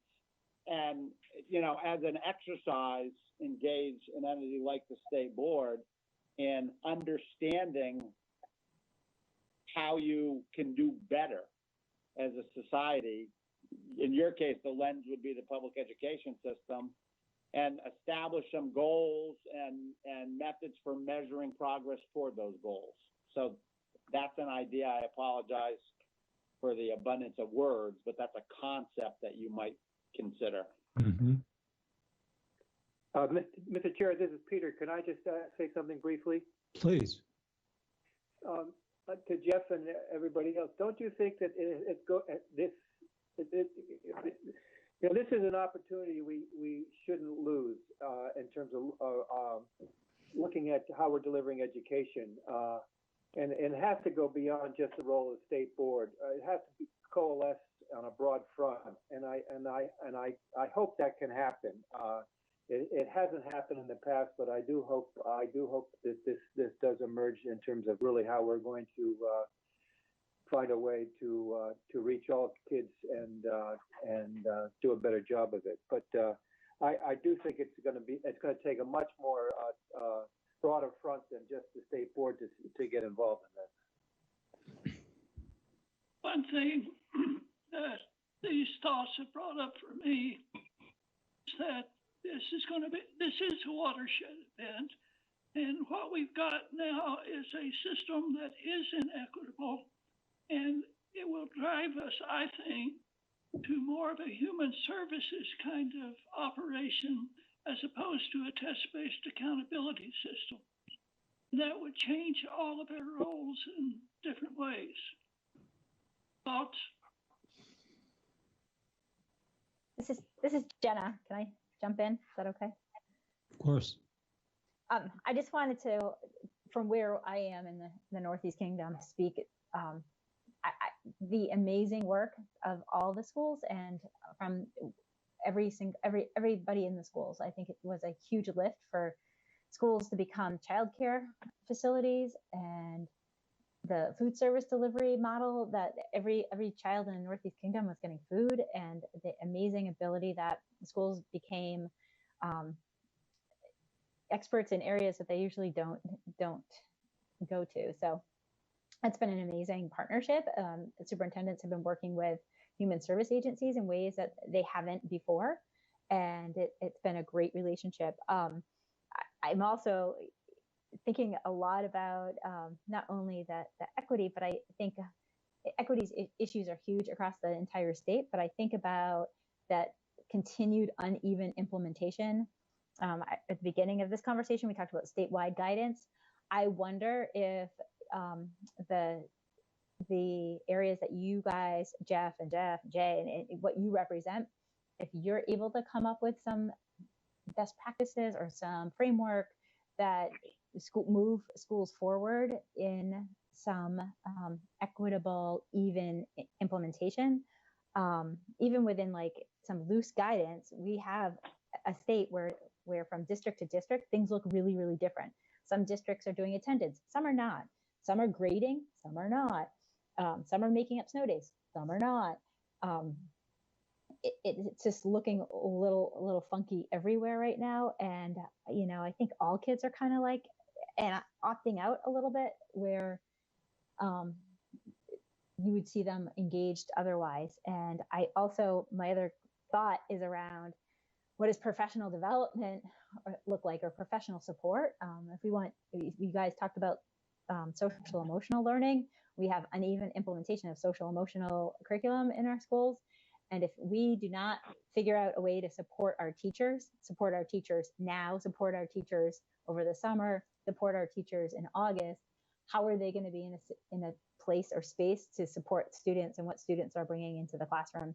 And if it's one thing to talk about it, it's another to have like a plan, like a real focused strategic curriculum plan around what does that parallel process look like to support our teachers, to support our kids.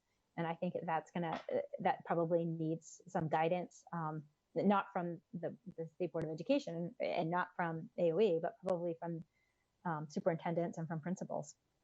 So I don't know if you guys have any thoughts around how to develop some of your own framework as best practices within your organizations. So I'm going to jump in and first off say thank you. I appreciate that, Jennifer. It was great. Two quick things. We've been at Vermont NEA. We were hosting a webinar that was, I think it was last week or the week before, with Dave Melnick from the Northeast Family Institute, NFI. More than 400 members or teachers, support staff. I mean, everybody. I think there are principals on board. I don't know who else. I mean, it was just wide open. Participated in that. We sponsored that. Today we've got another one, and I forget what time it is. 3 o'clock today. More than 600 people have signed up. We've got another one on June 3rd. More than 600 people have already signed up. So there is a real need amongst educators, and I mean superintendents on down, to get the social emotional training and PD that we know they need. And I don't know if it was Jay, Sue, or Jeff who said earlier about the significant needs that kids are going to come back to. It is absolutely critical that we figure out and pivot to that and figure out how to help them and help educators work with them when they do come back. So thank you for that. And going back to Bill Mathis's comment about should we be switching from testing to a more human services based model, I think that could be a recommendation from the State Board of Education. You know, one of the things we got a waiver this year from the statewide testing because of the pandemic. Great, fantastic, the right thing to do. We all know the kids, as Jay pointed out earlier, they're going to be what, 6 months, you know, the gap. So what are we going to test next year? And why would we spend a dime on testing to get back what we know is going to be the results? Kids have slipped. But here's the thing, even the parents who are the most academically supported kids, right? The kids who are doing well, the high flyers, as I call them, they're worried about their kids are falling behind. Falling behind who? Every kid in the country is in the same predicament. They will get into the good schools that they want to get in because every kid is slipping. So why would, I mean, the testing, I think Bill's right on. There's no need to test. We ought to be really getting at the human services needs of these kids. And that could be a great recommendation from the State Board of Education to make. It's an observation. You got to step back, look at it and say, why would we spend a dime on testing when we need to be throwing more resources at kids' social emotional needs?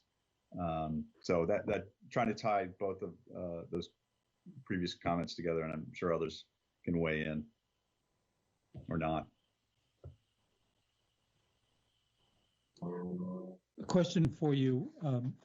It's hard for me to imagine how you go about planning for returning, I want to say, to normal, returning to wherever we're headed without knowing where we are headed. I mean, it's the old saying, if you don't know where you're going, any road will take you there. It's hard to imagine. It seems like that there's a need for a scenario or one or two alternate scenarios that posit what school will look like if it exists at all in September, what it might look like in January of next year, what it might look like in May of next year. Presumably this would be based upon scientific analysis of how the various ways in which this pandemic may play out, and therefore then what it might mean for institutions like schools. You know, is there any place in the state, I would think it ought to be at the Department of Health or the governor's office, where scenarios are being played out, that which scenarios are made available to you people so that you can say, all right, the most likely scenario is the following. We're going to make plans for that. Knowing, though, that it could go faster, it could go slower. Is there any kind of common scenario for that you all are working with?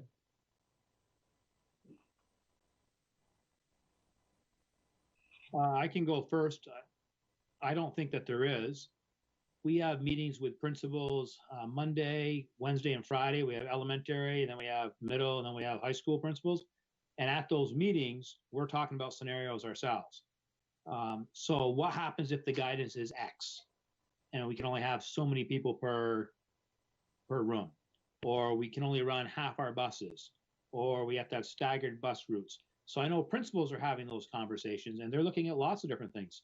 I know one district I won't mention is talking about the possibility of bringing back the elementary kids and keeping the high school kids remote and moving a bunch of elementary kids into the high schools or into that particular high school to spread the kids out as one possible option.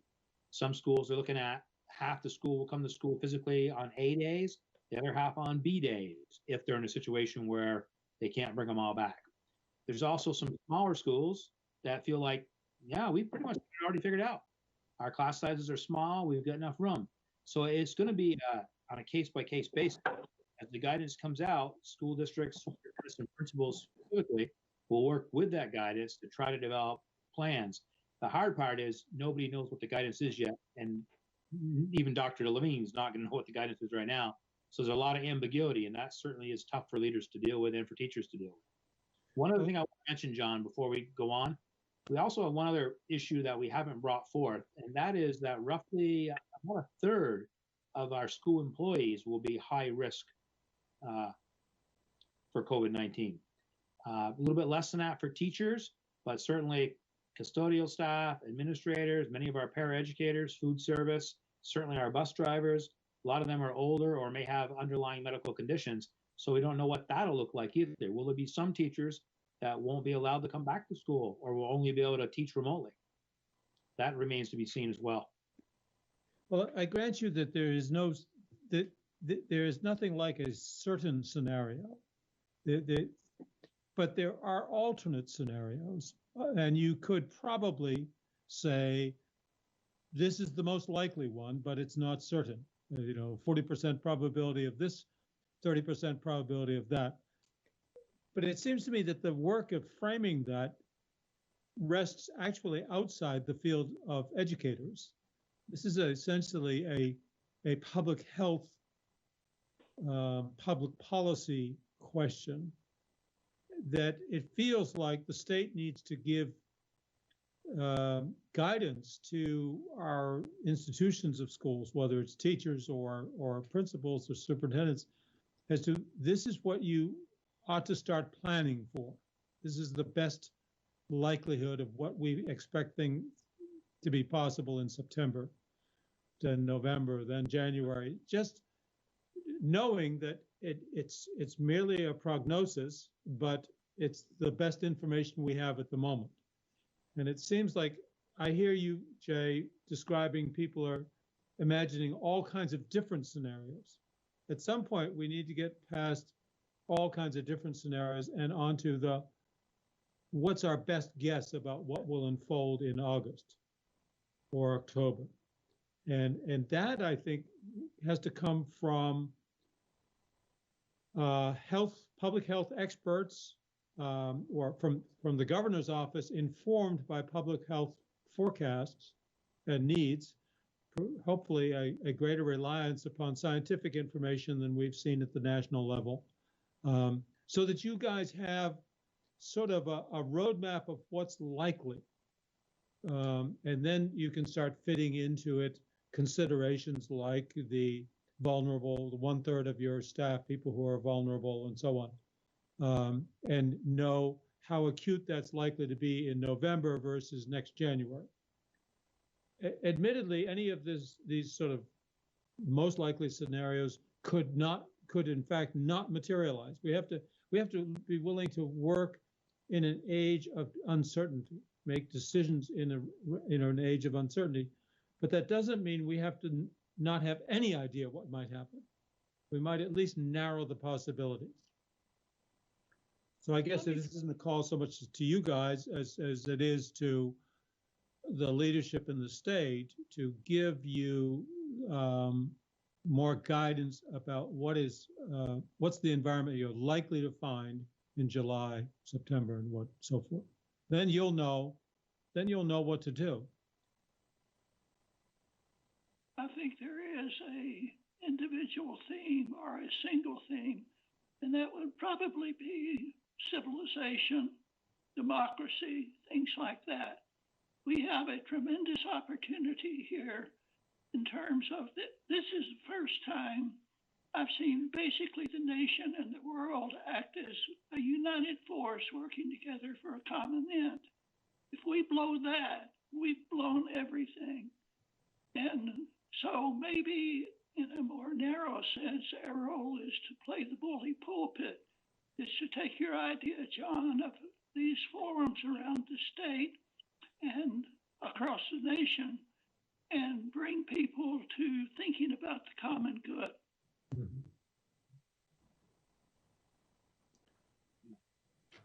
Other comments? We have about 5 minutes left. Um, any sort of closing thoughts or charges to the board?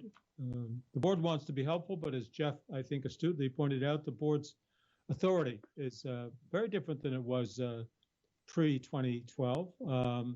And we mostly, as Bill suggests, can serve as an entity to convene interested parties, but there's not probably not a lot beyond that we can do. Other comments or thoughts?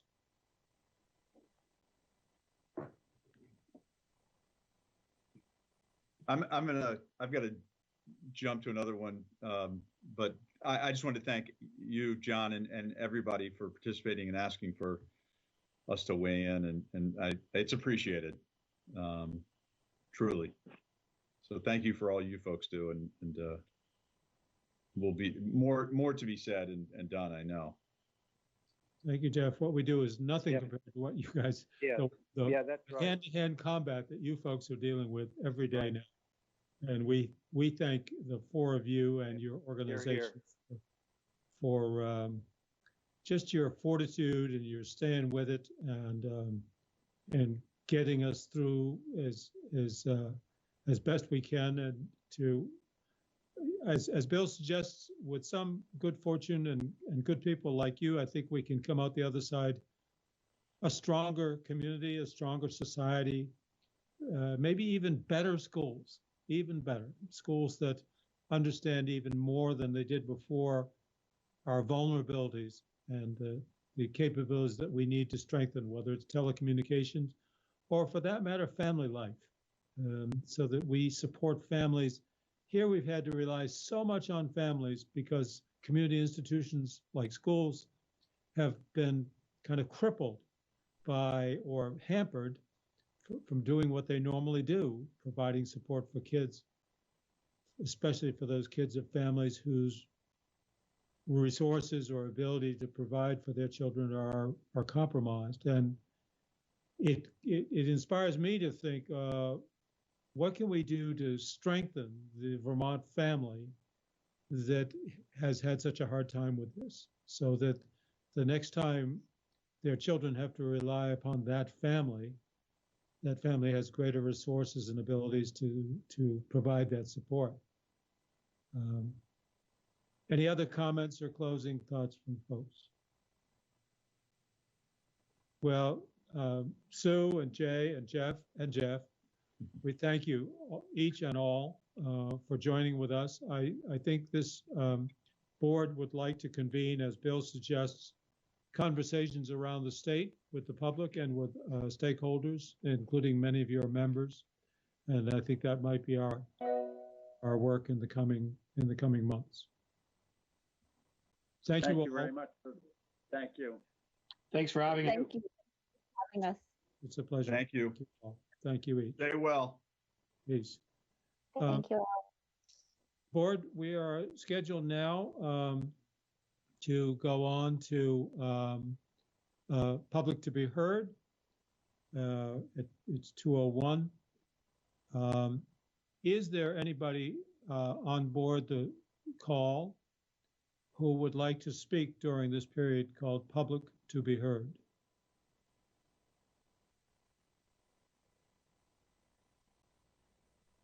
Suzanne, can you see if there's anybody in queue who's wishing to speak with us?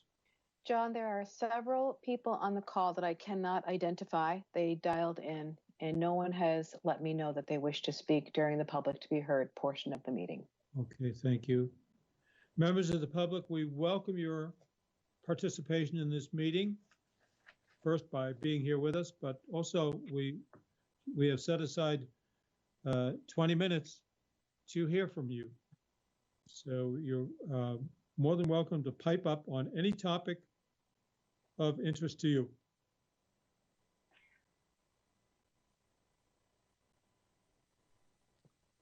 By the way, you need to unmute.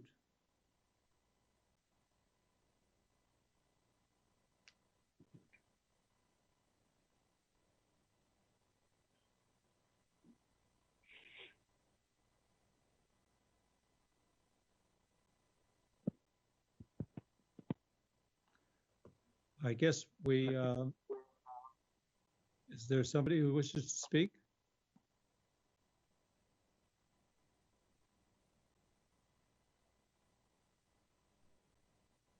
Someone tried, but it was not clear.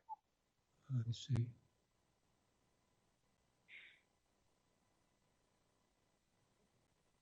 We'll give it another couple minutes, and then I think we will.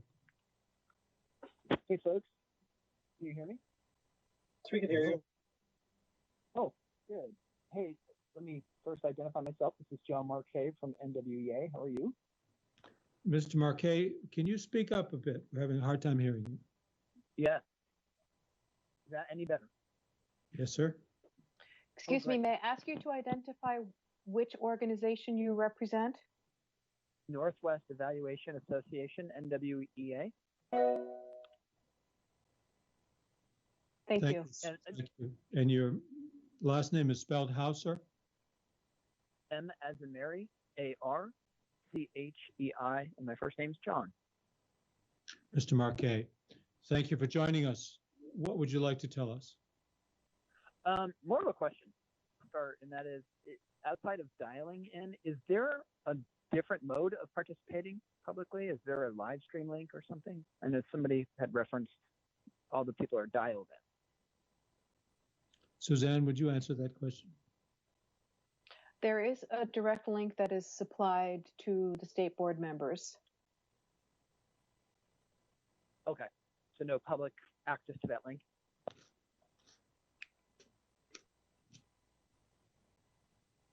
I don't see why I could not share that with you. If you would like to shoot me an email, I can send you a direct link. Okay, I was just curious. Sure. That was the only mode for participating.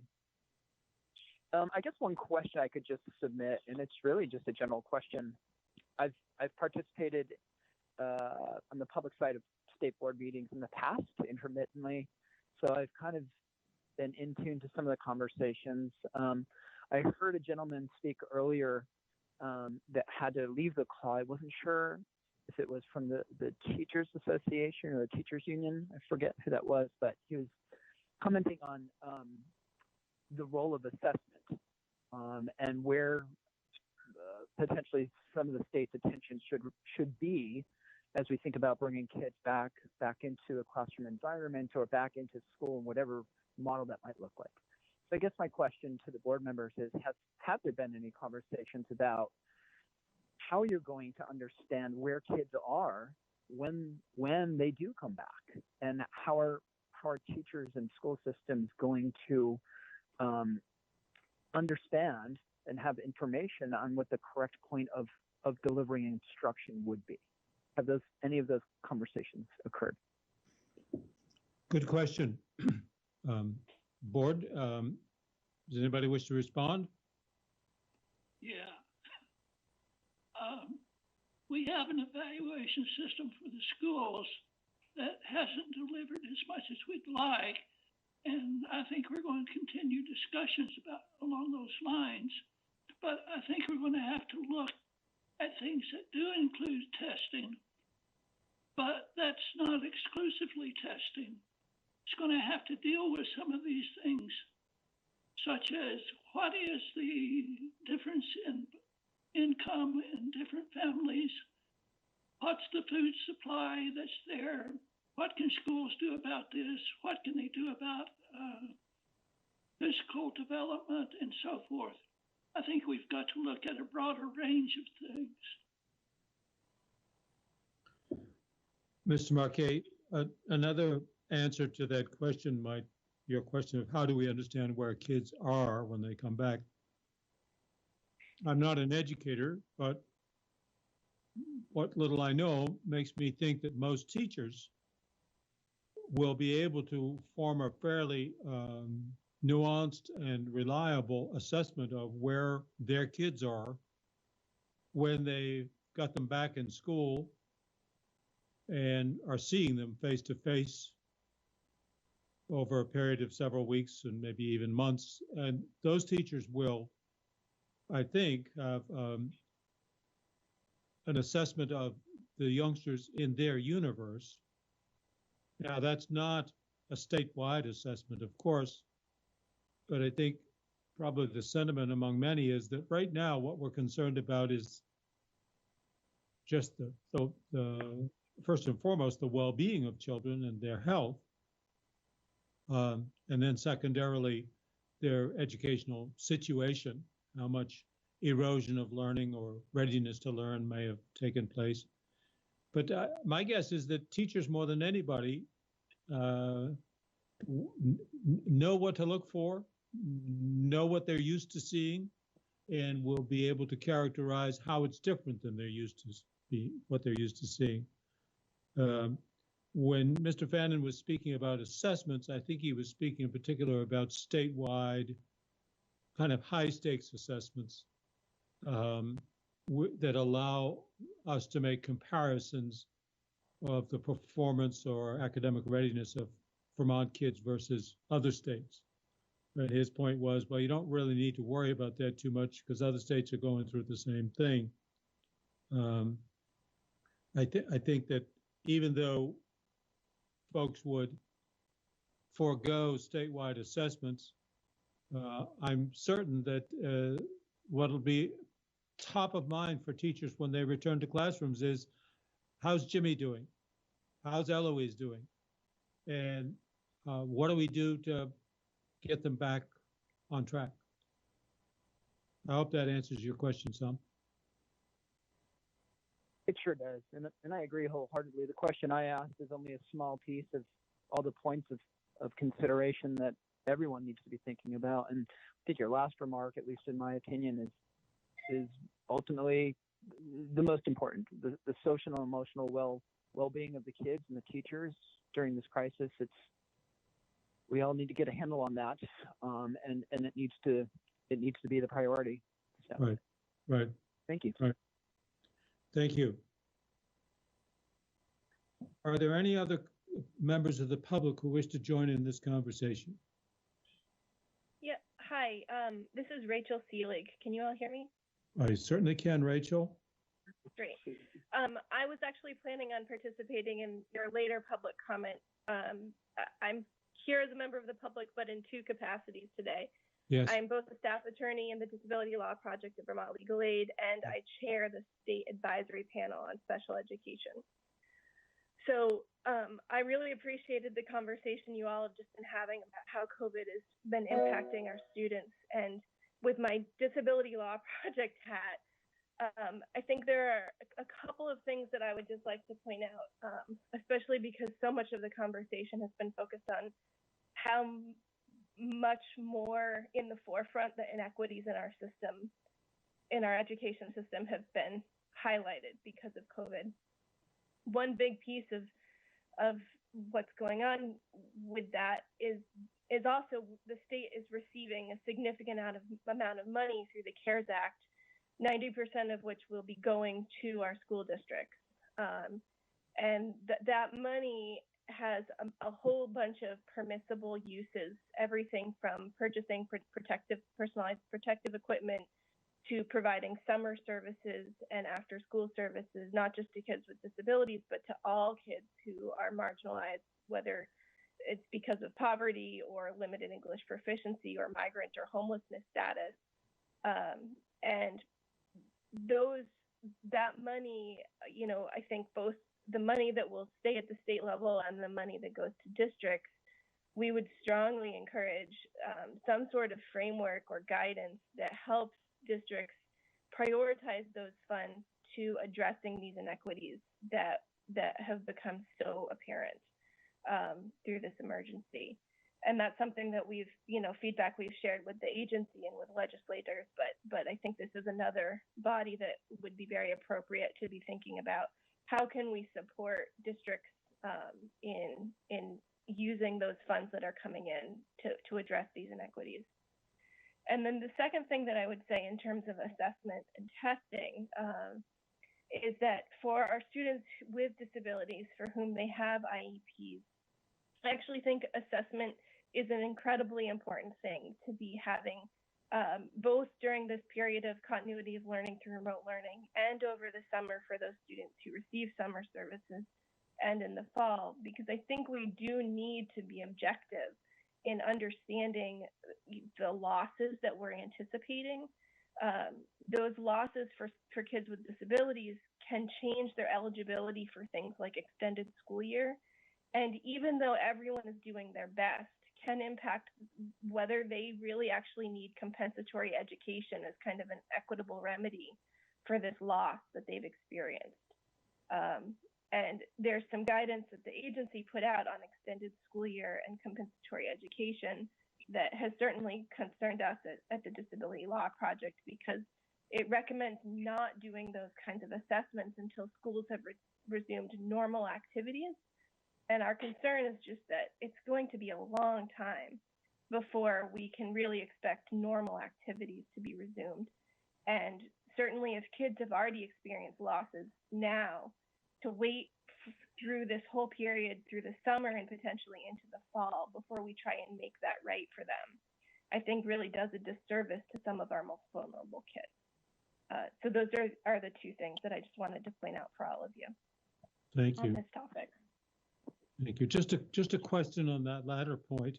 So before schools kind of resume something, well, the new normal, whatever that might be, how does this assessment, how do you visualize these assessments taking place?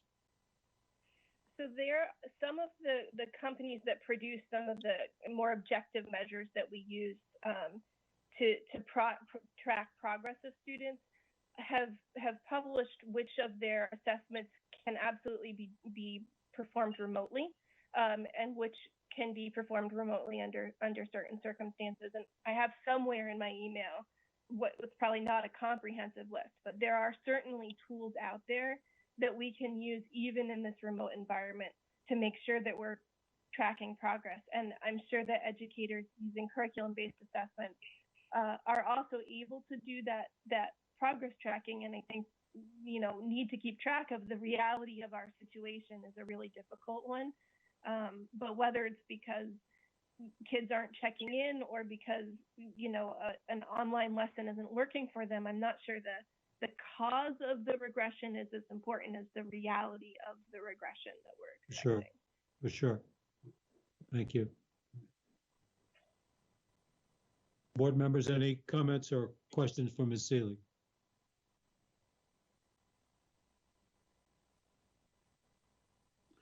Thank you very much for joining us, Ms. Seeley.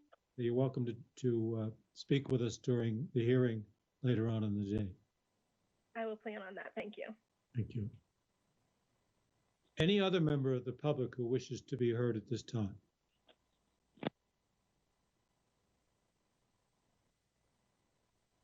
Hearing none, I'm going to suggest that we take a 5-minute recess.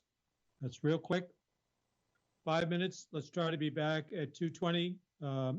Before I say that, Suzanne, has Secretary French joined us yet? Yes, I'm here, John. Hello, Mr. Secretary. Thank you for being with us. We'll come back to you in 5 minutes, and we'll be all yours. Thank you.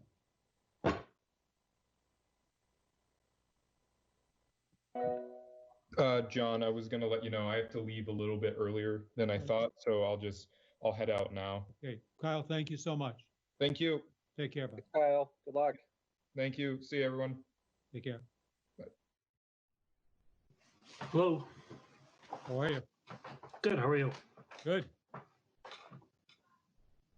How was the governor's press conference?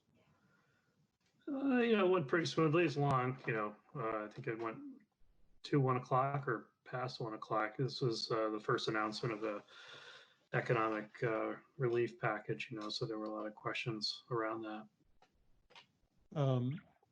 Somebody just told me at the break that CDC has issued guidelines for schools reopening. That's correct. Yeah, I'll speak to that a little bit. Good. So there'll be some questions, I'm sure, but you've got 20 minutes and we'll take more if you want it or need it. Okay, yeah, and I have sort of topics, so I think what I'll do is I'll pause after each topic and see if there's questions from the board. Okay, great, good. All right. let's see. I don't know who's on, but let's resume. Board members, are you all there? Yes. Good. Suzanne, would you mind doing a roll call, please?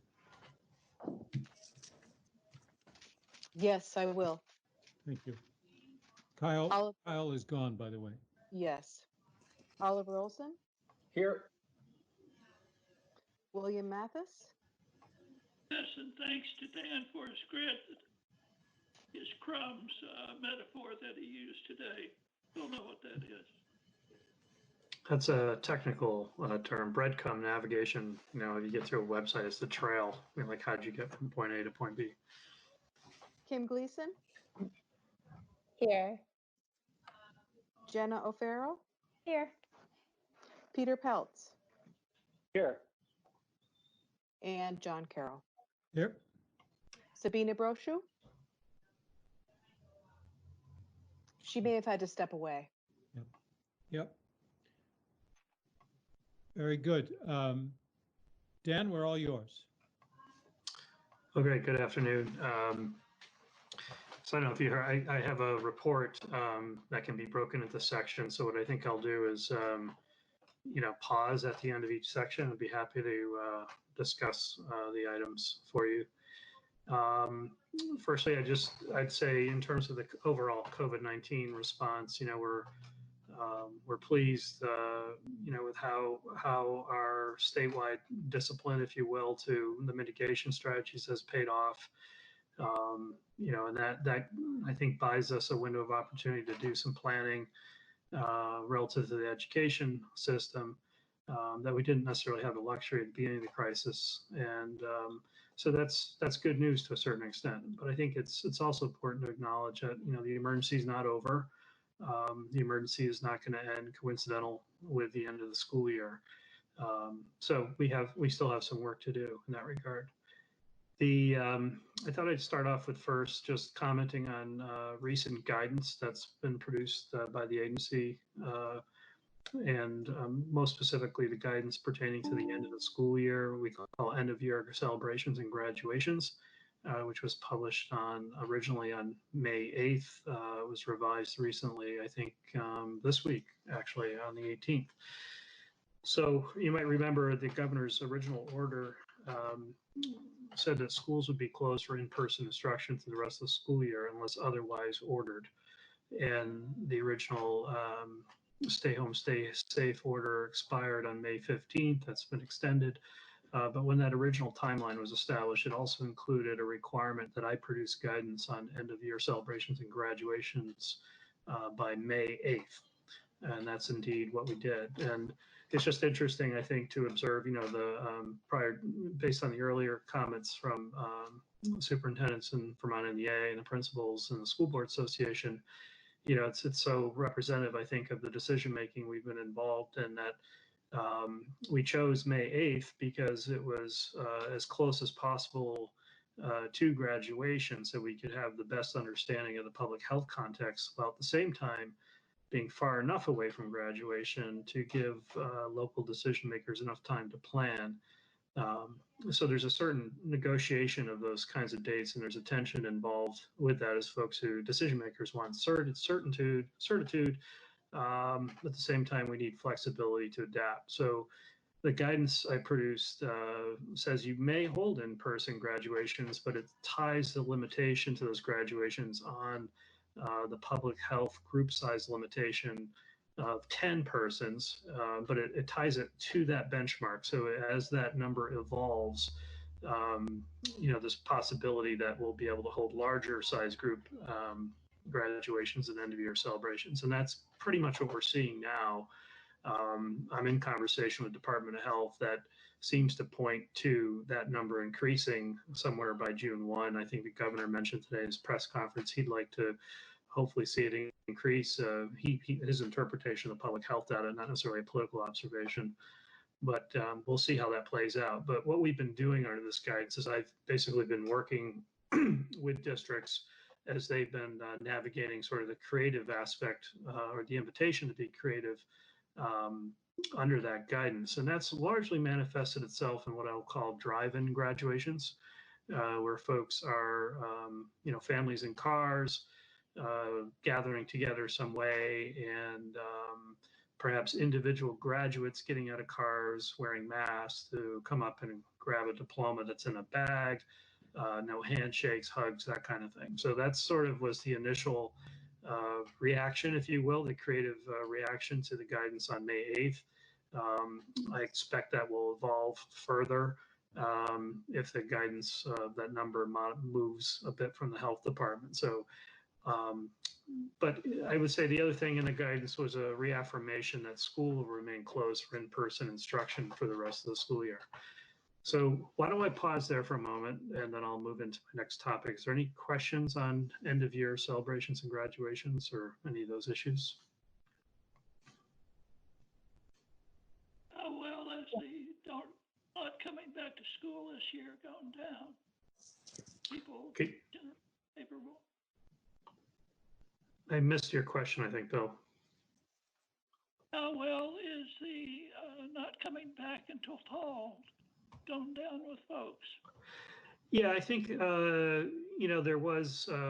It's hard to trace back in time where people's sort of emotional situation was. I think a couple of weeks ago, I think that was more of an open question. So I think I can remember probably around the first week of May when I was starting to signal that it wouldn't be back to normal in the fall, that there's no doubt we wouldn't be able to open the spring. And that was a difficult sort of acknowledgement, but I think then I saw people adapt pretty quickly to that. And I think that also is one of my topics here in a minute will be to talk about the fall. One of the important aspects of this May 8th deadline, not only to establish the criteria for end of year graduations and celebrations and to reaffirm that the rest of the school year for in-person instruction would be closed, but also to sort of set the stage for pivoting to start putting our planning efforts into the fall, that we were more or less saying, okay, here's what's going to happen for the rest of the year, but we have a limited opportunity, amount of time to plan for the fall. So let's put our efforts into that. So I think, yeah, it was a tough pivot to a certain extent, but I think folks have adjusted well. And I think certainly now the weather's been nicer. It's a little harder, to maintain, that sort of disciplined approach. But yeah, folks have responded as well as could be expected. Dan, it's Kim Gleason. Hi, Kim. Hi, Dan. I was just wondering to what extent, if at all, districts or high schools are sharing good ideas or collaborating in any way on how to create a celebration for these graduates. Yeah, we're not necessarily sharing that at the state level, but I know the superintendents are working very closely together on a regional basis on those issues. So it's, as Jeff mentioned, I think the superintendents are working very close together on reacting to guidance and navigating the crisis. So I see regional sort of responses to these topics. And, I think once again, the issue, I'll call it a pivot as the guidance evolves, if you will, as Jay was alluding to. We do have the benefit. We do weekly calls together, the superintendents, myself, and key leaders of the agency. So we're able to warm people up to one of those pivots, when it's coming, and what might be some of the issues. As Jay alluded to, sometimes those changes are coming from clarity or concerns they want to see in guidance as well. So it can come both ways. But I've noticed a lot more people working very closely together. But this is not necessarily, we don't have anywhere on our website like here's what's going on. We've done that more with sharing a continuity of learning practices, but not necessarily with graduate. And this is it's evolving very rapidly. I was on the phone twice today with 2 different school districts, and I have a couple more email queues queued up to respond to. So it's a pretty granular issue, but I'll do a recap for them on the weekly call tomorrow. Thank you. Okay. So I'll go into my next topic, which is the fall. I've already heard some conversation on that today. I think back again to that sort of May 8th time frame, there were basically two schools of thought emerging nationally, and I will emphasize that we are well connected to what our other states are working on and our national organizations. And as we were contemplating, I think just sort of the natural trajectory of the end of the year as educators, we think that's the end, and then we're starting to turn to something new. The primary school of thought was thinking about the summer as, okay, the emergency's over, and what are we going to do to remediate? So often the summer programs are remediation opportunities for students and extracurricular opportunities for students. And the other school of thought that started to emerge, though, was that the emergency is not over. So it wouldn't necessarily be appropriate to plan essentially for a recovery phase of the emergency yet, when we really have to plan for the fall. I think John used the phrase new normal.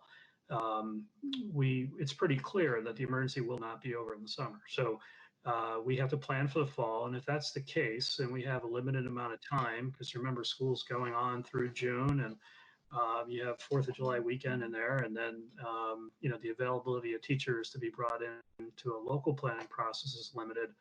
So if we're planning for the fall, then the school of thought that's emerged nationally, and I think in Vermont as well, is that we need to use summer as a launch pad for the fall. So we're sort of heading to that point, similar as I described with the May guidance, where we have to have guidance out far enough advanced for people to adjust, but we also need to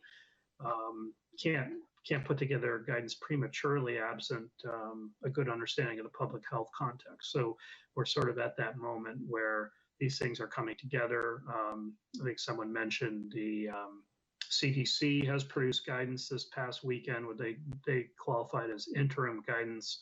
It's a long 60-page document. It's not solely dedicated to education and school. School portion is rather small, actually. It begins on page 44 of that document if you want to pull it down.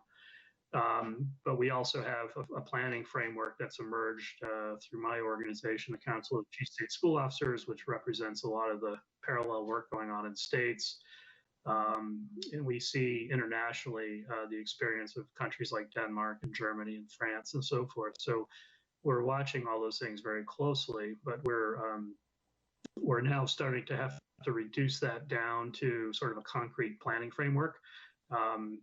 That'll begin this week, actually on Friday, as we meet with the Department of Health folks and our experts on epidemiology and so forth, to start framing out what are the public health concerns or sort of basic parameters based on their approach and their thinking, and to what extent they might feel a need to augment their thinking without experts from outside the state. So we're looking at the complexity that's involved in framing out this sort of decision-making process.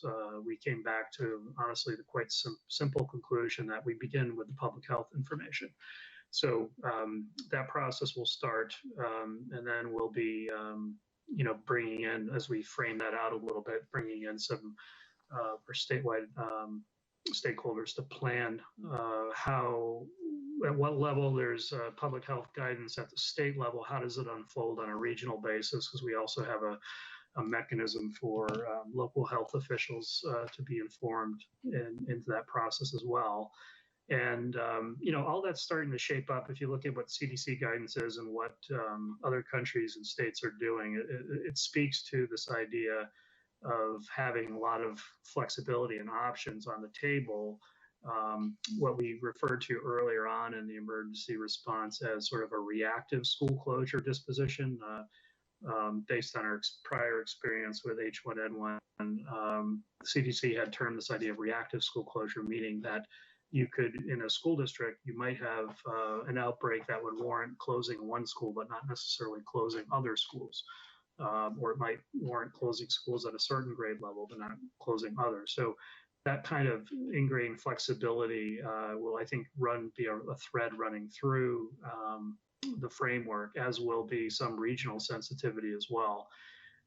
So those things are all sort of well known and acknowledged, but I think we're in the same place as many states, as we all have a lot of questions so we can anticipate what questions need to be answered by the framing of the planning documents, but then the form of the planning documents, to what extent things are promulgated top down, so to speak, and to what extent there's regional flexibility and who makes which decisions, all those things are being worked on.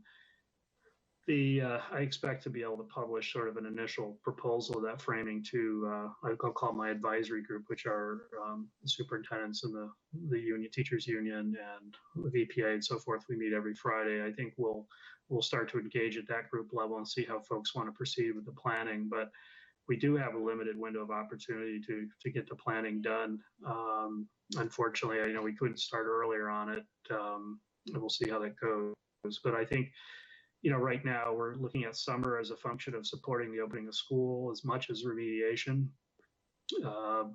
There's also, I think, we're going to intend to open school for in-person instruction as best we can, but certainly I think everyone's got more comfortable with the idea that remote learning will still be a necessary option, that we learn how to do better. So all those things are being considered. I think you'll start to see this come together here fairly quickly in the next couple of weeks. Why don't I stop there? And then my next topics get into the financial aspects of the response, because I think that's also an element to a certain extent of the summer and fall.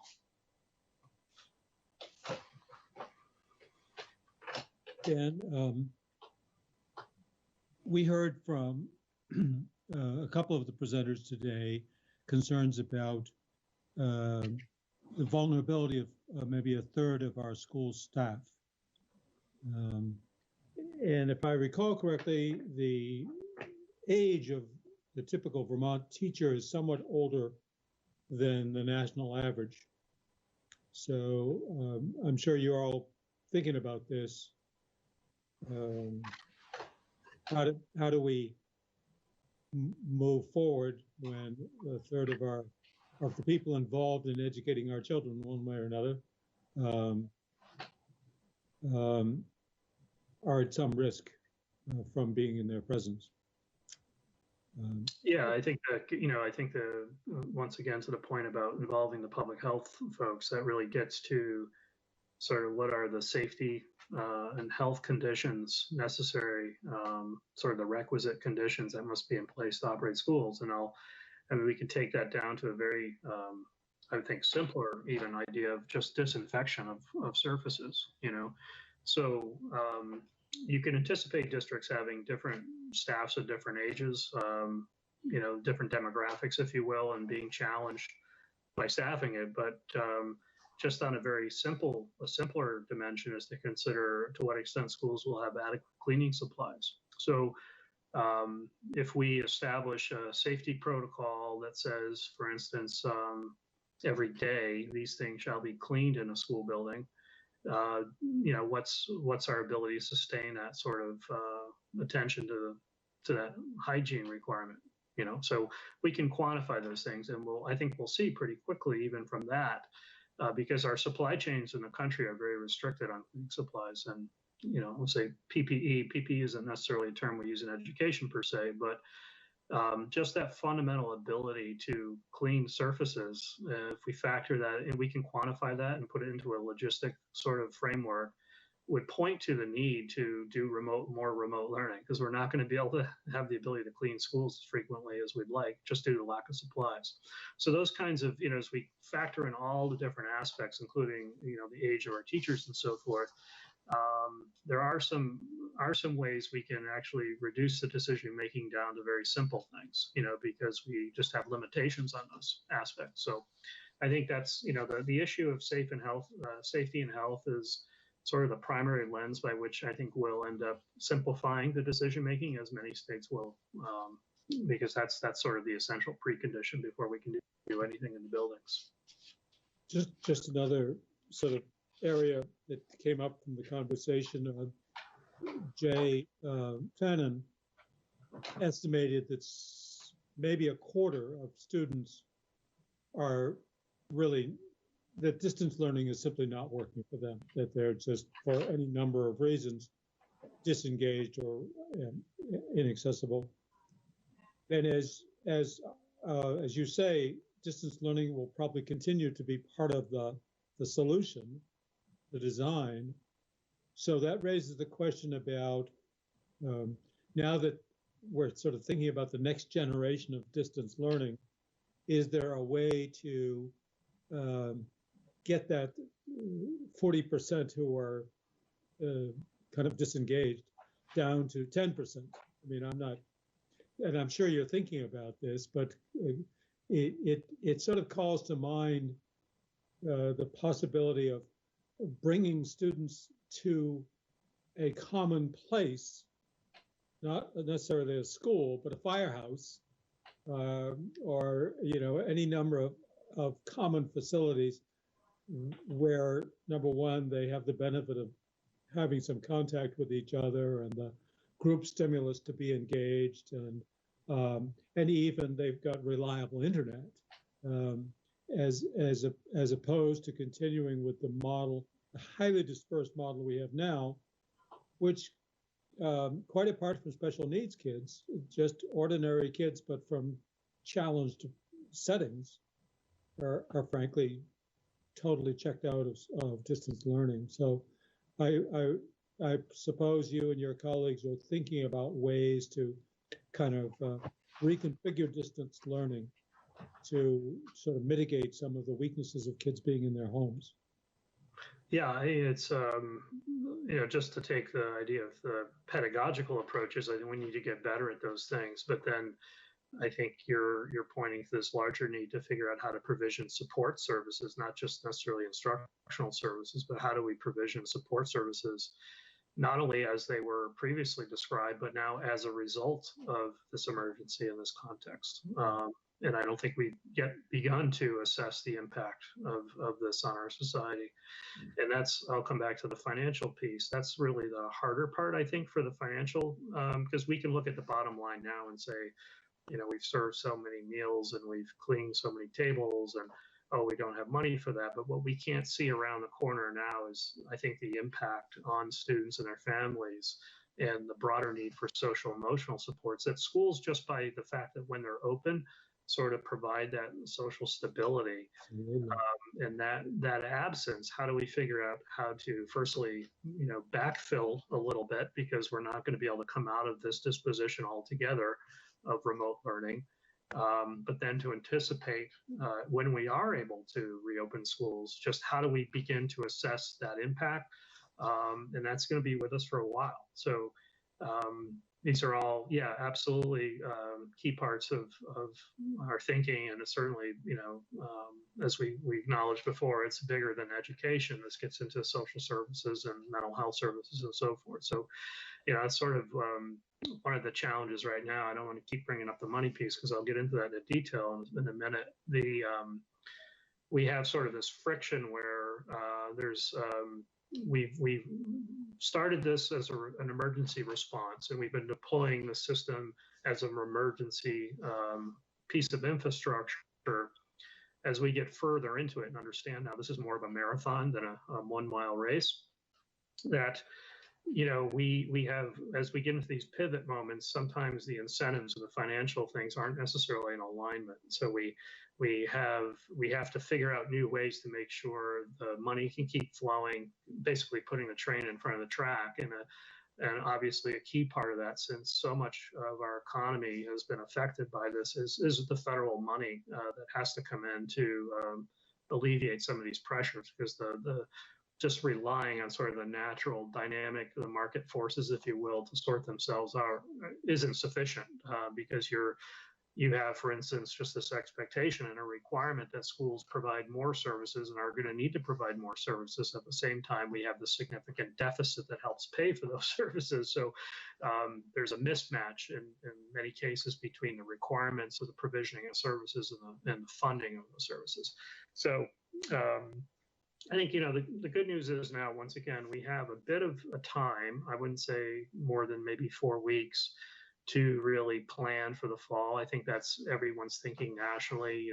We've given ourselves, congratulations, due to our approach in Vermont, but elsewhere in the country, we've given ourselves a little bit of breathing room to plan. The emergency's not over. we have to continue to plan, pretty aggressively for making the fall a success. And, that's going to include probably more dynamism than what I mean, I guess, by that is it was far simpler to shut the system off than it is to turn it back on, and especially to turn it back on a piecemeal basis, in understanding that there might be parts of the system coming on and off throughout this sort of next period and into the winter. So, all those, as I think you mentioned before, embracing this idea of flexibility or ambiguity, knowing where our touchstone points are, which are the public health data, and, our surveillance capacity there is improving, meaning we have better testing, we have better abilities to intervene and so forth. So we feel pretty good about that.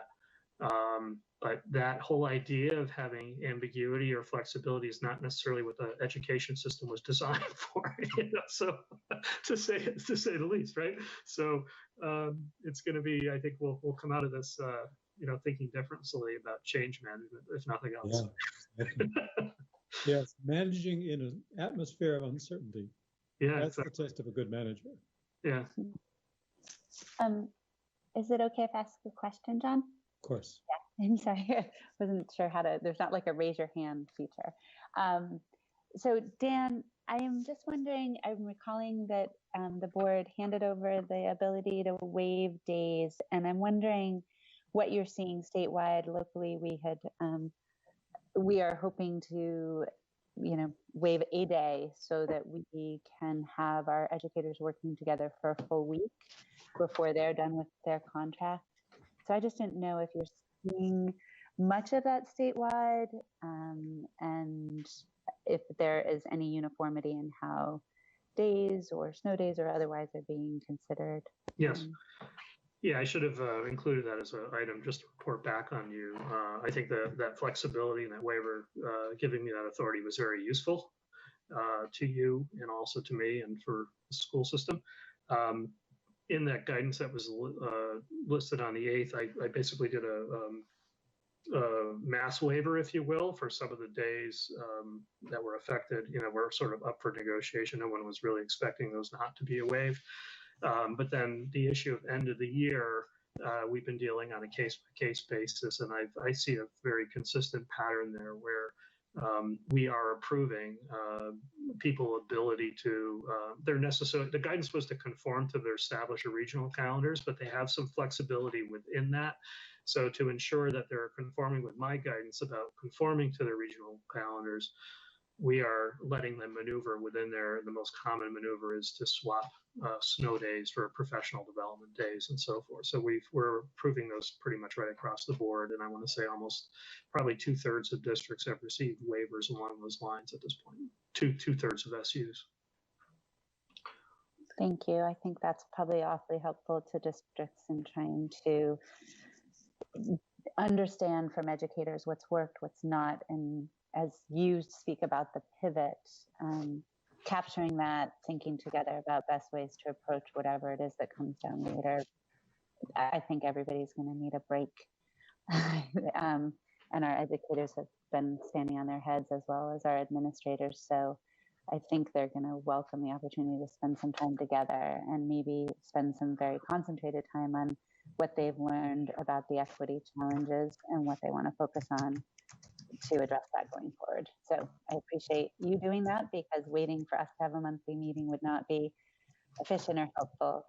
So thanks for taking that. So Dan, talk to us about money. Yeah, so, and this is an important element of this. I mean, and I would say that became an increasingly important element somewhere around the first week in May. A lot of what we're doing is just emergency management and sort of planning for tomorrow kind of issue. And then the broader pattern, as we knew, would emerge. I mean, in particular, as Congress started working on the CARES Act. So just real quick summary, I'm happy to go into more detail. There's education-specific CARES Act funding. There's 2 pots there that I'm much more involved in than and you'll hear about the larger pot of money, the CRF, which is $1.2 billion that came to the state. The education pots of money, there's two pots of money. One is called ESSER, which is the Elementary Secondary School Emergency Relief Fund. That's approximately $30 million. And these are the funds that 90% of which have to go to LEAs. And the second pot of money is smaller. It's a $4.4 million pot of money, what's called the Governor's Emergency Educational Relief Fund. And both of these have been approved for our state. So the state, the SEA level, the agency's role in that, we submitted the paperwork to the U.S. Department of Education, and we've been green lighted essentially to handle those funds. The Governor's Emergency Education Relief Fund is not something that's administered, however, by the agency. That's administered by the Executive Office of the Governor. The governor's indicated he's going to work closely with the legislature on how those funds are utilized. And then the ESSER funds, the Elementary Secondary School Emergency Relief Fund, these are the 90% of which goes to school districts, approximately $30 million. We were poised to turn on that application for school districts and then stopped in that. We had for two reasons. One, there was some guidance from the U.S. Department of Education that gave everyone national pause, so to speak, about how the funds should be allocated to private schools. There seemed to be an inconsistency or a new interpretation of what has been sort of a long-standing approach under Title I of how to do that calculation. So there was pretty much a broad consensus appeal nationally to the U.S. Department of Education to provide greater clarity, if not change their mind on that. They have not done that. So we were sort of in a holding pattern. I expected that holding pattern to be about a week, not longer. And this is going back probably 2 weeks now. But then subsequently, working with the legislature, as you know, we have a significant deficit in the education fund. The legislature, working with the money committees in particular, they more or less were asking me to hold on releasing these funds to school districts so that they might be available in the same fiscal year that we're going to address the deficit in the ed fund, meaning fiscal year 21, which starts after July 1. So right now, the funds, those funds have not been, the application for those funds has not been turned on. The local districts haven't been able to pull down those funds yet. And the use of those funds is now caught up in a larger concern about state funding for education and you know, what's available to how the federal funds can essentially be used to their maximum effect to help the overall cost of education, including addressing the shortfall in the education fund. So, and that path forward is not clear to me yet. I think, you know, I'm sure you've read about some of the political give and take on that. You know, we were in a week ago, I believe, and seems a little longer than that now. I think it was perhaps last week, we went in and talked about putting the idea of cost containment or spending on the table, when a large part of the conversation to date had been largely around the revenues and using the federal fund and so forth. So those conversations are ongoing. I'm not sure how that will play out.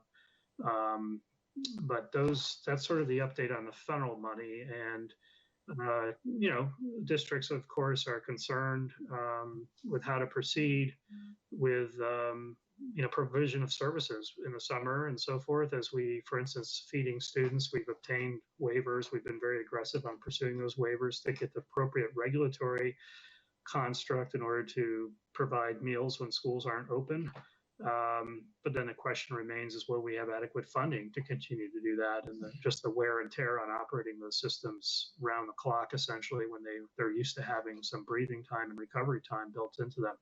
So the funding is increasingly going to be a challenging piece of this conversation. There's certainly, I think, hope that you know, Congress will appropriate additional funds. You know, we have what's called the HEROES Act, which is being contemplated now.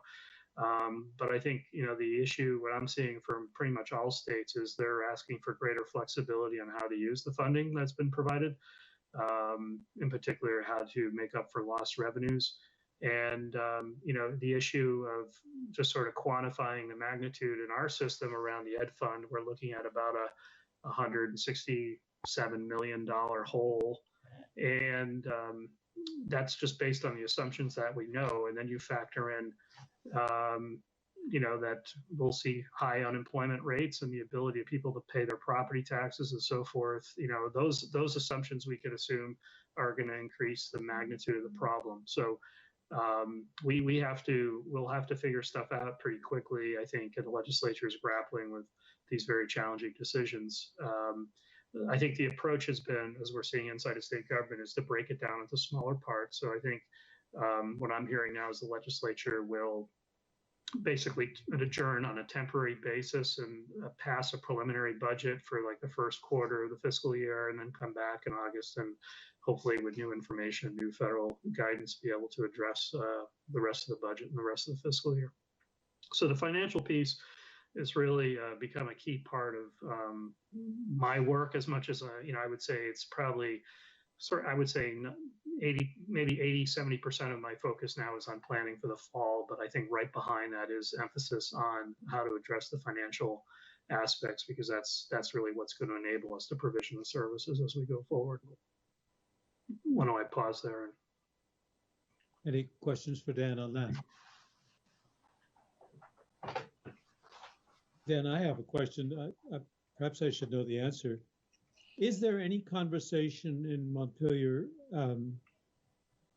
about deficit spending?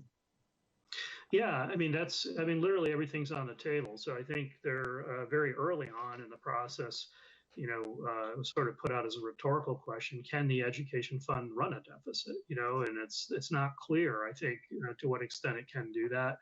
But certainly it's been contemplated, I think, that there will be borrowing going on to a certain extent.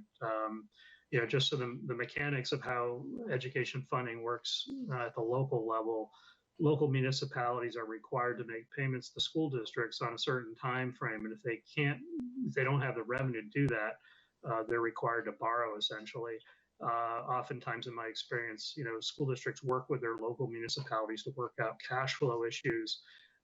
But that also, school boards can do short-term borrowing. That's usually an annual authorization or routine authorization that boards obtain from their electorate on their annual meetings. So municipalities could do short-term borrowing, school districts can borrowing, and then, of course, the issue of whether the state should be doing borrowing for everyone to resolve that. So I think, all those issues are on the table. Pretty much every solution's been evaluated. Certainly part of the dynamic, I think, in the last 10 days has been to really nail down as best we could how the federal money could or could not be used. And part of the challenge there, as we've been talking about, I'll call it, for lack of a better term, the clawback approach, where the legislature might short ed fund payments to districts in exchange for districts being able to use the federal revenue. The challenge with some of that dynamic is that the ESSER funds have different uses, generally more flexible uses than the CRF funds, and they also have two different timelines. So ESSER funds that the districts, once again, that's $30 million pot of money that they can use for 90% of the money comes out locally. Those can be used and encumbered through September of 21, so a whole another year, where the CRF has to be spent by this December. So when we start thinking about, okay, if we use this pot of money this way in order to offset the other pot of money, back to this idea of student supports and the fact that we really don't know what's around that corner in terms of provisioning those services, to put us into a funding mode that relied on the CRF funds, which expire in December, would be really exposing, I think, to some cost liability, because we don't really know what the cost of those services are going to be yet. So I think, it's easier now than it was a week or so ago, because these things all these conversations sort of led to dead ends, if you will. And once again, you start to see the gap emerging between the requirements to meet need and provision services with the limitations on the funding context. So there's obviously a need, I think, if there is a case for governmental involvement, when these sort of gaps emerge in society in these kinds of crises. So I fully expect, and no doubt we'll see Congress intervene more into that space, because I don't see how we'd figure it out otherwise. Is it not likely also, for example, that Congress might extend the CRF spend deadline? I can imagine every state will encounter the same problem. Yeah, I think, certainly deadlines is part of it. I mean, you could imagine, to Congress's credit, when they wanted to get this money out the door as quickly as they could, at that moment in time, maybe we thought this whole thing would be over by now, certainly part of the strategy is to get the economy online again, and to get revenues flowing and so forth. So all those things, are being factored in. But I just see if once, a lot of that sort of calculation for me is sort of like a two-dimensional, okay, we can look at the bottom line and try to fill the gap. What I think the piece that's missing is that sort of projection. We don't really understand yet the effect of this emergency on our society. And that's, yes, there's going to be new opportunities there, and we need to let those surface, but there's also going to be places that we're going to have to aggressively intervene to provide societal supports. In the case of schools, for example, that, we just sort of, I would say, take for granted how much stability or rudder, if you will, on society that schools provide. There's repercussions here that I don't think we fully articulated as much as there's opportunity. So these are more editorial comments. I apologize for giving a report. Just some observations. No. John, I have a couple of questions if there aren't others. Dan, thinking about the 90%, I understand that the agencies are allowed to take up to 10%. Is that the decision that's already been made for Vermont? I know some states, the agencies aren't taking anything, it's all going back, but it can't be more than 10%. So I just didn't know if that decision's made or how those resources are going to support sort of the COVID challenge. Yeah, it's a great question. I'm unaware of it. I'm not aware of any state that hasn't reserved some portion of that. I've been asked by the legislature. It's not clear to me how those decisions get made, so we're trying to collaborate as clearly as possible with people. When I've been asked what my intention would be, I've declared that my intention is to reserve the maximum at the state level and to focus the bulk of those funds on the student support system statewide. So that might, for example, result in a grant to a region saying, okay, come up with a new pattern of how to provision mental health services and that kind of thing. It's not necessarily money I would keep at the state level, but it's money I would use statewide to provision things as opposed to district by district. But it's not clear to me how the decision making will finally be made on that. We're just more or less, expressing our interest in working with policymakers on these decisions, because I think all the possible revenue sources need to be on the table. But the other thing why I'm pretty confident no SEA in the country has not taken some share of this is because we too have incurred costs as a result of the emergency. So we have stood up systems and so forth, particularly around communications, that have been essential for us to navigate the response. One other question. I recall that the last of probably the state's funding for FY20 has been paid out to school districts, right? So the districts have the resources that they would have to round out this year and may know where they stand with respect to their expenses and if their fund balances could be used. Normally it's 2 years out that you get to use it, but perhaps being able to use that to support taxpayers basically in a shorter timeline than we would have ordinarily. Not that FY22 is likely to be any easier, but that strikes me as something. I don't know if you know whether or not districts are finding themselves more in the red or the green after a year where some of our expenses have certainly been more and some would be less, in that we've not been transporting kids, for instance. Right. I think, to your question about fiscal year 20, the Ed Fund payment goes out in April. So that's, back when we were in the earlier phases of starting to, I won't say admire, but to get our arms around the magnitude of the financial situation. The original sort of approach was to say, to what extent do we have a fiscal year 20 problem, or to what extent do we have a fiscal year 21 problem? And, it's fair to say a fiscal year 21 problem is also a fiscal year 22 problem and probably a fiscal year 23 and 24 problem. But I think with increasing confidence, particularly as we had revised revenue projections come in, we started to understand that fiscal year 20 is okay. That from the state level anyway, that as the legislature gets closer to deciding on establishing a yield value, for example, I think they feel increasingly confident that fiscal year 20 from the state level is fine. But the question we often get is, where is ed spending? Where's ed spending? How are districts doing right now? And I think to your observation, it's right on. Every time we've asked, we get sort of this mixed bag. You could envision districts, seeing new costs relative to feeding students. On the other hand, that could be offset by, reduction in transportation costs. And so there's kind of that dynamic going on. So it's hard to predict how people will end the fiscal year. But I think the focus of a lot of the deliberations now are on fiscal year 21 in particular, because there's no obvious solution in sight relative to the shortfall in spending or revenues at the state level. And the spending trajectory that was essentially locked in March at town meetings, other than for those 19 districts that don't have budgets. But those spending trajectories were locked in based on a pre-COVID-19 context, So this is all going to have to be reconciled at some point, and no doubt federal money is going to be part of the solution on the table. I promise I just have one more observation. Okay.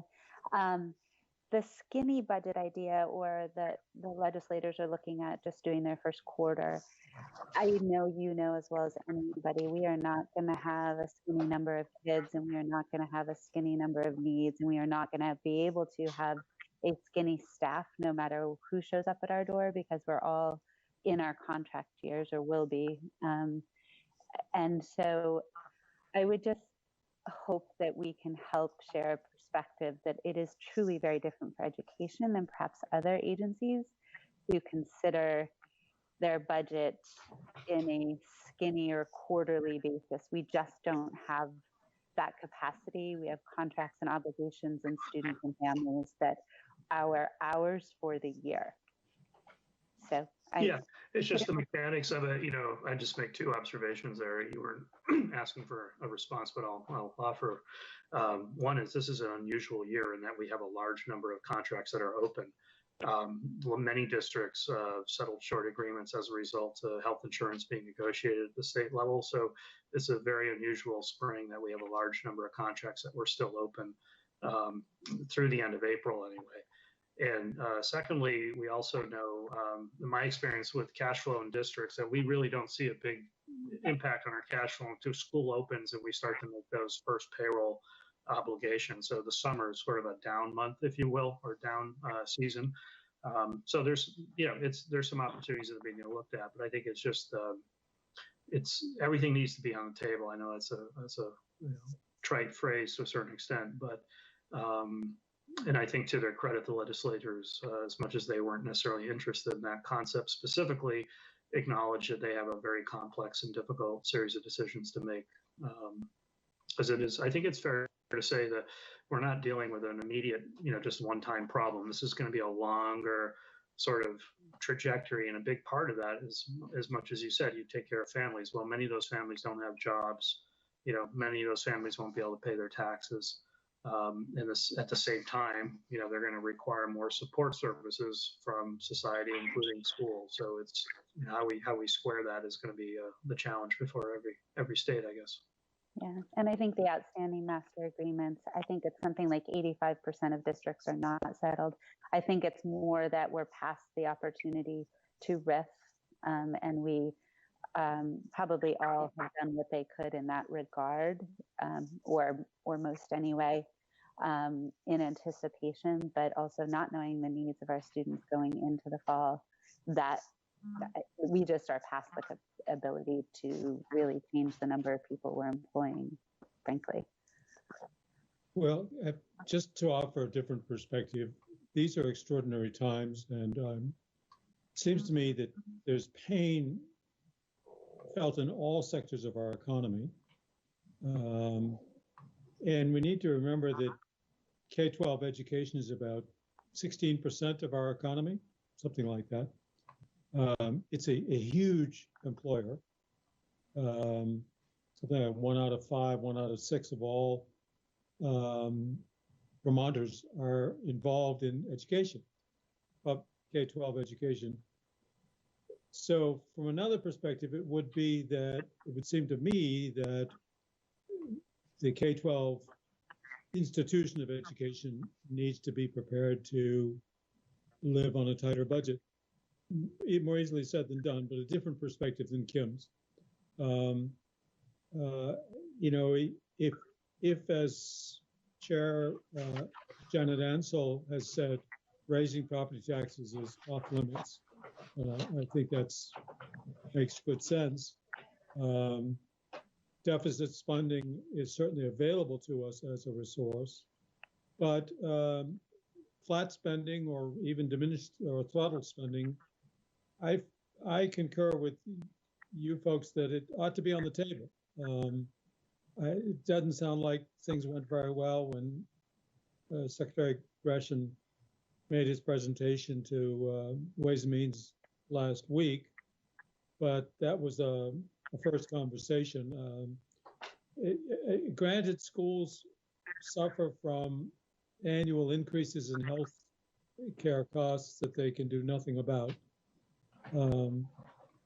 But it seems like these extraordinary times, I, at least for one, would be supportive of putting some downward pressure on what we spend on education. After all, we spend more per student than all but 2 or 3 other states in the country. So it seems like it would feel to me appropriate that our institution of education ought to bear some of this pain. But that's just another point of view. Scott? Yeah. On the point of view, the other question is, we know that, take early education, for example. For every dollar we invest in early education, we save society $7 later, by the time they're adults. And I think a lot of it is not arguing to be as, well, we need to be frugal, there's no question about that. But make the argument that you pay me now or pay me later. And I think we probably need to stand with that to a certain degree, not stupidly so, but just to a degree. And as you say, that's a point of view. John? Yes. It's Oliver here. So one thing I just want us all to be mindful of is, you know, we clearly have a short-term financial challenge, and there are many ways, as you pointed out, to go about resolving that challenge. But I don't want us to lose sight of the fact that we actually do, I feel pretty strongly that Vermont has a real opportunity ahead of it. And just anecdotally, I'm seeing and hearing from realtors, and I spoke recently with a town manager who's pretty plugged into things. There's a lot of interest by folks in more urban areas, more densely populated areas, to make a permanent move to a place like Vermont, and realtors are definitely getting these inquiries. And you know, we've looked upon our low staff to student ratio as a problem for many years, and it certainly has been an issue worthy of consideration. But in light of this pandemic, I think, and the social distancing norms that are being established, you know, what has traditionally been seen as a challenge may actually present an opportunity in many ways. So we should just, I think, be really cautious about solving our immediate challenge, but not sort of closing the door to a bigger opportunity. Mm-hmm. Well said. Other comments?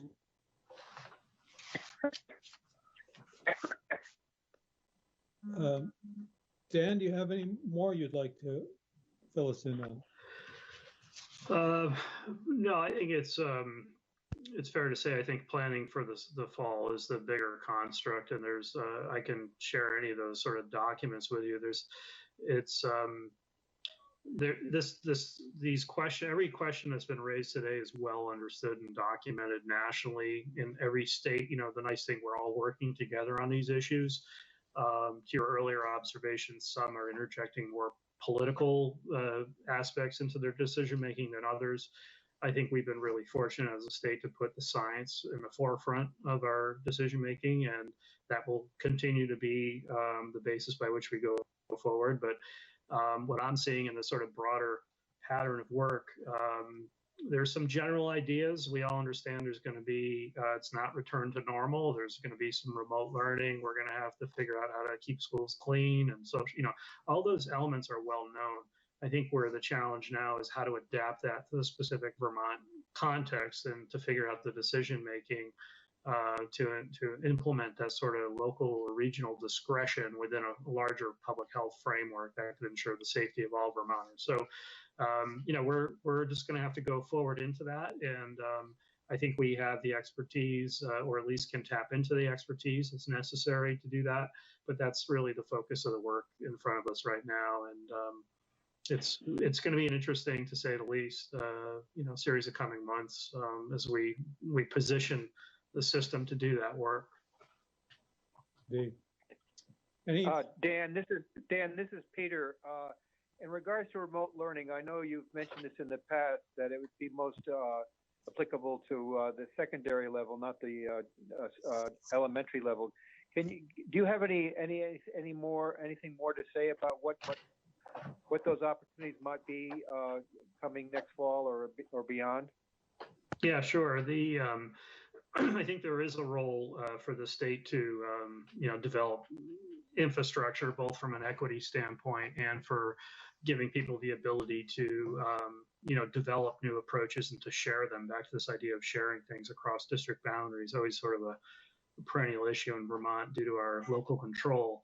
So there's a series of discrete strategies we're using and system investments that we're making. One is we've made an investment not using COVID funds, but just our state and federal grants to expand access to the Vermont Virtual Learning Cooperative. That's an entity that's been around for about 10 years. This is essentially our virtual high school in Vermont. And they use a learning management system called Canvas, which learning management systems are an essential piece of infrastructure to deliver courses online. So we're basically eliminating barriers for districts to participate in that system. So they'll have access to a learning management system. They also get access to expertise on how to teach online, because one of the functions of VTVLC has been to teach teachers how to teach online.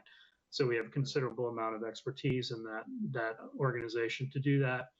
And then lastly, that allows people also to buy courses online offered and developed by other Vermont teachers. So in the case of a small high school that didn't necessarily have a calculus teacher, the calculus course is more readily available.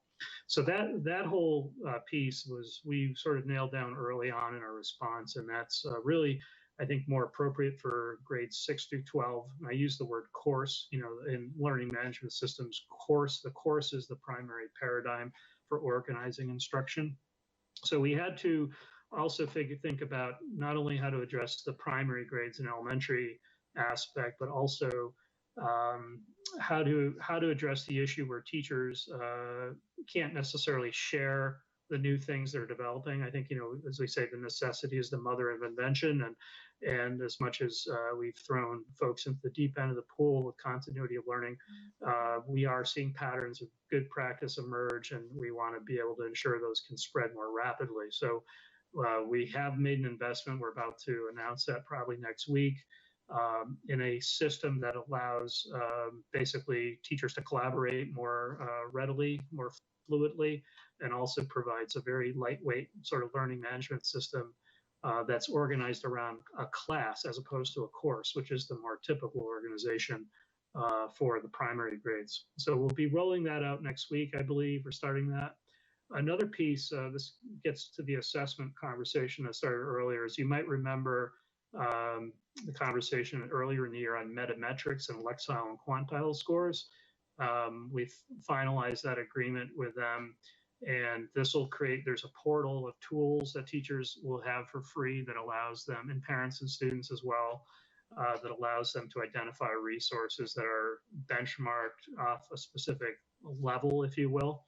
It also sets the stage for us to do more work statewide on benchmark assessment in addition to our SBAC testing. But this issue of figuring out where to focus remediation on and so forth.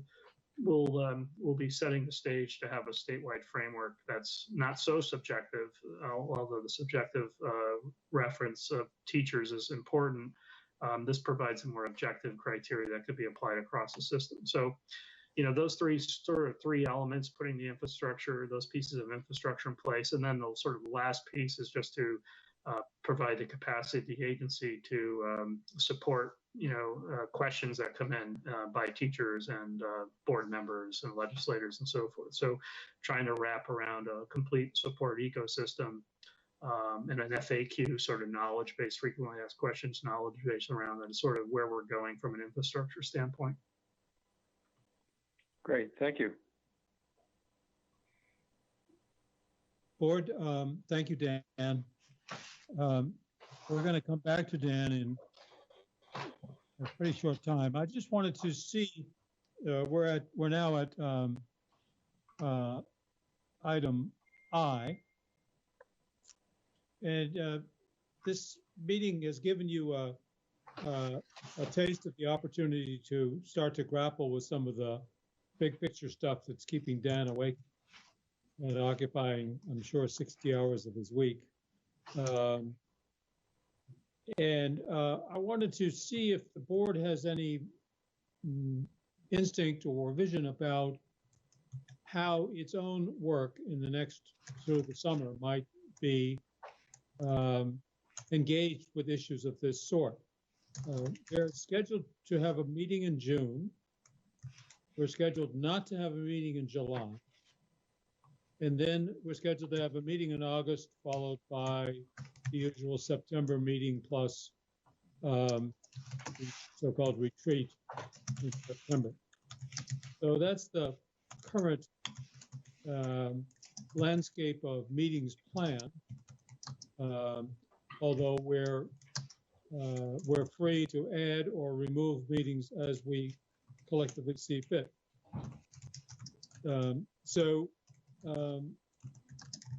Somebody who's keyboarding, you might like to mute. So the question gets to be, do you foresee the board in June or in August convening anything a little bit different than its usual meeting, in which we attempt to create a forum for a broader public understanding and our own understanding of the issues, maybe a little bit like what we did today with the conversation with the stakeholders, and again, just now with Dan. Is there any utility in that, and what, if anything, would come of it?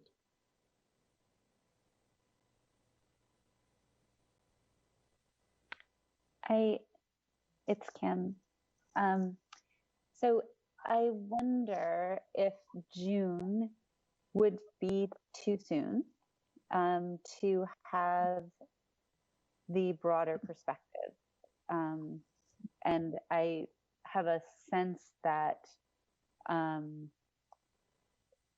if we were to get to a place where we were able to actually either partially be meeting in person or give people space to have a rear view mirror look at where we are, we might have more valuable feedback. I'm also wondering if there are close out the school year issues that might need our attention in June. So I could certainly imagine it to be helpful to be convening conversations. I just am not sure that we would necessarily know what those would be just yet. And I would want us to be able to do so when it's most beneficial for as many people as possible, and gives us the feedback that people might be looking for. Thank you, Kim. Other thoughts? Yeah, this is Jenna. I just would echo what Kim was saying, and I think if the other organizations, if Jay and Jeff, if they're looking for public comment in terms of what's going to help guide their organizations moving forward, like I think we could be and offer a pretty good platform for that to happen. But I don't know if they'd be ready for June. I don't think they want to kind of debrief what everyone has just experienced. I think it's moving forward if they're looking for input to help lifts, heavy lifts in September, what that looks like, or even August planning. So June might be okay, or they might need more time. So I don't know if July might be the time to say, okay, well, this is what we're planning for. This is where public comment could be really helpful. I feel like they're doing the work, right? Like those are the organizations, the principal, superintendent. Like if that's valuable for them, I think this would be a good forum. Yeah. I mean, we could either add a meeting in July, or we could substitute a meeting in July for a meeting in June or August. We have all kinds of flexibility. I'm not quite clear, though. I mean, as much as I would like to see the board convene and serve the educational community as a place for bringing ideas into focus, I'm not quite clear whether how to do that in this virtual type meeting. I mean, it's one thing if you say, all right, we're coming to Bennington and we want to hear what you have to say. And people will come out and give us their thoughts. We've had fairly good phone participation in the past, but this isn't exactly a magnetic situation that just draws people to it. So I'm not sure how to make this work. I'd like to make it work, but I don't want it to be a force fit. I mean, Jenna's idea that somehow we could serve the stakeholders, but frankly, Sue pays real close attention to her stakeholders, which is all the state school boards and so on.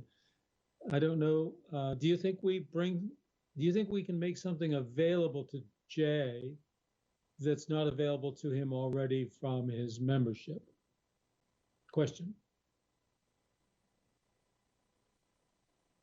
I think we probably would not be helping the principals as much, except for a rallying kind of role.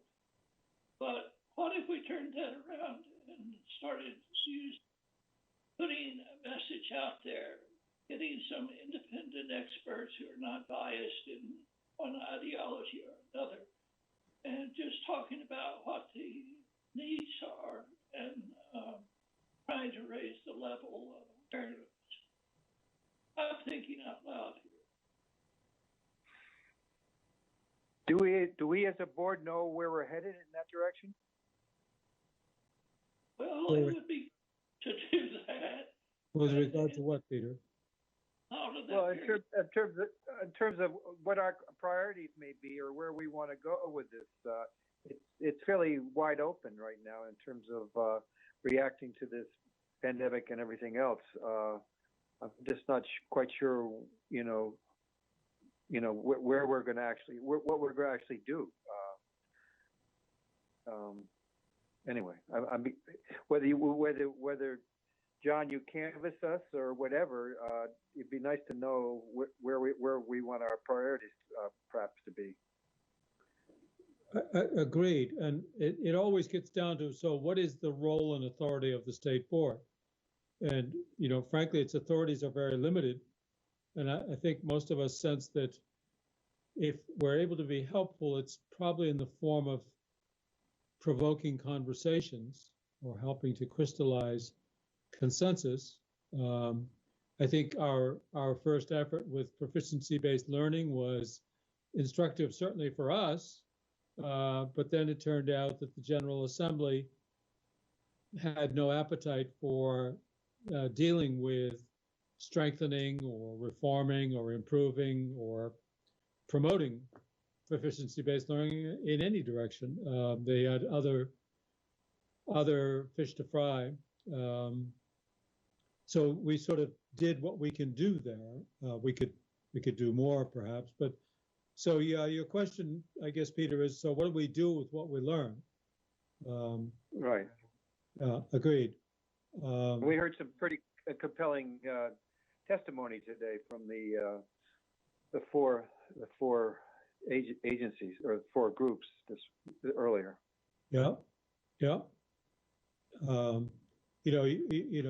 one of my reasons for doing that was to hope that the media might see this as an opportunity to hear from people like Jay Fannin exactly how they think this is all working out. And that seems to me the testimony we heard from each of them was arresting and important. And so if that gets shared by way of the media, that will be a valuable contribution, I think. To Bill's thought about spending an afternoon hearing from just sort of independent education thinkers, I can see some virtue in that. I've been approached, and perhaps some of you have as well, by Vermonters and others who have some experience and some expertise and, of course, opinions about how we might use this whole experience as kind of an inflection point to redirect education.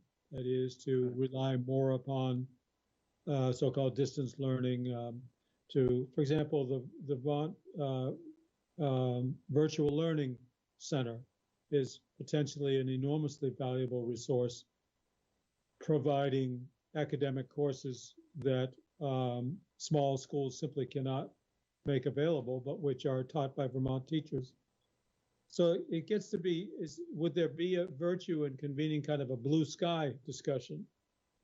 Not so much about the particulars of what's going to happen in September, but what new destination might we have to be moving toward in the next several years as we emerge from the depths of this crisis? Is that something that board would have an interest in convening and trying to, as we did with PBL, what are the lessons to be learned? I'd go for that. I think it needs to be structured very well. And what would that look like, Bill? Well, basically it would be, I'm thinking of several segments of not too long each, 30 or 40 minutes to keep people's attention spans. Right. And talk about the pros and cons of virtual learning. Because there are cons. We've heard that there's been some good things happen. I think it's been miraculous in some regards. But then there's also some failures in the thing. And just to inform the public on the policy issues in a balanced way, I think would be a help. Yeah. I wonder, too, if we want to thematically try and frame it around equity, some of what's been revealed and areas to not lose focus on as we pivot and turn towards what happens into the future. They identified, equity with respect to digital access and, support in homes and outside of schools and in schools. That being a focus of what has really revealed itself, not in a way that we didn't know existed before, but is certainly amplifying the issue. So I don't know if we want to try and take that on. That was something I think that Jeff Fannin mentioned specifically. I think that's a great point, Kim. That the model that we left behind, we always knew we were doing a lot to mitigate sort of structural inequities in homes. We know it more now that those services are not directly available to children. And absolutely, to any extent that we might extend and make better some of the tools that we've found work pretty well for some of the kids, better than we thought for some of the kids, really, as you and Jay and others have said, have exaggerated and made greater the difference between the haves and the have-nots, the ordinary student and the student with disadvantages. And surely, one of the best possible strategies to improve any activity or organization is to improve the bottom part, the part that's not doing so well. That lifts the boats, all the boats. And any organization that wants to get better needs to go at its weaknesses, not at its strengths. And our weaknesses are in serving children from unusual and challenging circumstances. That's where we're nowhere near as good as we want to be and as they deserve. So I must say I like the idea of equity, because that, frankly, is where we're failing. And by the way, so is every other state, I'm sure. I'm not trying to pick on Vermont by any means. In fact, by many measures, we do better about that than many states. But still, we're nowhere near as good as we want to be. And if we were to listen to some of these visionaries, that would be very interesting. But I think all of us would want to say, yeah, but how's that going to work out to enhance equity, not aggravate inequity? Hi, this is Kathy. Yeah. I joined late. Hi, Kathy. So welcome. To everyone. I came in Secretary French was closing out his last half hour. Good. So I apologize for missing some of the conversations from the people that gave testimony, as well as, Sure. all of you. I will say, I like the idea of the equity being the pivot point to start the conversation. As long as we have maybe a little bit broader scope beyond just the obvious of those individuals, those kids that, being able to work online, whether they don't have internet or whatever else they need, to just the inequity that we get through virtual learning for those learning styles that aren't conducive with it. I have a 12-year-old granddaughter and a 15-year-old granddaughter, and they're both at South Burlington. The success rate each of those the kids are having is much different. That has nothing to do, obviously they're in the same household. It's an inequity in the ability for one of them to be successful in this versus the other one that needs to be in the classroom, needs to be supported by their fellow students, needs, that type of inequity. Sure, student learning. Yep. So I think it's important that someplace in that lineup there is the inequity that exists because of the learning style, possibly. Let me just toss this back a little bit. Kim, you were the one who did the work of writing up and sort of synthesizing what we did with the proficiency-based learning. Presumably, we would want to produce something that would come out of a conversation like this. What's your sense about what it would take to do that?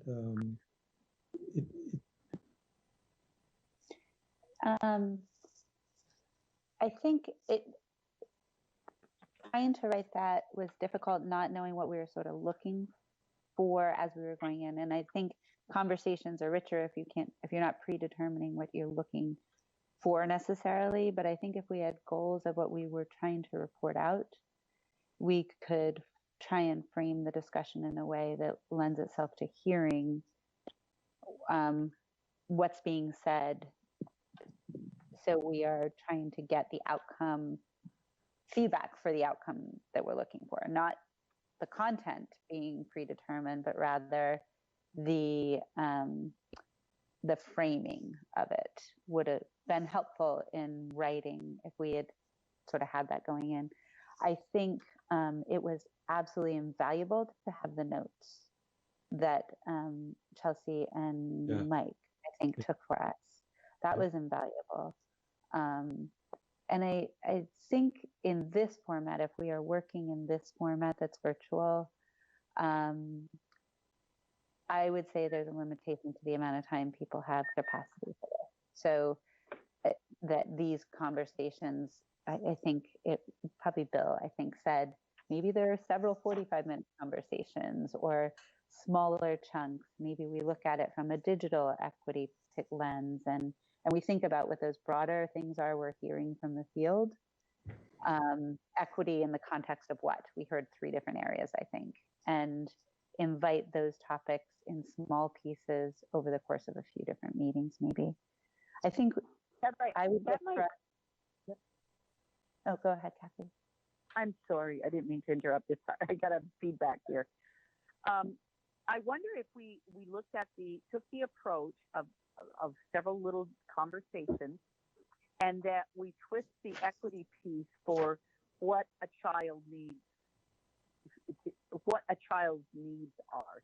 So when you're talking about equity, a child's number one need when you're talking virtual learning, of course, is the technology piece of it, right?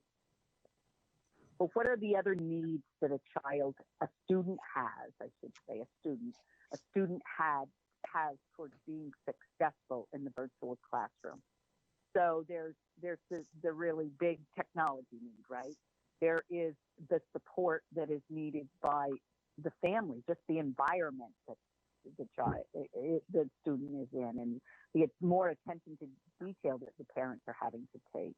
Then there's the social aspect. Maybe those by separating them, it would spur interest by people that have experienced one of those things as a parent or as a student, where they feel there's inequity because they don't have the ability to converse and be with their classmates that support them, or maybe it's the inequity of the technology, whatever. But I'm wondering if we approached it that way, it would trigger people that have had that experience with the student as a parent or a teacher or some other way, that it would spur a conversation or a thought. Yeah. I think between the two of you are getting onto something here, and it's starting to get enough granularity, I think, that we could actually arrive at some, if not recommendations, at least some insights about what to look for as any new paradigm for education emerges from all of this. I mean, as you're speaking, I'm hearing about technology, yes. I guess the other one is sort of the setting within which the learning happens. Right. Yep. We sort of have discovered from all of this that the setting of school really, really is vital for some kids. Whereas for other kids, the setting can be at home, could be at their mom's office. It probably could be any number of places. Right. And for some kids, the social setting and having classmates and all that and is important. And for other kids, it does not matter. And so it would be I think it could be quite wonderful to sort of parse out, if you will, what are the elements that contribute to success for children in different kinds of kids, so that we are making available to children the whole package of learning, the environment and setting of learning that works for them.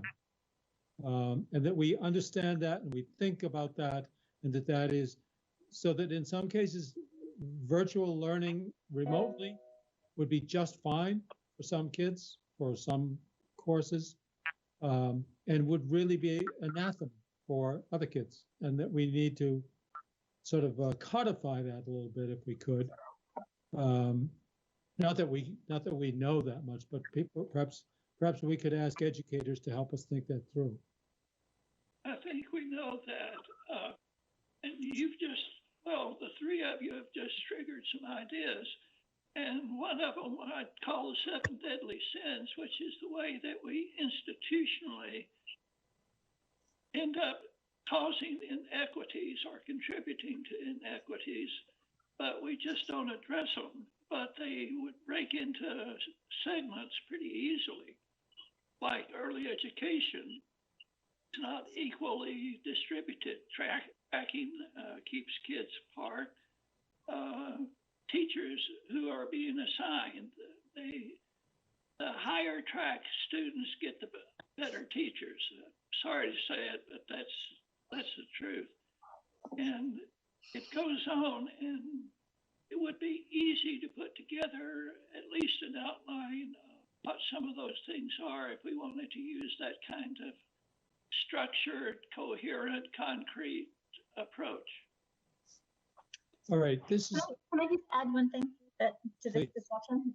I think it kind of extends it a little bit beyond our scope, but just kind of when we talk about equity as a board, it's really place-based. We're really talking about what equity looks like in the classroom in our schools, and we're extending that construct and that working kind of definition or understanding of equity into other people's homes now.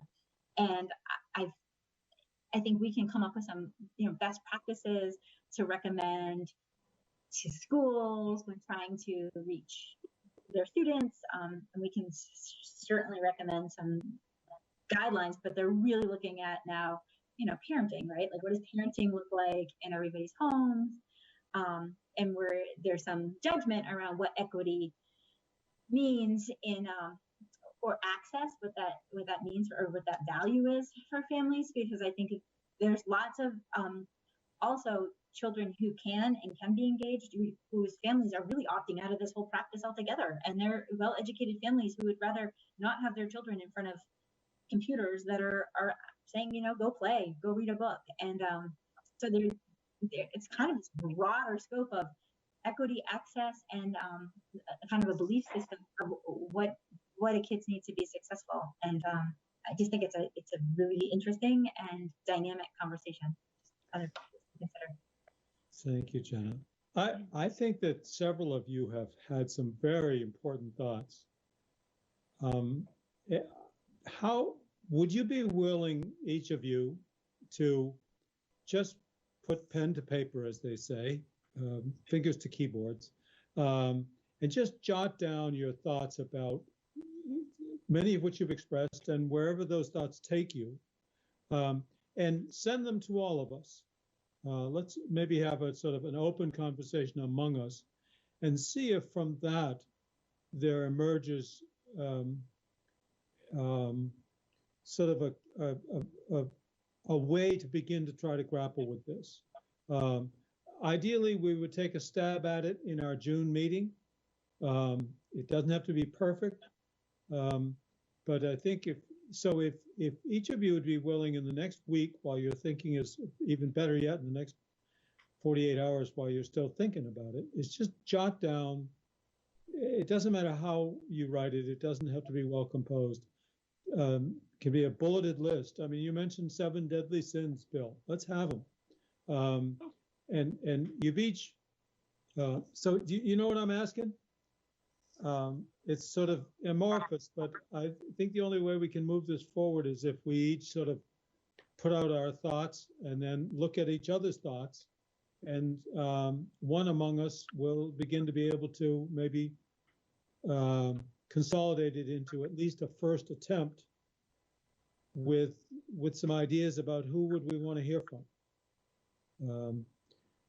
Experienced teachers would be really interesting to listen to on this topic. I mean, people who really have a lot of experience with kids and know what happens in homes and about the different learning styles and all of that. I mean, the first kind of person I'd want to hear from is some parents and some parents of different persuasions, as well as educators, and maybe some kids. Yeah, I think that's a good idea, John. And you're right. I know I'm going to have to do it in the next 48 hours, or it's going to be, the excitement of the conversation is gone. But, yeah, we're all that way. Yeah. So give it a go if you don't mind.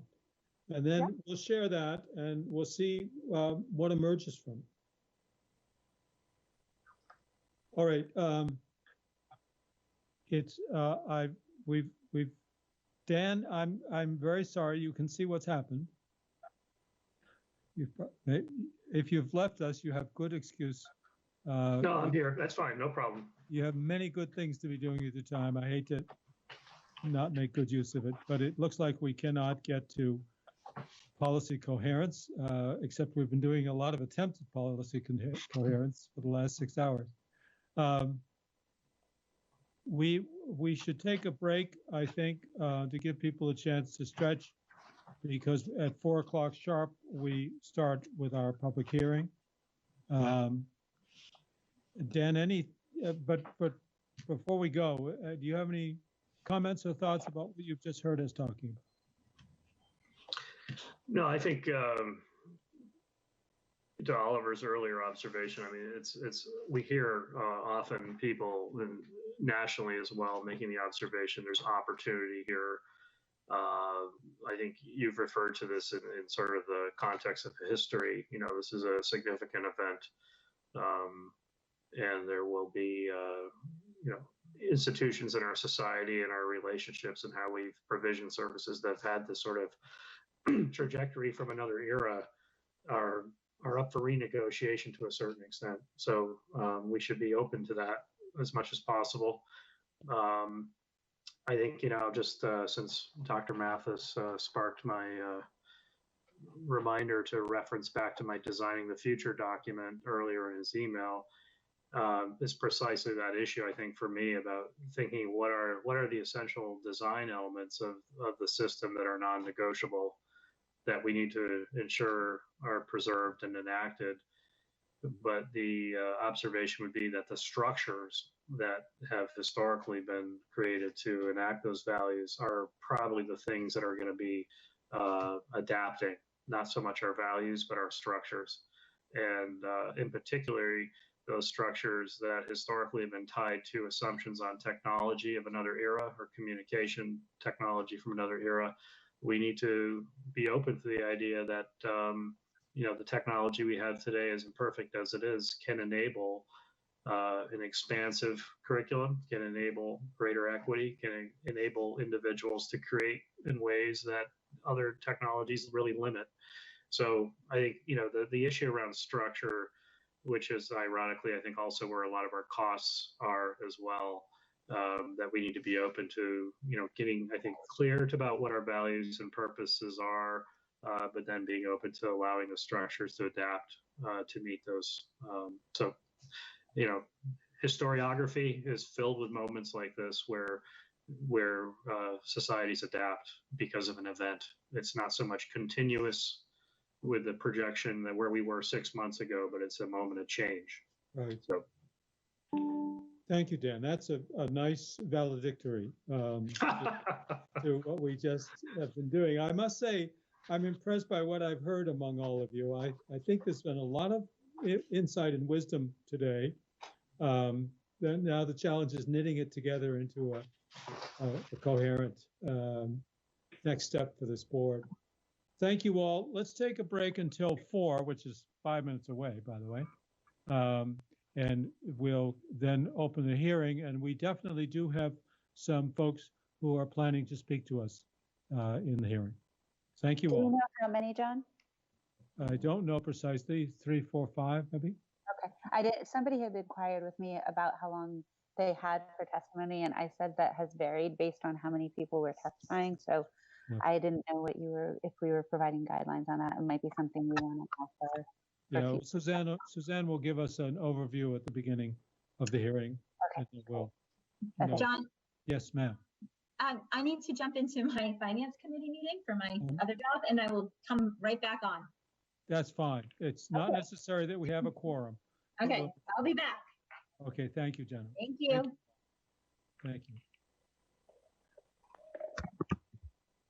Another meeting at 6, but we should be over by then. Thank you. Okay, Bill, thank you. Suzanne, are you there? Yes, I am. Hi, it's Jana Osman. Hi, how are you? Thank you for I'm calling good. in. How are you? I'm doing well. You did a good job being right on time. I know. Well, I just thought I better call. And so, if you dial the area code, you can't get through. So you just have to dial a number if you're local. So, Oh, that's good to know. I did not know that. And I'm going to make a note of that for the next time that this happens, because sometimes we have these little weird things happen with Teams. It's supposed to be so easy, and typically it is, but you never think, that it might not work for somebody dialing in locally. right. Well, it was no problem just to dial it again, but Yes. somebody could get flustered if they called close to the time or something. So what they've just done is they've just taken a break from the regular state board meeting, and they're going to start right back up in about 4 minutes. So if you wouldn't mind just hanging tight. Okay, and you're first to go, right? Yeah, so it sounds like John's going to ask me to go over a couple of things, and then I imagine he will just say your name or I'll say your name, and then you can go. And it looks like, based on another email that I had, it might be you will have 10 minutes. You do not have to use 10 minutes, but you will have 10 minutes. Okay, is it okay, like, if I read what I wrote? Oh, absolutely. Oh, yes. Oh, okay, because so is Don, what's the name of the chair? This is like embarrassing. Oh, no, his name is John Carroll. Okay. Oh, okay. Did he used to be a special ed coordinator? I don't believe so, but I'm not quite sure. Okay. All right. I'll just hang tight till you call me. Okay, sounds great. Okay, thank you. Thank you. I'm going on mute. Yep. Okay.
Figure out how to do Zoom? Not quite, no. It's not Zoom, it's Or, I mean, Team. WebEx, whatever it is. Yeah, it's you. I think what's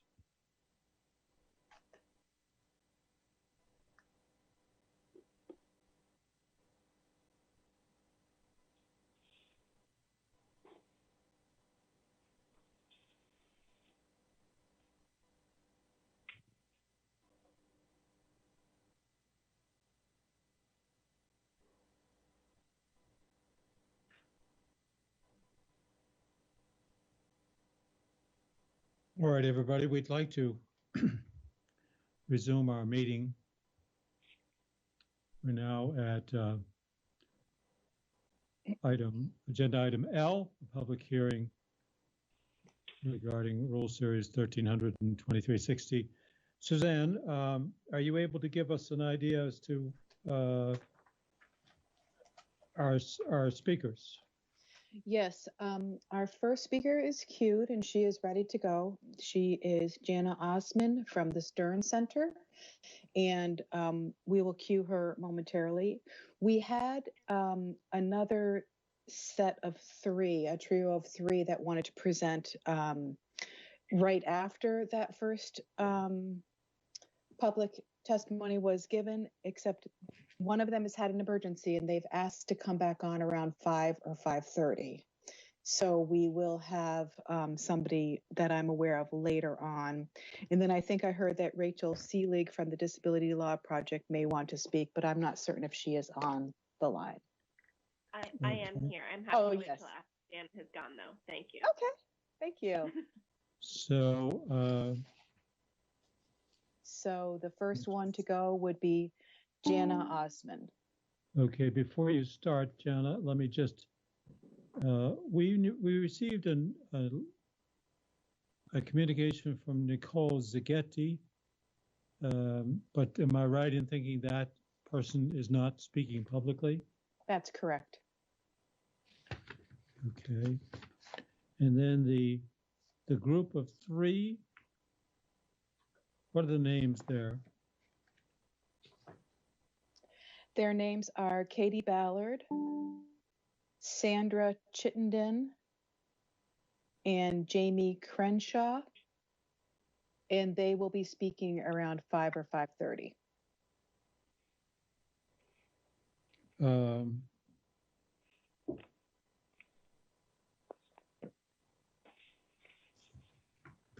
Just a sec.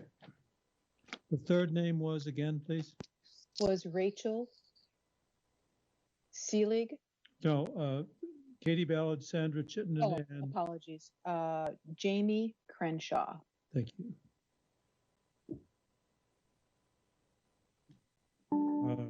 And so they will call in when they're ready to go around 5 or 5:30? That's what I'm thinking, yes. Okay, good.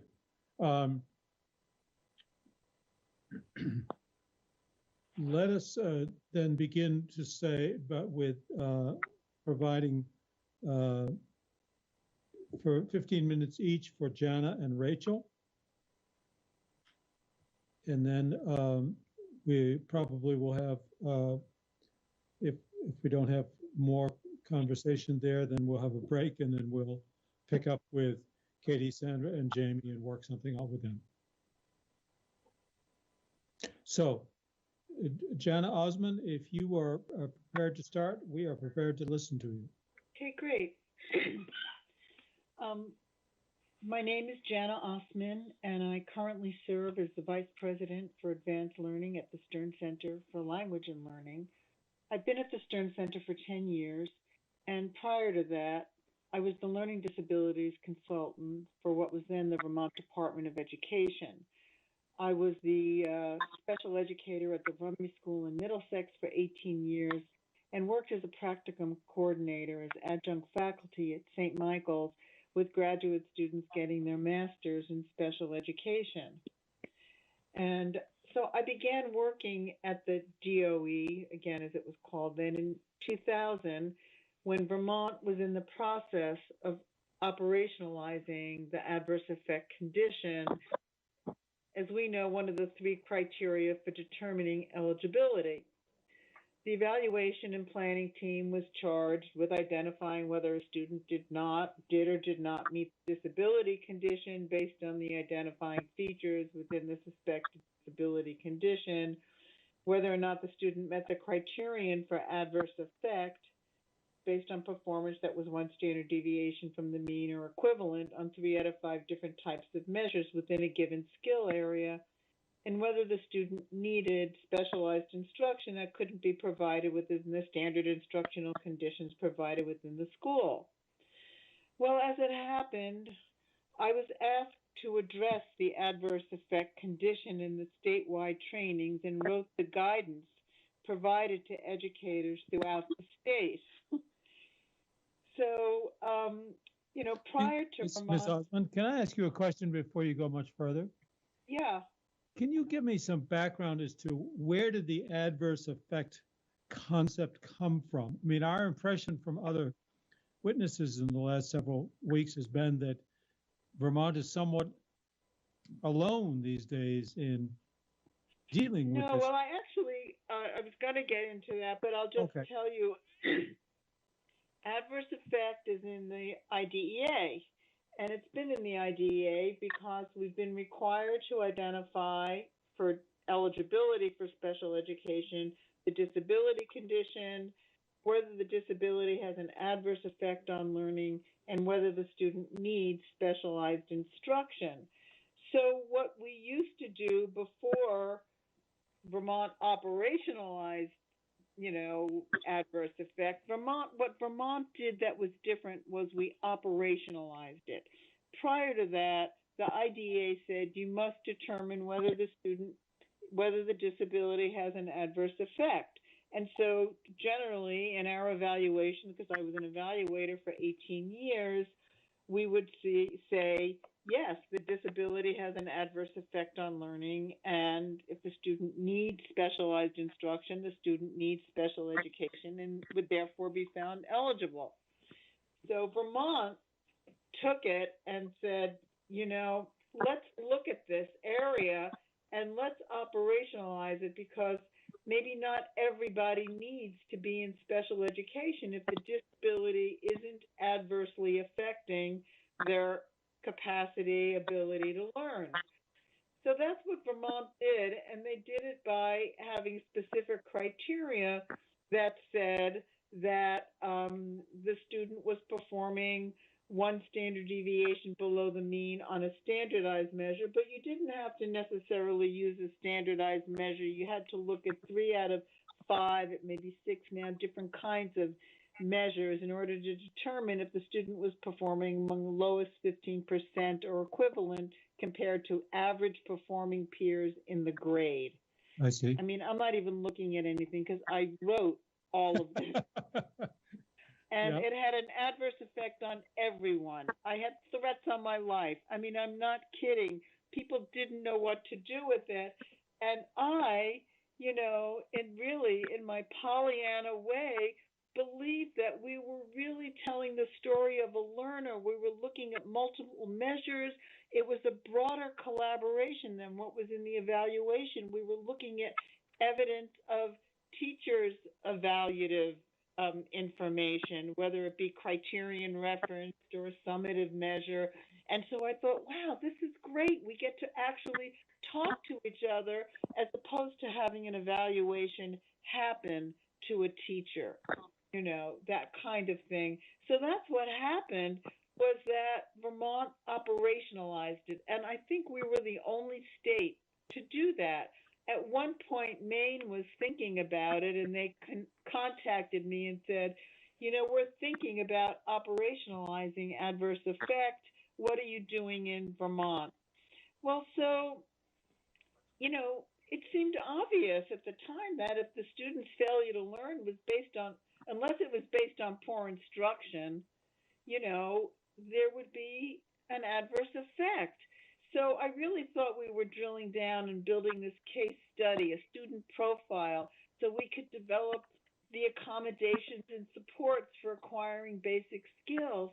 But then what happened, it became clear early on that there were students who were identified with a disability who didn't necessarily meet adverse effect, but needed specialized instruction. And so it was apparent that the system was flawed, and it prevented students from accessing their learning because of not meeting adverse effect.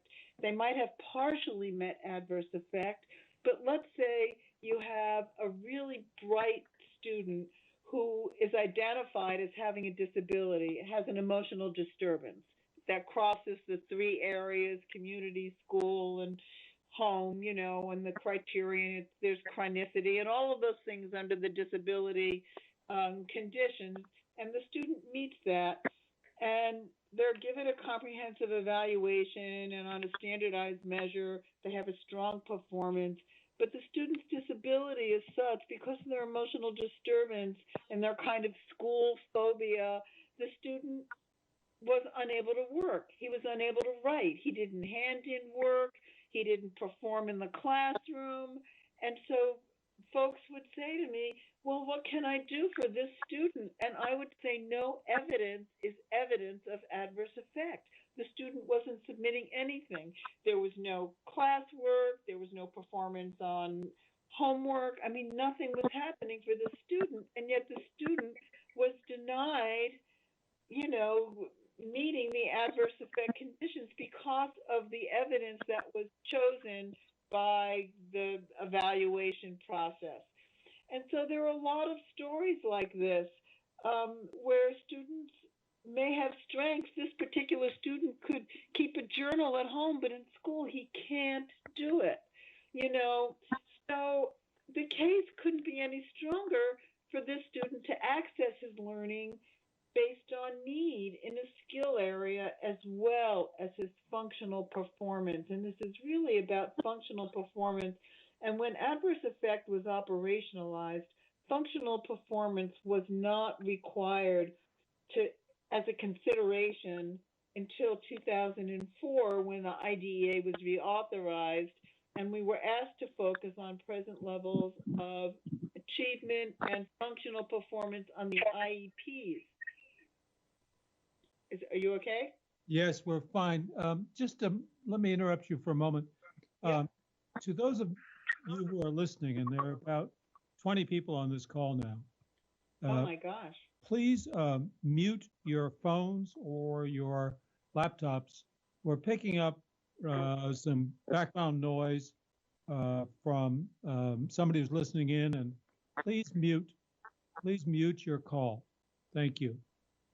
I'm not going to mute my call, okay? No, all but you. Okay, so in 2004, the IDEA was reauthorized. I also, by the way, was responsible for launching responsiveness to instruction in Vermont. So in terms of what are those systems of supports available for all learners. So anyway, in 2004, the IDEA was reauthorized with a focus on present levels of achievement and functional performance on IEPs. But the evaluation procedures used to measure a child's functional skills, as it was said in the Federal Register, must meet the same procedures described in what has to happen in an evaluation. So there was an imbalance. There should be a parallel structure between what we must do in the IEP and the information we need in the evaluation to reflect in the IEP.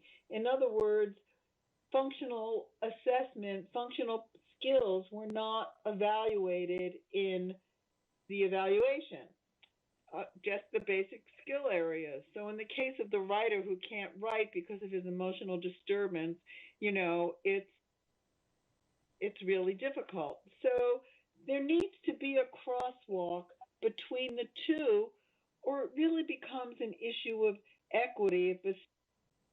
If a student is denied the protections of special education as a result of functional issues that aren't addressed in the evaluation, or given consideration as a factor that's impeding learning, and the possibility of opportunity for workforce development or higher education. I mean, what do we want our students who struggle with both academic and functional performance? What do we want for our students? And so it really is time to retool, because the retooling will make our special education rules equitable and have a positive impact for Vermont students to realize their hopes and dreams. And so when we're deciding who's eligible for special education and who's eligible for an IEP, we have to consider functional performance and not just academic performance. And so the eligibility rules should be changed to accomplish that. Thank you. Thank you. Let me just ask a follow-up question. So sure. Is it your recommendation then that not that the adverse effect concept should be eliminated, but that the elements in a youngster's case that are evaluated should include functional considerations as well as academic.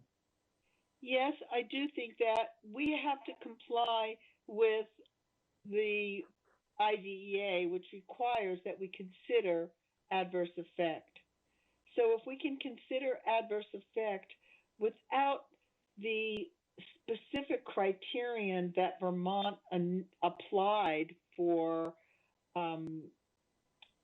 identifying that condition, other than showing the evidence, the strong evidence, then, you know, that's really what I would prefer, rather than operationalizing it so that it ends up being discriminatory. I think that we need to be able to report. So we must report adverse effect. That's in the federal guidelines. We must do that. How we do that is the question. I think Vermont is a stringent application that is at times discriminatory. We've received testimony that more or less comports with what you've said. In fact, at least one witness said that the purpose seemed to be to restrict access to special education services, or that at least had been the effect.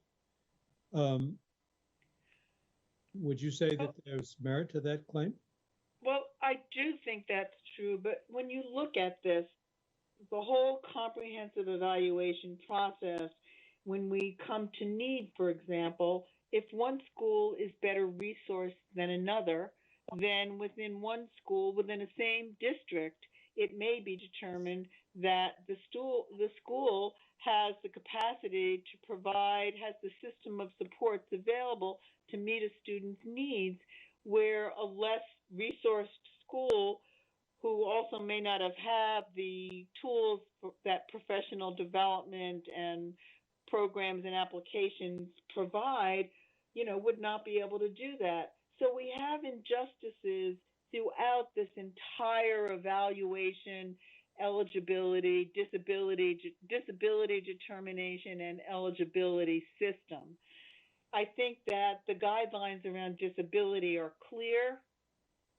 The guidelines around adverse effect are discriminatory, can be discriminatory.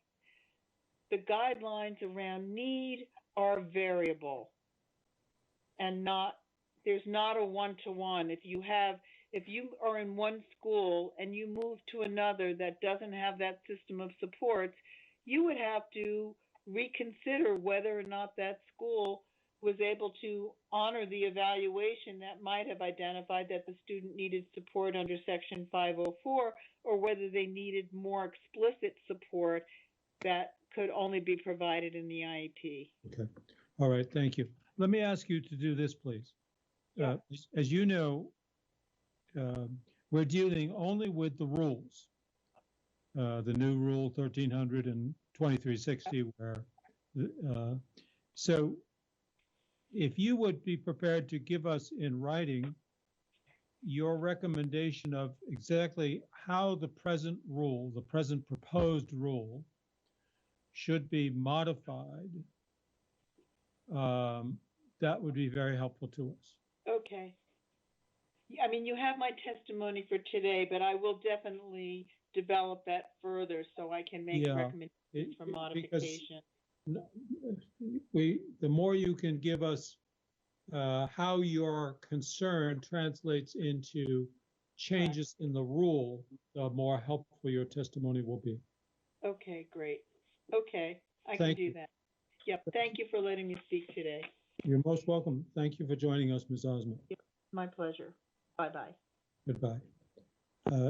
Next, we'd like to hear from Ms. Seelig. Great. Are you there? I'm here. Yes, I am. So let us take 15 minutes, and if you need more or we need more, we'll find it. Thank you. Terrific. Well, thank you again so much for having me. And my name is Rachel Seelig. My job is to be a staff attorney in the Disability Law Project, but you've already heard in prior public comment from my colleague Marilyn Mahusky about what legal aid's position is on the rules. So I'm going to leave that to the side today. I also serve as the chair of the Vermont State Advisory Panel on Special Education, which was until very recently known as the Vermont State Educational Advisory Council, or the SEEC. Is that the group that's an adjunct of the Agency of Education? So I was actually going to give you a little bit of information about what the State Advisory Panel is, because I think we maybe have not spent as much time in front of the board as we should moving forward. So the IDEA, one of the requirements of Part B is that every state needs to have a state advisory panel that is made up of kind of a diverse group of folks who are interested in special education. So there are lots of membership requirements that, we need to have special educators and teachers and folks who are involved in the correction system and folks who are involved in voc rehab and transition out of school into post-secondary education or workforce. We need to have a representative from DCF. And probably most importantly, we need to have at least half of our members be either parents of kids with disabilities or individuals with disabilities themselves. Yes. And unfortunately, for a while, Vermont has not had the makeup on our state advisory panel that we're supposed to have. We are working on that very actively. And we've got a bunch of parents, and you're going to hear from 3 of them later today, it sounds like, who have applied to join our council and are just waiting for their appointment paperwork. So we've kind of been in a transitional period where we've been really trying to be more proactive about making sure we have that parent voice and that individuals with disabilities voice active on our council. But at the moment, a majority of our membership are not parents. And I think that's important for you all to understand. But the IDEA tasks us with certain activities. And one of those activities is providing public comment when rules are being considered that affect students with disabilities. So we are an advisory group to the State Education Agency to answer the question you were actually asking. That's required by federal law. I just will interject that I think many of us are delighted that there's new blood and energy on this advisory group. And I want to, before you end, I want to ask you to be sure to send me your contact information so that when I am communicating with stakeholder groups, I'm sure to be communicating with you as well. I would be happy to do that. And I do have some written comments that I will submit to you. I didn't get them out before this meeting today, but I will make sure that you have all my contact information along with those comments. Thank you. So our group, again, because we've been going through this transition, we really had, even though the rules have kind of been out there in their pre-comment form through the census-based funding advisory group for a while, this group has really started looking at them and discussing what we want to comment on just since about March of this year. So I'm very happy that the legislature has approved the extension of the public comment period, because what I'm going to be able to present to you today are really on 4 topics that we've really had the chance to discuss thoroughly. And I anticipate coming back to you with additional comments down the line, whether those are in writing or whether you hold more public hearings in the fall. Great. So the 4 things that I'm going to talk about today are, first, the definition of special education. This group did write to you back in, I think, October in support of some other work that was being done to try and align the Vermont definition of special education with the federal definition. And I know that has been incorporated into the definition section, and we really support that and are very happy to see that that change was made before the rules were published for public comment. The thing that was of concern in the current definition was that it excluded services that are incorporated into the standard instructional conditions or the educational support system. So it was creating this disincentive to push special education services into the general education setting. And so that language has come out, which is great in the definition section. But that same language shows up in several other rules. And we've tried to identify the other places where that still shows up. And we recommend that it come out in those other places too, to avoid confusion. And we also recommend, because the definition of special education services does show up in a couple different sections, that the same definition show up in each of those sections rather than referring back to one particular section. And that piece is really more to try and make the rules easier to follow. You know, when parents are trying to understand these rules, they're dense, they're hard to follow. If you find definitions in one section, you might not go looking for definitions in another section.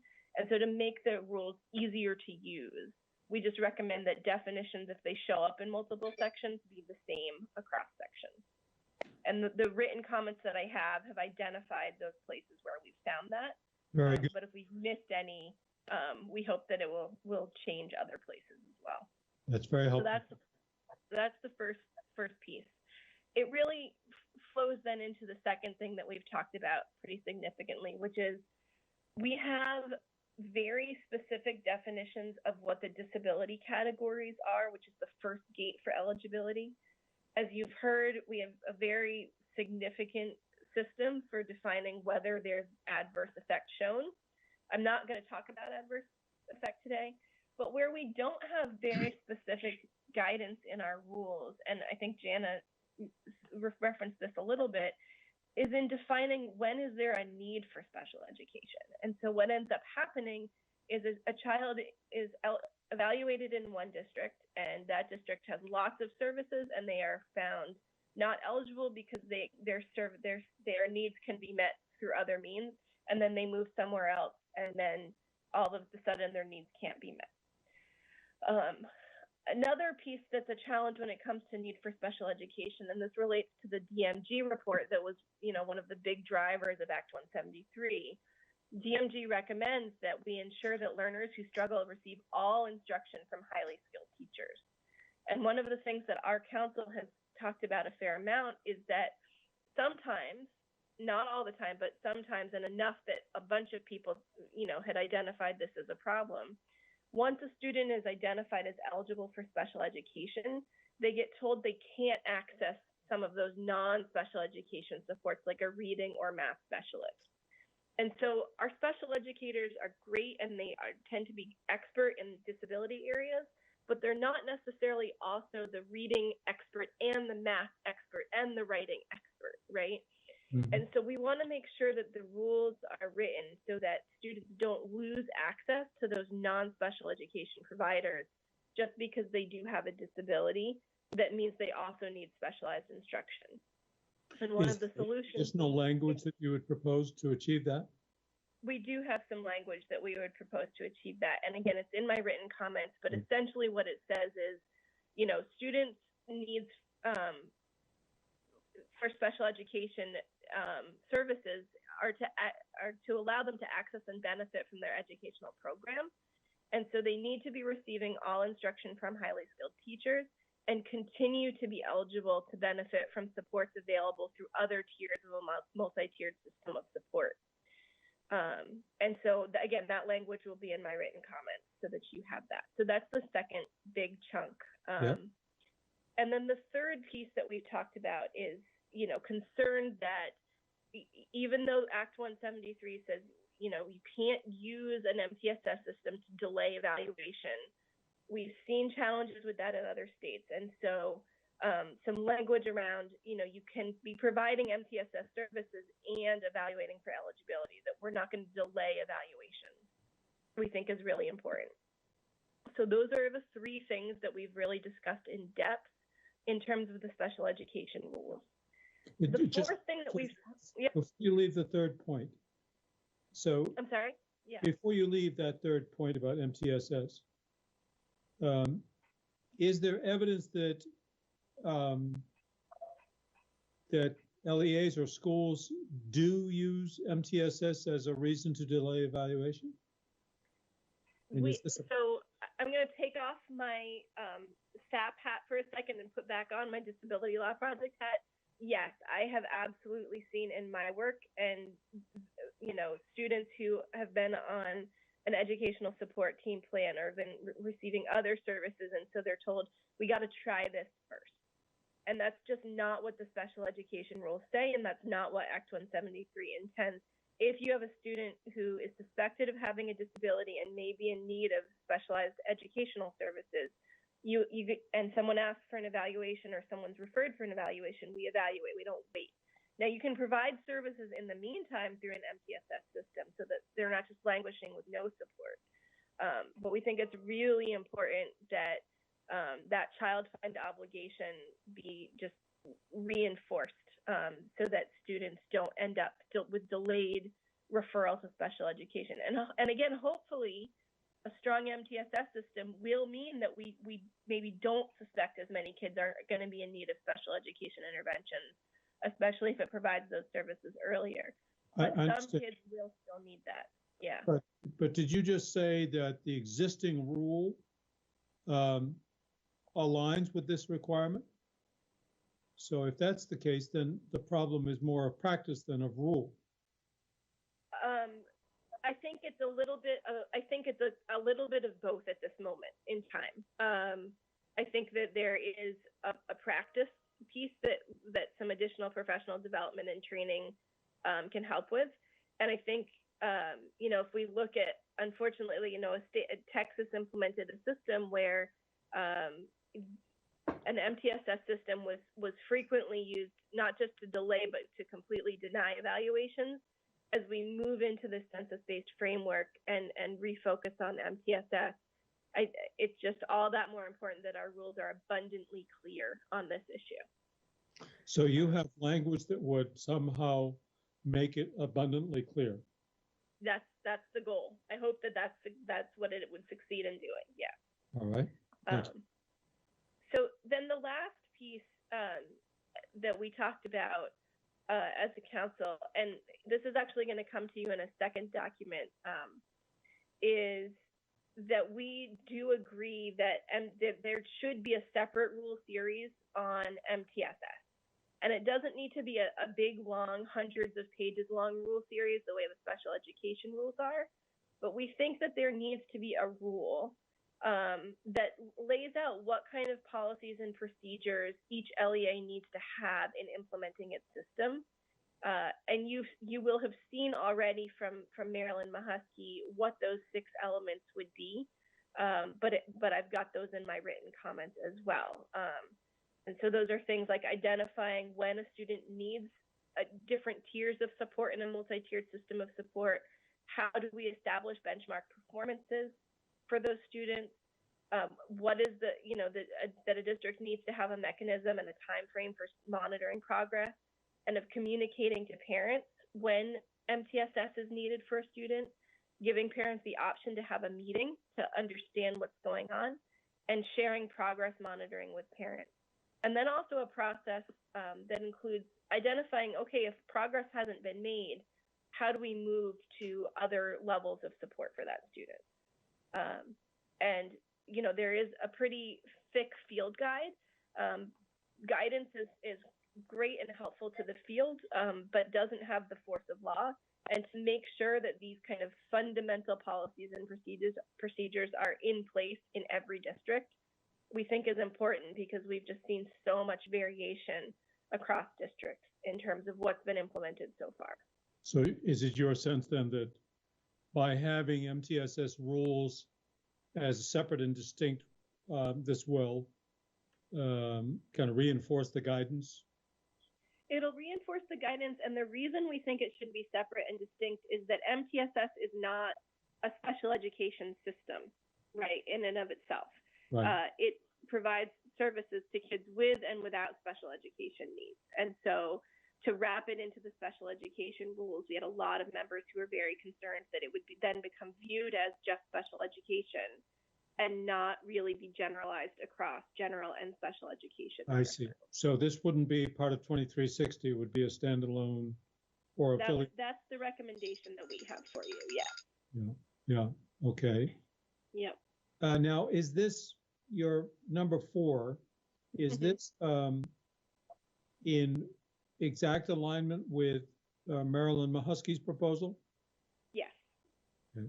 And all 4 of these, are they being made, you making these recommendations with which hat on? You may have said, but I need to. I did.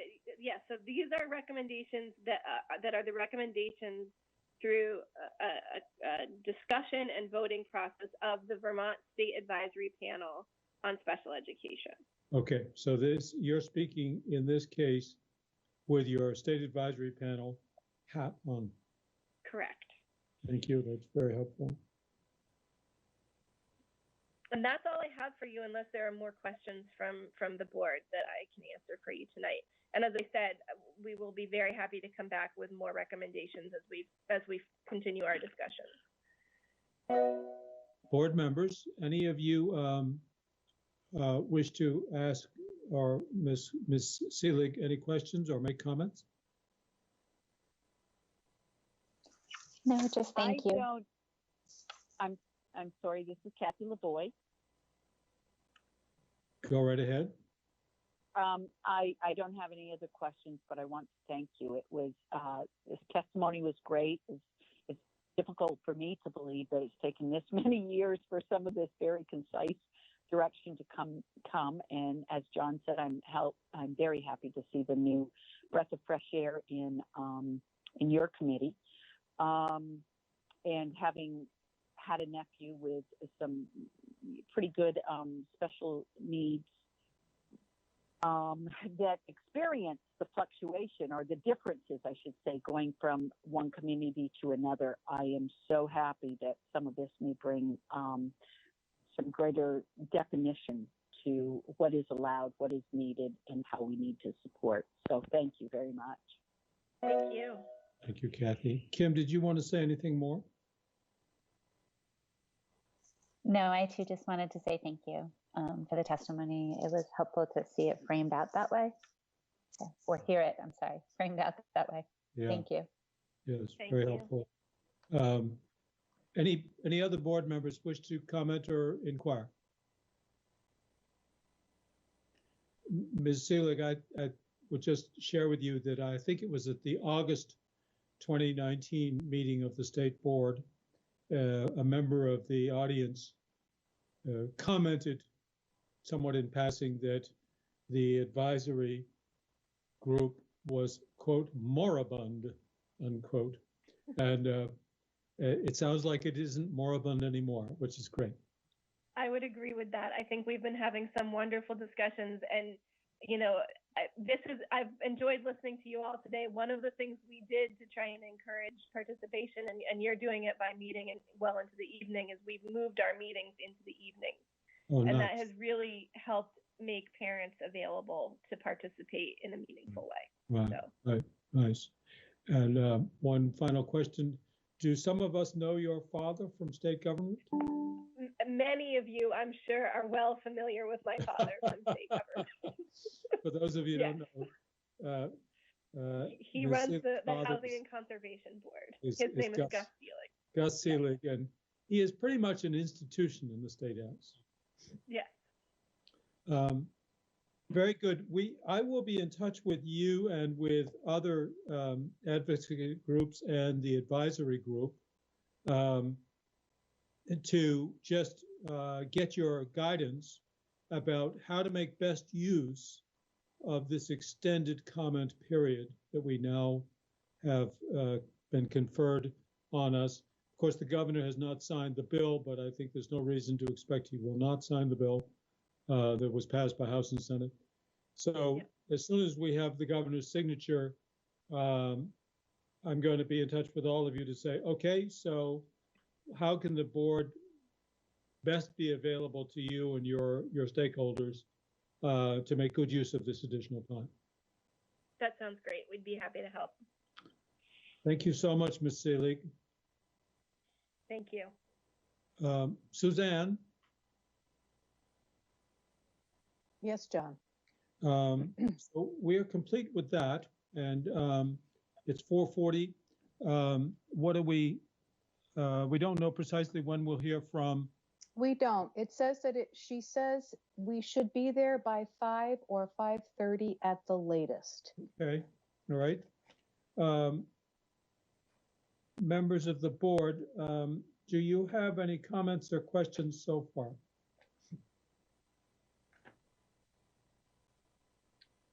Hearing none, then I would suggest that we all feel free to stand down till 5 minutes of 5, or even 5 o'clock. Yeah, let's stand down till 5. Suzanne, when those folks come on, if they come on at 5 or a little bit before, just ask them to stand by. I will do that. And John, before we hang up or before we break, Yeah. Bill Mathis just texted me that he has a question. Oh, good. Bill?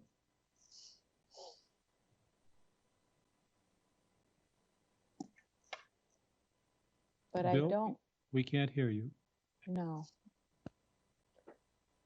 Perhaps you need to be unmuted, Bill? Can you see if Bill is still on the call? I can't. John, I actually have a question. Maybe Yes. while we find Bill. Yes. It's Kim. And I think it's probably maybe not appropriate for the hearing for us to discuss it as a board, and we don't even have a quorum. But the question that we raised at the end of the other session to consider our responsibility in sort of cleanup in these rules, even to the extent they are not particularly or directly related to the law that we are generating the rule because of. And I just didn't know if we might put that on a future agenda and have sort of a legal opinion or guidance on where we go with that. Indeed. Recognizing that there are some areas that seem dated in this particular one. It's my first experience with this, so I don't know if you all have had this situation before, but yeah, you're absolutely right. That's a question that I think we want to be briefed on. We certainly would give the agency an opportunity to brief us with their legal expertise. I am provisionally making arrangements with the Attorney General's office to provide independent counsel for the board on this topic. And of course, we put Ms. Mahosky on notice that she would be invited to brief on this question. And I'm thinking that we should do so kind of at our convenience, but certainly in the autumn at the latest. There's no point in waiting until the public comment period is all over. Because once the public comment period is all over, we should move as quickly as we can to revising the proposed rules into final rules. And so knowing the boundaries of how far we can excurd into this stuff would be necessary. And so were you thinking also of doing something before the end of the year to address this question? I was hopeful to understand our role and responsibility in this through that lens, so that we are doing somewhat what you are doing, John, is asking for specific recommendations on language and other areas. This last Rachel shared that some pieces of this appear in multiple places, and should be addressed in those multiple places. So it would be helpful for us to understand what our range of responsibilities are in this, so that we can keep that in mind as we're taking testimony and considering future drafts, I guess is what I would understand the process to be. Yeah, it's sort of tricky. I did talk with Emily Simmons about this. She gave some advice that was helpful. She sort of said that we probably should approach this public comment period as receiving all public comments that are offered and not foreclose any by saying, well, that's outside our territory. But that we are, Emily's thought was, but when the public comment period is closed, then we are free or even obliged to decide what is kind of admissible testimony and what is beyond our authority to do. So, but there's no harm in addressing this question before we have to make the decisions. In fact, it makes good sense to understand John, these this is sooner rather Emily. than later. Go ahead. John, this is Emily. I just wanted to let you know that I'm here, and I guess the comment I would add to Kim is that there should be no fear in the board in taking this question on. It sounds really big and intimidating. It's not. If you want to go ahead and put this on even next month's agenda, I would be happy to be available for that conversation. I've already written a very short opinion anticipating that you all would need this. It's not going to be hard or complicated. You can also go outside of me, but I'm definitely prepared to discuss that with the board. Thank you, Emily. Thank you, Emily. I'm glad you're there. I hope I characterized fairly your advice to me. I think was given over in an agenda conference one day. Right. Yeah. I think it would be nice to have that conversation you and I had for the benefit of the full board. Yeah. Yeah. Good. So, other comments, questions before we take a little break? All right. So let us all be back at 5 o'clock, please. For those of you who can. And if you can't, it's understandable and it's not a problem. We're not obliged to have a quorum for the work that we're doing here. Thank you. See you at 5. Prepare it and post it. And once I get the link to that,